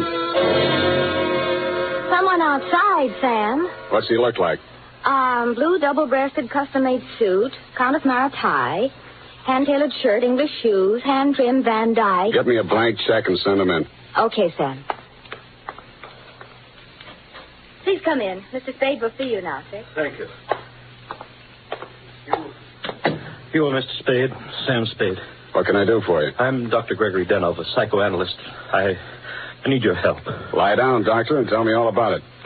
I see you might also be noted for your sense of humor as well as your discretion. Who told you I was discreet? A man named Nicolaitis. Well, you tell Nicolaitis I think he's cute, too. What else does he say about me? That I can trust you with $10,000. Oh. Is this Mr. Nicolaitis one of your patients? No, he isn't. As a matter of fact, he's gotten possession of some private records of mine. Well, it's rather involved. Nicolaitis is shaking you down, and he picked me as the middleman, is that it? This is not an ordinary case of blackmail. Blackmail is blackmail, even if you do it in Technicolor. Well, as you may know, a psychoanalyst keeps a faithful transcript, a detailed record of everything a patient says during consultation, no matter how intimate or shocking. Yeah? This man, Nicolaitis, has managed to gain possession of a copy of one of these case histories. The patient is a very celebrated person, and should this material be divulged, it may have very serious consequences for both my patient and for me. Doctor, your best bet's the San Francisco Police Department. No, that's out of the question. Then I'm afraid I can't help you. Why not? Nicolaitis said I'm a private detective. When I take on a client, I take on his troubles. My job is to protect him, not to stand by and see him milked. If you want to hire me on that basis, I'll listen. Oh, I'm so tired. I must trust somebody. What can you do for me, Mr. Spade? Write me out a check for $1,000. Got a pen? Yeah. All right. You see, Nicolaitis figures that if I'm getting a cut, I'll have to keep my mouth shut. I'll spend it all the same. Here you are. Thanks. Now, what was the last thing Nicolaitis told you? That he would pick up the $10,000 here and deliver to you this file in question. Can you reach him? Yes. Call him. Tell him you've seen me. Tell him I won't do that kind of business in my office. Tell him to come to your house. I'll be there. What if he refuses? He won't. Tell him I have the whole $10,000. What time? How about in an hour? No, I'm sorry. We'll have to make it around 3 or... Oh, goodness, I'm late now. I really... That's a beautiful watch, Mr. Denhoff. Yes. Foreign? Yes. May I see it? My watch? Why, really, Mr. Spade, I'm very late. I have so many things to do, and I have to be at the Majestic Theater well before the matinee starts at 2:30. How are you going to see me at 3 o'clock if you're going to the theater? Oh, I'm not going to stay for the performance. Well, Mr. Spade, till 3 o'clock then. Oh, my office is in my apartment. The address is here on my card. It's the penthouse. Penthouse, huh? Okay, Doctor, I'll come formal. I'll wear the tops of my bathing suit.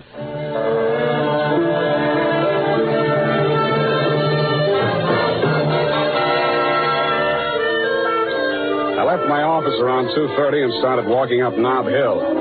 The Versailles Apartments, where Denhoff's place was, took up the whole 300 block, so I didn't have any trouble finding it. I stopped across the street for a minute to get my breath after the uphill climb, mopped my face, and started across.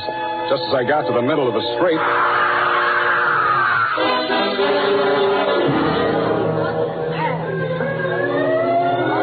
The crowd was packed in so close around I couldn't see who'd done the Brody, but I had a pretty good idea. The cops had the sidewalk roped off and guards posted at the building entrance. It took me maybe 20 minutes to elbow my way through and show my credentials. Sergeant Levine had the front door, so they let me in.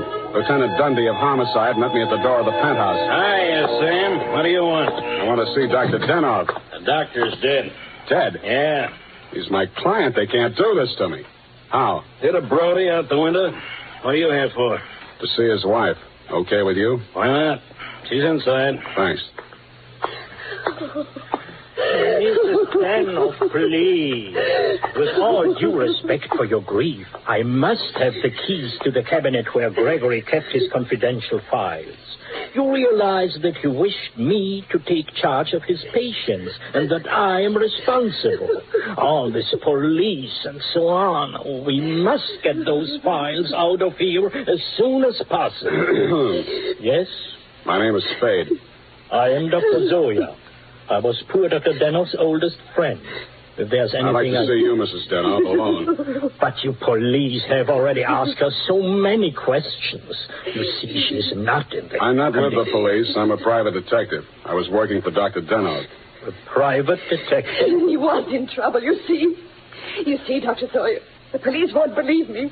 Mr. Spade, you'll tell them. You'll tell them he didn't commit suicide. Well, Mrs. Denhoff, I guess that takes care of everything here. It's clearly suicide. Oh, idiot. Blind, stupid idiot. Suicide. My husband, he treated suicides. He would never... No, please. It will be all right, my dear.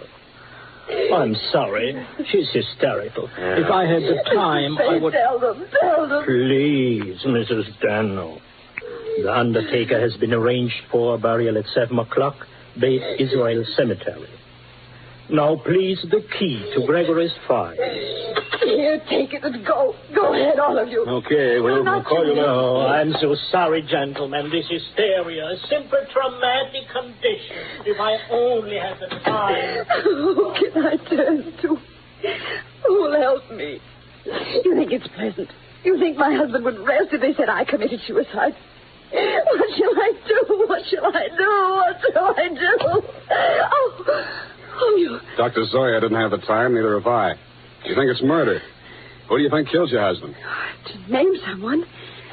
That's a very serious charge, Mr. Spade. Goodbye, Mrs. Denhoff. Constance Brent.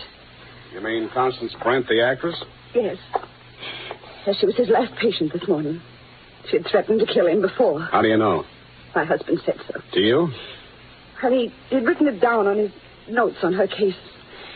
Once before, she'd almost pushed him from that same window. How about your husband and Miss Brent? Oh, I knew she was falling in love with my husband. That always happens. They call it a transference.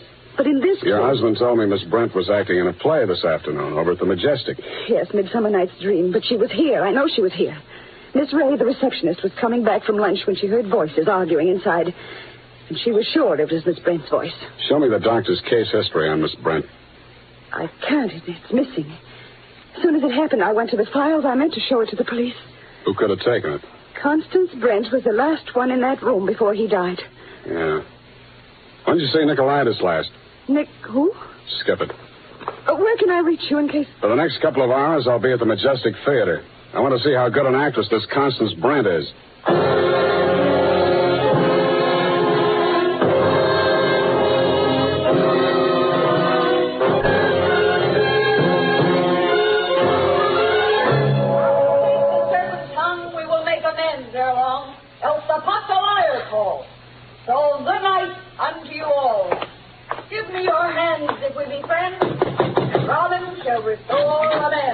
Yes? Miss Constance Brent's dressing room? What do you want? I want to talk to Miss Brent. Well, you can talk to me. I'm her husband. So you're Mr. Brent. I'm Jonathan Wallace. She's Mrs. Wallace. Now, what do you want with my wife? I've come to tell her that Dr. Denhoff is dead. Are you sure? You tried falling from a 12th floor window sometime. Well, that's the best news I've heard this year. I'm afraid it would be a shock for Constance. Maybe, maybe not. She was the last person to see him alive, as far as anybody can make out. Are you from the police? No, I'm from the insurance company. Claims investigator. What do you want to see Constance for? The policy wasn't made out to her, was it? No, made out to his widow. But she can't collect. Police say it was suicide. Oh, that settles it. This is the last time I take a penny. Stand around while Puck talks his head off. Who is this person? Darling, I'm afraid this is going to be a shock. This man is from an insurance company. Dr. Denhoff is dead. Oh, what a pity. What happened? The police say he jumped. His wife says he was pushed. She also says that you, Miss Brent, might have been the pusher. Oh, now really, it's too absurd. How like a wife. What time did your play start this afternoon, Miss Brent? Matinee at 2:30, always. Always. And the late lamented Dr. Denhoff jumped at 3 o'clock. I didn't say he did. Doesn't this news, shock you? But of course. Do you think good psychoanalysts are easy to find? Looks like your next doctor will have to start from scratch. Your case history seems to be missing from Dr. Denhoff's files. Missing? No. What is it? Has a man named Nicolaitis been in touch with you? I've never heard of him. Chances are you will. Does he have Dr. Denhoff's notes on my case? Could be. This is frightful. Hot reading, huh? You seem to know this person, Nicolaitis. Get that file for me, and I'll pay you well for it. Just a minute, my lovely Titania. We don't know who this man really is. He might even be Nicolaitis himself. Let me see your company credentials. Now, what do you know? Somebody picked my pocket. My wallet's gone. I thought so. All right, you tell me who you are. I'll call the police. Oh, no, Jonathan, no police. Let's get off the merry-go-round. My name is Spade. You'll find me in the phone book under S. My office is open until 6 o'clock. And if a man answers, don't hang up. It'll be me.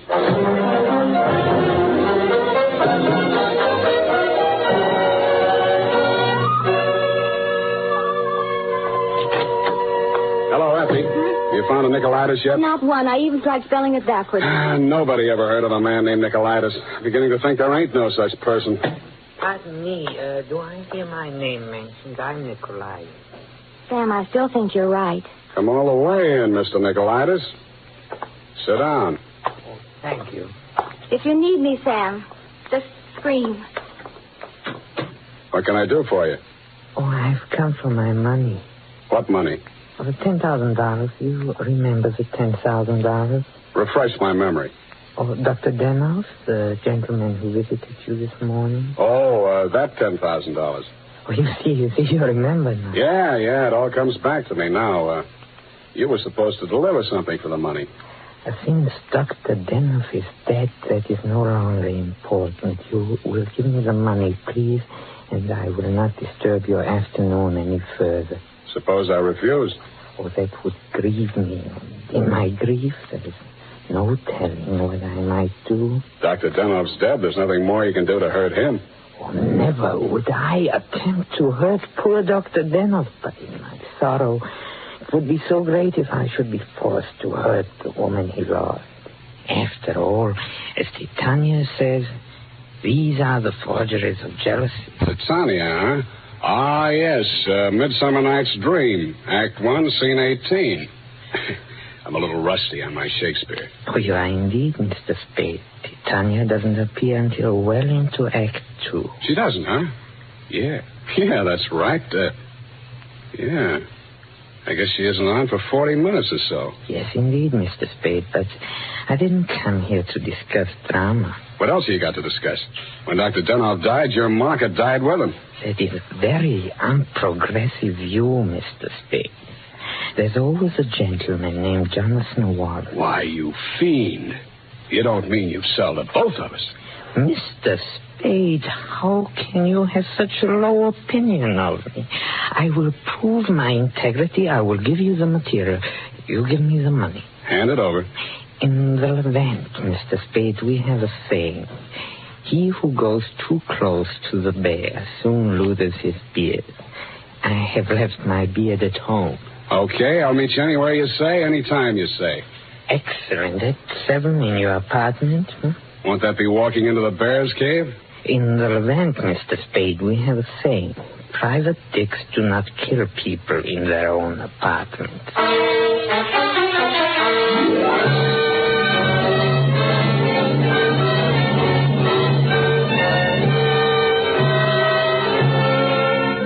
It was then 6 p.m.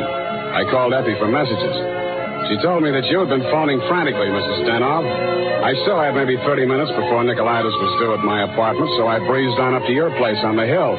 We had a very interesting chat. Remember, Mrs. Denhoff? Looking back on it, that was probably the most interesting conversation we had. Funny, I can't remember much of anything you said, but it was so cozy there in your place. And what with your clock being about 20 minutes slow, it must have been something like 7:30 before I left you. I grabbed a cab and told the hacky to step on it. I hoped Nicolaitis was still waiting at my apartment. He was.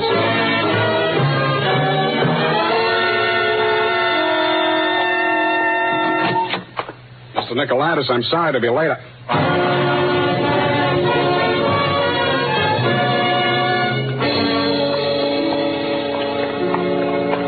He was lying on my bathroom floor. The little guy was looking just about as natty as when he'd been in my office, except that the beautiful silk scarf he'd been wearing was twisted into a tight noose around his neck. Mr. Nicolaitis was a very dead blackmailer.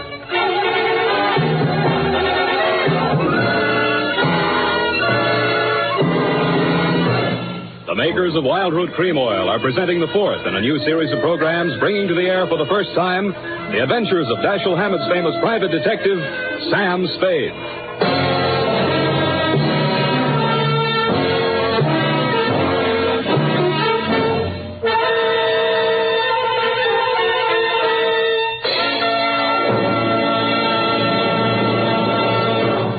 Then, at the racetrack, the man who has something better than a mere hunch is said to have it straight from the horse. Of course, that's a humorous expression, but it shows how to get facts. Go straight to the real source of information. And that's why we went straight to hundreds of men in metropolitan New York to find out what men really want in a hair tonic. And their answers show that Wild Root Cream Oil has all 5 advantages chosen by this impartial consumer jury of men. 1, Wild Root Cream Oil grooms your hair neatly and naturally, never leaves it sticky or greasy. 2, Wild Root Cream Oil relieves annoying dryness. 3, it removes loose dandruff. 4, it's non-alcoholic. And 5, it contains soothing lanolin. Remember, no other leading hair tonic gives you all 5 of these important advantages. Is it any wonder that 4 out of 5 users in a nationwide test preferred Wild Root Cream Oil to all other hair tonics they'd tried? So next time you visit your barber, ask for Wild Root Cream Oil and get the big economy-size bottle of Wild Root Cream Oil at your drug or toilet goods counter.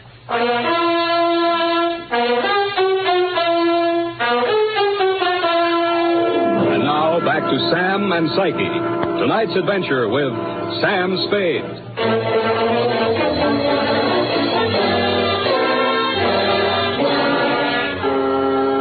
His eyes were open, and he seemed to be looking right at me as I bent over him. The finger marks in his throat were too blotchy to be of any use. Pretty soon, Lieutenant Dundee and Sergeant Polehouse came in and walked over behind me. We all stood there for a second, and then Polehouse bent down and closed those eyes. You know him, Sam? His name is Nicolaitis. That's all I know about him. What did he come here to your place for? I don't know. You invited him? I wouldn't have been surprised to find him here, but not like this.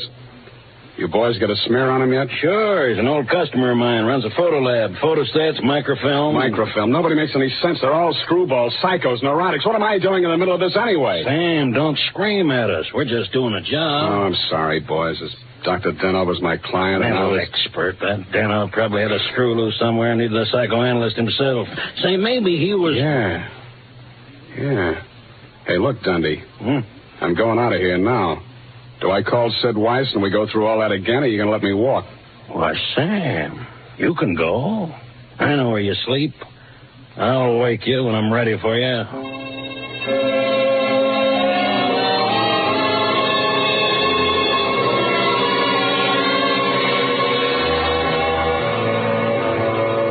Well, Mr. Spade? I want some answers, Dr. Zoya, and you're the guy who can give them to me. I'm listening. Just let the questions flow into your mind and do not try to repress any of them. Speak instantly, whatever... Okay, question number 1 without thinking. Do you think Dr. Denhoff was a suicide? Well, I had not seen Dr. Denhoff for many years. He had been my student in Vienna. I was his analyst, in fact. That's all very interesting, Doctor, but my question... Yes. Did poor Dr. Denhoff commit suicide? I have reviewed all the material, manifest and hypothetical, and I came to the conclusion...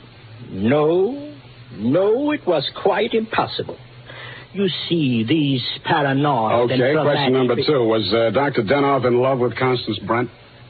I suppose I can now answer that question. When I arrived in San Francisco, I found him in great distress. He told me he feared he was losing his objectivity towards this patient. In other words, he was in love with her?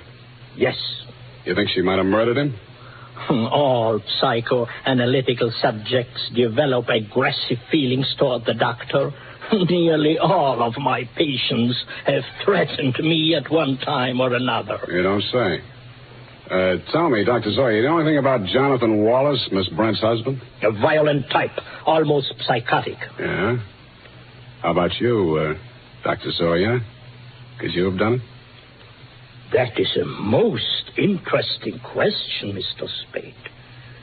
When I arrived here from Vienna without funds, dependent on the kindness of my former students, I must confess that I felt a certain antagonism.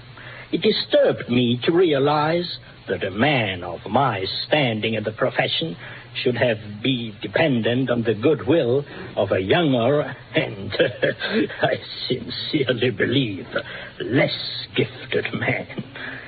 However, I overcame this, and I didn't kill him. Yeah. Well, Doctor, thanks a lot. Oh, Peeper. Truly a life study. There is no accounting. For instance, Dr. Denhoff. He came to me only this afternoon with the strangest requests. Yeah? He gave me the gold watch which I had presented to him many years ago upon his graduation in Vienna. He had a patient waiting and so had not much time to explain. Where is this watch? Please, I'm coming to that. He asked me to promise that I would have the watch buried with him if something should happen. That has been done. But Dr. Denhoff just died at 3 o'clock. It is a Mosaic law that the deceased be buried before sundown. Uh-huh. Thanks, Doctor. Thanks a lot. I hope I've been of some help. Doctor, you'll never know how much you've helped me.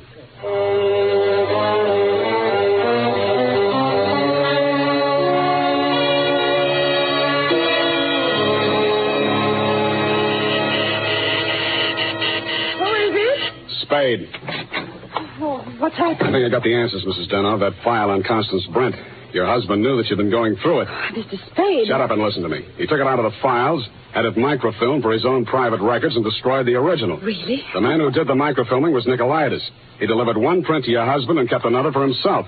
He was murdered in my apartment for the copy he used to shake down your husband. The killer now has that copy, if it hasn't already been destroyed. But we can still put our hands on the first strip of microfilm, which you delivered to your husband. This is astonishing. How? It's in the gold watch, which was buried with him.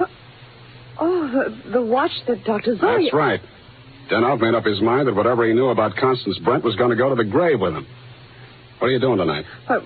Nothing. And we got a date, sweetheart, you and I. I'll be back toward the wee hours. All paths lead to the grave. Ophelia, Act 6. Gregory's grave? But shouldn't we get a court order and have it done properly? The courts don't open until 10 in the morning, sweetheart, and Lieutenant Dundee's going to start asking me some questions about that stiff in my apartment before then. You see, baby, I can't wait.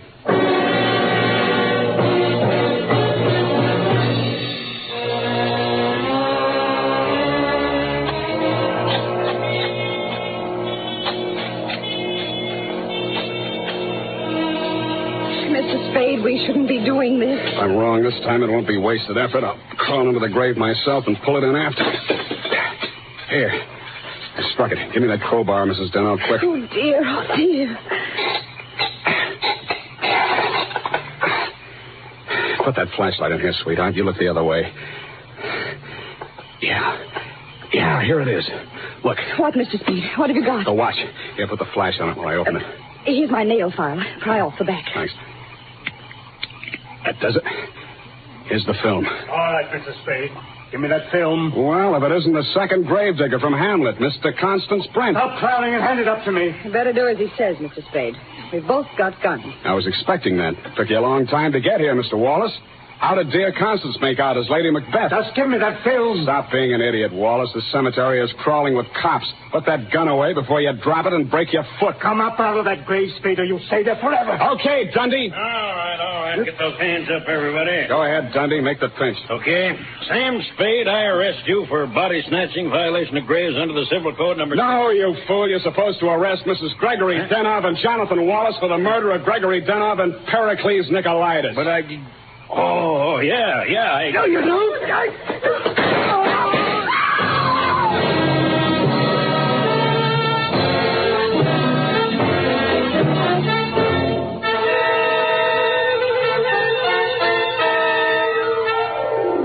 It was smart of you, Mrs. Denhoff, to make me late for my appointment with Nicolaitis. You did that so that Wallace could nail him in my apartment for the microfilm. You thought you could use that film to pin Denhoff's murder on Constance Brent. But after your late husband caught you tampering with his files, he added a few well-chosen words to it so that the film put the finger on you and your boyfriend, Mr. Wallace, in case anything happened to the doctor. So Wallace had to kill Nicolaitis. You weren't smart to push your husband out the window.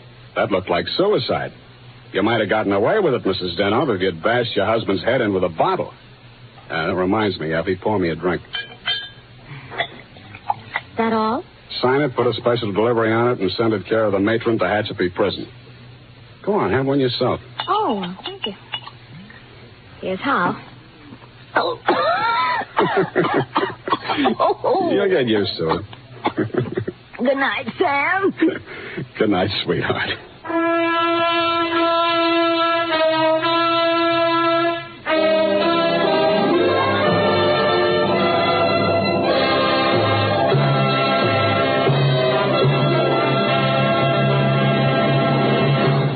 Wild Root Cream Oil presents The Adventures of Sam Spade, Dashiell Hammett's famous private detective, produced and directed by William Spear. Then, on these warm August days, the sun beats down on your hair, may leave it looking dry and brittle. That's why, now especially, you need Wild Root Cream Oil. This grand non-alcoholic hair tonic has just what it takes for summer grooming. It contains lanolin, the soothing oil that's so much like the oil of your skin. Wild Root Cream Oil keeps your hair neatly in place, gives it the handsome, successful look that helps you get ahead on the job. And Wild Root Cream Oil removes loose, ugly dandruff and actually relieves annoying dryness. So tonight, take the famous FN test. Check your scalp. Signs of dryness or loose dandruff tell you need Wild Root Cream Oil right away. Sam Spade is played by Howard Duff. Fred Essler was Dr. Zoya. Lorene Tuttle is Effie. Don't forget, next Friday, the three masters of the art of hair-raising, Dashiell Hammett, William Spear, and Wild Root Cream Oil, join forces to bring you another hair-raising adventure with Sam Spade. Smart girls use Wild Root Cream Oil, too, for quick, good grooming and to relieve dryness between permanents. Mothers say it's grand for training children's hair. Dick Joy speaking. This is ABC, the American Broadcasting Company.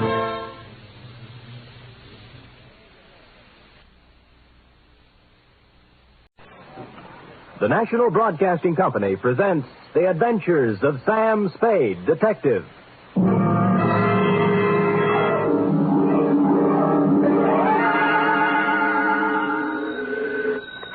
Sam Spade Detective Agency? Miss Perrine? Who did you think it was, Sam? Not a Harry? You don't know what a hot guess that is, Cherub. Really, Sam? Mm-hmm. You think I'm the femme fatale type? In a black velvet gown with a veil? What chance would I have? Sam, you've given me new heart. Deservedly so, Wonder Girl, and in femme fatale, you have hit upon what might be called the keynote of the saga, which even now I am itching to tell you. A saga? More, a tale, Effie, well calculated to keep you in... Oh, no, we better put that another way. But while I mull a subtitle for this Oriental tapestry, find yourself a copy of something by Eric Ambler or E. Phillips Oppenheim and bone up on the ground rules of international intrigue. Ooh, international? Ooh, yes. The next 39 steps you hear will be me walking up to the door in my black Homburg and velvet collar, with my pockets bulging with plans for submarines, supersonic airplanes, and secret fortifications, and my tongue a wag with a report which will echo around the embassies of the world as the Cloak and Dagger Caper.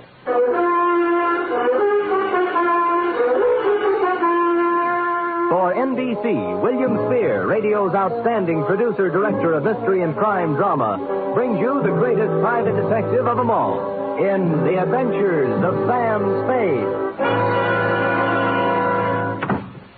Sam? Who else? Sam, I thought you were kidding. About what? The black Homburg and velvet-colored overcoat. Yeah. But underneath the overcoat, Same old Sam. With the same old suit and the same old shreds. Who did it this time? Thereby hangs the tale. Huh? It's hanging out the back of your trousers, Sam. What? Your shirt tail. Well, better keep the coat on. Jawaharlal won't mind. Who? Jawaharlal Barra. It's his coat. We'll go into that right now. You ready? Yes, sir. To? Jawaharlal Barra. Jawaharlal, Well, speaking. From Samuel Spade, license number 127596. Subject? The Cloak and Dagger Caper. Dear Jawaharlal. I'd been out Friday night until 4 a.m. watching wedding presents. So when Saturday turned up rainy, I did the mad, impulsive thing and decided to stay home. I plugged the phone, built a fire and a tall drink, invited Freddie, the neighbor's cat, in for a short milk, put my feet up and my head down, and reached for a magazine. A picture of peace, Jawaharlal. Freddie lay on the coffee table, purred, and busied himself spinning the hand-rubbed Lazy Susan my unpredictable Aunt Adelaide gave me for Christmas. The magazine turned out to be Time, with a picture of an austere Asiatic gentleman on the cover. 2 pages, and I have the kind of headache you can only get from reading the news these days, so I turned it in on a slick pulp, with a breathless yarn about an international gumshoe and a satin-lined cloak who kept running into women with bosoms full of papers.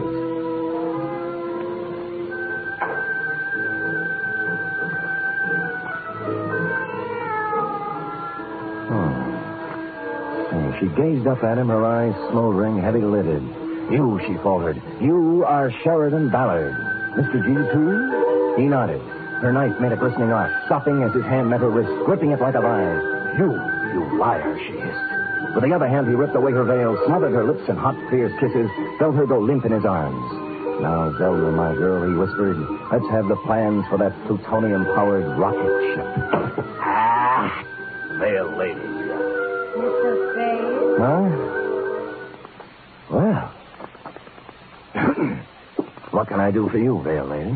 You do not mind that I come in so? How did you come in so? The door is open.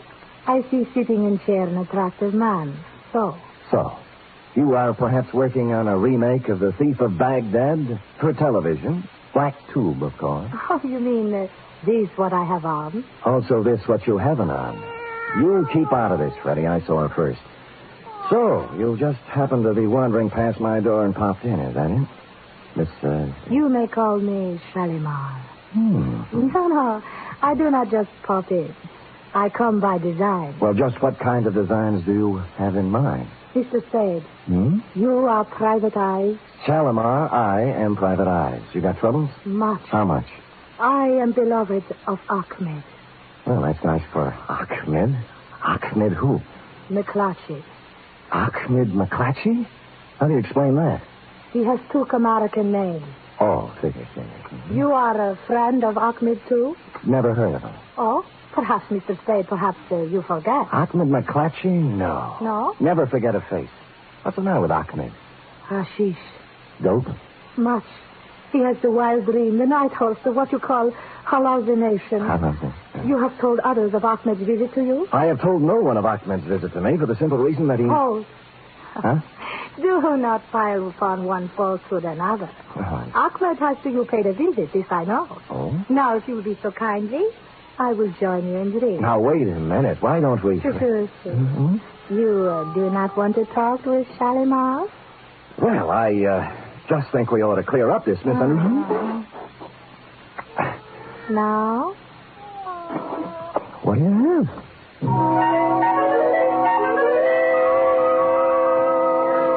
Had I been the Sultan and she Scheherazade, the book would have gone on for 20 more volumes. It was all there, the veil below the eyes, the jackets and long satin pants, plus a superabundance of what sultans look for when they are employing a harem. I fumbled around putting I don't know what into a couple of martinis, found more milk for Freddy's saucer, and then set all three between us on Aunt Adelaide's Lazy Susan. This I like, Mr. Spade. Fine. Now we talk? Drink your milk, Freddie. Now we talk. You have match? My purse. Oh, I'll get it for you. Oh, move now. You're almost stepping on it. Oh, so clumsy. The lipsticks are on the chair. Yeah, I see it. There we are. Thank you. No now, the light? Got it. Now, Mr. Spade, before we talk of Ahmed, let us bring to him, huh? Right. To Ahmed? To Ahmed. Oh, what's the matter, Freddie? Oh. What? Yeah, look, the milk's on the wrong side. He did it again. Did what? Well, he likes to spin the Lazy Susan. Lazy Susan?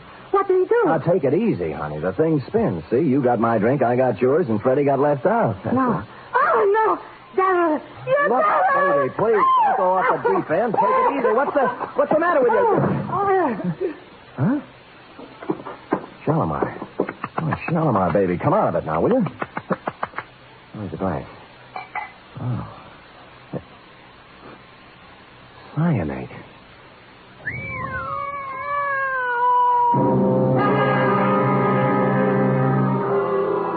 So that took care of Shalimar. The purse had nothing except the usual feminine claptrap, hairpins, makeup, and cigarettes. No keys, no identification, nothing except for a locket around her neck, which was something you don't run into every day. A strange hand-wrought disc-shaped thing with what looked like the face of a clock on it. 12 Arabic symbols where the hour should be, and a pair of hands pointing to 4. In some Jawara, it was the sort of thing Sheridan Ballard, the man called G2, yawns over, which struck humdrum me as a little bit out of the ordinary. It struck Lieutenant Dundee of Homicide the same way. Look at me, Sam. Look into my eyes. Dundee, I didn't know you cared. Well, no, I am not an idiot, Sam. Well, I've been in this business for 25 years. Mm-hmm. I've looked at a lot of stiffs in my lifetime, Yes? but this is the first hoochie-coochie girl in my book who ever walked in out of the rain and tried to poison a total stranger. Well said, Dundee. Here. So, Use your head, Sam. Where have you seen her before? I told you I don't know her, Dundee. Then why did she try to kill you? Ask her. This whole thing's impossible. Harem, costume, poison, Shalimar. Fantastic, I know. I'm sorry. All right, get out of here. The print man, the ME, and the photographers will be here in a minute, and you'll only get in the way. Where'll I go? Anywhere. Find out who this dame is. Who's going to pay my fee? Well, scram. Bidding farewell to the gentle lieutenant, I took off into the rain, bound I knew not where. I bought a paper and settled down in a one-armed coffee joint, drank 3 cups of coffee, and came up with 3 leads. First, the ballet master at the Opera House. Scheherazade, we are not doing till 3 weeks yet. The costumes are all picked up still, and I am missing no ballerinas. Now again, golden apple princesses. 1 and 2, and 1 and 2.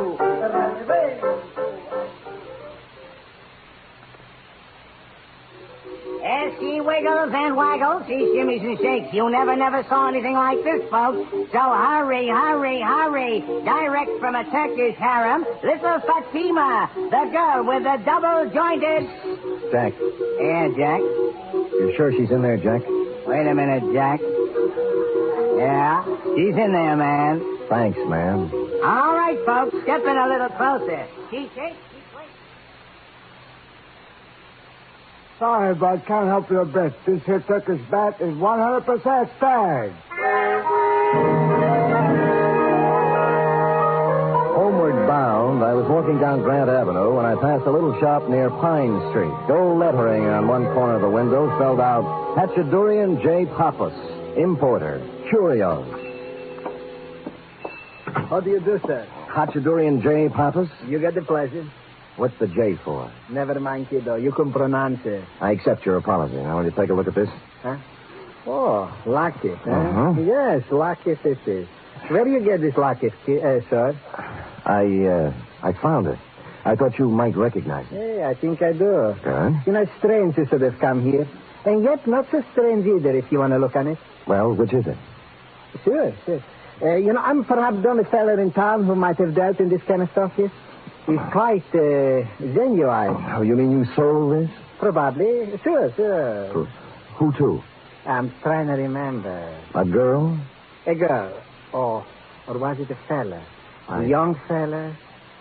Or old fella? Well, that leaves only one more category. Huh? An old woman. Oh, you know her then? No, I don't know her, no.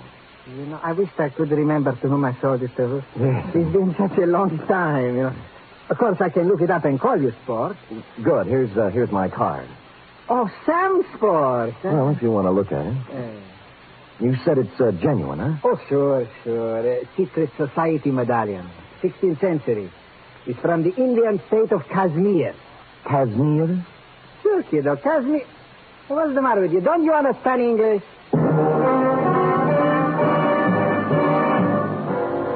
Kashmir. A typical Spade blunder. All I could think of was a girl on a cigarette package, thereby confining my operations to Turkey. But this opened new doors. The first, the most obvious, and ultimately the correct choice was a flossy nightclub known to the town's well-heeled party folk as the Vale of Cashmere. It was dark when I got there, but the front doors hadn't opened yet. Around at the side, an alley led up to the trade entrance, next to which stood a huge, wedge-shaped character with a swarthy complexion marred by a scar down one cheek. And to make him even more Oppenheimish, he was wrapped in a black, tent-sized opera cloak. I nodded politely, he spat, and I went inside. The Vale of Cashmere is a sumptuous bistro even on ordinary nights, and this night was obviously to be more than ordinary. The table across the end of the floor was banquet-sized. The place was hung with Kashmiri flags, and the picture of an old man who looked familiar was hung from the middle of one wall. The maitre d' was talking to an important-looking gent near the long table, and I walked over to them, pausing only to note one of the dancing girls practicing in a corner in her Shalimar-type costume. Felt like I was close to home. And the curry. You understand? Not too hot, yes, Excellency. It shall be as you wish. The florist will be here promptly with the flowers. I trust you will be prepared to take care of it. Excuse me, gentlemen. My name is Spade. Lashputsi, sir, at your service. Please, Mr. Spade, we have... No, not at all, my good man. What is it, Mr. Spade? Are you in charge here? I am the head waiter, sir. This gentleman is the Kashmiri proconsul. Oh, forgive me, Your Excellency, but... yeah, sorry. Not at all. Do you have a dancing girl here named Shalimar? Shalimar? No, what? Probably use another name. How about Ahmed? McClatchy. Right, where is he? A former employee as of this afternoon is Ahmed McClatchy. Who is he? My chef. Today, of all times, he does not show up. You know where he lives? Oh, I can look it up, but... Please, sir, the proconsul and I, the banquet tonight, the arrangements, the Prime Minister himself. Sure. Just one more thing. Proconsul. Have you ever seen one of these before? What is it? A secret society medallion, they tell me. Who tells you this? Dr. Durian Popper runs a little curio store on Grand Avenue. Know anything about it? Secret society is right. The circle of 12. You see here? The hands point to 4. Yes, the fourth member, this means. The hand straight up is the leader. You seem to know what you are talking about, head waiter. Kashmiri culture is a hobby of mine, Excellency. This is an ancient, subversive organization dating from the time of the Mughal conquest of the 16th century. Very interesting, but of little significance now. The Circle of 12 has been dead for 3 centuries. If you will excuse me, Excellency, I'll get for Mr. Spade Ahmed's address, and then I will... Hold it. Ahmed!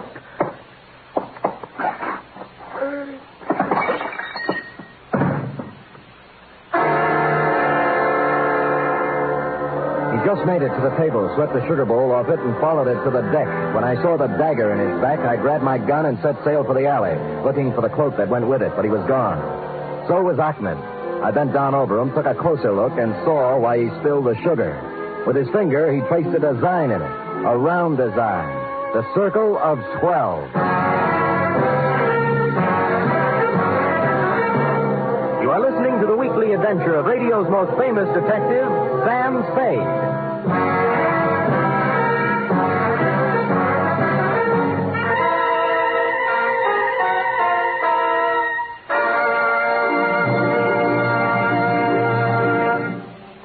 There's a bright newcomer to your NBC Sunday lineup starting this Sunday.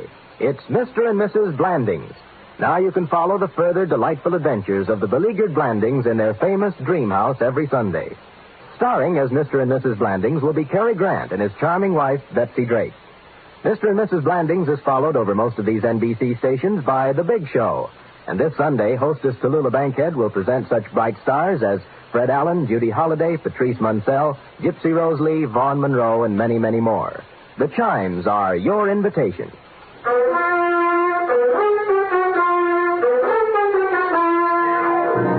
And now back to the Cloak and Dagger Caper, tonight's adventure with Sam Spade.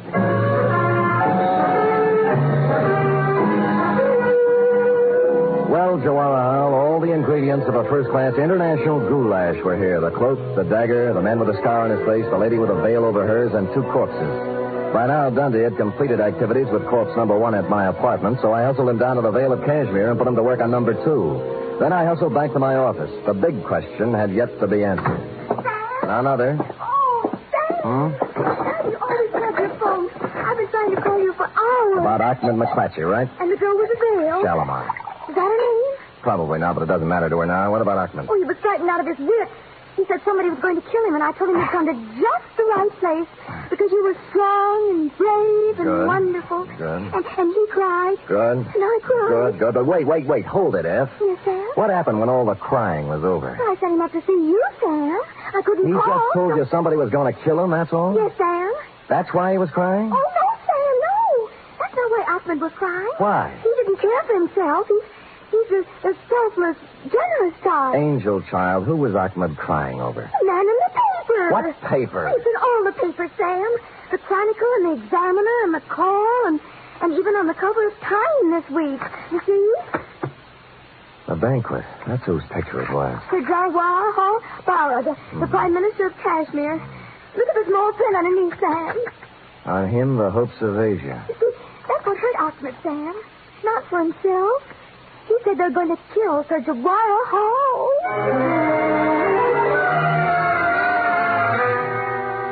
2 paragraphs later, my taciturn secretary let slip the information that Shalimar had arrived at the office 5 minutes after Ahmed left and departed for my home and hearth loaded for bear.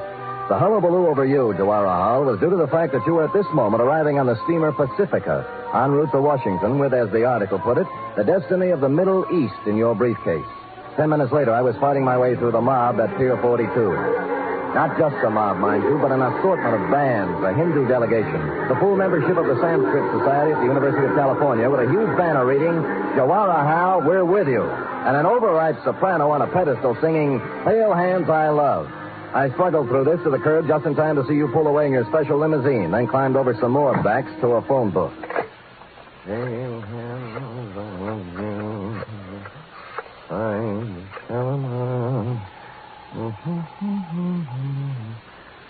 Kashmiri Consulate. Rajput Singh speaks. Look, this is Sam Spade, Mr. Singh. Oh, yes. Has the Prime Minister arrived there yet? He's due any minute. Why? Well, you better call out the guard. They're going to try to assassinate him tonight. My good man, do you realize My what... good man, I know whereof I speak. The cook at the restaurant. Ahmed. That is what... Yes, you're getting the idea, all right. It's the old Circle of 12 with a brand new paint job. Now get on it. My next move may sound to you like a combination of negligence, indolence, and ennui, Jawahar Hal, but I must remind you that I was not employed on this caper, was receiving no stipend for risking my ever-loving neck, and had added up the figures in the problem of primary interest to me, namely, the lady who tried to kill me on page 2. I therefore entrusted responsibility for your health and that of the Middle East to the proconsul, made my way home, put on my slippers, and set the lazy Susan on the floor this time for Freddie to play with. Where was I? Oh, yeah. Now, Zelda, my girl, he whispered, let's have the plans for that plutonium-powered rocket ship. Somehow, this all seems logical now. Never, she breathed. Rather death, Mr. G2, than to betray my country. Quiet, Freddie. Oh, no, not the buddy now. Mr. Spade. Oh, hello, proconsul. May I? Do. I have taken every precaution. The Prime Minister, he's on his way to the banquet now. Good. There's one thing I must ask of you. Oh? Absolute secrecy. Yes. The mere knowledge of that such an organization as this... Circle of 12? Yes, exists would give added strength to a disloyal opposition in our country that may express itself in a manner disastrous to our purposes in sending Jawaharlal to Washington. You understand? Well, it's taken me a while to learn the ground rules in the International League, but I get the general idea. You have spoken of this to Noir. No? Oh, excuse me. Hello? This is Hatudurian the Papa, sir. Oh, yes. It took me a great deal of long time to check my records, Mr. Spade, but I finally found it. Oh, what's that? The gentleman who bought the set of 12 Kashmiri medallions, like the one you saw me in my shop. Oh, yes. Yeah, his name is Rajput Singh. A foreigner fella, I think. He's the Kashmiri proconsul here. Oh, well, gosh, thanks, Dorothy. This is Hatudurian the Papa, sir. I found it just now. Look, Dorothy, after all you've done for Alice, the least she could do is thank you. And you can tell her that from me. Now, bye, honey. So long, kiddo. Silly kid. Silly. Let's see now, where were we? You had just given me your assurance you would maintain strictest secrecy in this unfortunate matter. Oh, yes, sir. Now, I must go. They're expecting me at the banquet. Thank you again, sir. Not at all. Your service to our country and the world will find expression, I hope, on some later day. Good night. Good night. Freddie, please, not now. Put down the phone. Well, Cloak and Dagger in the flesh. Going modern on me with that gun, huh? Put down the phone. What if I told you I'd already made the call? I say you were lying. The line is tapped outside. You figure the angle, Testy. In my business, I have to. When's it coming off? For the Prime Minister, any minute. For you, right now. Oh. He's got you fooled, too, huh? They're right there. Who? Rashford. You're a fall guy, you know, doing the heavy stuff. If it kicks back, you get it, and the other 10 laugh. You think you could talk me out of it, huh? Why, that's the last thing in my mind. I'd never...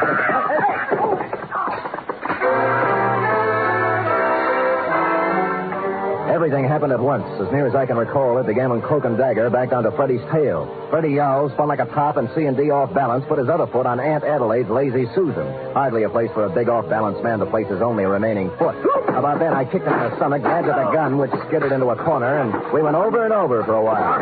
C&D tore at my suit with his claws and teeth. I beat his head with an ashtray, and Freddie sat quietly in the corner and washed himself. At length, tiring of the ashtray, I beat his head on the radiator. And dear Cloak and Dagger gave it up with a long, unhappy sigh.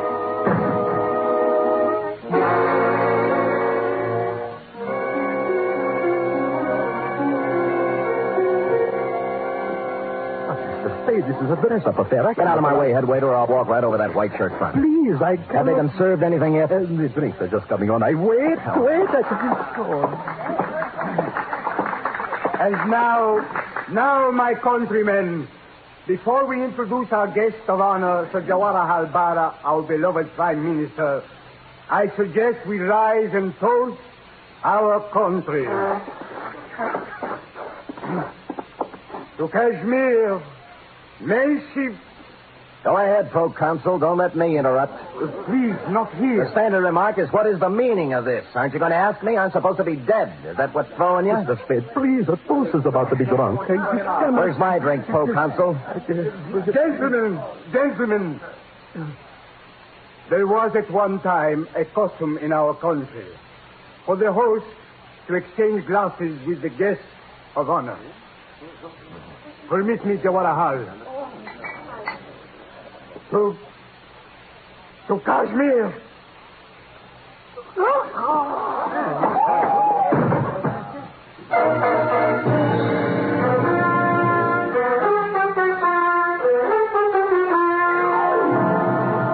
And the moral of this story, if there is one, is when danger threatens, don't hire a bodyguard, buy a cat and a Lazy Susan. Period. End of report. Oh, Sam. Why do people do these things? Oh, we all have different loyalties, have different ideas about duty. Yes? My duty, for instance, is to pick up a knot in my head and a suit full of holes once a week, while your duty You don't is need to draw a diagram, Sam. I can take a hint. Scoot?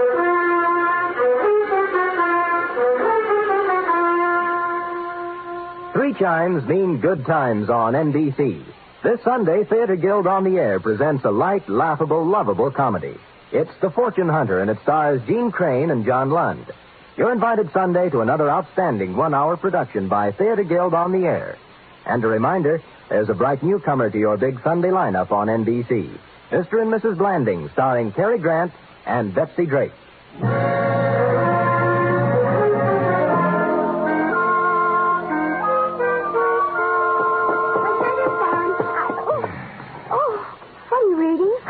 How can I do this?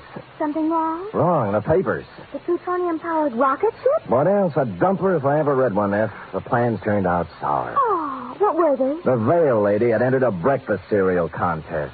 Well, that's life, little one. We struggle, we strive, we think we have success in our grasp, and it turns out dross.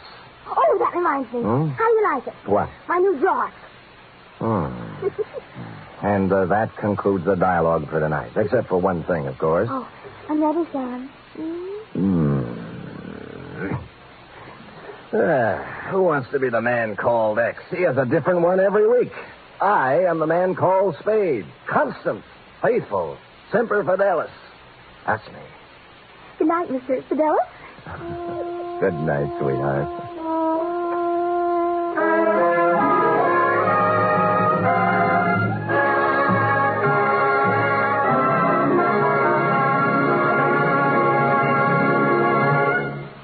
The Adventures of Sam Spade are produced, edited, and directed by William Spear. Sam Spade was played by Stephen Dunn.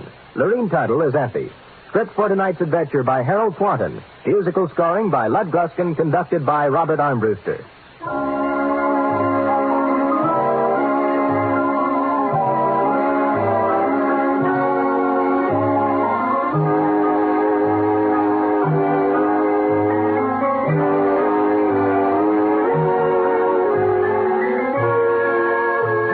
Next week, same time, for another adventure with Sam Spade. The Magnificent Montague next, then it's Duffy's Tavern on NBC.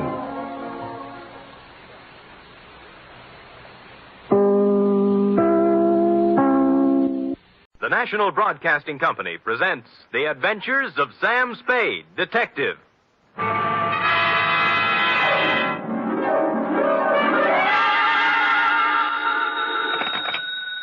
Detective Agency? Me, sweetheart. Oh, you. What's the matter now? Oh, nothing. You just up and leave and don't say where you're going, and I'm only your secretary, and I'm the last one to know about it, and everybody else in town knows more than I do, and I wasn't Enough. Wait a minute. How did everybody in town know about it? Well, it was in the newspapers, that's all. In the society column, no less. Really? Well, imagine that. Florabelle Frolics column. Florabelle. Mr. Spade, the notorious private detective, is vacationing at Westover as a guest of a promising young architect, Garrett Welch. Notorious yet?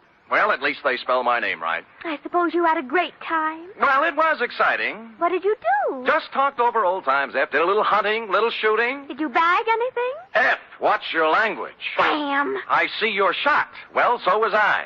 However, if you have nothing to do, hang around the office, and I will be down with several pages from my diary telling about the whole affair. I've titled them The Civic Pride Caper.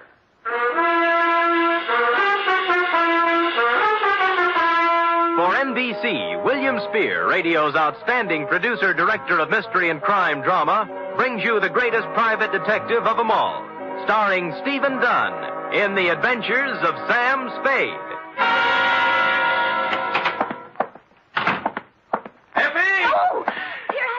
Well, I thought you'd gone chicken and run out on me. You're part of this organization. You're going to bear the bitter with the sweet, along with the rest of us. I know, but I always seem to get the bitter. Friday's when the sweet should be given out. Don't quibble. This is a nasty job we have here. We might just as well sit down and get it over with. You care for a drink? You might need it. No, thanks. I don't need false bravery. Lucky you. Well, are you ready? No, but we might as well start. Well, you know best. Date, fill it in, to Garrett Welsh, room 212, Fairchild Building, Westover, California. From Samuel Spade, license number 137596. Subject, the Civic Pride Caper. Dear Garrett, I'd never been in Westover before, and I found it, on the surface at least, an attractive, bustling little city. The streets were clean, and the girls were sun-kissed and friendly. Add to that the $150 you sent me by mail, and you can imagine with what pleasant feelings I arrived. I found the Fairchild building easily enough. And room 212, well, I couldn't miss it. There were sounds of vigorous activity coming out through the transom. And when I opened the door, 2 men were engaged in a fight. One was big and one was little. I didn't know which one was my client, so I automatically reached for the big guy. Go on me. What do you think you're doing? What's it all about? Ask him. He'll tell you. All right, what's the story? I was being foully and unreasonably attacked by this misguided citizen. I ought to kill you. That's what I ought to do. That's what everybody ought to do. Hold still. Oh, you. Why? Oh, let him go. Let him go. Beat it, Carlson. Wait until you can catch me alone in some dark alley. Don't think I won't. Don't you think I won't. I'm sure you will. I'm going to catch you every place and every time I can. Well, I take it your name is Garrett Welch. It is. And I want to thank you, friend. Nothing. You rescued me from a rather unhappy breeding. And your mouth is kind of cut up. Huh? Oh, there's nothing I can't take care of. Drink? Never touch it. Oh. You might have noticed I've already had a few drinks today. Well, it helps me forget. And it also keeps me from thinking. There you are. No, thanks. My name is Spade. Why did you send for me? Bodyguard? No. Let them have their fun. I don't mind.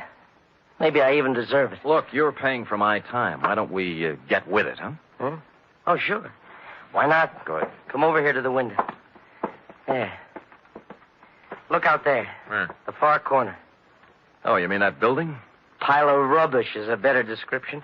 Well, what happened? Fire? No. It just collapsed one night. Last week. Oh. There were more than 3,000 people in it at the time. 5 of them were killed. And I don't know how many injured. Well, that's too bad. How did it happen? It just collapsed. Another drink? No, thanks. Pardon me? It was a municipal auditorium built to honor the war dead. It cost over $1 million.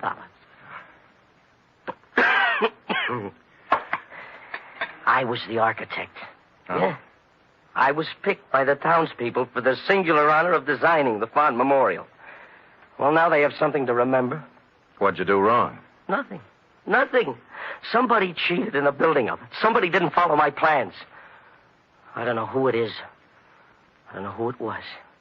Or just where to place the blame. So, you're a private investigator? What can you do?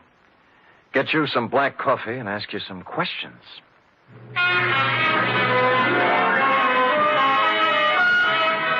He gave me a list of everybody in town who had something to do with the building. First off, I called on a man named Howard Kessley, whose construction company had the contract for erecting the auditorium. Kessley lived in an elegant house on a well-guarded estate. And after they took my gun away from me, they let me in. I waited in a room tastefully decorated with original oil paintings and oriental rugs. And eventually, a football hero-type man walked in. You from the insurance company? No, I'm a private detective, Sam Spade. Who are you working for? Garrett Welch. Huh. That's a laugh. Funny? Well, what do you want? Look, you built that auditorium. Have you any idea why it fell down? Maybe it just got tired. I don't know. Aren't you interested? We're looking into it now. Who's we? My company engineers. That Garrett Welch. An architect. We should have had somebody who knew what he was doing. Do you have any copies of the building specifications that I might look at? Sure, I got nothing to hide. You can go back and tell Garrett Welch that the best thing he can do is get out of town. Or somebody tries to knock him off and succeed. Here's a copy of the plans. Look at it all you want. You'll find I did what I was supposed to do. I got my gun back from the guards and left with the building specifications tucked under my arm. They didn't mean a thing to me, of course. I'd only asked for them to see whether he'd refuse to show them.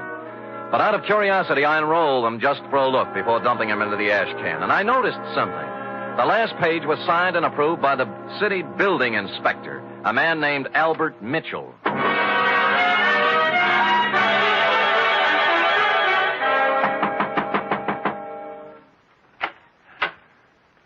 Well? Well, I don't usually receive callers at this hour, but you're a little better looking than the ordinary callers. Come in. She was slim and auburn-haired and wore an insolent smile that was interesting, and a clinging silk thing that was interesting. She looked me up and down, and she took so long at it. Okay. Okay, what is it? Magazines? The gas meter? Or did you just lose your way? I'd like to talk to Albert Mitchell. Oh, he's a dull conversationalist. You wouldn't have any fun. Well, I wasn't exactly looking for laughs, Mrs. You are Mrs. Mitchell? More or less. Right now, less. Soda or water? What? And your drink. Oh, thanks, but I took the pledge last Halloween. What did you want to talk to Al about? Well, what else? The auditorium that collapsed. Well, he stepped out for a while. Why don't we just make ourselves comfortable? You have a standard answer when I'm on duty. Thanks anyway. Duty? You a cop? I've never seen you around this town before. Private type investigator. Sam Spade. My name's Kitty. You don't have to worry about Al busting in on us. I don't think he'll be back this week. That's what I thought, you holding open house and all. What's the matter? The pressure get too heavy for him? Look, Sam, they had a hearing a couple of days ago. It was all decided. Nobody was to blame. I think Al went fishing or something. Where is he? How should I know? I'm only his wife. Well, you know what they say about a man who runs. Yeah, so why don't you stick around? You don't look like a coward to me. Well, when it comes to redheads, I really am. So long, Kitty. But... Oh, by the way, if Al does ever show up, tell him I took a room at the Embassy Hotel. I'd like him to call me. I won't tell him a thing. Come back here, you coward. Hey, Sam!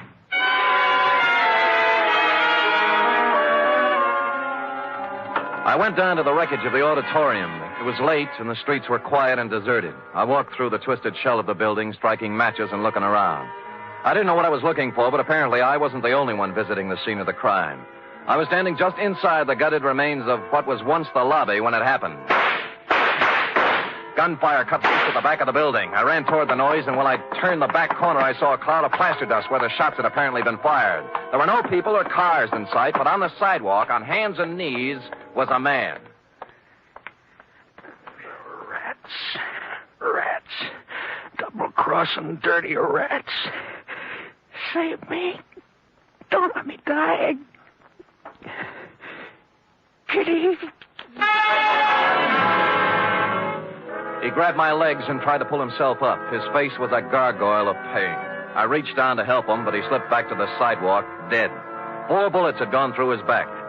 A billfold fell out of his pocket. It was loaded with identification, and everything said Albert Mitchell, age 40, occupation, building inspector.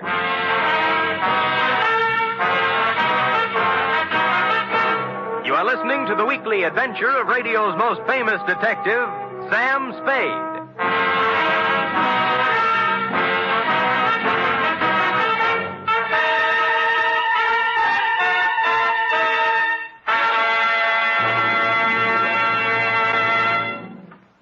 Three chimes mean good times on NBC. This Sunday, Theater Guild on the Air presents an exciting 1-hour adaptation of the Broadway stage comedy Light Up the Sky. Starring in this Theater Guild production are Joan Bennett, Sam Levine, and Thelma Ritter. And on Sunday, you're invited to another hour-and-a-half broadcast of The Big Show, starring Eddie Arnold, Jack Carson, Eddie Cantor, Olivia de Havilland, Martha Ray, Meredith Wilson, and many more. Your MC, of course, is the glamorous and unpredictable Tallulah.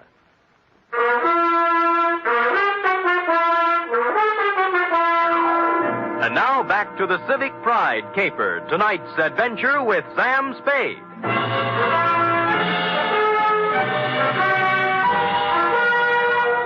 A good many other people had heard the sound of Albert Mitchell's assassination, and before long a crowd had gathered. Among them were several minions of the law. They took 2 people in tow, the dead Mitchell and the live Spade.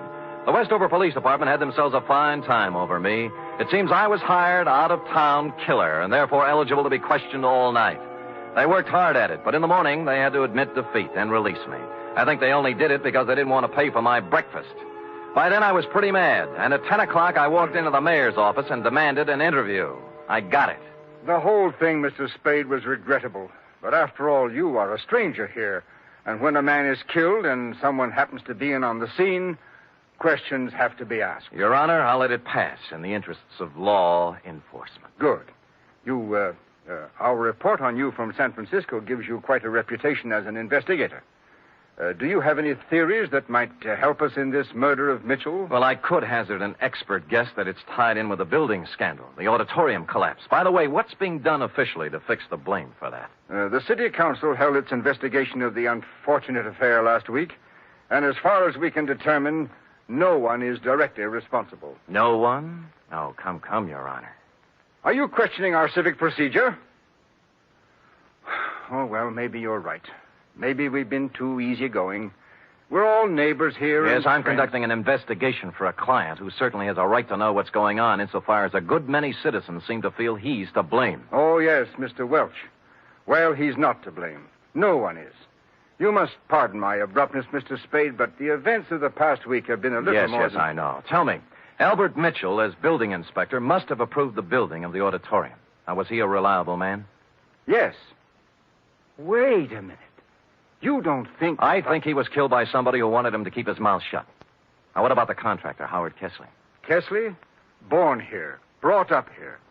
He's built about 1/3 of the structures in Westover. Every one of them, except the auditorium, is standing today. No, I don't think you can build up a case... I'm just examining the possibilities, Your Honor.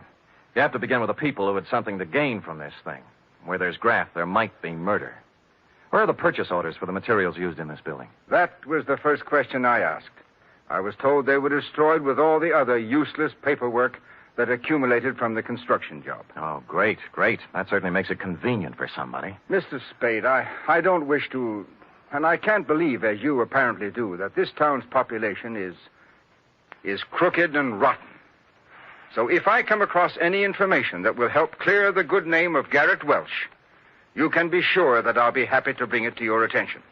Until then, I bid you good day, sir. I could understand Mayor Sullivan's desire to protect the fair name of his city, but I had to take a meaner view of at least one Westover citizen. I found out where Albert Mitchell did his banking, and misrepresenting myself as a collection agent, pried into his holdings. Let me see now, Mr. Humboldt. I really shouldn't give out this kind of information, but in your case, when you have a claim against the estate, I'd... Oh, yes, here it is. He has $300 in his account, that's all. What kind of deposits did he make? Oh, just paychecks mostly. He was a $7,500 a year man. Every Friday he deposited $150. Any deposits larger at any time? Oh, yes. 4 deposits of $5,000 each in the past year. Well, what do you know? As I recall Mr. Mitchell saying there were payments from the estate he inherited. Well, thank you, Mr. Carter. You'll hear from my company soon, I'm sure. Yes. Oh, what was the name of your company again, for my records? Amalgamated Whistle.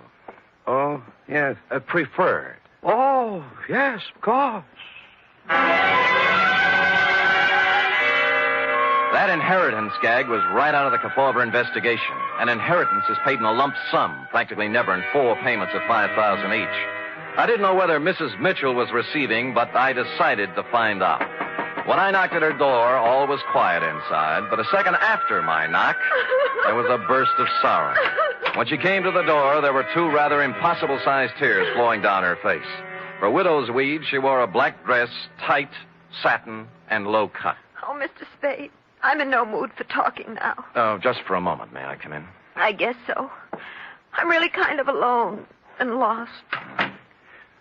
What is it you want? I must apologize for intruding on your bereavement, Mrs. Mitchell. I'm not usually as callous. Oh, that's all right. But I'm not sure I can help you any. I'm so broken up. What is it, camphor? What? Whatever you used to make those tears. All right, so I can't really cry. I never have, but it's expected of me. Yeah, all right. In that case, I sympathize with you. What do you want? Kitty, your dear departed husband made $7,500 a year and deposited $20,000 in 8 months. Now, what about it? I don't know anything about his money. All I know is that the bank told me he had only $300 left. What'd he do with it? He spent it on other women. Oh, I see. So the artificial tears do make sense, I guess. No, you don't understand. It's not that simple. It's funny, Sam, because I really mean it. Oh, I know how stupid I look in these clothes. And I did use camphor on my eyes because I wanted to cry. I wanted to cry for all the good days and the good years Al and I had. But the bad years kept getting in between, and I couldn't do it. I like you better all the time, Kitty. I knew you were real pretty. Now it turns out you're pretty real. I really loved him, and he loved me. But we kicked it away because we both wanted more excitement than this town or his salary could give us. There was no place to go. We just didn't get along. He was out spending his money on other women, being a big shot. I can't blame him, though. I helped make him do it. What about the money? He got it for falsifying the auditorium inspection papers, didn't he? Well, he didn't get it for inventing television. Who paid him? Sam, don't ask me anymore. Well, you do know where the $20,000 came from, don't you, Kitty? Don't, Sam. I'm scared. You know what you ought to do? You ought to come back to San Francisco with me. Let me help you get a job there. You can make a fresh start. You're not kidding. I give you my word. I ought to have my head examined for trusting you, but I'm going to do it. Al got that money from the Central Cement Company for, quote, an advisory capacity, unquote. You know who owns the Central Cement Company? Howard Kessley? Warm, but not quite. His brother. Last night when Al showed up in town, he was gunning for trouble. Why? He said they were going to make a fall guy out of him, and that he wasn't going to take the blame for anybody. That's what he said. But I think he ran out of money and wanted to make a touch in exchange for disappearing again, for good. And you think Kessley shot him or his brother? I can't think, and I don't know anything else. Now, do I get to San Francisco? I'll be back for you. All right, but make it fast. And don't leave me here, because if anything happens to me, Sam, it'll be on your conscience. She walked to the door with me and kissed me on the cheek, and it was nice. No more than that. It was nice. Next stop, the Central Cement Company offices. Statement of Howard Kessley's brother, Ralph. I'll explain it to you in simple terms. We supplied cement for a lot of buildings in this part of the country. When you want to build something, you submit a bid. When you want to know what kind of a bid to submit, you ask an expert. Mitchell was our expert, and we didn't expect him to work for nothing. You mean Mitchell tipped you off as to what other firms were bidding? Well, call it anything you want. It's done all the time. I found Garrett Welch, my architect client, slumped over his desk, much the worse for drink, and it took a good half hour with coffee and wet cloths to bring him around to something resembling normal. I was proud of that building, Mr. Spade. As proud once as I am ashamed of it now. I spent 4 years at a prominent American college and 2 years apprenticeship with a great architect to prepare myself to come back here and make this the most beautiful city in the West. Well, you must have watched them build it. What went wrong? That's the point. I wasn't here. They sent me to Chicago to study. And I bid for it. What they really wanted was for me to be out of the way. Who are they? The city council. But, oh, why bother? Just tell me how much I owe you and we'll just forget it. Nobody's going to indict anybody for anything. Well, somebody's responsible for the building and for Mitchell's murder, and we'll find him. We? Yeah. If you lay off that bottle for a while and work with me, maybe we can do it. All right. All right. No more booze. I'll stop feeling sorry for myself and start getting mad. Hey, where you going? I'm going to start at the top. I'm going to try to get the mayor to help.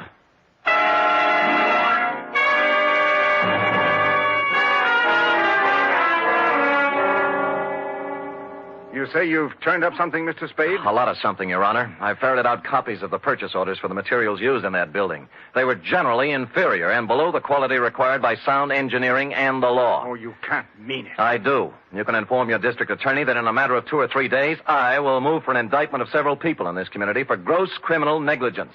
Now, I want to know whether or not I'll have your full cooperation. There's no question of that. I'll cooperate with you fully to prosecute. Thank you, Your Honor, and good day. Just a minute. Yeah?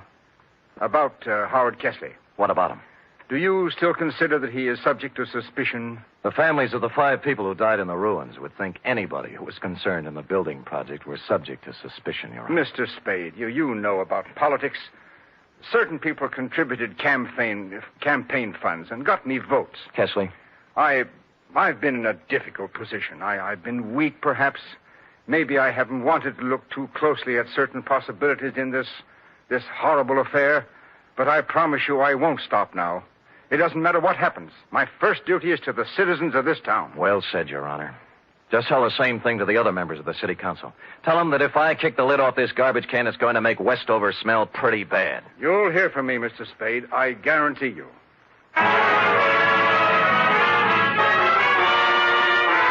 In the course of the next 2 hours, I told the same story to the newspaper, the police, a couple of soda jerks, a waitress, and almost anybody else who would listen. And before the day was out, the results started coming in. Garrett Welch's office and my room at the Embassy Hotel were both ransacked. Somebody started shadowing me, and a I had a mysterious phone call offering me money to get out of town. I refused and hung up. During that day, I stayed mostly out in the open, in conspicuous parts of town. But when night fell, I knew I'd need to watch my step. Garrett Welch and I holed up in his office with the door locked and my gun out on the desk. Around 11, we got a little action. Well, speaking. Yeah? Yeah, okay. It's for you, Spade. Hello? Sam, this is Kitty Mitchell. I'm in trouble. What kind? 3 men were just here. They said I gave you some purchase orders. I don't know anything about them, but they said if I didn't get them back from you by midnight, they'd kill me. Who were they? I don't know. Just men. If you've got them, give them to me, Sam. I don't want to die. Look, hang up, call the police, and ask them for protection. Sam, I'm afraid. Why don't you give me the papers? Get in a taxi cab and come up to Garrett Welch's office. We'll talk it over. I'm afraid to do that. Well, you'll have to. I can't leave here. I'm waiting for somebody. Who? I'm not sure yet. Somebody threatened Mitchell's wife. She's coming up here. Well, I think we have enough to do taking care of ourselves.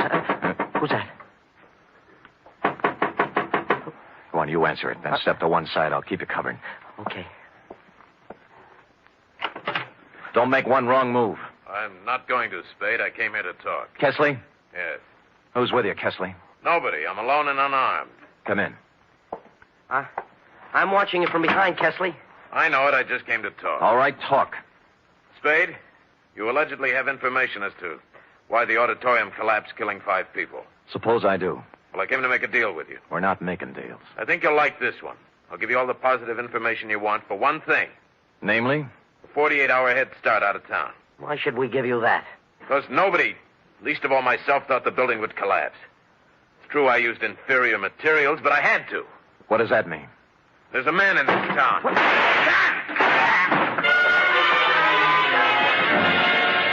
The door was suddenly kicked wide and a blaze of bullets flew across the room. Kesley's mouth opened in shock, his knees buckled, and he pitched forward, bouncing off the desk to the floor. A tall, silver-haired gentleman was behind the gun. I caught him shoulder high, spun him around. The gun fell out of his hand, and Welch and I were on him in a second. All right.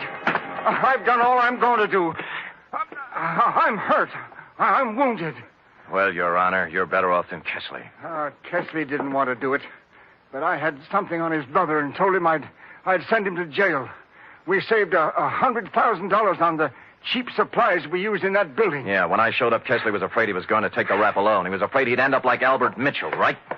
Yes. I killed Mitchell.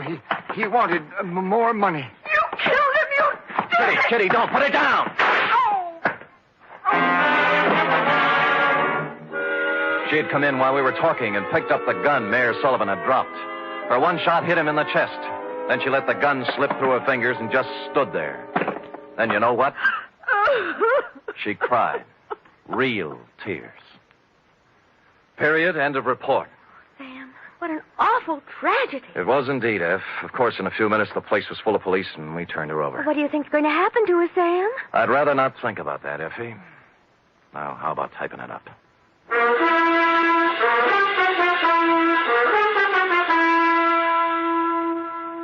Three chimes mean good times on NBC. There's fun this Sunday with two of your favorite families, the Blandings and the Harrises. Mr. and Mrs. Blanding stars Cary Grant and Betsy Drake in the title roles as the owners of the famous Dream House. And the Phil Harris-Alice Faye Show brings you Phil and Alice with more of their merry antics, plus Frankie Remley, Brother William, and the entire cast. You're invited this Sunday.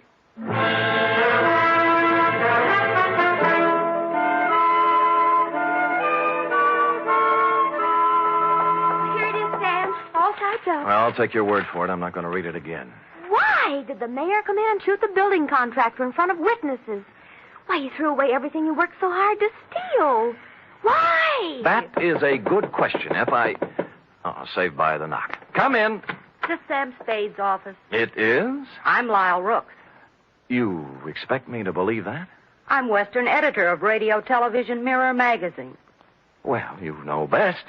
I just wanted to tell you that in our annual awards poll, nationwide, the American listeners have chosen Steve Dunn as their favorite detective. Steve Dunn, not me? Be quiet, Sam. So here, sir, is your citation. You may want to frame it. Put it up in your office. Why? Thank you. Goodbye. Well, Steve Dunn. He's the man that plays you on the radio, Sam. Oh, he's handsome. Well, do you love him better than you love me when I'm burning up with passion for you? Are you really burning up, Sam? Well, I'm beginning to smolder a little. Come here and tell me about love. Oh, well, I don't know much about it, Sam. Not as much as I'd like to know. Well, I'm sorry. Sorry, I don't have a teacher's permit for the state of California. Good night, Sam. Good night, sweetheart.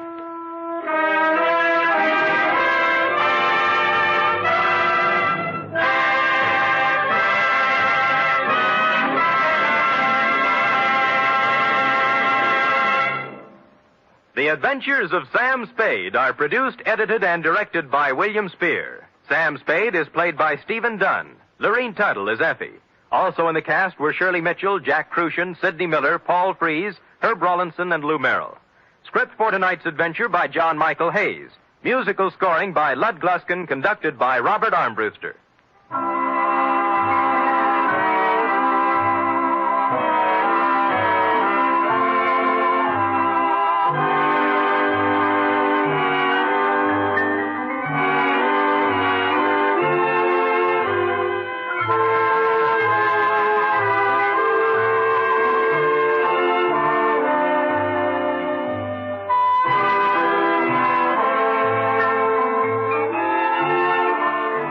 Join us again next week, same time, for another adventure with Sam Spade. Tomorrow, enjoy the exciting Man Called X on NBC.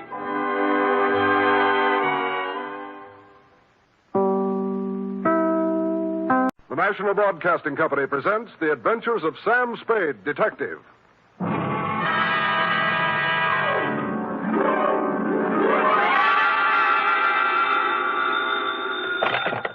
Detective Agency. Hello, hello, hello. Sam? At this hour on this network, you were expecting maybe Mary Margaret McBride? I've been expecting anything, Sam. Well, after all, to have you drop out of sight like that, leaving not a ripple on the surface for 4 whole days.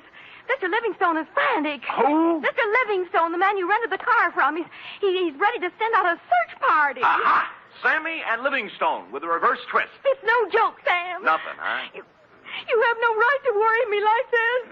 It's not fair. Where are you? To the only spot on Earth as yet unvisited by the National Geographic Society, sweetheart, the Vale of Takaloma. And don't try to find it on a map because it isn't. Set yourself for my saga of a crook's tour of the hinterlands with just a touch of mysticism, which is why I call it the Rowdy Dowser Caper. All right, Murgatroyd, these will do. Sam, where are you calling from? A tailor shop. I had to leave without my pants.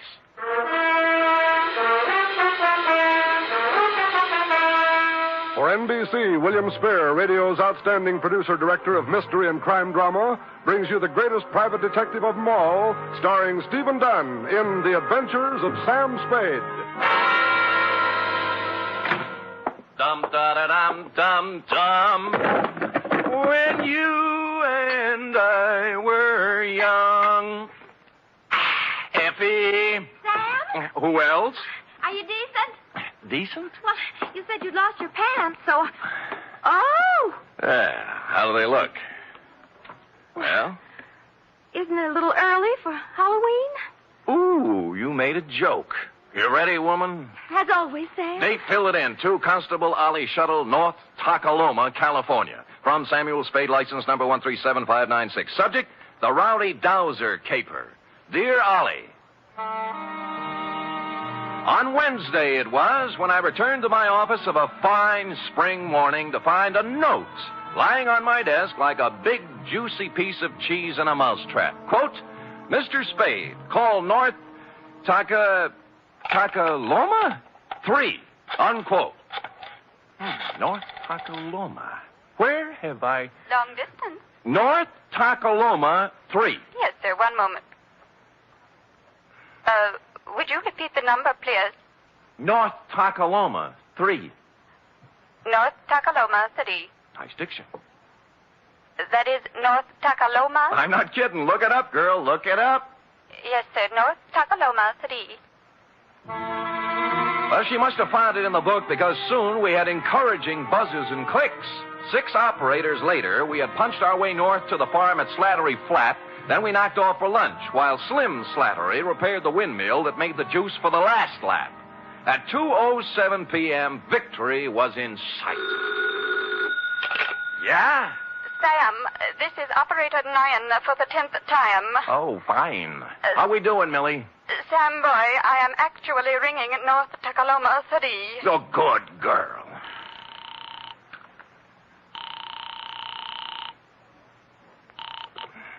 Hello? Hello, this is Sam Spade. I have a note here to Oh, call yes, yes, Mr. Spade. You were out of town when I came. Perhaps you remember me. Wendell Wisby of Oak Tree Lane, North Takaloma, California. Wendell? I employed you a year ago to find a girl who vanished. The magician. You made the girl disappear and couldn't bring her back. Correct. Yeah. You may well ask, Mr. Spade, how anything could be worse than that. Well, this is... Oh, there, Wendell. There, boy. Take it easy. I can't talk. I just can't talk about it. Fine, fine. Then write me a nice, long letter. Well, you know, I'd this rather... is a long-distance call, and I... No. I am sorry, Mr. Spade, but this has affected me very deeply. Look, you promised you'd lay off the magic, Wendell. Well, What'd you do? Misplace half a woman this time? No, I have given up magic, Mr. Spade. I am currently employed as third vice president of the Second National Bank of North Takaloma. All that? Yes, sir. Oh, my star was rising. My future seemed assured, but now a shadow has fallen over my good name. Boot it along, will you, Wendell? This is costing me money. I cannot tell you more on the phone, Mr. Spade. You must come at once. It is extremely urgent. I see. Well, frankly, Wendell, I have a feeling I'll be tied up. But I left There's your a collection retainer I under have your to make, desk, and, well, the Father. chances are I'll... What was that? I just said there's $100 under your desk blotter for a retainer. I left it when I came with the note. But if you have a collection to make, suppose Wendell, that is the collection. And so it befell that shortly before lunch on the following day, I guided my rented hack across the ford at Clobber Creek, up the high road through Possum Notch, and down into the Vale of Takaloma, where I muscled my way through a flock of geese in the main street and tied up before the imposing stone facade of the Second National Bank. Inside, sitting in front of the door marked Urban Root President, sat a secretary whose facade looked colder and even more imposing than the bank's. She was shriveling one of the customers, a meek little milquetoast in a salt and pepper soup. But as I informed you, my good man, President Root is extremely tied up at the moment. Oh, I'm quite aware of that, miss. I wouldn't bother him for the world, but you see, No, I don't see. And since you refused to state the nature of your business... Did I refuse? You most certainly did. Oh, dear me, I didn't mean to refuse anything. It's just that, well, it's sort of personal, and... may I go in? You may sit down until I tell you to go in. Is that clear? Yes, ma'am. Yes, I understand. I don't mind waiting. Don't mind at all. And now you, sir. What do you want? I have an appointment with Wendell Wisby. Mr. Wisby is in conference with the President Root. Thanks. If you'll sit down, I'll... just a minute, sir. Just a minute. And you must understand, President Root, this is a matter of family honor. Yes. I shall... Oh. Hi, Wendell. Oh, Mr. Spade. Now, sorry I couldn't get here sooner, but it's a long haul. Well, Mr. Spade is a friend of mine, President Root, from my salad days as a magician. A very competent detective, I might add. Well, thank you, Wendell. Yeah, I see. We are indeed fortunate to have him with us in this matter. Good, good. Please sit down, Mr. Spade. Thanks. You are aware, Mr. Spade, this matter is to be held in strictest confidence. Word must be kept from the depositors at all cost until... But remember, President Root, remember the code of the Wisbys. Should worst come to worst, I shall make good. I shall make good if it takes me... I understand, Wisby. I understand. Well, mind if I admit I don't? What is it, Wendell? Snatcher. Snatch whom? Uncle Purse. Our former cashier, Mr. Spade. Purse Snatcher. Wisby's uncle. Purse Snatcher. What about him? Everything. He has disappeared. Absconded. That is a harsh word, President Root. I would prefer to say he disappeared until we have further proof. The money's gone, isn't it? How much money? $53,000. From Uncle Purse's accounts. Huh. It may be he has absconded, President Root, but we must remember that despite the Snatcher surname, Uncle Purse is a Wisby. And a Wisby never lived who got away with $53,000. All right, Wisby. He disappeared. Yes, may I ask when he disappeared? Last Friday night, about 9 o'clock. Anyone see him go? Almost everyone. His car stalled at Main and Persimmon. Several people saw him trying to start it. He was acting very strangely. Oh, how was that, Wendell? Well, Clem Clobber and Charity Fid and several others spoke to him from the curb, but he wouldn't answer them. He didn't say a word to anyone, which is not at all like Uncle Purse Snatcher.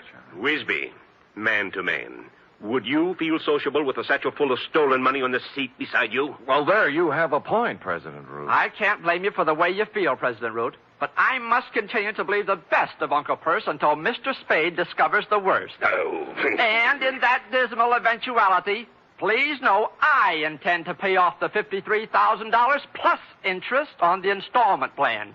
$5.37 per week for 48 years. Oh. You have my word on it, sir.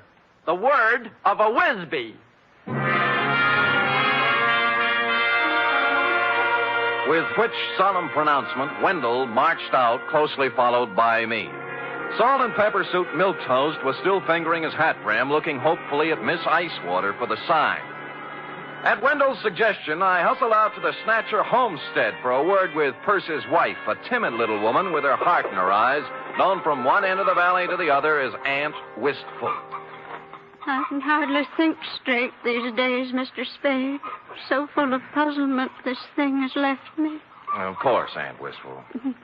Have another dipper cider, Mr. Spade. Oh, get down, not you. No thanks, Aunt Wistful. Perce wasn't himself since the well run dry. We had a passel of dry winters here in the valley, you know, but never for this as the well run dry. Perce didn't know which way to turn. The pipe end's 2 miles down the road. Couldn't afford to bring it in here. I see. He took to muttering to himself, saying strange things. Coming home from his work at the bank with a frown on his face, stayed there all evening. What do you mean, strange things? Oh, I don't recollect very well. He brought a law book home one night, though, and out of a clear sky he says to me, "Wistful, honey, do you know the punishment for embezzlement is 5 to 10 years in prison?" I asked what he meant by that, and he said he thought it might be a good thing for a banker to know. Well, he had something there. It was the night after that. He come home all cheerful. Said he thought he'd figured a way out. Found a fellow to help him. Get down. I had no idea what Perce was thinking. What fella? Urban Root, I suppose. Oh. It's Urban's bank he was fixing to steal from. About then I got word from my sister ailing over to Fogarty Grove, so Thursday I left, and when I got back Saturday, he'd gone. Did he take his things? Mostly.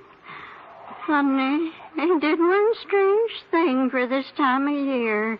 He left his corn teeth behind. Corn teeth, huh? A spare pair of store teeth for corn on the cob. Oh. Perce will miss him now with summer coming on. Yes. Bless him. You know, ever since spring, I've been after Perce to spade up my flower bed by the window. He did it before he left, now that there's no water to grow things with. I loved him so much, Mr. Spade. Isn't this awful way for marriage to end? Get down!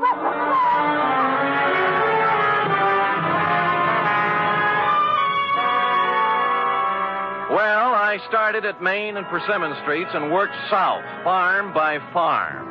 Everyone seemed to have been sitting on his front stoop Friday night because all remembered Perce Snatcher driving out on the South Road in his 1919 Winton 6. Up to a point, that is. Somewhere between North Takaloma and Fogarty Grove, I ran out of witnesses.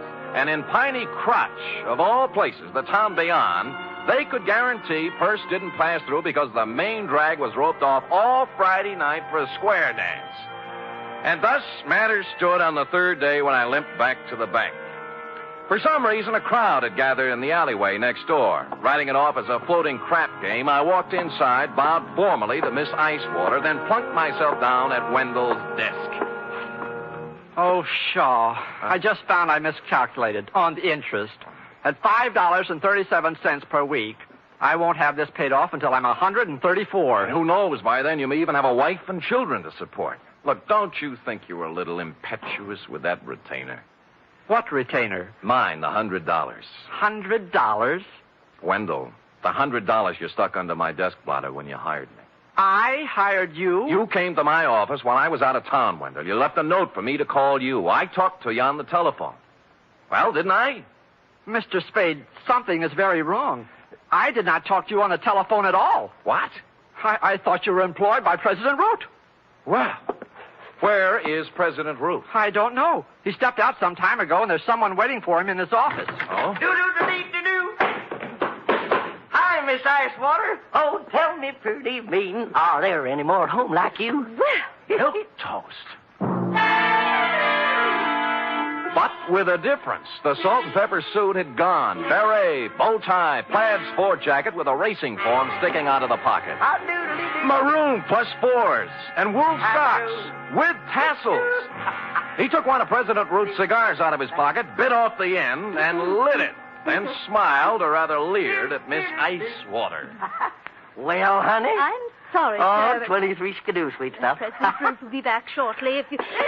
Oh, don't be a back number, beautiful. But, sir, I... Papa love Mama? Well, I don't know what to say. You'll learn. Tell Cookie I'll be back, huh? Yes, sir. Anything you say. Live a little, baby. Live a little. Toodaloo. Golly. Golly, indeed. Miss Icewater. Hey. Oh. What was that? I don't know his name. A friend of President Root's. He's rather attractive, don't you think?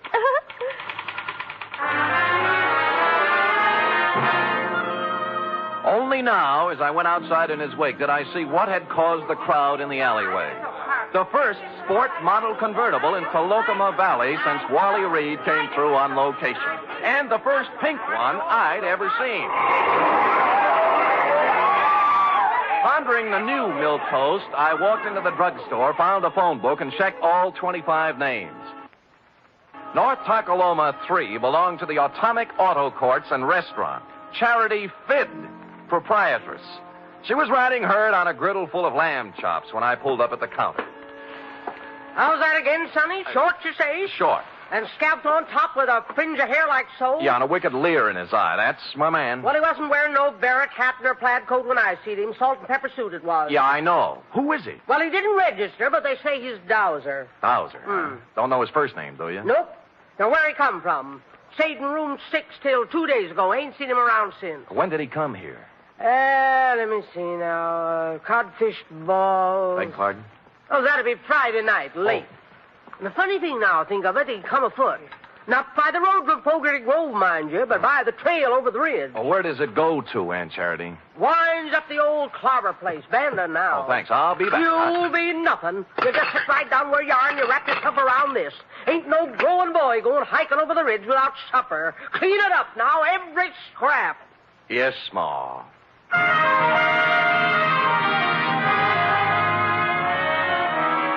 It had been dark about 2 hours when, carrying one of Aunt Charity's best coal oil lanterns, I topped the ridge and looked down on Clem Clobber's abandoned barn, nestling in a grove of ancient oaks at the very foot of the hill. The moon was bright enough to show up the pair of grassy ruts leading from the rear of it down the gully toward the road to Fogarty Grove, a couple of miles away. On general principles, I blew out the lantern, then scrambled down the side hill and up to the barn door. I couldn't make out anything inside at first, and then finally something took shape. A dark hulk in the middle of the floor. Stupid me, I lit a match. It was an automobile. To be exact, it was Purse Snatcher's 1919 Winton 6. His hat and the tweed overcoat everyone saw him wearing Friday night were lying across the front seat. I held the match higher and bent over for a closer look. Whereupon Spade and the match went out together.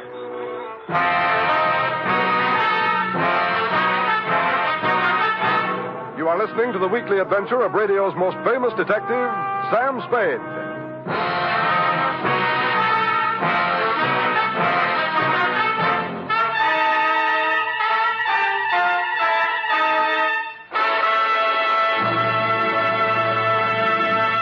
Three chimes mean good times on NBC. There's fun for you Sunday with two of your favorite families, the Blandings and the Harrises. Mr. and Mrs. Blanding stars Cary Grant and Betsy Drake in the title roles as the proud but somewhat bewildered owners of the famous Dream House. The Phil Harris-Alice Faye Show stars Phil and Alice, of course, plus ever-helpful Frankie Remley, Brother William, and delivery boy Julius. Yes, there are laughs this Sunday and every Sunday with the Phil Harris Alice Faye Show and Mr. and Mrs. Blandings.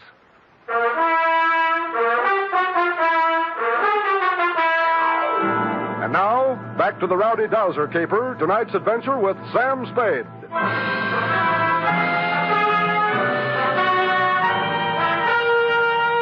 I must apologize, Constable, for succumbing once again to the traditional nemesis of the private eye. But the bald facts are simply that I bent over for a closer look at the Wenton 6 and was struck a dastardly blow on the rear of the head. How long I remained incommunicado, I know not, but I awoke presently, and with good reason. My pants were on fire. As a matter of fact, the entire barn was on fire, and I was lying in the tonneau of the Wenton 6 wearing purse snatcher's overcoat. The door I'd come in was a wall of flame, likewise the stalls on both sides. But at the rear were a few square feet of rotten siding that hadn't caught yet. Now, ordinarily, I'd have thought twice, but when your pants are afire, you only think once. So I ran right through it and took a flying header into the creek behind the barn. It was just as well I only thought once, since at this moment the flames reached the Winton's gas tank.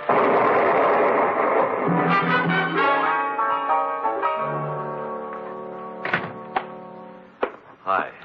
Good laws almighty, what have you been up to, boy? Smoking corn silk behind Clobber's barn. Match got away from me. Well, stay right there left behind my goose squeak. No. Later, Aunt Charity. How about the key to 6? The Dowser fella? Yeah. Won't need no key, son. No door open? If he left it open, he's in there now. Barrett hat, plaid coat, and a 25-cent cigar. Help yourself.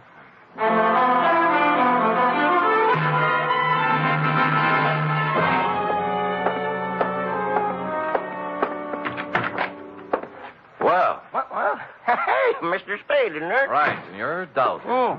Dowser? Isn't it? Yes. Yeah, that's right, Dowser. Hey, you can call me Alonzo. Sit down. No, I'll stand. Oh? You're lucky you caught me. I was just leaving, so I see. I was detained, as you probably know, over at Clobber's barn. Detained? Okay, Dowser. We'll let that do for the preliminaries. Now, why'd you just try to kill me? Kill you? Well, good heavens, man, I did not get careless at a weenie bake, Dowser. I just woke up in the middle of a 3-alarm fire, and I don't like it. As a matter of fact, I'm a little burned up, to use the phrase loosely, and I just might kick your teeth in. Now, believe me, I haven't been near Clobber's barn since Friday. I had nothing to do with whatever happened. Sure, and you had nothing to do with a $100 retainer in the phone call from Wendell Wisby. Well, as a matter of fact, you figured with a curious city fellow like me on the premises, urban root might shake down easier. Bigger apples from the same old tree, right? Yeah. All I did was negotiate a personal loan. Drop it, will you? Root had his hand on the till at the bank. A big hand, $53,000 worth, and Snatcher found out about it. What about you? How'd you get into the act? The loan. The shakedown. Where's Uncle Perce, Alonzo? Out of town somewhere, I suppose. Look, I can't tell you, Mr. Spade. Perce got as far as the road to Clem Clobber's barn last Friday night. Or did he? No, he didn't get that far. You know, I'd begun to suspect as much. How far did he get? I'm sorry, I can't tell you any more. Root killed him, didn't he? No. You saw him. How come? I don't know anymore. Please. Come on, let's have it, Dowser. What did he do with the body? Root wore the coat and drove Perce's car out of town so everyone would see him. Now, where's the body? Let me go. Dowser!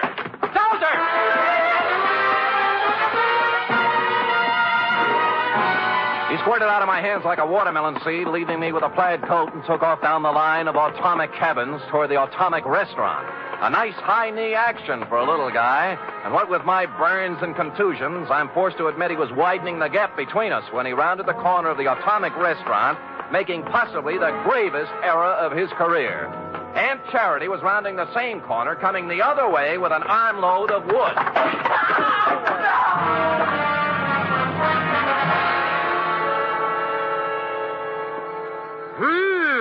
You don't reckon he got himself a brain conclusion, do you, son? I don't know, but he's a weak witness, Aunt Charity, a weak witness. What you got there? Oh, shoebox for $1,500. A few odds and ends. And this. Well. It looks like an oversized slingshot fork. Slingshot? What do you mean, slingshot? Well, who cares? So he whittles. Where'd you get the idea his name was Dowser? Huh? Driver's license in his wallet. Alonzo P. Scoggins. Who said his name was Dowser? You did. I never said his name was Dowser. I said he was a dowser. Oh. And what's a dowser, Aunt Charity? A guy who finds water for people, that's what. Well, that's nice. If you could... Finds water? Yeah. How? Well, I'm no expert, Sonny, but as near as I can recollect, you take this here slingshot port so, and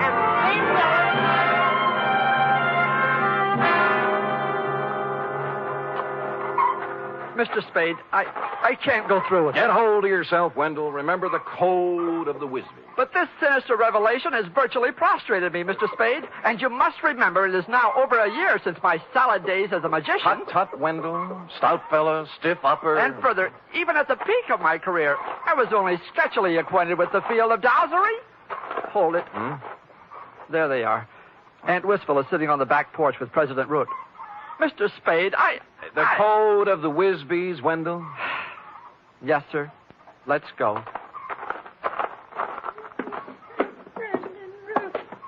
I just can't tell you how full up with gratefulness I am. Now, Aunt Wistful, don't take on so. It's nothing at all. It's,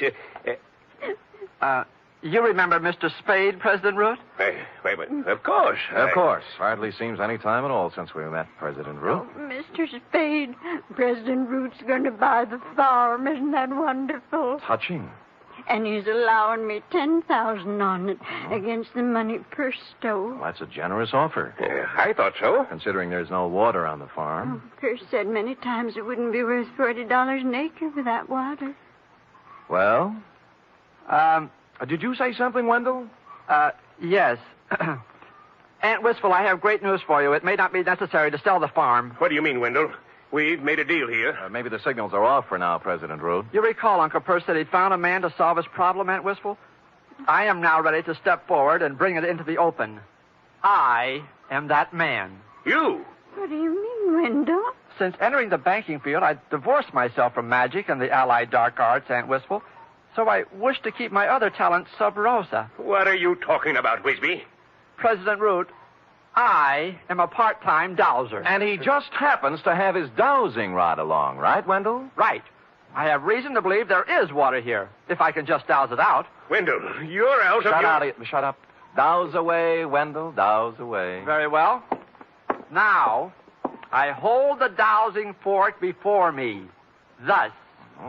Then I turn, thus... Where does it point, Wendell? Let me see. Toward Aunt Wistful's flower bed. This is ridiculous. Shut up. Proceed, Wendell. Proceed with the dowsery. 1 step, 2, 3, 4... Well, the rod's pointing down. Well, I never. Right in the middle of my flower bed. Listen, Aunt Wistful. I'll make that $20,000. $20,000 for the farm. Cash, see? Not credit. Cash. 20? Hold out. 25. 30. Right here is where we dig. 35. 35,000. It's already been dug up. Looks as if Uncle Perce had dug a hole and then filled it back up. Last Friday night, just before 9 o'clock, right, President Root? No. You came down for a showdown on those shortages he turned up. Found him digging the well here and got a better idea. Please, no. I've talked to the guy who saw you do it, Root. All right. I killed him. He's right here. Yes, he's right here.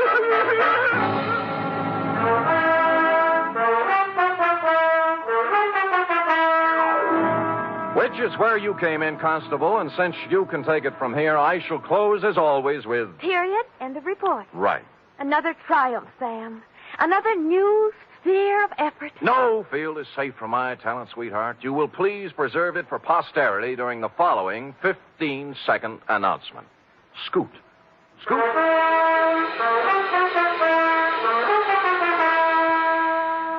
3 chimes mean good times on NBC.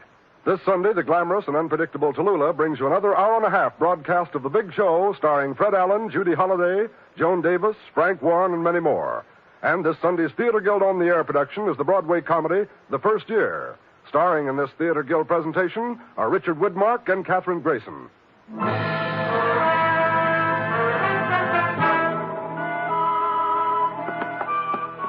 Here it is, Sam. Ah, efficient girl. Yeah? Yeah, Millie, this is Sam, boy. What's up? Oh? Oh. Thanks, Millie. Well, What is it, Sam? They just relayed a message from Fogarty Grove, F. Wendell is being installed as second vice president tomorrow night at the Moose Hall. Oh? He wants me to come. Oh! And bring a girl.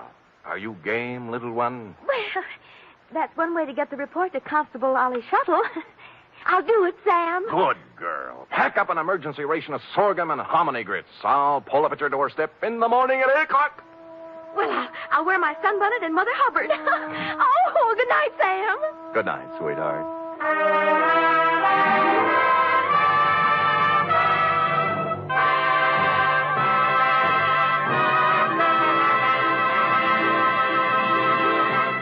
The Adventures of Sam Spade are produced, edited, and directed by William Spear. Sam Spade was played by Stephen Dunn, Lorene Tuttle as Effie. Also in the cast were Peggy Weber, Verna Felton, Sidney Miller, Alice Wellman, Charles Smith, and Nestor Paiva. Script for tonight's adventure by Harold Swanton. Musical scoring by Lud Gluskin, conducted by Robert Armbruster. Join us again next week, same time, for another Adventure with Sam Spade. Tomorrow, your hit parade plays the hit tunes on NBC.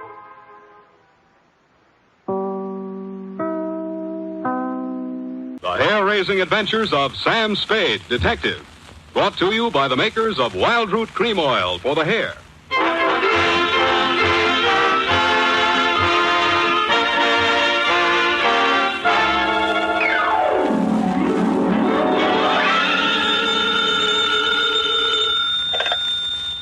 Sam Spade, Detective Agency.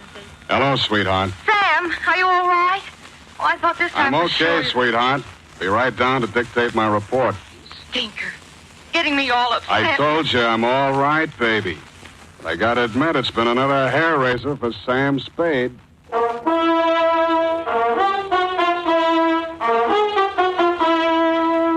Dashiell Hammett, America's leading detective fiction writer and creator of Sam Spade, the hard-boiled private eye, and William Spear, radio's outstanding producer-director of mystery and crime drama, join their talents to make your hair stand on end with The Adventures of Sam Spade. Presented each week by Wild Root Cream Oil, the non-alcoholic hair tonic that will put your hair back in place again, grooming it neatly, naturally, the way you want it. Wild Root Cream Oil, the non-alcoholic hair tonic that contains lanolin. Everyday life is full of mysteries, and one of the men is how to make a hit with a girl. So give a listen while I give you a clue in the form of a recent survey. 97 out of 100 girls said they turn thumbs down on a man whose hair is either unkempt or too slicked down. So don't look that way. Spruce up with Wild Root Cream Oil. It grooms your hair neatly and naturally. And as our survey shows, that's exactly how girls like to see it. Besides, non-alcoholic Wild Root Cream Oil relieves dryness and removes loose dandruff. It contains lanolin. So ask for Wild Root Cream Oil. And now, Wild Root brings to the air for the first time the greatest private detective of them all in The Adventures of Sam Spade.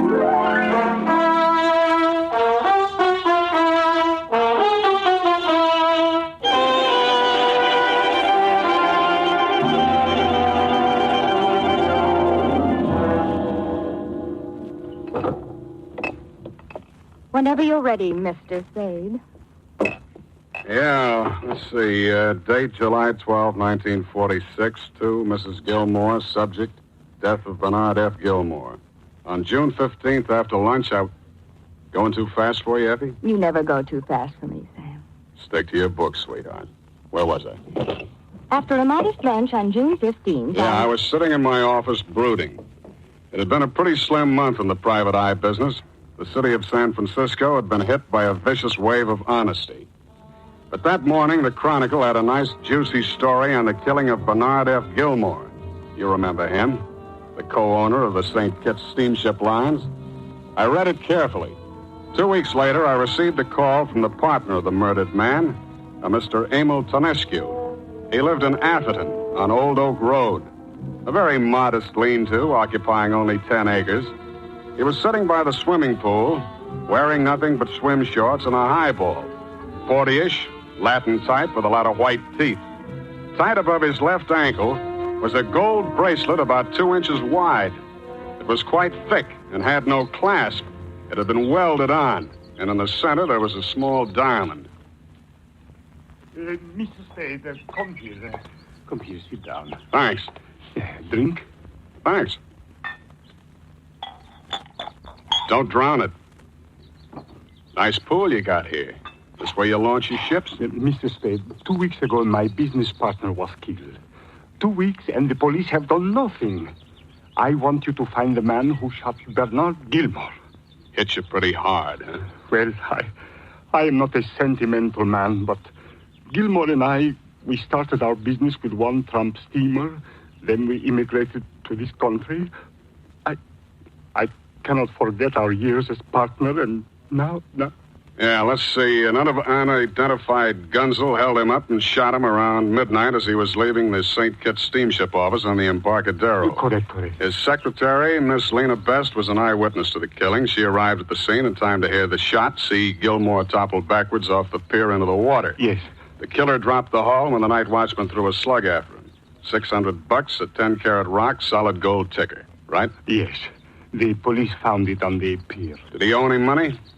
Well, he had a rather large gambling debt at the Calypso Club. You say he immigrated with you to this country. I take it that Gilmore wasn't his real name. No. He changed a few years ago, after he started going with her. Who's her? His secretary. The one that was on the way to meet him when he was killed? Yes. Uh-huh. Who gets the insurance? The secretary, Lena Best. He wanted to marry her. She kept him dangling. He was getting tired of it. She knew that it could not go on. Who gets Gilmore's share of the St. Kitts Steamship Company? I do. Uh-huh. Anything else? Oh, one thing more, Mr. Spade. It might help you. Gilmore always carried a good luck piece in his wallet, a rare coin. It was the only thing the killer did not leave behind. Yes? Well, it has some sentimental value for me now. I presented him with the coin when we formed our partnership. Look here, Mr. Spade. Here's a picture of it in this little book. Tonescu handed me a thin book printed on very glossy paper. The title was Coins of the Realms, Volume 11.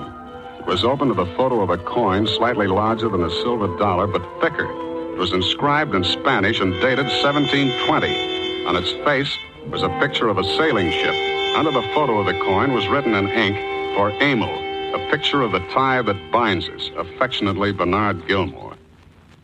Well, what kind of money is it? The collectors call it a Guiana sovereign. There is only one like it in this city. The one Bernard carried the night he was murdered. I see. That's a very attractive bracelet on your left leg. Oh, this? Yes, thank you. It was given me by Mr. Gilmore when I gave him this sovereign. Tell me, Mr. Tonescu, do you want to find the Gunzel who killed your partner, or do you want to find the Guiana sovereign? Mr. Spade, if you find one, you will find the other.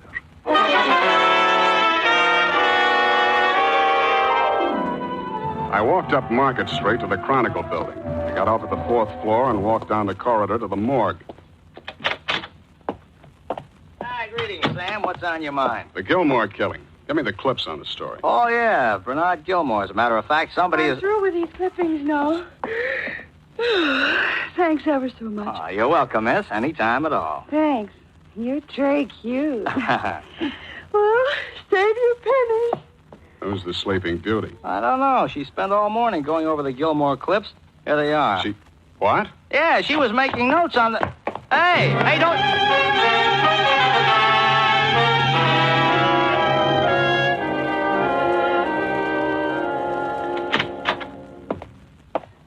Well, Hotshot, where have you been?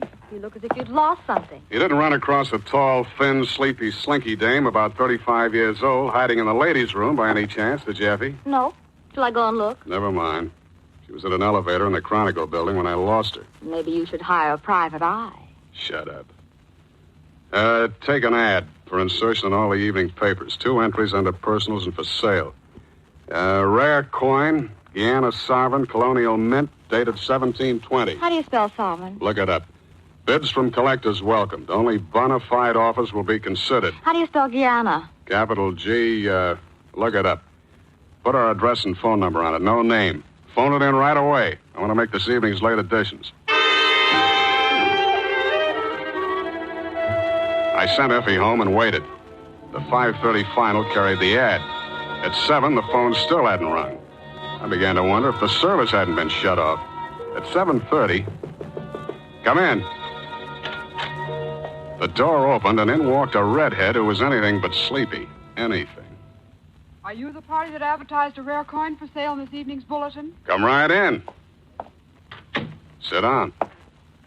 I want that coin, Mr. Spade. I have every right to it. Yeah? You're Gilmore's secretary, Lena Best, aren't you? Yes, and... I'm also Bernard Gilmore's widow. Well, you're a surprise in more ways than one, Mrs. Gilmore. Please, I'd rather you didn't call me Mrs. Gilmore. Okay, Lena. You see, Mr. Gilmore and I were secretly married. Not even his partner, Emil Tonescu, knew about it. What do you know about the Guiana sovereign? Well, all I know is that Mr. Gilmore told me that if anything ever happened to him, that I was to let Mr. Tonescu know that I have the coin. Did he say why? No, he didn't. It was a symbol of something to them. They were both superstitious about it. Yeah? How about you? You superstitious, too? All I know is long as Bernard kept that coin locked up in a safe, he stayed alive. The only time he ever took it out, he was killed. Tonescu said he always carried it with him. Tonescu's a liar. Excuse me. Yeah? Are you the gentleman who advertised a rare coin for sale? Right. My name is Joshua Gainsborough. I'm a numismatist. A what? Numismatist, a dealer in rare coins. Oh, yeah. I should like to examine that coin you advertised. If it's a genuine Guiana sovereign, I'd like to make you an offer for it. Come to my office. We'll talk it over. Well, unfortunately, I can't. Would it be too convenient for you to bring it to me? Where's your place? The Garford Apartments on Bush Street. Garford Apartments on Bush Street. Yeah, I know the place. Don't bother to ring the bell. I'll leave the front door on the latch. Come directly up the stairs to apartment 3A. Apartment 3A. I got it. Be there in 10 minutes. Sorry, Lena, we'll have to talk some other time. What are you going to see her for? See who? I can't risk it, Mr. Spade. Give me that sovereign. It's bad manners to point guns at people so early in the evening. Besides, your hand's shaking. Here, let me help you. You're laughing at me. You've been laughing at me all the time. Look, sweetheart, I'm sorry. It's just that I haven't got time to be a big brother to every dame that comes in here now. Go on home and wash your face. If I find the coin and I don't find out something about you first that I don't want to find out, I'll see that it's delivered to you. The Garford Apartments was one of those buildings the San Francisco earthquake was foolish enough to spare. A mop and pail stood in the entry, and the bell panel was slightly on the bias. I looked at the mail slot for apartment 3A. The name on it was not Joshua Gainsborough. I started climbing, and I saw a man leaning over the banister upstairs. He was dressed in a white linen suit. He had a great egg-shaped bald head, and underneath it were two piggish eyes, one button nose, and two rosebud lips. I took it easy going up. He was leaning on a heavy cane, and he kept beckoning at me with it, trying to push me up faster. Are you the gentleman with the sovereign, sir? Yeah?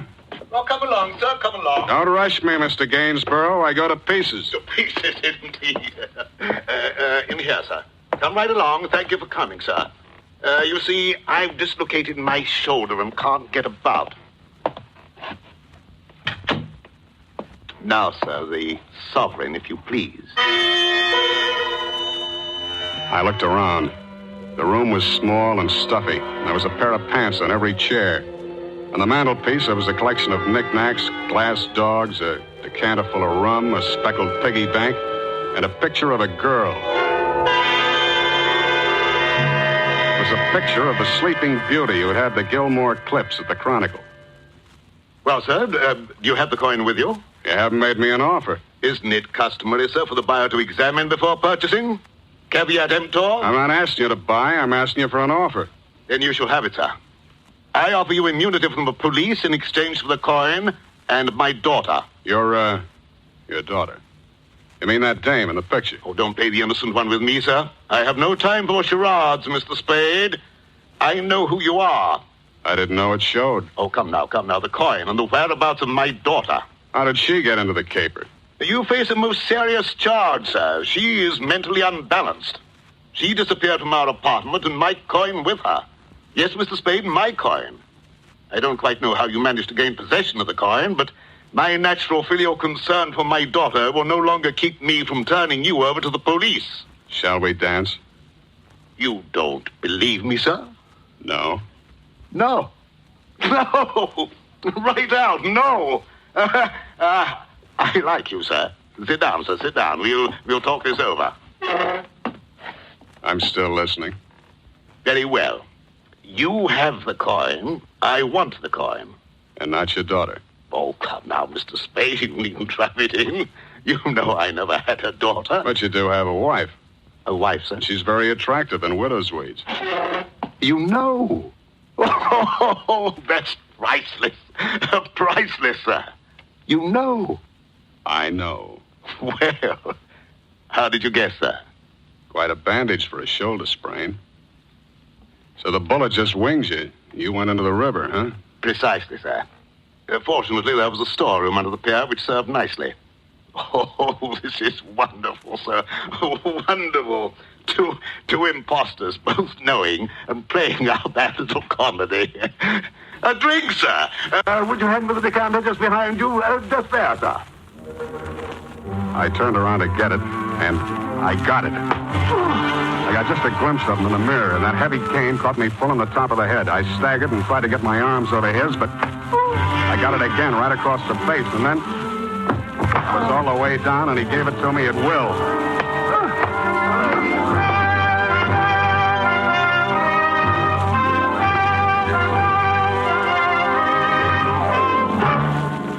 Makers of Wild Root Cream Oil are presenting the first in a new series of programs bringing to the air for the first time the adventures of Dashiell Hammett's famous private detective, Sam Spade.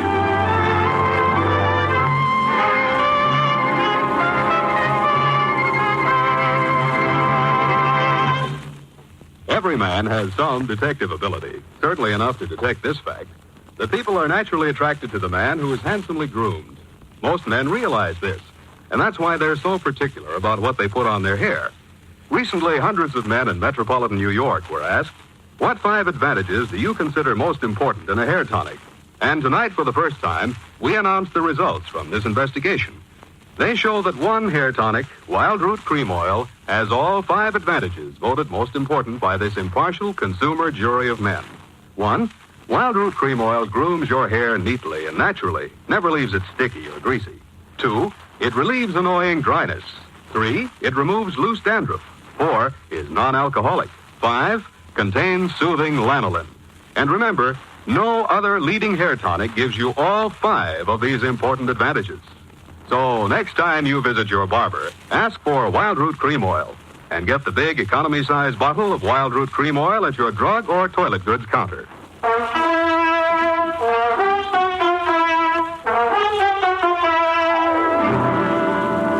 Now, back to the Guiana Sovereign.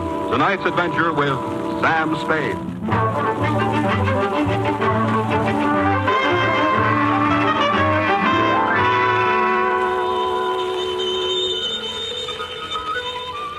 There was a clanging inside of my head like all the fire trucks in San Francisco gone berserk.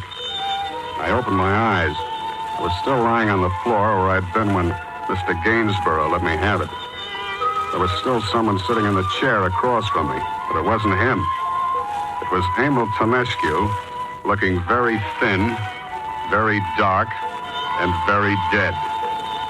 The phone was right under his elbow. I half crawled over to it and was reaching for it when I saw a wad of paper lying on the floor under Tonescu's feet. I straightened it out and strained my eyes into focus. It was a telegram addressed to the dead man. Have found party who will exchange coin for ankle bracelet. It was signed Calypso. I rammed it into my pocket. Yeah? Hello? Who is this? Who'd you want? Oh, Sam. It's Lena Best. What are you doing there at this hour? Why didn't you call? I've been half out of my mind. Hold tight, you'd be all the way out. You're no longer a widow. What? Bernard Gilmore's alive. Bernard? Alive? Now that I've seen him, I can understand you're identifying any bloated stiff that comes out of the bay. But, Hal, please, I wish you'd explain. I need some answers myself, Lena. I need them bad. You know the dame that lives in this flat? Yes. Don't trust her. The bell says it's Kara Kenbrook. That her? Yes. Who is she? Well, she and Mr. Gilmore were in business together in Trinidad. Trinidad. Okay, sweetheart. Oh, be careful, Sam. Save it, sweetheart. If we're lucky, you'll be a widow all over again. I pushed the late Mr. Tonescu into the closet and cleaned the place up a little. Then I took another gander at the telegram. I walked out of the building, grabbed a cab, and told the hacky to drive me to the Calypso Club. It was a third-rate night spot with a gambling hell upstairs. I spotted her at the bar and walked over. She was still wearing slacks, and she was the same sleeping beauty I'd seen in the Chronicle office and in the picture in the apartment on Bush Street. Hello, Clara. Who are you? Bonescu sent me. Buy me a drink? Sure, what'll it be? Rum and Coke. Rum and Coke and a shot. Hey, you, bartender. Now you bring the change in pennies. Huh? Oh, yeah. Well, come on, Clara. You said you'd trade it for the bracelet. What do you know about the bracelet? Bonescu showed me the wire. You know, you and I could make a good thing out of this. Why sell it to him, Clara? I want to get out of this town tonight. Okay, we can still do business. I'm staying. You're bluffing. You don't even know what the sovereign is. A guy like Bonescu ought to be willing to pay for a long time. It wouldn't be good for the steamship business if it got out that he'd been a con on Devil's Island. How'd you find that out? Using my brains. First time I saw him, I knew he was covering up a scar from a stretch on a chain gang. Cute gag, that ankle bracelet. Oh, you're pretty cute yourself. Smart, too. But I haven't got the sovereign with me. Where is it? In my apartment. I'm scared to go back there. Maybe Gilmore found it. Here's your change. Thanks. Look at me. Huh? The pennies. My hobby. Save them for my piggy bank. You'd be surprised how they mount up. Say, am I keeping you up, sweetheart? Oh, no. All right, drink your drink and let's get back to your apartment. I told you I'm scared to go there. All right. Tell me where you stash it and I'll go... Oh, no, you don't know. I'm smarter than you think I am. Well, make up your mind. Okay. I'll take a change. Let's go. Okay. Now you got me doing it, too.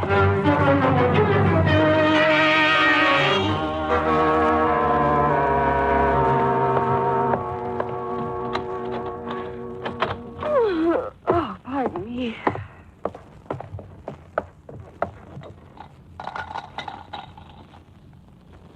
You got any more pennies for my piggy bank? You only play for the big dough, don't you, sweetheart? Yeah. Oh, give me. Ouch! I was giving it to you. Hey, there's a dime in there. Too late now. Save the pennies and the dollars will take care of themselves, I always say. Okay, let's get going. Come on. Where is it? I see now. I want to take my darling little portable radio, 3 pairs of slacks. Always wear slacks, don't you? Even when shooting at your most intimate friends. Wasn't that a riot? The paper said that it was a man that shot him. Yeah, I guess they couldn't tell from the back. I don't know how I could have missed Mr. Gilmore.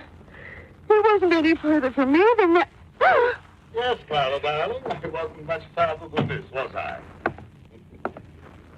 Sit down, Clara. You look sleepy. Interesting malady, isn't it, Mr. Spade?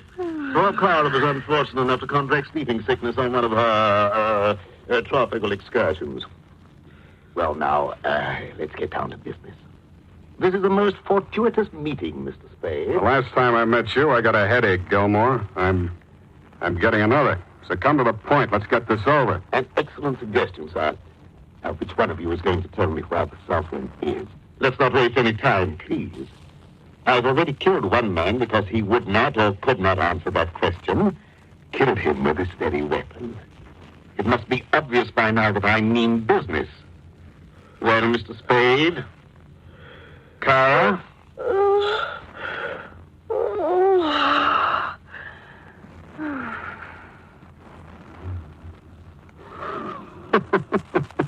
What is it, Mr. Spade? Look at her.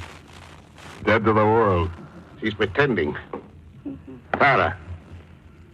Clara! Well, bless me, she is asleep.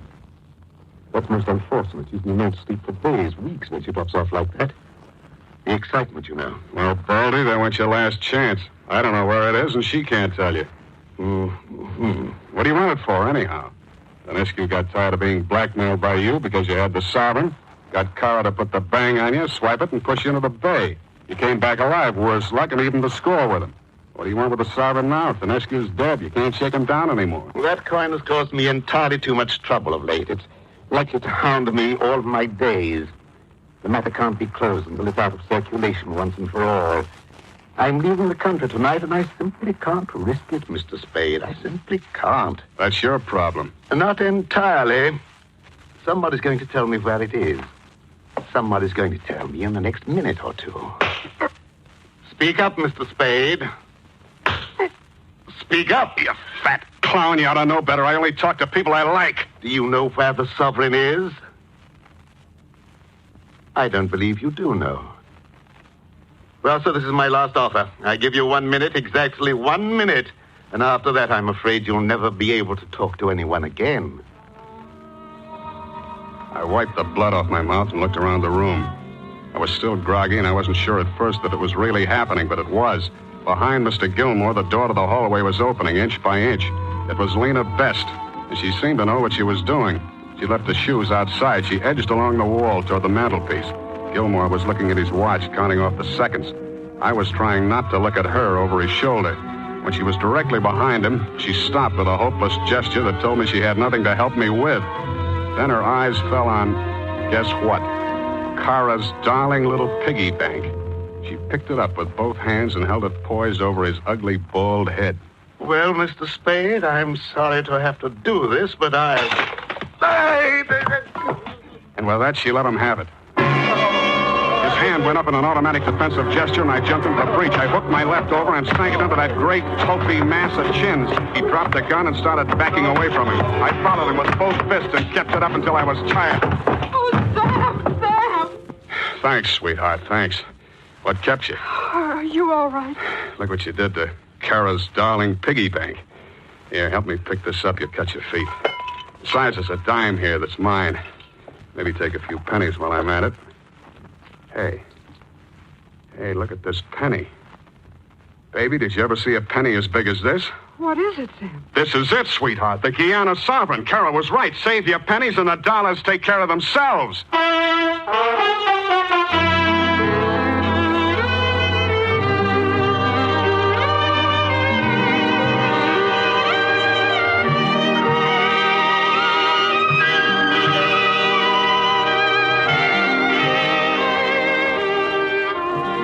Well, that's about it, Mrs. Gilmore. The whole caper. When I got back to the office, I pried the top off of the sovereign with a nail file kindly furnished by Miss Effie Perrine and found inside just about what I'd expected. It was a dog tag with some French words on it and a number. The kind you wear on your ankle when you're a prisoner on Devil's Island. Had another name on it, but it was Tonescu's, all right, and it was the blackmail weapon that had put Gilmore in the dough and had made him half owner of a big steamship company. As you've no doubt been informed, your late husband, Mr. Gilmore, is expected once again to become your late husband, this time in the gas chamber. Goody, goody. Kara Kenbrook will by now be yawning away into the hospital ward of Tehachapi Prison. If you're thinking of making me a present, please make it something to wear, as I don't go in for jewelry. Period. End of report. Okay, Sam, I'll type it up. Anything else? Yeah. Got 10 until tomorrow? Are you kidding? No, I need it. I promised I'd take Lena for a little square dancing at the top of the mark. There's no dancing at the top of the mark. I know. Good night, Sam. Good night, sweetheart.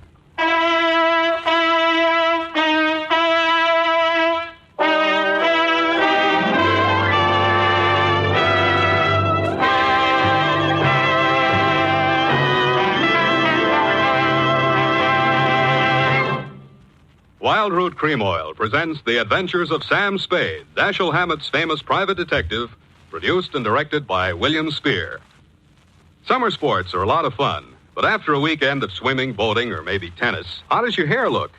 Chances are it's baked out by the sun and washed out by water, in no condition to make the right impression when you go back to the job Monday morning. Unless, of course, you spruced up beforehand with Wild Root Cream Oil. In that case, your hair is protected before you go out. And with just a touch of Wild Root Cream Oil afterwards, you're looking your handsome best, ready to make a smooth, successful impression wherever you go. You see, Wild Root Cream Oil is non-alcoholic and contains lanolin, the soothing oil that's like the natural oil of your skin. And it not only grooms your hair and removes loose dandruff, but actually relieves annoying dryness. 4 out of 5 in a nationwide test preferred it to all other hair tonics they'd tried. So take Wild Root's famous FN test. Check your scalp. Signs of dryness or loose dandruff tell you need Wild Root Cream Oil right away.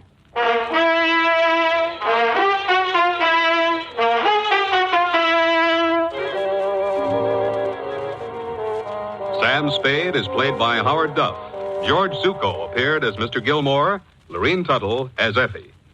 Don't forget, next Friday, the three great masters of the art of hair-raising, Dashiell Hammett, William Spear, and Wild Root Cream Oil, join forces to bring you another hair-raising adventure with Sam Spade.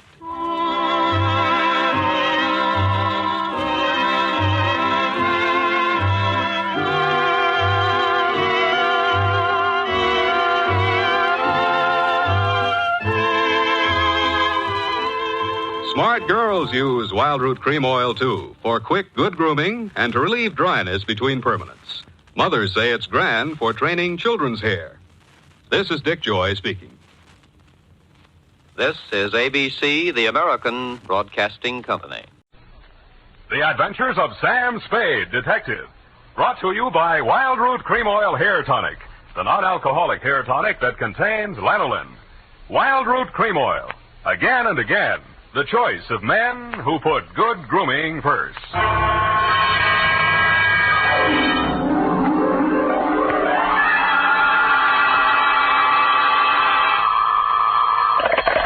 Spade Detective Agency. This is Sam, Blackleg Spade, the third most dangerous gambler on the Barbary Coast. Oh, Sam, not horses again. Horses, women, and the gaming tables, Effie, the diversions of the elite. Well, divert yourself with this, Sam. The phone company has sent a pink notice. Pay it no mind, sweetheart. We are healed. We have hit the cashier's cage, annexed the pot, broken the bank, and we're standing on velvet. Sam, are you sober? Definitely velvet. Warm, too. Sam, from where are you calling from? You're wrong, Effie. It's a drugstore. Stay where you are. I'll be right down to deal out my report on the hot $100,000 caper.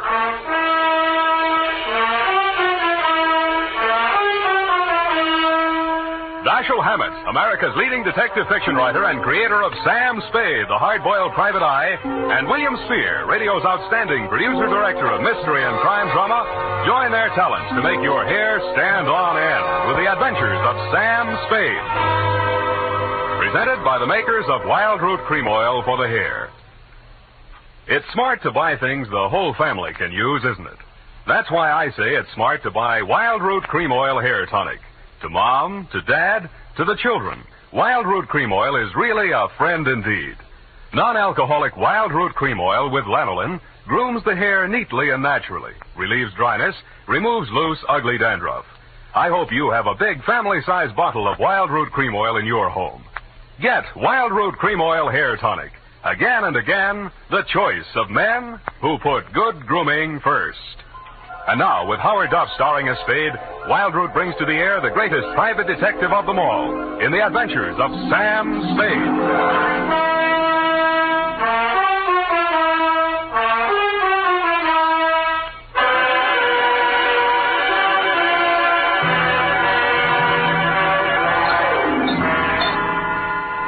Date, September 19, 1948, to robbery detail, San Francisco Police, attention Sergeant Walsh. From Samuel Spade, license number 127-596. Dear Joe, here's the rundown on that hot $100,000.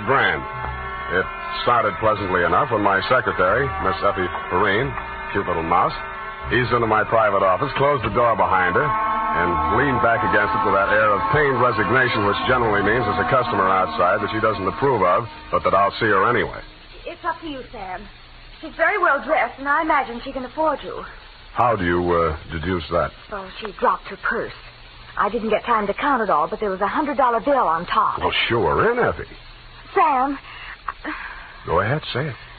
Oh, I don't know, Sam. Sometimes, well, there's just money. No, that's one of the reasons I hire you. What's the matter with it? Nothing. That's just it, Sam. She's very good-looking, cultivated, and very kind and considerate. And she seems sincerely troubled. You mean her act is a little too good? I felt that too, Sam. Thanks, Angel. I'll keep that in mind. Tell her to come in. All right, Sam. Mr. Spade will see you, Mrs. Kilcoyne. Thank you. Thank you for seeing me, Mr. Spade. My pleasure. Won't you sit down? Oh, thank you. I'm Lorraine Kilcourse, Mr. Spade. It's about my husband, Leonard Kilcourse. Husband? Oh. We've only been married a short time. It was a quiet ceremony at the San Sidro mission. Leonard didn't want to subject me to any publicity. The difference in our ages, you know? You mean you want me to keep it a secret? Oh, no, except for the newspapers, of course.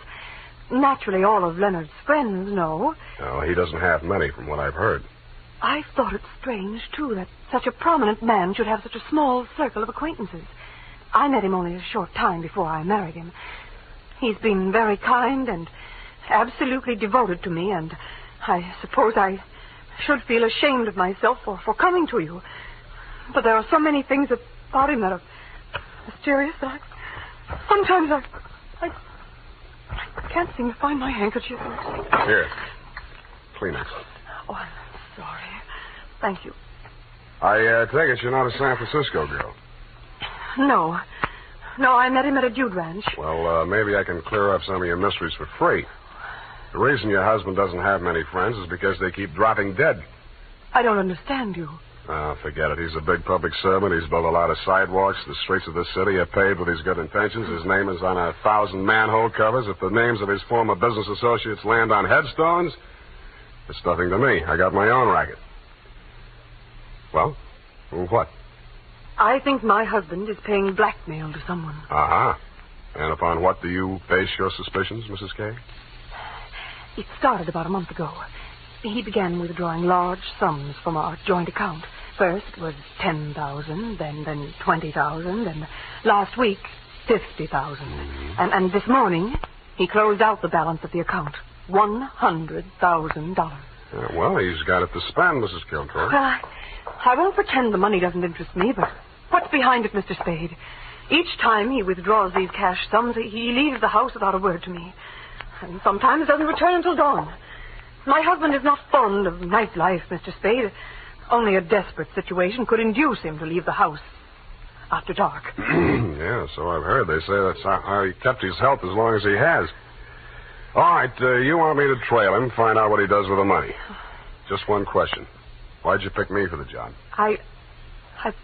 Why, your reputation... That's local. You say you're new in San Francisco.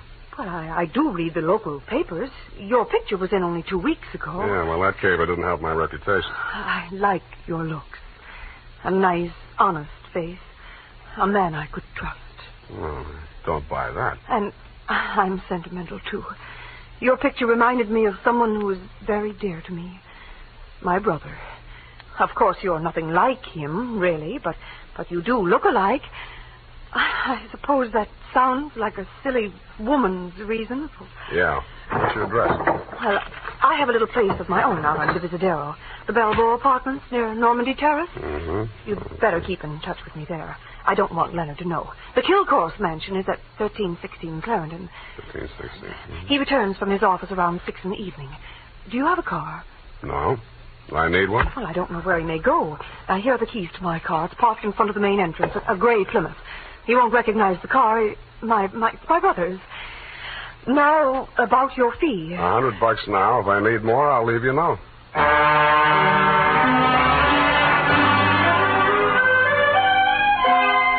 I had an uneasy feeling I would need more. The last detective that tried to follow Leonard Kilcourse had hospital insurance. I don't. But I'm a gambler at heart, so I parked Lorraine's Plymouth across the street from the Kilcourse mansion and waited. At 9 p.m., Mr. Kilcourse, much too old for her, came out the front door and flagged down a taxi. I made an illegal U-turn and followed.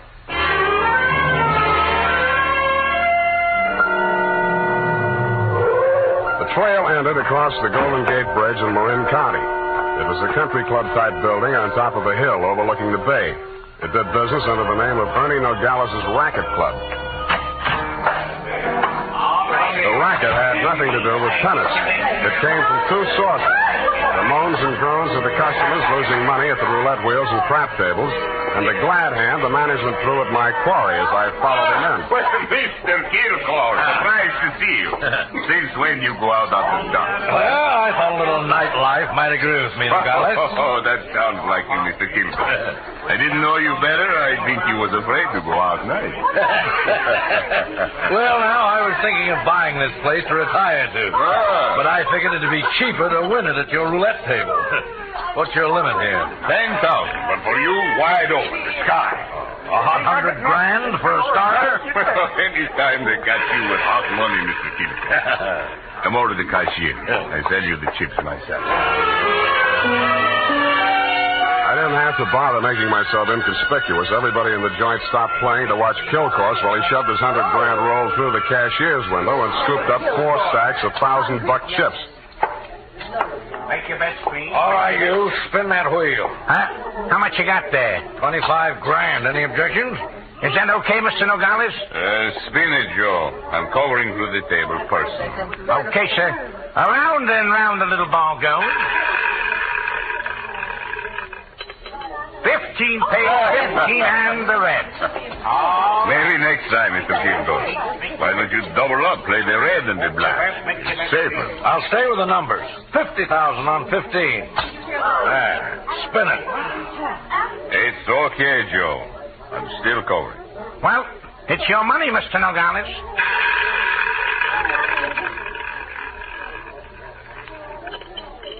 Number 4 pays. Number 4 and the red again. Well, 25 grand more on 15. Look, Mr. Kilcourse, go on, enjoy yourself. Take it off your income tax, but please spread them out a little there, those chips, huh? It looks bad for the house. What kind of a joint is this? Can't you cover the bets?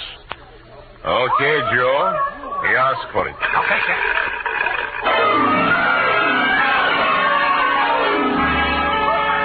I didn't wait to see where the little ball went on the last spin of the wheel. I would have made a side bet with any taker that Kilcourse wanted to lose that 100 grand. I would also have made book he knew I was following him. As I left the table and walked out of the club, I braced myself for what usually comes next. There would either be a dead body in the car or somebody would crease my noggin with a sap. But nothing happened. I switched on the headlights and stood in the glare of them for fully a minute, but nobody even shot at me. I flushed the shrubbery. No gunman. Checked the ignition wires. No booby traps. Driving back to town, I racked my brains for some way to bring them out into the open. I felt like a man with his life savings all on one number, waiting for the wheel to stop spinning, which wasn't far from the truth. Not much of a cliffhanger, but the best we could do this week.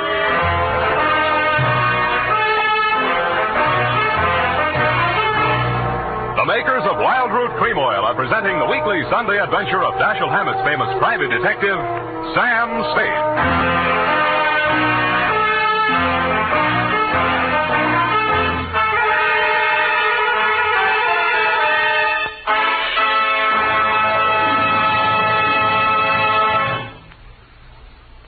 Now, here's important news on good grooming. If you want the well-groomed look that helps you get ahead, socially and on the job, listen. Recently, thousands of people from coast to coast who bought Wild Root Cream Oil for the first time were asked, how does Wild Root Cream Oil compare with the hair tonic you previously used? The results were amazing. Better than 4 out of 5 who replied said they preferred Wild Root Cream Oil. Remember, non-alcoholic Wild Root Cream Oil contains lanolin. It grooms the hair naturally, relieves dryness, and removes loose, ugly dandruff. So if you want your hair to be more attractive than ever before, get the generous new 25-cent size of Wild Root Cream Oil, America's leading hair tonic, on sale at all drug and toilet goods counters. It's also available in larger economy bottles and the handy new tube. Get Wild Root Cream Oil, again and again, the choice of men who put good grooming first.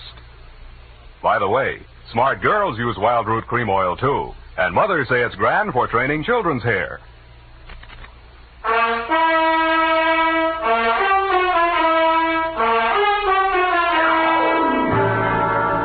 And now, back to the hot 100 grand caper. Tonight's adventure with Sam Spade.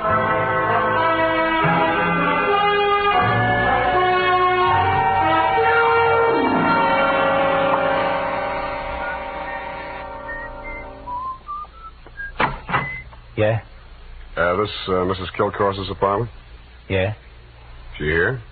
Yeah. Well, can I come in? Yeah. Tommy? Yeah. Who is that, Mr. Spade? Yeah. Oh, this is the detective I was telling you about, Tommy. Remember? Yeah. The one who looked so much like you? Yeah. No. Oh, excuse me. This is my brother, Tommy Lane. Yeah. I mean, Tommy, won't you run down to the corner and buy me some cigarettes for about 20 minutes? I have something to talk over with Mr. Spade. Yeah.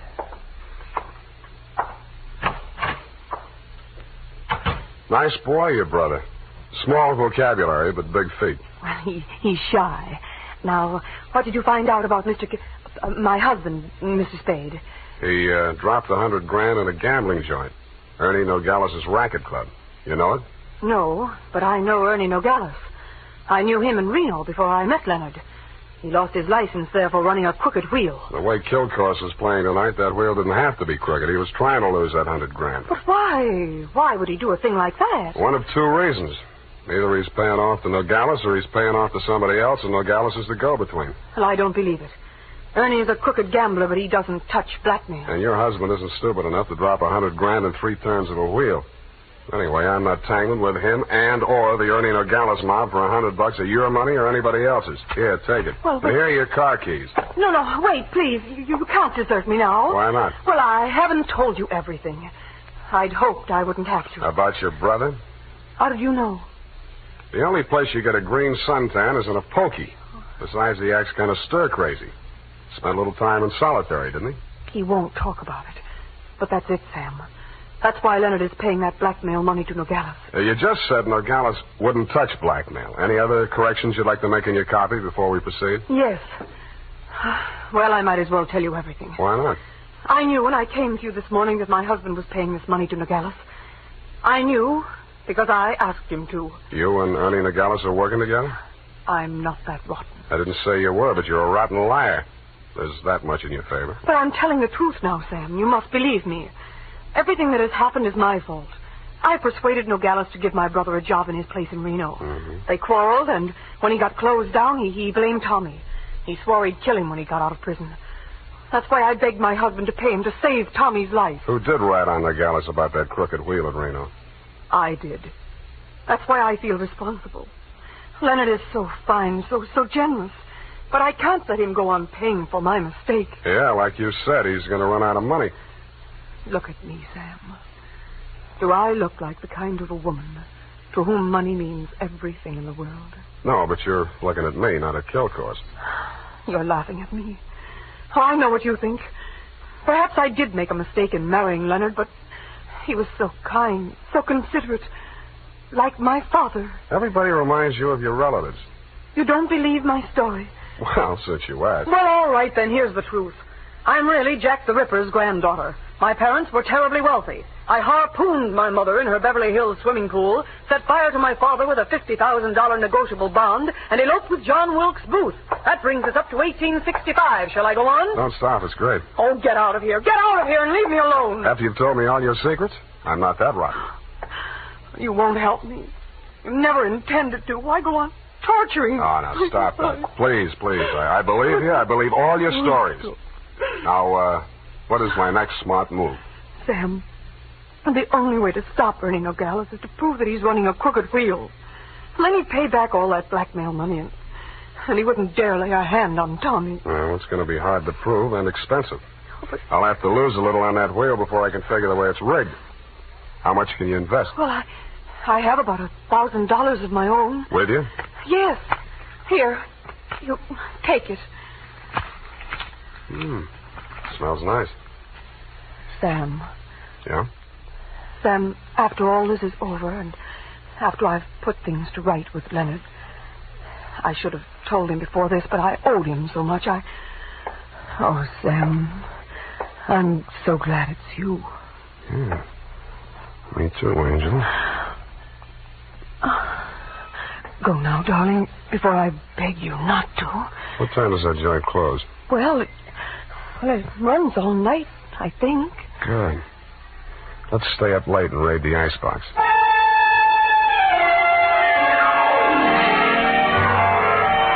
Around 2 a.m., when I low-geared the Plymouth up the long, steep driveway to Ernie Nogales' racket club, backed into the parking space nearest the road with a car headed downhill for a quick getaway just in case, and I went in. The joint was still going full blast. I bought $500 worth of chips, swag it over to the table where Kilcourse had dropped his $100,000, and nonchalantly flipped the blue chip onto the red. Appalachia bets, ladies and gentlemen. Make your game. Okay, that's all. Around and round the little ball goes.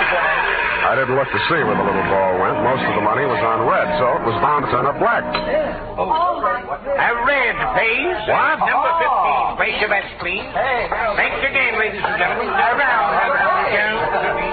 The chips were spread around more the next turn, so I stacked 100 at the bottom of the 1 to 34 column. With a crooked wheel, my 100 made it the best bet to lose. And 19, and the red wins again. Hey! I plunked 500 down on number 5 and raked in 17,500. I left my original bet on the table.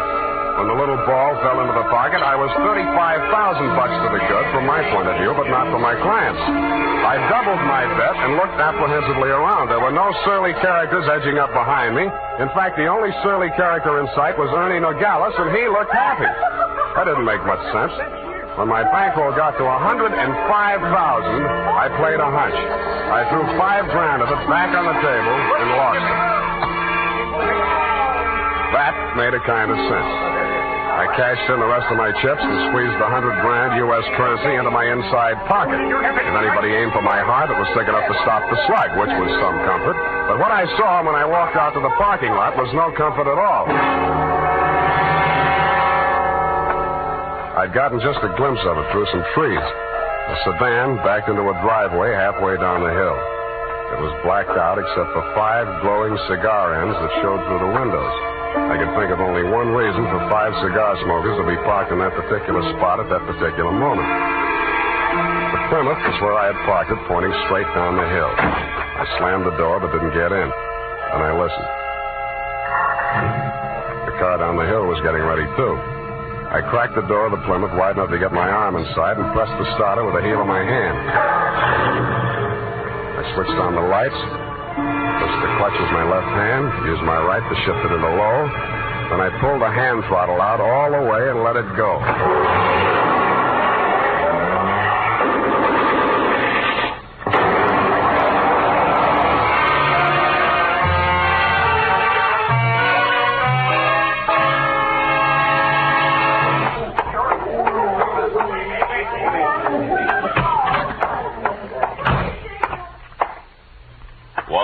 Big idea busting into my office. We're going to have a talk, Nogales.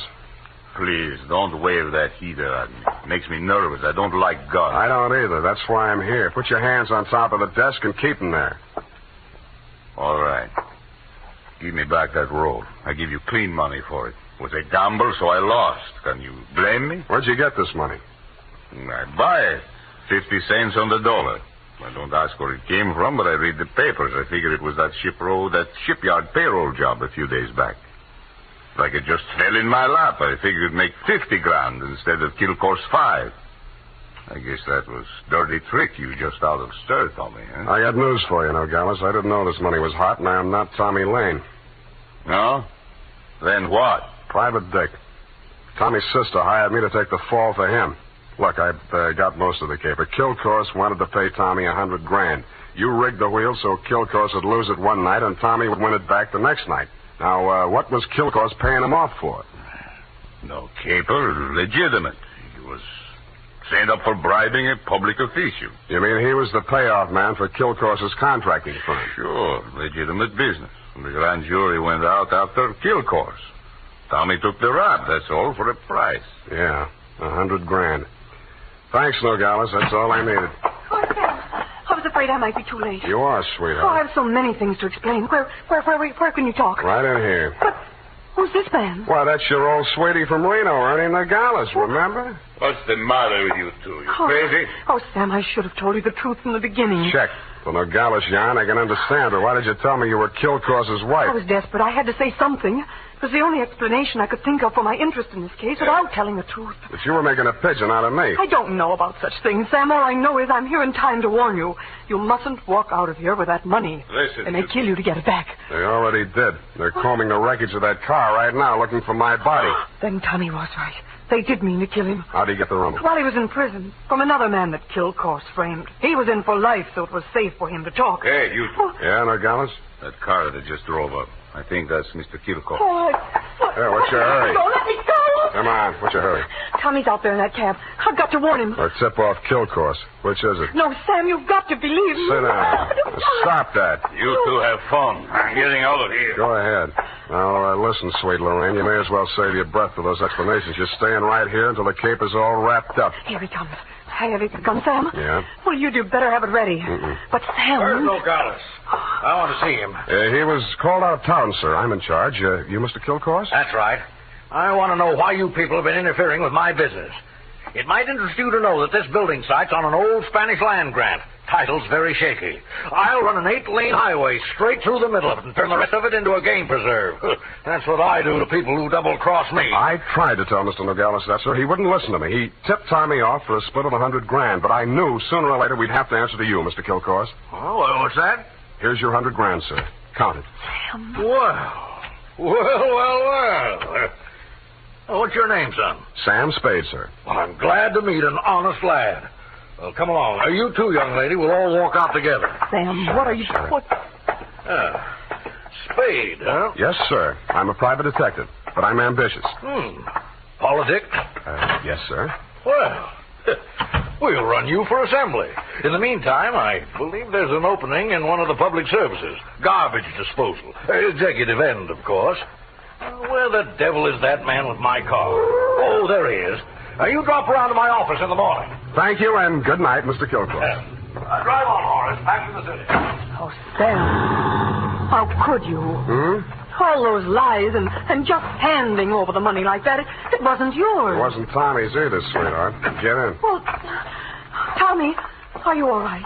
Yeah. Drive us across the bridge, Tommy, will you? Yeah. Tommy. Yeah? Tommy, I'm afraid we'll have to do without the money. Yeah? Sam gave it to Mr. Kilcourse. Yeah? Now, don't get excited, Tommy. I'm sure Sam had a reason. Didn't you, Sam? Yeah. I mean, that was marked money from a payroll job. Oh, then it won't do him any good. It'll send him up for a good long stretch if the eyewitness story that goes along with it is good enough. And you're just the girl to tell it, sweetheart. Am I right, Tommy? Yeah.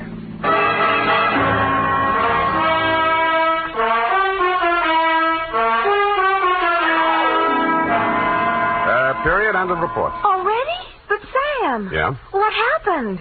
Who were the 5 men in the car? The ones who shot at that Plymouth in the mistaken belief that you were in it. Their names are of little account, Effie. Suffice it to say that Kilcourse pointed his pudgy finger at them in the hopes of keeping the charge of attempted murder out of his indictment.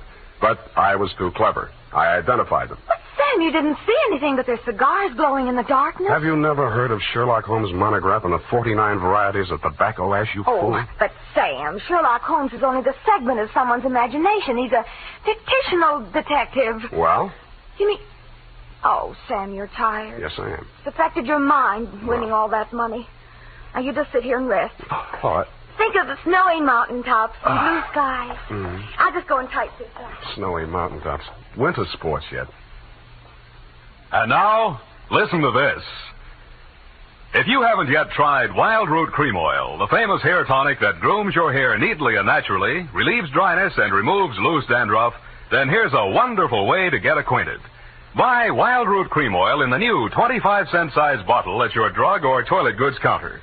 Also, ask your barber for a professional application of Wild Root Cream Oil Hair Tonic. Again and again, the choice of men who put good grooming first. Well,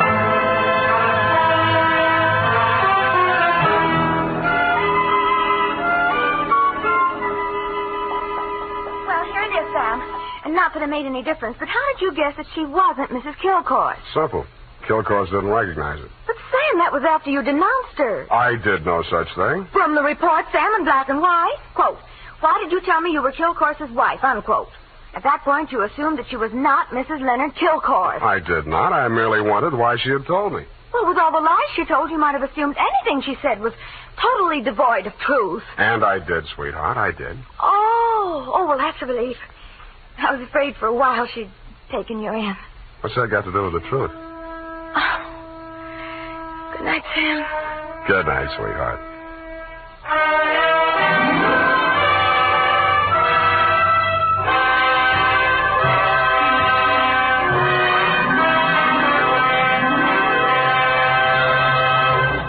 The Adventures of Sam Spade, Dashiell Hammett's famous private detective, are produced and directed by William Spear. Sam Spade is played by Howard Duff. Lorene Tuttle is Effie. Sadie Thompson appeared as Lorraine Kilcourse.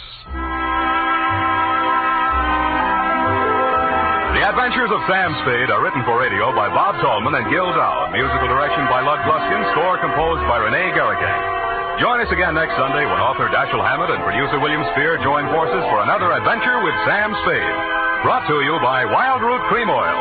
Again and again, the choice of men who put good grooming first.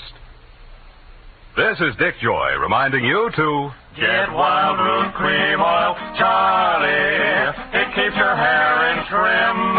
You see it, non-alcoholic, Charlie.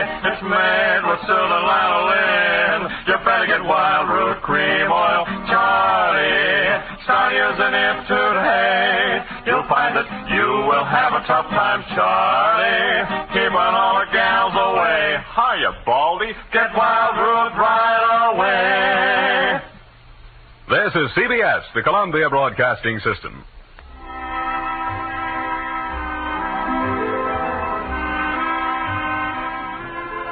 Wild Root Cream Oil Hair Tonic and the new Wild Root Liquid Cream Shampoo present The Adventures of Sam Spade.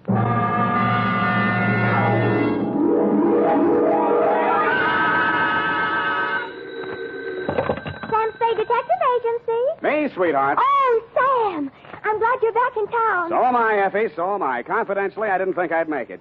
Confidentially, that is. Was it dangerous, Sam? I should say it was. Why, for the past 24 hours, I've been at it hammer and tongs over hill and dale, through shot and shell. It was enough to turn any ordinary man's blood to ice and his hair pure white. Oh, that sounds terrifying, Sam. I wish it had been only terrifying, Effie. It was blood-curdling, spine-chilling, hair-raising. I was bored. It was also rural and countrified. Well, what happened, Sam? Tell me. You've heard of the Mountains and the Coys? No. And the Boston Massacre? No. Custer's Last Stand?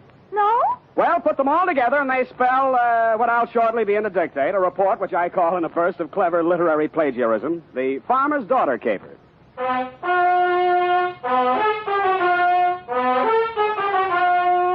The Adventures of Sam Spade, Detective, starring Howard Duff. Produced, edited, and directed by William Spear. Presented by the makers of Wild Root Cream Oil Hair Tonic, the non-alcoholic hair tonic that contains lanolin.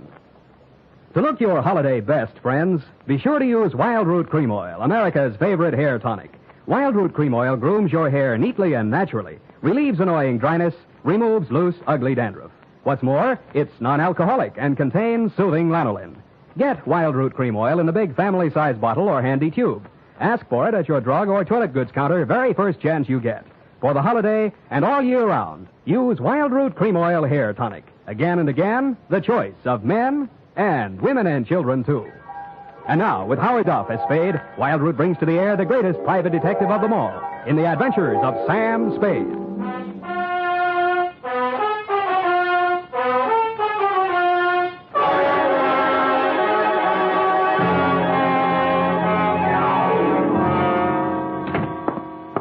Effie, I'm right here, Sam. pull up all the shades. All right, Sam. Now, turn on every light in the place.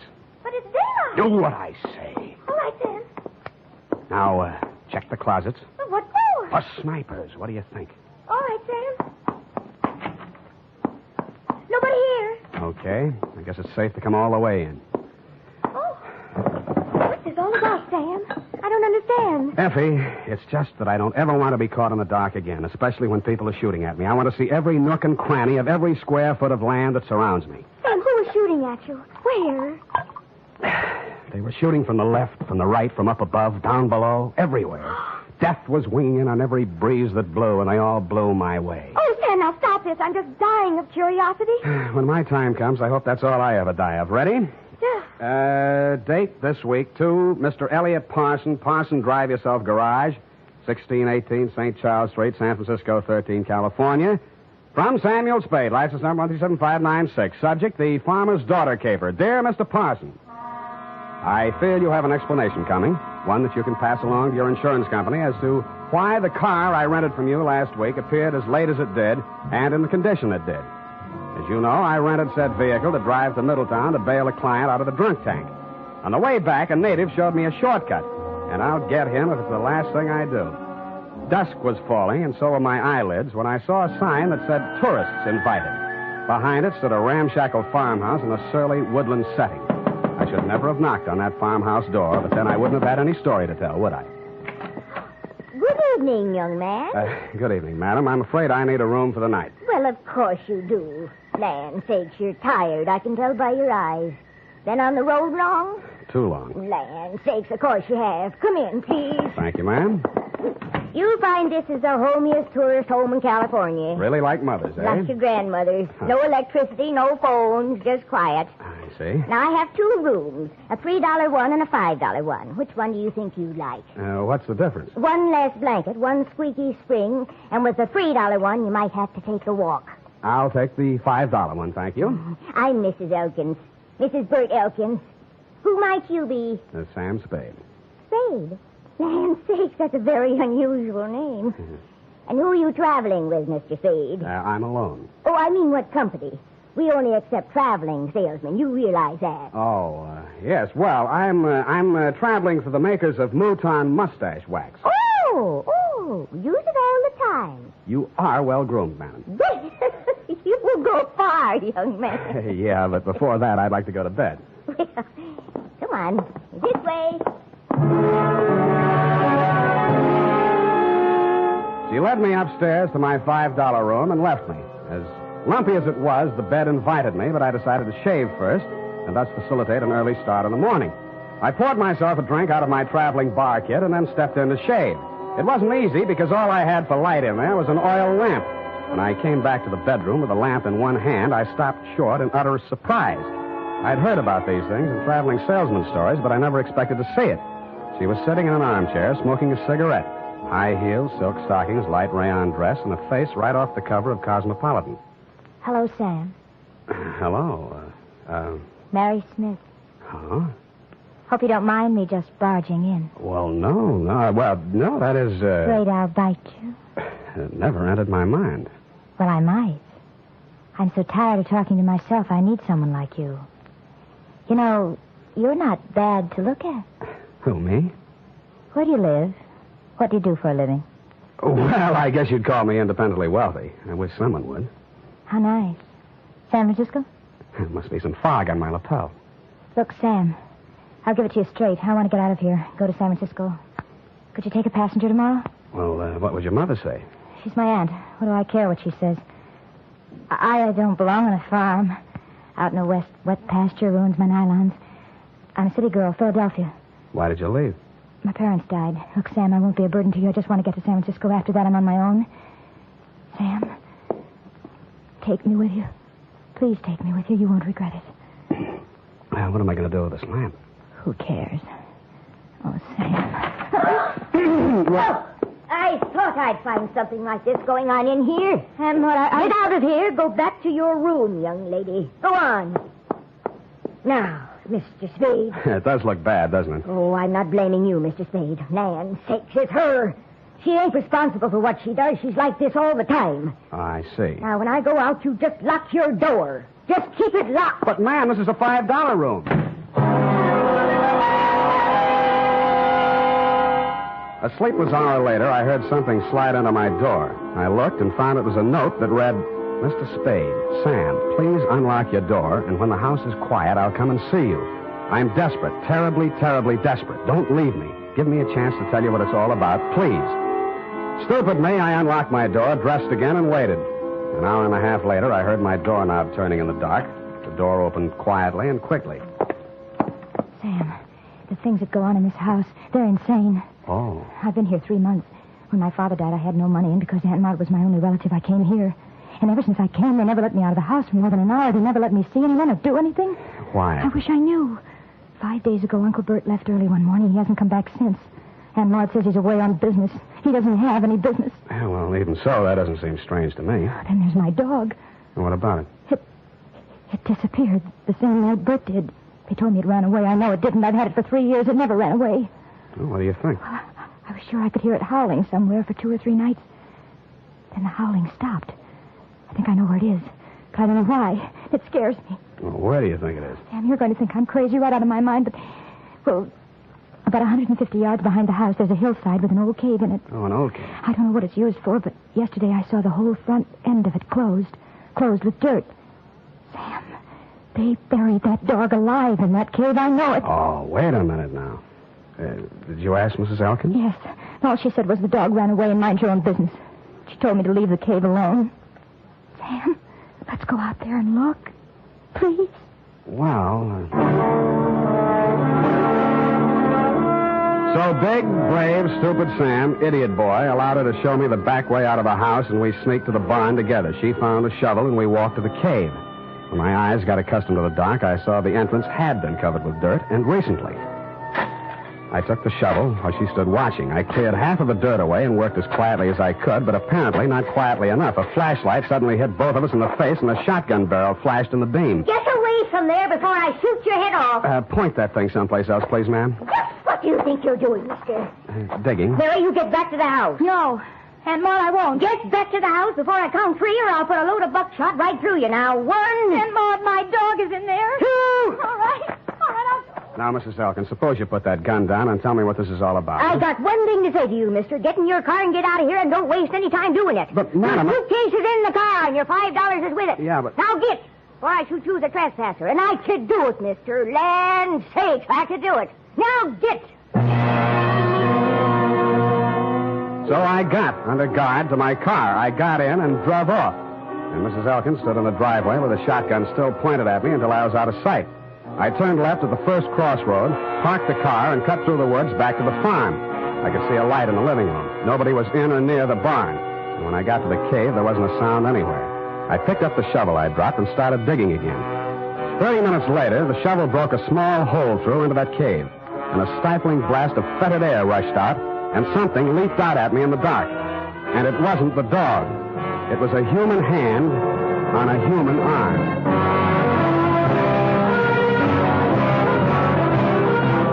The makers of Wild Root Cream Oil are presenting the weekly Sunday adventure of America's favorite private detective, Sam Spade.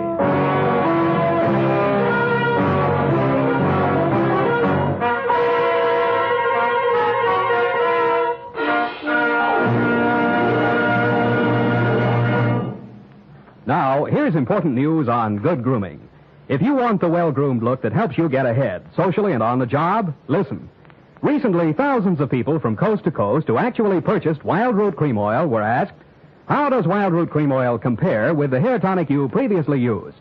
The results were amazing. Better than 4 out of 5 who replied said they preferred Wild Root Cream Oil. Remember, non-alcoholic Wild Root Cream Oil contains lanolin. It grooms the hair naturally, relieves dryness, and removes loose, ugly dandruff. So if you want your hair to be more attractive than ever before, get the new 25-cent get-acquainted bottle of Wild Root Cream Oil, America's leading hair tonic, on sale at all drug and toilet goods counters. It's also available in larger economy bottles and the handy new tube. By the way, smart girls use Wild Root Cream Oil, too, and mothers say it's grand for training children's hair. Get Wild Root Cream Oil. Again and again, the choice of men and women and children, too.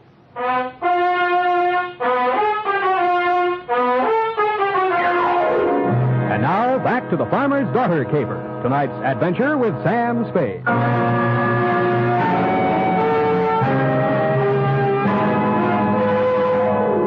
night already full of surprises. I should have been ready for the next one, but I wasn't. The loose earth, which had blocked the entrance to the cave, suddenly fell away, and I fell with it. Then I heard something like nothing on earth. Nails dragged across my face, taking skin and flesh with them. I twisted and went down, and something went down with me. The snarl became a voice. Bury me alive! Bury me alive! I'll kill you! I'll kill you! And he did his best, which was pretty good. Finally, I got a good hold on him and sat on his chest. After that, I lit a match and looked at a tall, thin man in his middle 40s. He was caked with mud from head to foot. His hands were impossibly torn and bleeding. I could guess why. Judging from the stubble on his face, he'd been bottled up in that cave at least 5 days. How he was still alive, I didn't know. He acted like a madman, and he had every right to. But surprise, when his eyelids fluttered open again, he read a very sane line. I'm all done in. You got a drink, friend? Not on me. They hit me on the head and left me there. They thought I'd stay in there forever. Forever. Who put you there? Who did it? But they couldn't keep me there. I dug my way out, didn't I? Didn't I? I dug my way out. Didn't I? The force of the bullets knocked them halfway back down the incline to the cave. All I could do was hit the dirt. Finally, when it seemed safe, I broke cover and ran, smack into somebody carrying 2 bags. No, please. Let's have a look at you. Sam, it's me. Sam, I knew you wouldn't go away without me. I knew it. I couldn't stay in that awful house any longer. None of that now. Who was that shooting at you? I don't know. Where's your aunt? In the house, I suppose. I slipped out the back way. Any visitors tonight? No. What is it? I think I found your Uncle Bert. Come on. I led her back to the cave entrance and showed her the body of the man I'd dragged out. I watched her face a long time as she looked at him very carefully. That's not Uncle Bert, Sam. Really? No. It's Mr. Linden. Jewelry salesman. Came to the place a few nights ago. 5 nights ago? Yes, come to think of it. The same night your uncle disappeared. Tell me, did you ask Mr. Linden to take you back to San Francisco the same way you asked me? Did you? Yes. He said he would. Got up early and left without me. He didn't get far. What kind of car was he driving? I don't know. I don't remember. Do you drive a car? Yes, but Here. Mine's down the road about 500 yards. Go to the nearest phone and call the highway patrol, a sheriff, anybody who represents law. Got that? Yes. I know exactly what to do.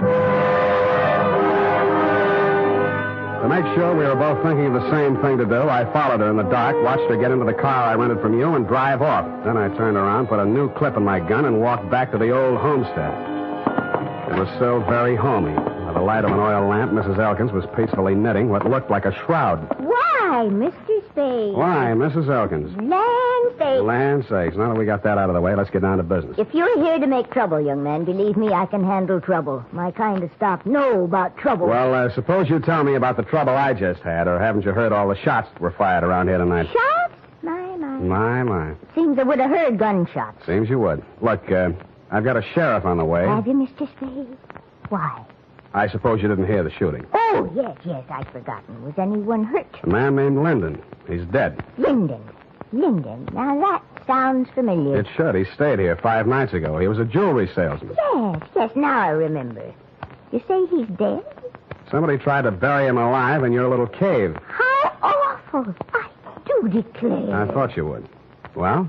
You must be joshing, Mr. Spade. I'm not joshing at all, Mrs. Elkins. Well. Buried alive, you say? Look, let's talk just like plain folks. Where's your husband? Where's the jewelry samples you probably stole from Linden? Is there anything else you want to say? Gunshots, eh?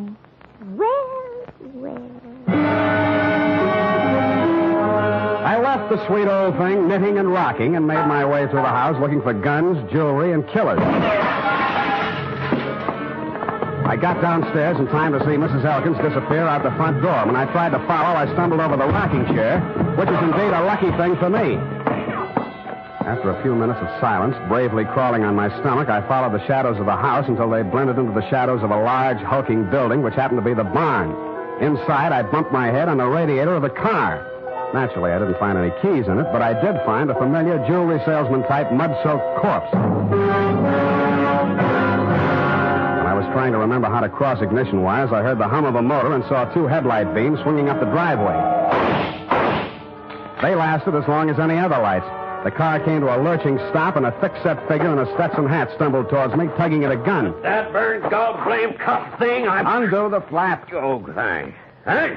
Put your hands up, whoever you are. You be the sheriff? You're dead blame right on the sheriff. You're dead blame right on the sheriff. Who are you?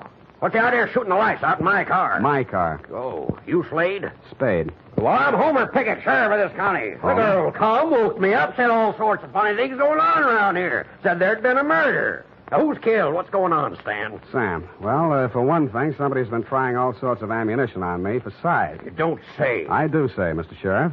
Why? Because I found a man in a cave who'd been left there to die. Want to look at the corpse? You can look at him right here. He's sitting in this car. So, yeah. How'd he get here? Somebody moved him here. Shouldn't have moved a corpse till the police examine it. I didn't move it. Huh? Now, listen closely. Listening? Huh? I found the man. He was still alive. Then somebody shot him. Shouldn't have moved him. Then they tried to kill me because I found him. When they didn't kill me, they decided to hide his body. Illegal. They probably intended to drive away and dispose of it so there'd be no evidence when an efficient, smart, alert, courageous police officer like yourself came around to ask questions. That sounds reasonable. Who's behind all this? Well, Mrs. Elkins threatened me once and tried to kill me once. More! Well, land say. Well, that's her, yes. I want to talk to her. Where's she? Roaming the countryside with a gun, no doubt. Well, let's clear all this up. See what it's all about. Now, who's this fellow in the car? His name's James Linden. Got a pencil? Better write that down. Tilden, huh? Linden. Well. By any strange coincidence, Sheriff, you happen to know a man named Dundee, San Francisco homicide? Lieutenant Dundee, old Tom. Old Tom, yes. Shucks, I learned everything I know about police work from him. Yeah, well, that figures. And law's law. Dundee always said. Yeah, I've heard him say it, Sheriff. But... And I aim to enforce it around here. One side, Mr. Slade. Spade. Hey, you'll be sorry. Well. Now, look here, all you Elkins. This is Homer Pickett talking, and I ain't no small-town constable. I'm the sheriff of this county. You'll get a square deal from me, but first I order you in the name of the law to throw down your guns. Well? My. You all right? Nothing but my feelings hurt. Oh, I warned you. I thought that'd do some good. Well, now you know. Hey, look, maybe it did do some good. I'm giving up, Sheriff. I'm giving up. It's me, Mrs. Elkins. She came across the farmyard as the first light was showing in the eastern sky. Her hands were above her head. One held a shotgun. Get back where you belong, Maud. We could hear, but we couldn't see him. Maud stopped, hesitated for a moment, and then began running towards us. She almost made it. I ran out to drag her back, expecting any second to be the target for the night. There was a sudden and curious silence as I pulled her into the barn. She was still alive. Hey, that man's been missing everybody all night. Never thought he'd be able to hit me. Easy. I come from good stock. I'm no criminal, Mr. Spade. Sheriff, you know that. Yeah, I know, Maud. I know. Let me take a look at you. You'll be okay. Don't blame Bert too much. He wanted to have money once in his life. So when this man came along with all the jewelry, Bert went out of his mind. He put the man in the cave. And the dog, too. So the dog wouldn't call attention to him. And then he took the man's car, went into San Francisco to try to sell the jewels in the underworld. No luck, eh? Bert said they laughed at him. The jewels were just paste, samples. And he came back and found me at the cave, and he figured he had to knock us both off. I just stuck by him all the way. Now he's like a tiger that smelled blood. No telling what he'll do. We'll have to get help, Spade. Roadblocks, bloodhound. No, this is his land. He won't run. He'll hide here. Where? Why, in the cave. Well, I reasoned, one, that no matter how much a man loved his land, he was not going to let himself be trapped in a cave with only one exit. And two, it followed, therefore, that if he did hide in the cave, there was more than one way out, which the late Linden hadn't found. Sheriff Pickett volunteered to watch the front of the cave while I looked around for a rear exit. After a 20-minute search, which netted me nothing, I remembered the car parked inside the barn and how quickly Elkins had carried Linden's body to it. I went back there and took a look around. In a corner of the barn, I found a trail of dirt leading to a bale of hay. When I moved the bale, I found, you guessed it, a trap door. I pulled it open, caught a familiar whiff of used-up air, and lowered myself into a black hole that turned out to be a passageway. I cautiously made my way forward in the darkness for a few yards. Who is it? Who is it?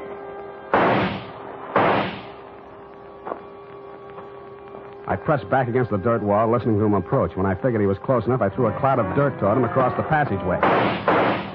His gun flashed and lit up the whole place for a second, and I fired 3 times at the silhouette. I waited, then I went towards him. He was lying on his back. I kicked his gun away, and when I bent over him to feel his pulse, he suddenly came to life. Something crashed against the side of my head, and everything became darker than the inside of the cave. The next thing I knew, I was looking at a pair of red-rimmed eyes. Several minutes had gone by. Thought you was a goner for sure. You ain't used to this country fighting, are you? Is this country liquor, Sheriff? Yeah. Give me. Here. Yeah, country liquor. Tell me, Sheriff, did you by any chance... Well, sure. Of course I did. I got him, Slade.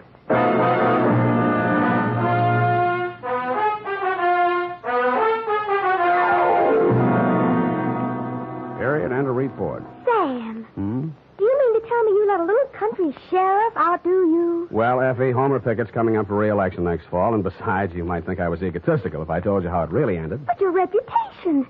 You're the greatest private detective of them all. And so I can afford to be generous. Now, not another word. Scoot, type that up.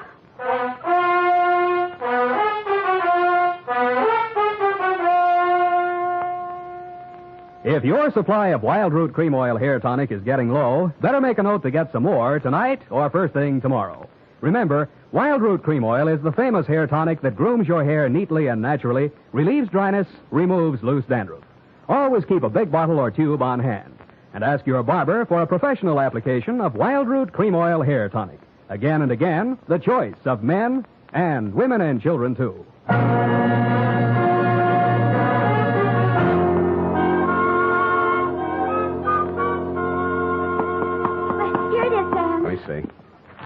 Let me see here.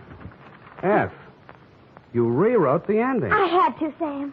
You're much too modest. And Sam Spade, with a knot of cold fury in the pit of his stomach, a vindictive fire in his eyes, stepped wearily over the loose rocks on the cave floor to do battle with the thing that loomed up in the darkness ahead. Mm-hmm. The thing's roar filled the night with terror.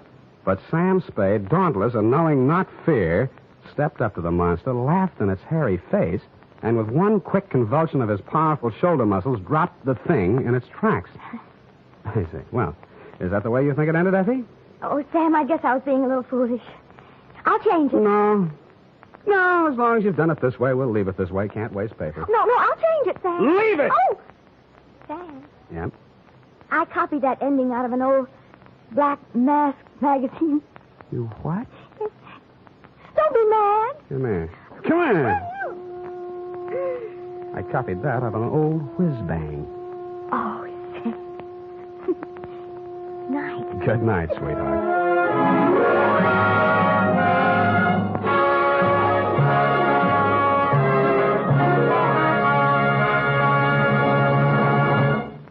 The Adventures of Sam Spade are produced and directed by William Spear. Sam Spade is played by Howard Duff. Lorene Tuttle is Effie.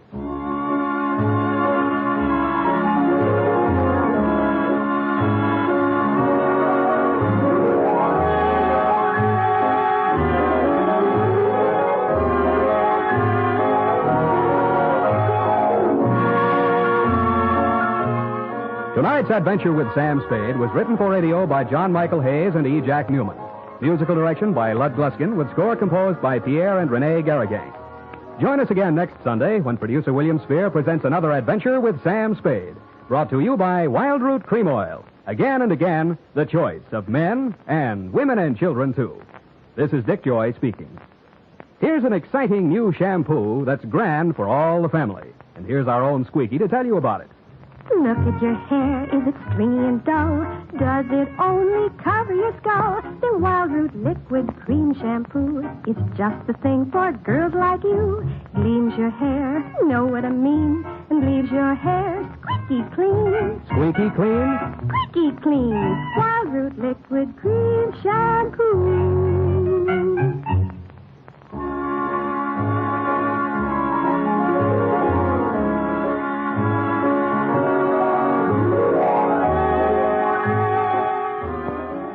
Stay tuned for the Summer Symphony with Katherine Grayson on NBC.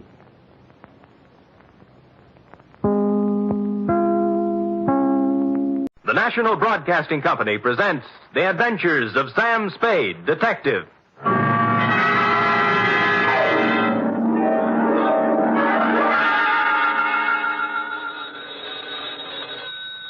Sam Spade Detective Agency. Me, sweetheart. Sam, a man named $5 Frankie called up and said he's putting $2 in your name on a sure thing at some track or other. Well, that's nice to hear. I don't think it is at all. You know I don't approve of your gambling, Sam. Effie, you do some things I disapprove of, but do I snipe at you? Well, no, but... No buts about it. And besides, I didn't place the bet. It was placed for me. I don't care. It's the principle of the thing I don't like. Well, suppose I put it this way, Effie. That $2 bet on a sure thing was more than just a money bet. It was a gamble on the inherent goodness of the human soul. Oh, Sam, you're just trying to confuse me. I am, but I'll straighten everything out to your satisfaction, I trust, when I appear at the office with a highly stylized and rather charming saga of horse players and the world they live in. What else but the Sure Thing Caper?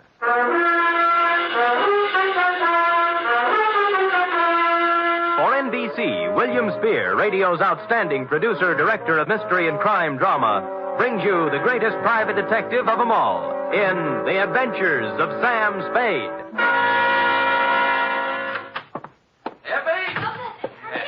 Yes, and I hope you always are at the wages I pay you. Oh, I'm glad you brought that up, Sam. When I pay them. I don't want to start an argument, but I do need some new clothes. Oh? You want me to put up a good front, don't you? I will rephrase my answer. Yes. Well? Effie, if you can hold Warp and Wolf together for a few weeks, I have a feeling we'll be rolling in dough, driving big cars and wearing mink. Oh, you mean that best. All conjecture. Enough of your sneering.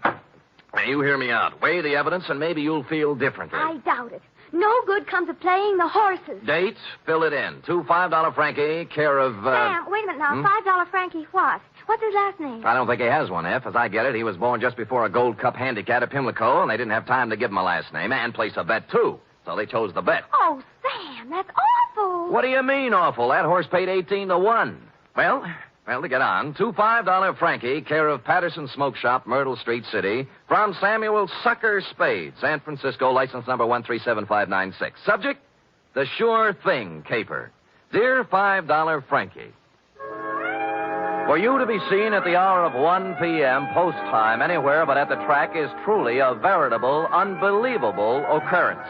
So when my door pivoted open Monday at said hour and a short gent with 36 shoulders and a 44 long plaid coat came in, my eyes told me it was you, but my mind screamed no. I checked your wide-brimmed pork pie, your zoot gabardine slacks, suede and alligator wing-tipped shoes, and it still repeated you.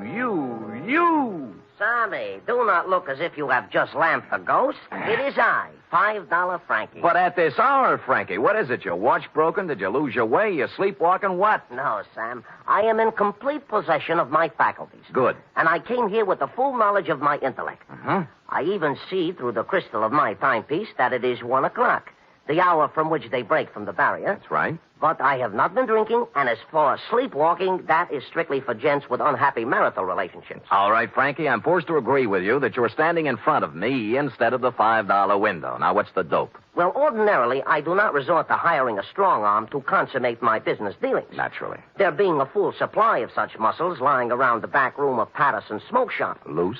But when the job calls for both tact and muscle, I am forced to roam far abroad in search of the same. You mean you have a job for me? A real honest-to-seabiscuit job that'll pay money? With the ordinary Seamus, I might try to offer a little paddock chatter, you know? Yes. But with you, Sammy, I will tender coin of the realm. Good.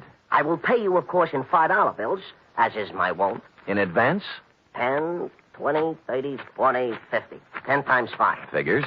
Now, do you veritably consider yourself in my employ? I am veritably in the race, Frankie. Good. Now, Sammy, leave it to be understood by both parties that I am not touting you off on any sour deals. Mm-hmm.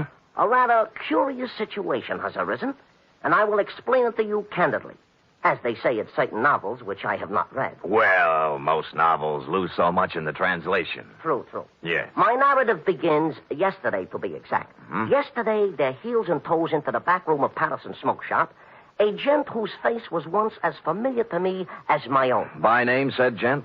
They call him Gentle Joe Higgins. Gentle Joe. Yeah, a horse trainer by profession, which in our civilized society stands second only to jockeys in importance. Granted, no argument. Well, I say to Gentle Joe, it has been some time, Gentle Joe, since I see you around and about. Mm-hmm. And he says, I have gave up the old life for the new, as I no longer am welcome at the track since a certain embarrassing incident 5 years ago. What incident was that, Frankie? A horse doping job, the illegal type, Oh. which depresses me to relate. You know? Mm-hmm. So I will not. Ethics. Yeah. Yeah. Well, Gentle Joe looks a little worse for the wear, his clothing being literally shabby. Mm-hmm. Oh, I figure a touch, and I am preparing a story that will wring tears from a tax collector even. But Gentle Joe does not mention the word touch. Aha. Oh.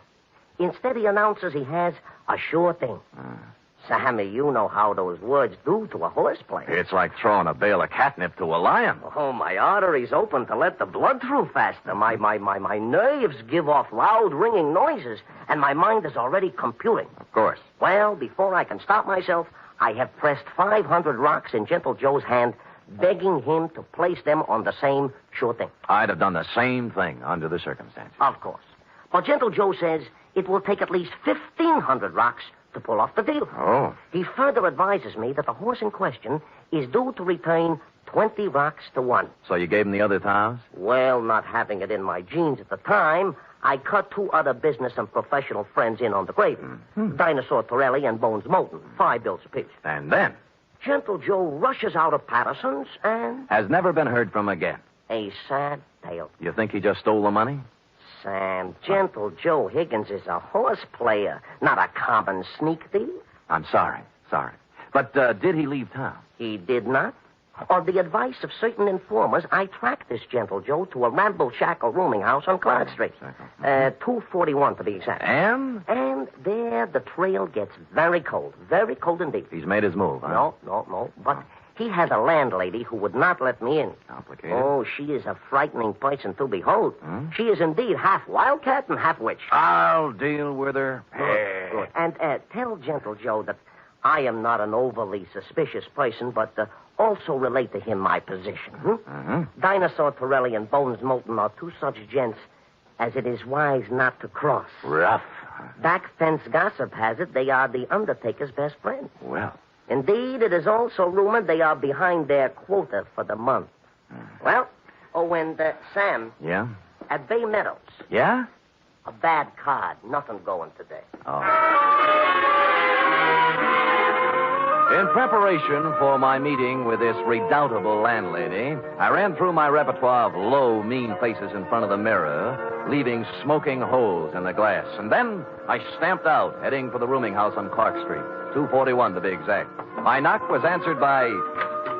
Well, it was even worse than you told me. She was gumming a sen-sen.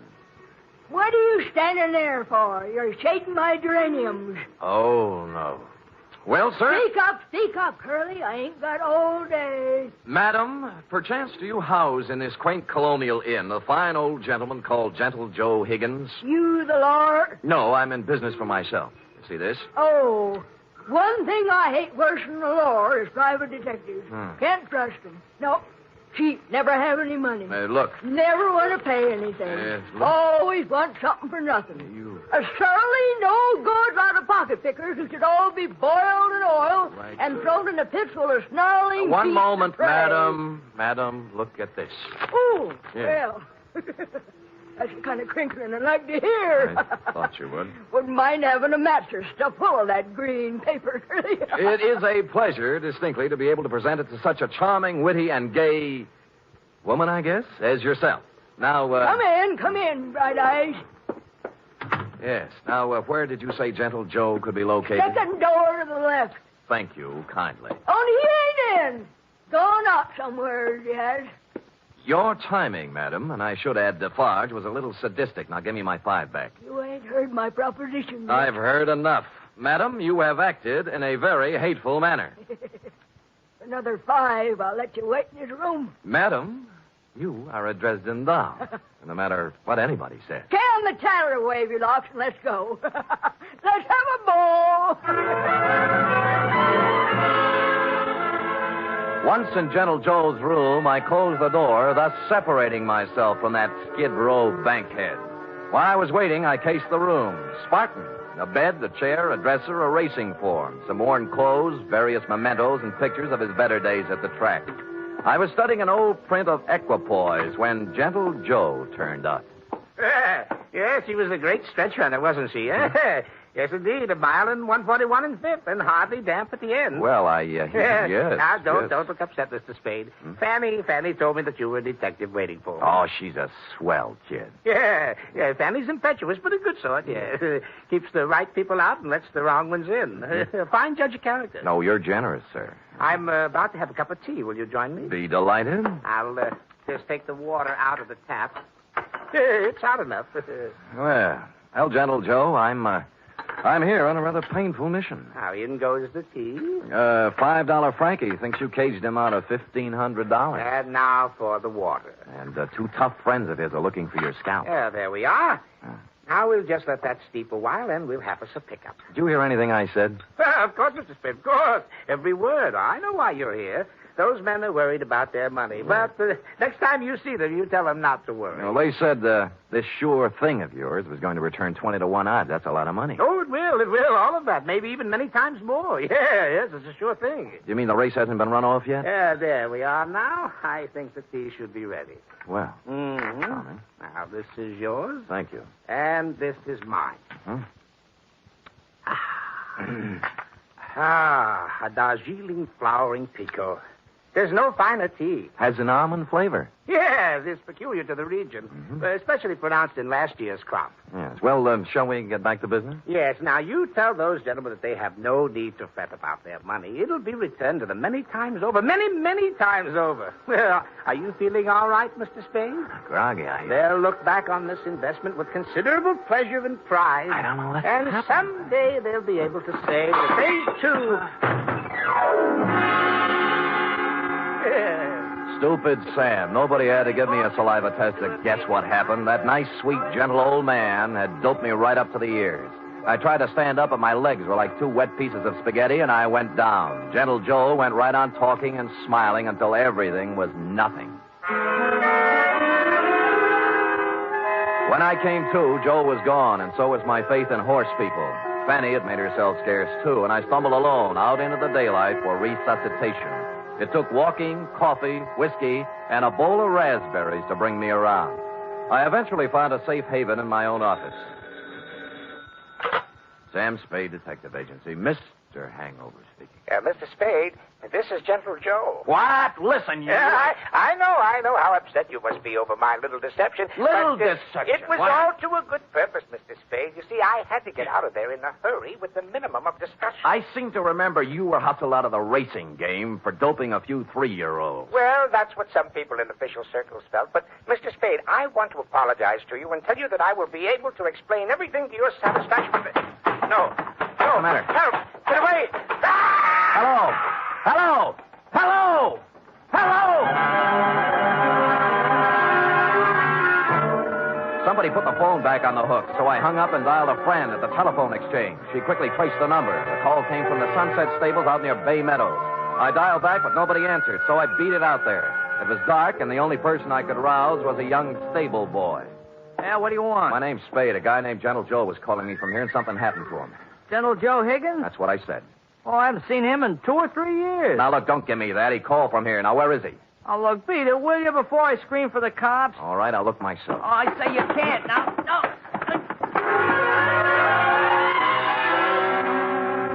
But I did. There were 2 phones inside the stable, both hanging on posts. The second one had the number the phone company had given me, and although someone had tried to cover it up with sawdust, on the floor, under the phone, were 3 tea bags, and somebody had done a lot of bleeding. Looked like Gentle Joe's parlay had run out.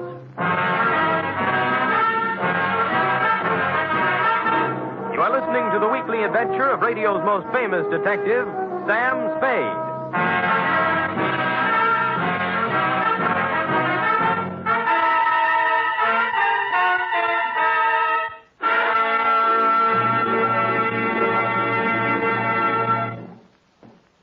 Three chimes mean good times on NBC. There's music and mystery on NBC every Saturday night. For music tomorrow, your hit parade brings you the top tunes in the land as selected by you and presented by Raymond Scott's Orchestra, Snooky Lanston, and Eileen Wilson. For mystery tomorrow, Herbert Marshall stars as the man called X. In all the strange and far-off places of the world, wherever there is intrigue, danger, and romance, there you will find the man called X.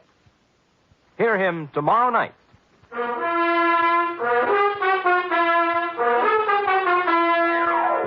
And now back to the Sure Thing Caper, tonight's adventure with Sam Spade.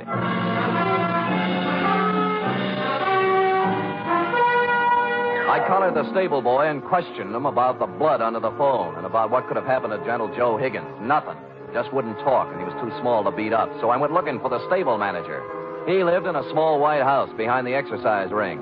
He wasn't too happy at being awakened, but when I explained things, he came down to the stable with me. I can't understand it, Mr. Spade. Gentle Joe Higgins hasn't been around here for at least 2 years. That's what the boy told me. You see, for doping a horse once, he can't come near a track or a stable. We let him hang around here, the racing commission would fine us. Well, he called from here and something happened to him. The number the phone company gave me matches up with one of your phones. There was a lot of blood on the floor, too. Well, here we are. Now, which phone was it? That one. All right, let's look at it. This is the phone, and here's the... Wait a minute. Come in here, you. Let go of me, you big... Let go. Now, tell Mr. Kemp here what was on the floor when I came in. Nothing. Nothing but sawdust. I tell you there was blood there. No, honest, nothing. Mr. Spade, this boy's been with me for 5 years. He's perfectly reliable. Well, so am I. Well, what do you think happened? I think somebody used this old man for a punching bag. Maybe you'd better go home and sleep on it, Mr. Spade. We'll talk about it tomorrow. Look, don't humor me. Make this kid talk. Mr. Kemp, this guy's tappy. Danny, are you certain there was no blood or no Gentle Joe? Mr. Kemp, I'd swear on my father's grave if necessary. You see, Mr. Spade? I calmed down in a little while and searched the place myself. I came up with exactly nothing but an attack of hay fever and a horsey smell. And I suddenly wondered why I cared about Gentle Joe at all after what he'd done to me. So I went home and called $5 Frankie. You say you have conversed with Gentle Joe? Twice, and both under rather trying circumstances, Frankie. Once I was doped, and once something happened to him. Uh-huh. I take it he did not heed the message I employed you to convey. So far, he hasn't heeded anything. Then he is, without a doubt, in considerable trouble. I would say so. It seems that my business associates, Dinosaur Torelli and Bones Moulton, have blown their tops and gone looking for Gentle Joe with something special in mind. Mm-hmm. Something like assassination. I was afraid of that. Mayhaps they have already contacted Gentle Joe for an accounting. Certainly mayhaps. I think they've already mowed him down. And there is nothing further for us to converse about, Sam. It is history, and it will be recorded thusly. Well, if you say so. And if I might tender a bit of advice, I would say, hop into the Simmons, Sammy, and knock yourself off a few hours of that ever-loving forgetfulness. And when you arise, you will have erased from your mind the names of Gentle Joe Higgins and yours truly, $5 Frankie, for some time to come. I was tired, and it seemed smart to take his advice. So I did. I went to bed. It must have been 3 a.m. when something woke me up. It was a ghost with a big white head tiptoeing into my room. The thought was so absurd that I turned over and started back to sleep. That's when the ghost touched me, and I grabbed for him. Wait, hey, let me go, Mr. Spade. Let me go. It's me, Gentle Joe. Wait till I turn on a light. Of course, I look a little different. The bandages around my head look like a turban. What happened to you? I was in Mr. Kemp's house when you were searching the stable. Stupid me. I should have come out then, but I didn't. And then I got to thinking I certainly owed you some kind of an explanation. So I found your address and came here. All right, I'll collect the explanation. Now, first, what was the dope for? Well, I was afraid you might take me back to $5 Frankie and his friends before I did what I had to do. Would you care to tell me what that was? I wanted to buy a horse. With their money? Yes, with their money. They thought you were betting it on a horse, a sure thing. I know, but let me explain. I was thrown off the tracks for doping a horse. I needed money, but that's another story. After 5 years, I could get my trainer's license back. Tell me more. Do you know what it is to love horse flesh and not be able to go near it for 5 years? No, the bangtail bug never got me. You can't con guys like Frankie and his thugs out of some money to buy a horse whenever you want one. There's more to the story. The horse I doped didn't get into the race. And the jockey had to ride another mount. He was thrown and killed. Well, it was too bad. I felt that I'd murdered the man. His name was Sandy Bean. Sandy Bean? That stable boy at Sunset Stables any relative? His son. Oh. His wife and son ran out of money, and they've had a hard time of it. I've worked as a janitor for the past 5 years trying to raise enough money to buy them a horse to help make up for what I did. How much did you save? Only $1,500. The horse I wanted, a 2-year-old named Sure Thing, cost $3,000. Well, things are beginning to clear up now. How did you figure you could take money from Frankie to buy it? Well, Frankie and his friends made a lot of money off Sandy Bean when he rode. I figured it wouldn't hurt them to pay a little of it back. No, I don't think they'd see it that way. I wasn't stealing the money. I was going to give each of them a 10% of the horse. I didn't dare tell it until after I bought it. Mm-hmm. Well, Gentle Joe, maybe they'll see the light, but I doubt it. I was going to take 10% for training her, give the other 60 to Mrs. Bean and her son, Danny. He'll make a good jockey. And Sure Thing is a great horse. I know. They'll make a lot of money off of it. It's a noble plan. Tomorrow, my 5 years is up, and I wanted to give them the horse then. I see. Who roughed you up when I was talking to you on the phone? Danny was backing a horse into the stable, and it got excited. Started kicking, and I was in the way. I thought maybe you'd been done in. I know. That's why I came to see you and explain things. Can you do anything to help me? Well, All right, everybody, just stay where we are. There's no need to wave a gun around here. Shut up, you. Gentle Joe, we've been looking for you around and about. Now, Dinosaur, now look. Here all we wish to hear from you, Joe. Come along. Look, you're not going to take him out of here without a fight. We wouldn't mind this at all, inasmuch as we come equipped with a little artillery. Bones, I didn't steal that money. Shut up. All right, knock it off. You want some of the Sam? Yeah, if you think you can do it. And it turned out they could. I knocked Torelli's gun aside, hit him with a hard left, and he didn't go down. I tried a right, then a knee, then a couple of elbows. And I was just getting ahead of the game when something hit me across the face and printed Colt 45 on my forehead. I know this sounds repetitious, but I went out again. Honest, I did. Really. I'm sorry. Appropriately, it was dawn when I woke up cold and headachy. Of course, I was alone. Gentle Joe Higgins was the victim of a successful snatch, and I had an idea what might have happened to him. I dressed and started looking all over town, but I didn't have any luck. Any. It wasn't until I was eating breakfast and met a police sergeant I know that I got a tip. Morning, Sam. Hello, Sergeant. What happened to you? I tried to kiss her. I didn't know they made those kind of dames anymore. Mind if I sit down? Pleasure. Yeah, we got a homicide this morning. Yeah? Who? Who knows? Just an old man. Found him in the park. Somebody really worked him over. Well, what do you look like? Ooh, 5'10", white hair, old clothes. Probably a bum. Where is he, Morg? Yeah. Kelsey's putting a rundown on him now. Yeah, well, I'll see you later, Carter. Thanks. Hey, Sam. Haven't finished your breakfast.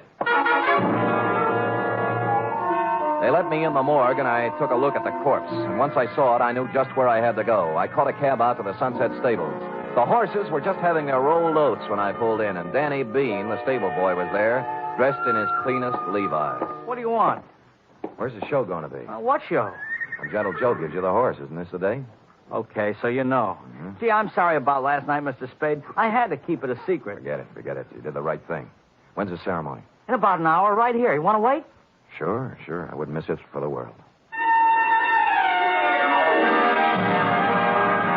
Of course, I cheated a little. I didn't tell you who it was I saw in the morgue. The truth was I didn't know. It wasn't Gentle Joe Higgins, though, and so I reasoned thusly if Torelli and Moulton didn't finish him off in the night, he must have gotten out of it somehow. He was a resourceful old man, and I was sure nothing short of death would keep him from presenting Denny with a horse on the day he planned. And I was right. An hour later, he came walking in leading the prettiest chestnut mare I'd ever seen. There was a smile 2 feet wide on his face, and behind him, carrying blankets, a saddle, and riding colors, were who else? $5 Frankie, Dinosaur Torelli, and Bones Moulton. Well, Mr. Spade, this is a surprise. Well, it was a pleasant one. Yeah, this is sure thing. Oh, isn't she a beauty? She is indeed. How'd you do it, Gentle Joe? Well, Mr. Spade, I just invited them over to my place to have a cup of tea. You get it? Yeah. While we was a half out, he explained the whole thing to us. Sound like a good deal to me. We can win both ways on the track and at the window. Oh, look at the life of that horse. Just waiting to cross the finish line. Sammy boy, this is indeed a signal occasion, huh?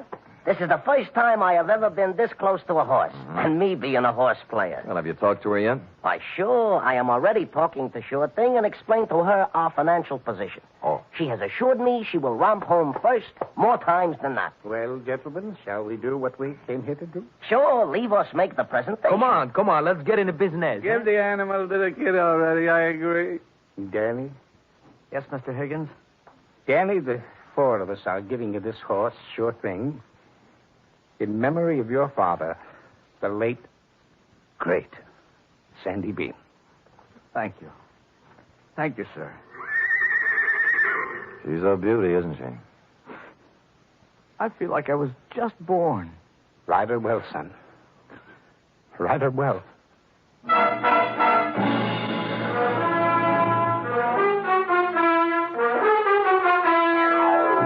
And I think he will.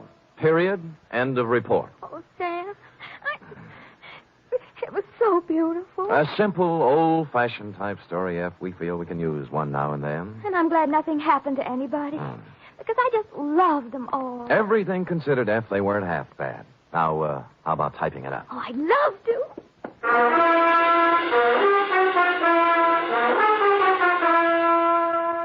3 chimes mean good times on NBC. There's music and fun in the air tomorrow evening, styled to suit your Saturday night of merriment. Dennis Day brings you songs and comedy in his charming boyish manner, and then Judy Canova gets together with her frolicsome friends for Mountain Melody and Mayhem, followed by Grand Ole Opry with singing MC Red Foley and his gang. It's a Saturday night of fun designed for you.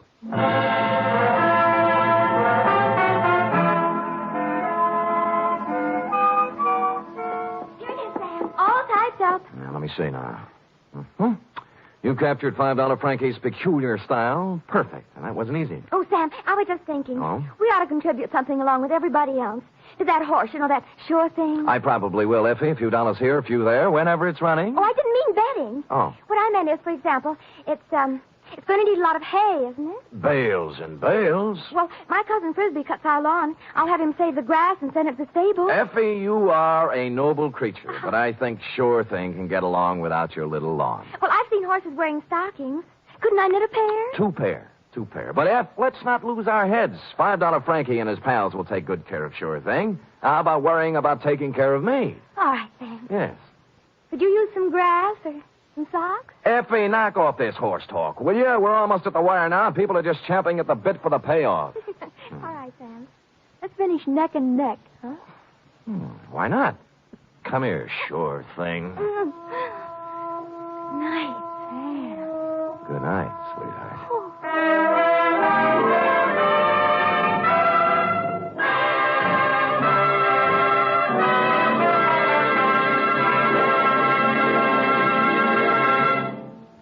The Adventures of Sam Spade are produced, edited, and directed by William Spear. Sam Spade was played by Stephen Dunn. Lorene Tuttle is Effie. Wally Mayer was Gentle Joe. Script for tonight's adventure by John Michael Hayes. Musical scoring by Lud Gluskin, conducted by Robert Armbruster.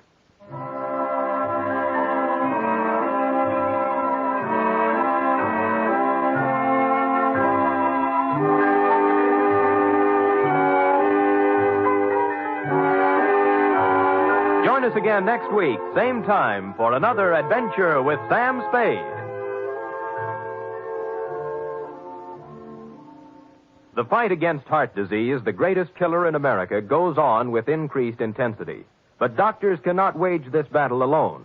They need your help for the eventual control of heart disease through research, education, and community heart programs. Give now to fight heart disease. Send your contribution to HEART, H-E-A-R-T, in care of your nearest post office. Join the magnificent Montague. Then it's Duffy's Tavern on... The National Broadcasting Company presents The Adventures of Sam Spade, Detective.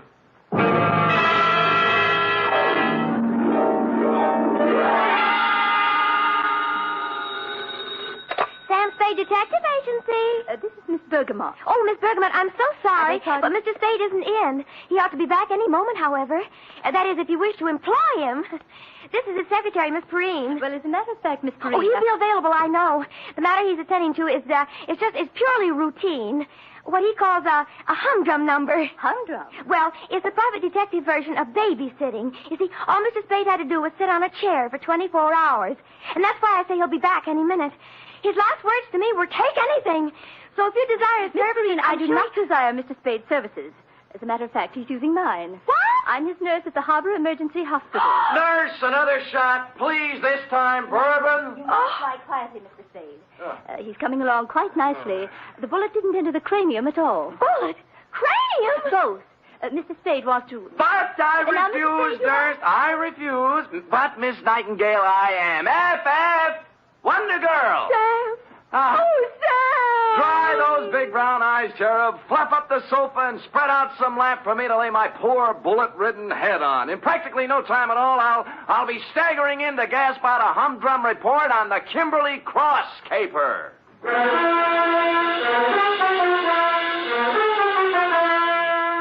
For NBC, William Spear, radio's outstanding producer-director of mystery and crime drama, brings you the greatest private detective of them all in The Adventures of Sam Spade.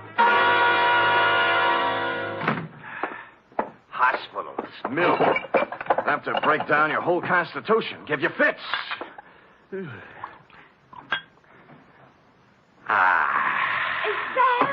Who else? Oh, Sam. You look like the drummer man in the Spirit of 76. Nothing. As you know, Angel, no profession is without its hazards, least of all this tawdry one of ours. Now, sit down now. Oh, yes, Sam. Now, may I put my poor wounded head in your lap? Oh. Comfy? Mm-hmm. Oh, poor Sam. Oh, they're stupid, too, honey. Let's see now. Hey, new filling. High twos, huh? Date, fill it in to G.J. Runcible, Claims Manager, Sunset Indemnity Company, from Samuel Spade, license number 137596. Subject, the Kimberly Cross Caper. Dear Mr. Runcible. It's just as well for private investigators that we have no way of knowing, by the way a job starts, how it's going to end. I remember once I went beating the bushes for a mad dog killer and ended up playing Monopoly with him in a hotel room for 6 hours. And I remember, too, the time I agreed to take a box of homemade candy to an old lady, wound up with a double murder and a case of arson. Yours, Mr. Runcible, belong to this species. Spade. G.J. Runcible, Sunset Indemnity. You available? Maybe. What'd you have? Are you or are you not available, Mr. Spade? Answer yes or no? Yes. Yes. How much? 50 a day. Expenses, Yes. Right. Got a job for you next 24 hours. All you got to do is sit on a chair and keep your eyes on something beautiful. Sounds keen. Might call it a babysitting job. Oh, who is she? Kimberly Cross. Pretty? Like $250,000. Oh, rich, too, huh? She's on exhibit at the Bergendorf Galleries on Sutter Street. She's on exhibit? Get over there right away. Well, I better. Check with Mr. Bergendorf personally and then see Johnny Stroud, our company man. He'll give you instructions. Fine. Now, why don't you tell me what we're... Hello? Hello? Always happens on page 6.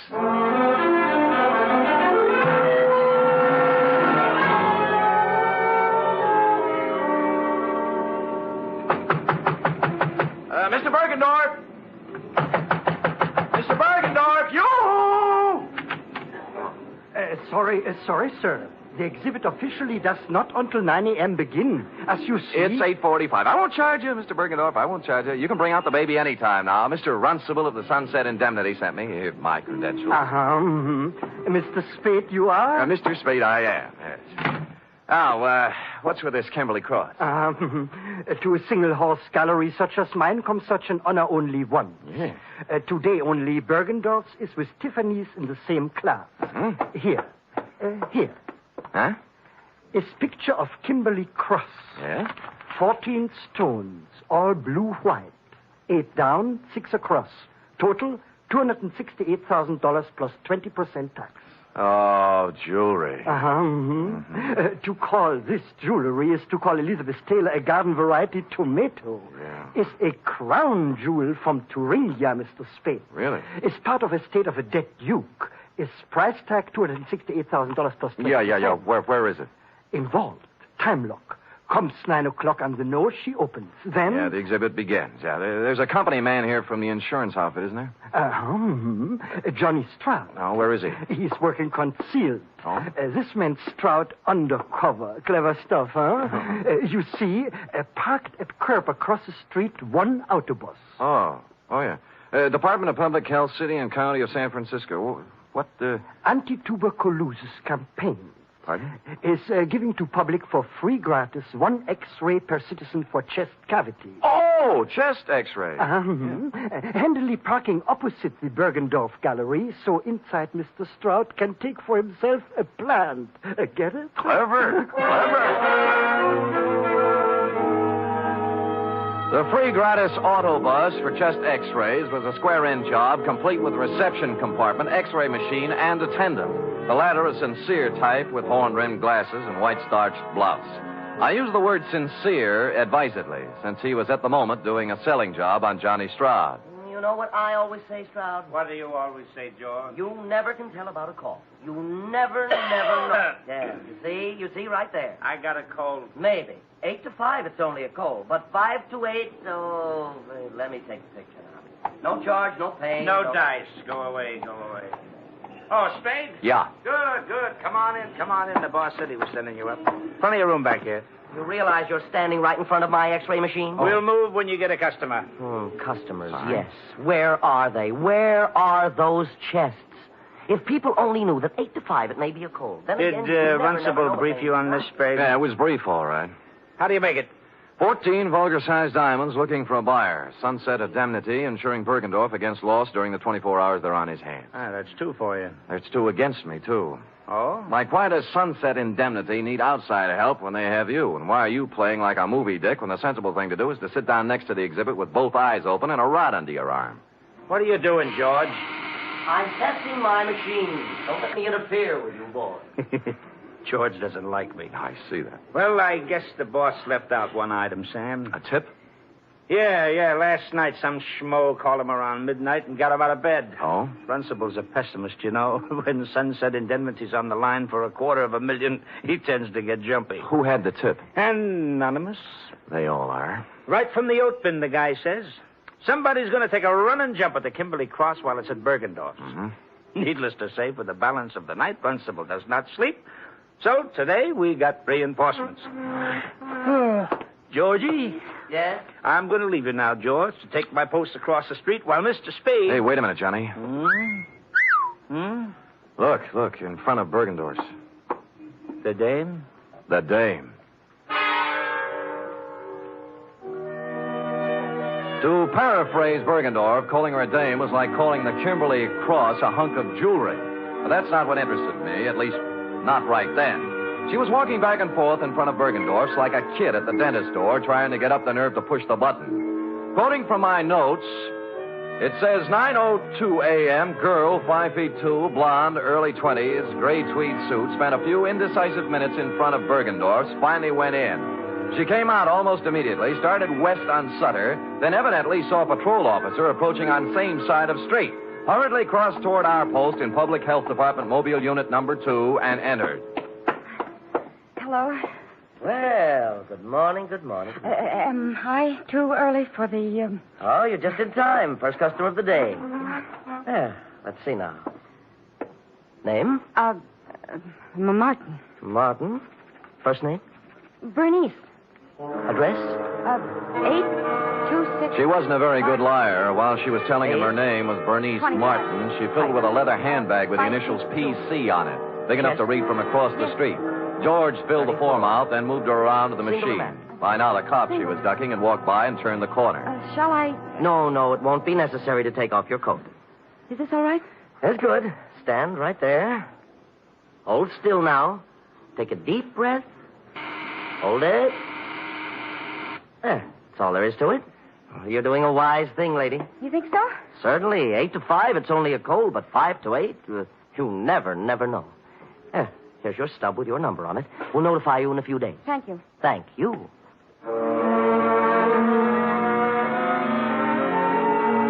Whereupon Miss PC hustled down to the corner and into a drugstore. 5 minutes later, she still hadn't come out. Stroud was beginning to champ at the bit. So what, Sam? So she's worried.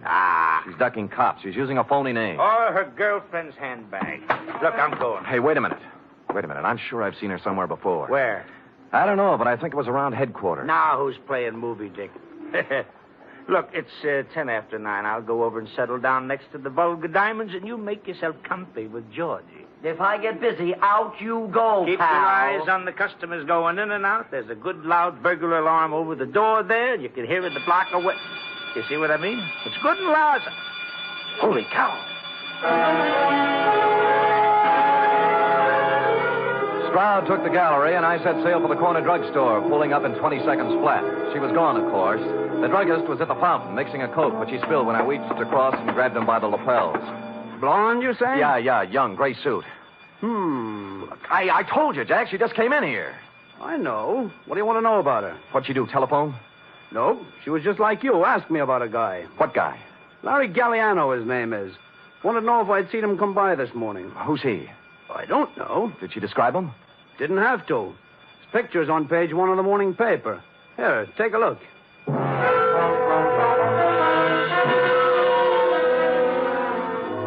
It was no time to dawdle, but I gave it 10 seconds. Larry Galliano, a one-time gas station stick-up artist, had just been released from Quentin after doing 5 years.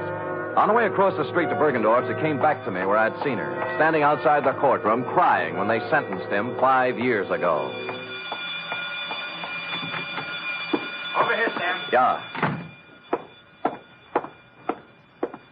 Oh, no. Bergendorf, huh? Yeah? Yeah, shot from behind. The stones, needless to say. Sure. Maybe you were right about that day. No, she didn't have time. Someone was hiding in here waiting for Bergendorf's to open up this morning. How'd you get out? Well, there must be a back door in this joint. I'll check it. The phone's on the desk. Wake up Lieutenant Dendy, huh? Right.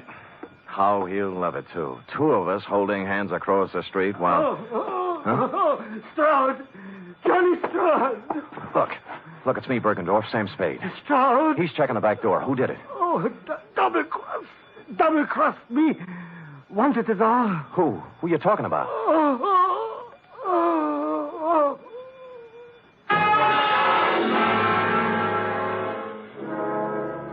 It was as plain as a man in his condition could have made it. Obvious to anyone with average intelligence. But for stupid Sam, it was still a long voyage home.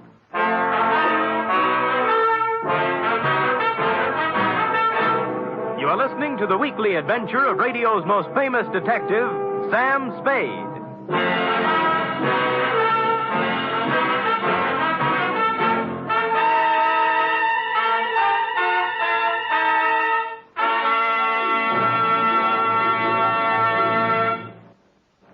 Three chimes mean good times on NBC. There's music for you tomorrow on NBC with the distinctive four-keyboard styling of the First Piano Quartet. This widely acclaimed and unique musical organization brings you a melodic blend of classical and light classical selections in four-part harmony every Saturday. And tomorrow there's also a one-hour concert by the NBC Symphony Orchestra under the baton of Walter Duclos. Featured in tomorrow's symphony performance are works by Sibelius and Schumann. It's the best in music every Saturday with the NBC Symphony and the First Piano Quartet.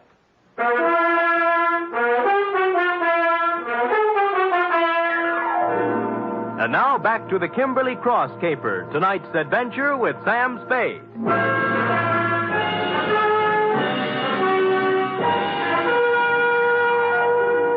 It was a dirty, selfish trick, but I left Johnny Stroud at the Bergendorf Gallery to play Porchese with Dundee and Company, knowing in advance pretty much how the patter was going to run. Then called the Chronicle and found the picture of Larry Galliano had been taken yesterday as he walked out of a flea bag on Mission Street called the Aeolian Hotel. You're, Galliano? Yeah. Sure. I know him. Stayed here night before last. Until I found out about him. Oh, found out what? That he was an ex-con. Wow. This here's a respectable house, mister. We don't cater to felons, misdemeanors, or any other members of the Demond. Demond? Yes, indeed. So, when I found where Galliano come from, why... Yeah. Now, look, did he give you a forwarding address? I don't know. Let me see, son. Yes. Oh, yeah. Christopher Apartments on Jones. See, you're in luck, young man. Yeah, my girlfriend's a landlady over there. Now, looky here. Don't you sweet-talk her now.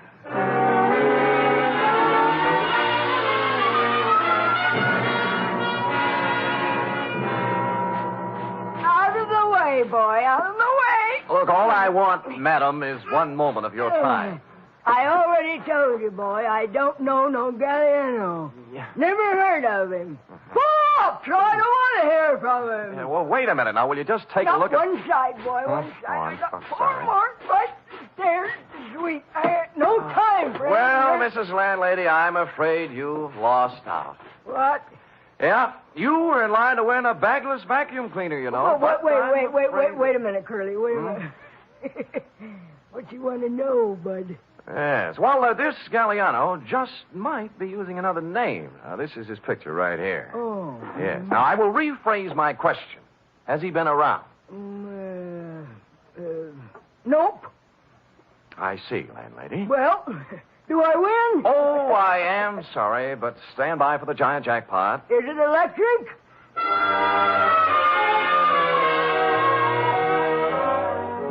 I patted her cheek, made a detour around her, and left, figuring to check with the parole board. But as I was climbing into the cab in front of the building, a stray thought hit me, and I went back to the doorway and cased the nameplates again. This time for someone with the initials I'd remembered seeing on the blonde's handbag, PC. I did better. Patricia Conroy was living in apartment 402. I buzzed 4 times, then tried the door. It was open. I gave the living room and bedroom a fast toss, moved on to the kitchen, and cased a hamper full of laundry on the back porch. Result, nil. I'd about decided I was in the wrong apartment when I noticed something that changed my mind. A crumpled up envelope in a wastepaper basket in the living room with today's date on it, marked Western Airlines, Flight 6 to Los Angeles, passenger L.P. Galliano. I had the phone in one hand and a finger on the dial when... Put it down. Huh? Oh. Are you going to put the phone down, or do I have to shoot? You mean there's no third choice? Put it down. Sure. Now what? Sit down. You'll be here for a while. Oh? His plane lands at Burbank in a half hour. If you have any dates between now and 4:30, forget them. Mm-hmm. Mind if I smoke? Go ahead. Oh. You know, this is pretty heavy-handed stuff for an ingenue. I've grown up a lot in the last 2 days. Not enough, honey. Or if you wouldn't be stooging for Galliano. He can't run away from this kind of a rap, you know. 48 hours. Hmm? That's how long Larry's been out of the pen. Well, he didn't waste any time getting back in stride. Look, what's your name? Spade. Spade, what if I told you Larry Galliano had nothing to do with it? I might give you quite an argument. And I don't feel like arguing, so I'll just tell you. Good. Someone offered him the job at Bergendorf's the day he got out. Larry thought it was legitimate until he heard a couple of things by accident. Like what? Like getting hired to play fall guy in a phony robbery. You mean Bergendorf was in? Sure, till this morning. Uh-huh. They figured Larry'd be a handy guy to have hanging around with his big, fat prison record when the diamonds disappeared. That's what he told me, and I believe him. I love him. Whether or not you believe or love me or him, I do not care. I also do not care what kind of a rap you pin on me when this is all over. All I want is time, enough to do a couple of errands. Now, hoist it out of that chair and put it down in the closet there. You hear what I said? Yes, ma'am.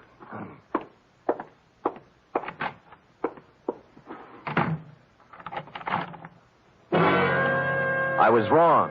She was no ingenue. Happily, the closet had a light in it, so I settled down on a hat box and read some old copies of Mademoiselle until 5:30 when I heard the door close. What with soundproof outside walls, no window, a double slab door with a lock she thoughtfully filled with gum, it was almost 7 when I got back to my office. The next move, of course, was to call Lieutenant Dundee and wise up the Los Angeles police on Galliano. I picked up the phone and put it down 4 times. There was no use kidding myself. The yarn she told was pretty wild, but there was something about the way she told it. And I believed her. Spade. In here. Mr. Spade. Yeah. You remember me this morning, huh? Oh, George, yeah. the technician from the X-ray mobile unit? Yeah, George, what's on your mind? Funny thing, that girl, 34 chest, you remember the blonde? Oh, yeah, I remember her very well, George. What about the blonde? Well, I tried to call her. Operator says there's no such number, and the company has no record of a Bernice. She was using a phony moniker, George. Her name's Patricia Conroy. Ah, now why would she do that? Well, a girl's got to be careful, you know. She does, for sure. How come? How come? I kind of took an interest in her case, you know. I rushed the pictures through as soon as we closed up tonight. She's an incipient case. Oh? Yes. I wanted to wise her up right away. You see, here.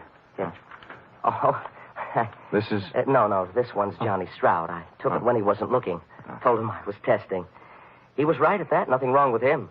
But I always say you never... Yeah. How about the girl? How about the girl? Cold. Oh, yes. Yes. Here, now, look. You see this shadowy part here? Yeah? Hey, wait a minute. I wasn't looking at the shadow part. I was looking at something at the left side of the picture, right where the inside coat pocket would be. The clear black outline of the Kimberly cross. You mean she had the thing? Yeah. Give me the phone. Well, I thought it was one of those clip gimmicks the girls wear on the phone. Oh. Spade? Johnny Stroud. Look, I got news for you. I got news for you, too. I spotted that blonde again. Where? In a bar on Kearney Street.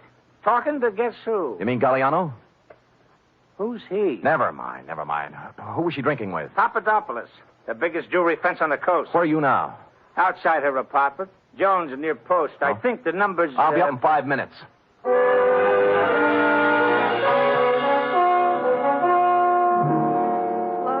like I told you, Spade, I don't want to argue. She says she doesn't want to argue, Sam. Too bad. I don't mind telling you I'm a little burned up, baby. I fell for that line you handed me this afternoon. I didn't even mind sitting in your closet for 2 hours. What's that? Sure, she's got a 32 tucked away here somewhere. Had me looking up the barrel while she dished out a lot of... Who's got the cross, honey, you or Galliano? We don't know anything about it. Then what were you doing in that bar with Papadopoulos? Larry said whoever had it would try to move it through him. I thought I could get to him, but I was wrong. How does that sound? What do you think? Look, I walked into Bergendorf's this morning. Why'd you run out? The vault was open. Furniture was overturned, and Bergendorf didn't answer when I called. I figured it was a setup for Larry to check in, and he was on his way, so... It does sound phony, doesn't it? It sure does, honey. I had a lie, I guess. I could make up a better story than that. Oh, you're doing great. Why'd Larry blow Tom? You need a diagram? He was scared. What chance is an ex-convict when it's his story against someone else's?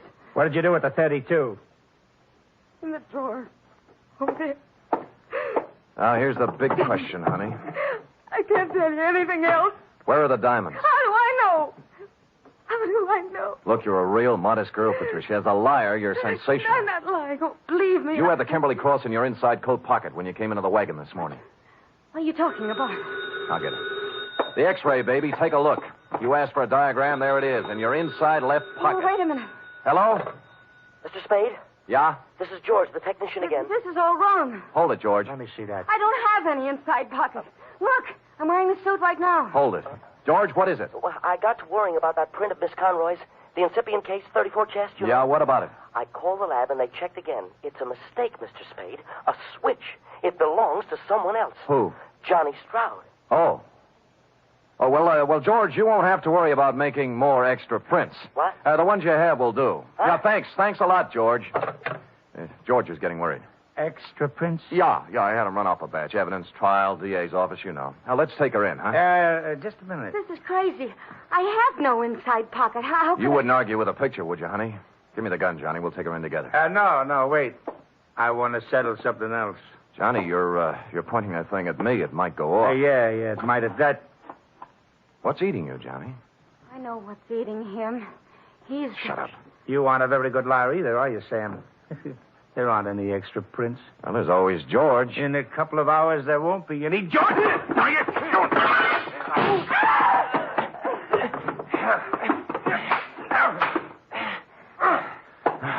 Okay, Johnny, on your feet. Let me go, Sam. Let me go. We can work out a deal. Shut up. Sam, your head. You're shot. Here, take the gun. Call Dundee. Get it? Dundee.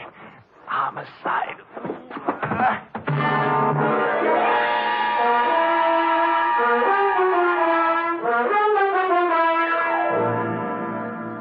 And the next voice I heard belonged to cool, brisk Miss Bergamot of the Harbor Emergency Hospital. Period. End of babysitting session. How intrepid, Sam. What's your wound? Nothing, sweetheart, nothing. As Hopalong Cassidy always says in Reel 6, don't worry, honey, it was only a scratch. Now... Wait. Can't you get up without moving your lap? No, but Sam, there's one important omission. Oh? The Kimberly Cross. What did Stroud do with it? That cherub is an intramural affair between Stroud and Mr. Runcible. While, as you know, this report is an affair between you and the portable. Oh. Scoot.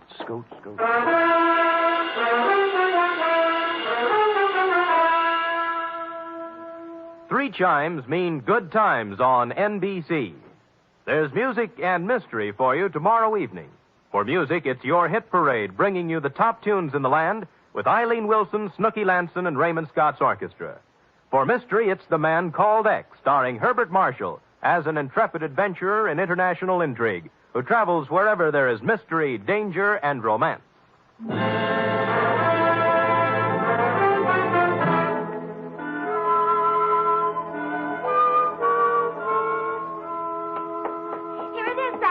Oh, brisk, efficient Miss Perrine. You may lay it on my desk and restore your lap to its original position. Oh, yes, sir. Ooh. Comfortable, Sam? Loving every minute. Sam, Yeah? a girl can't help wondering sometimes.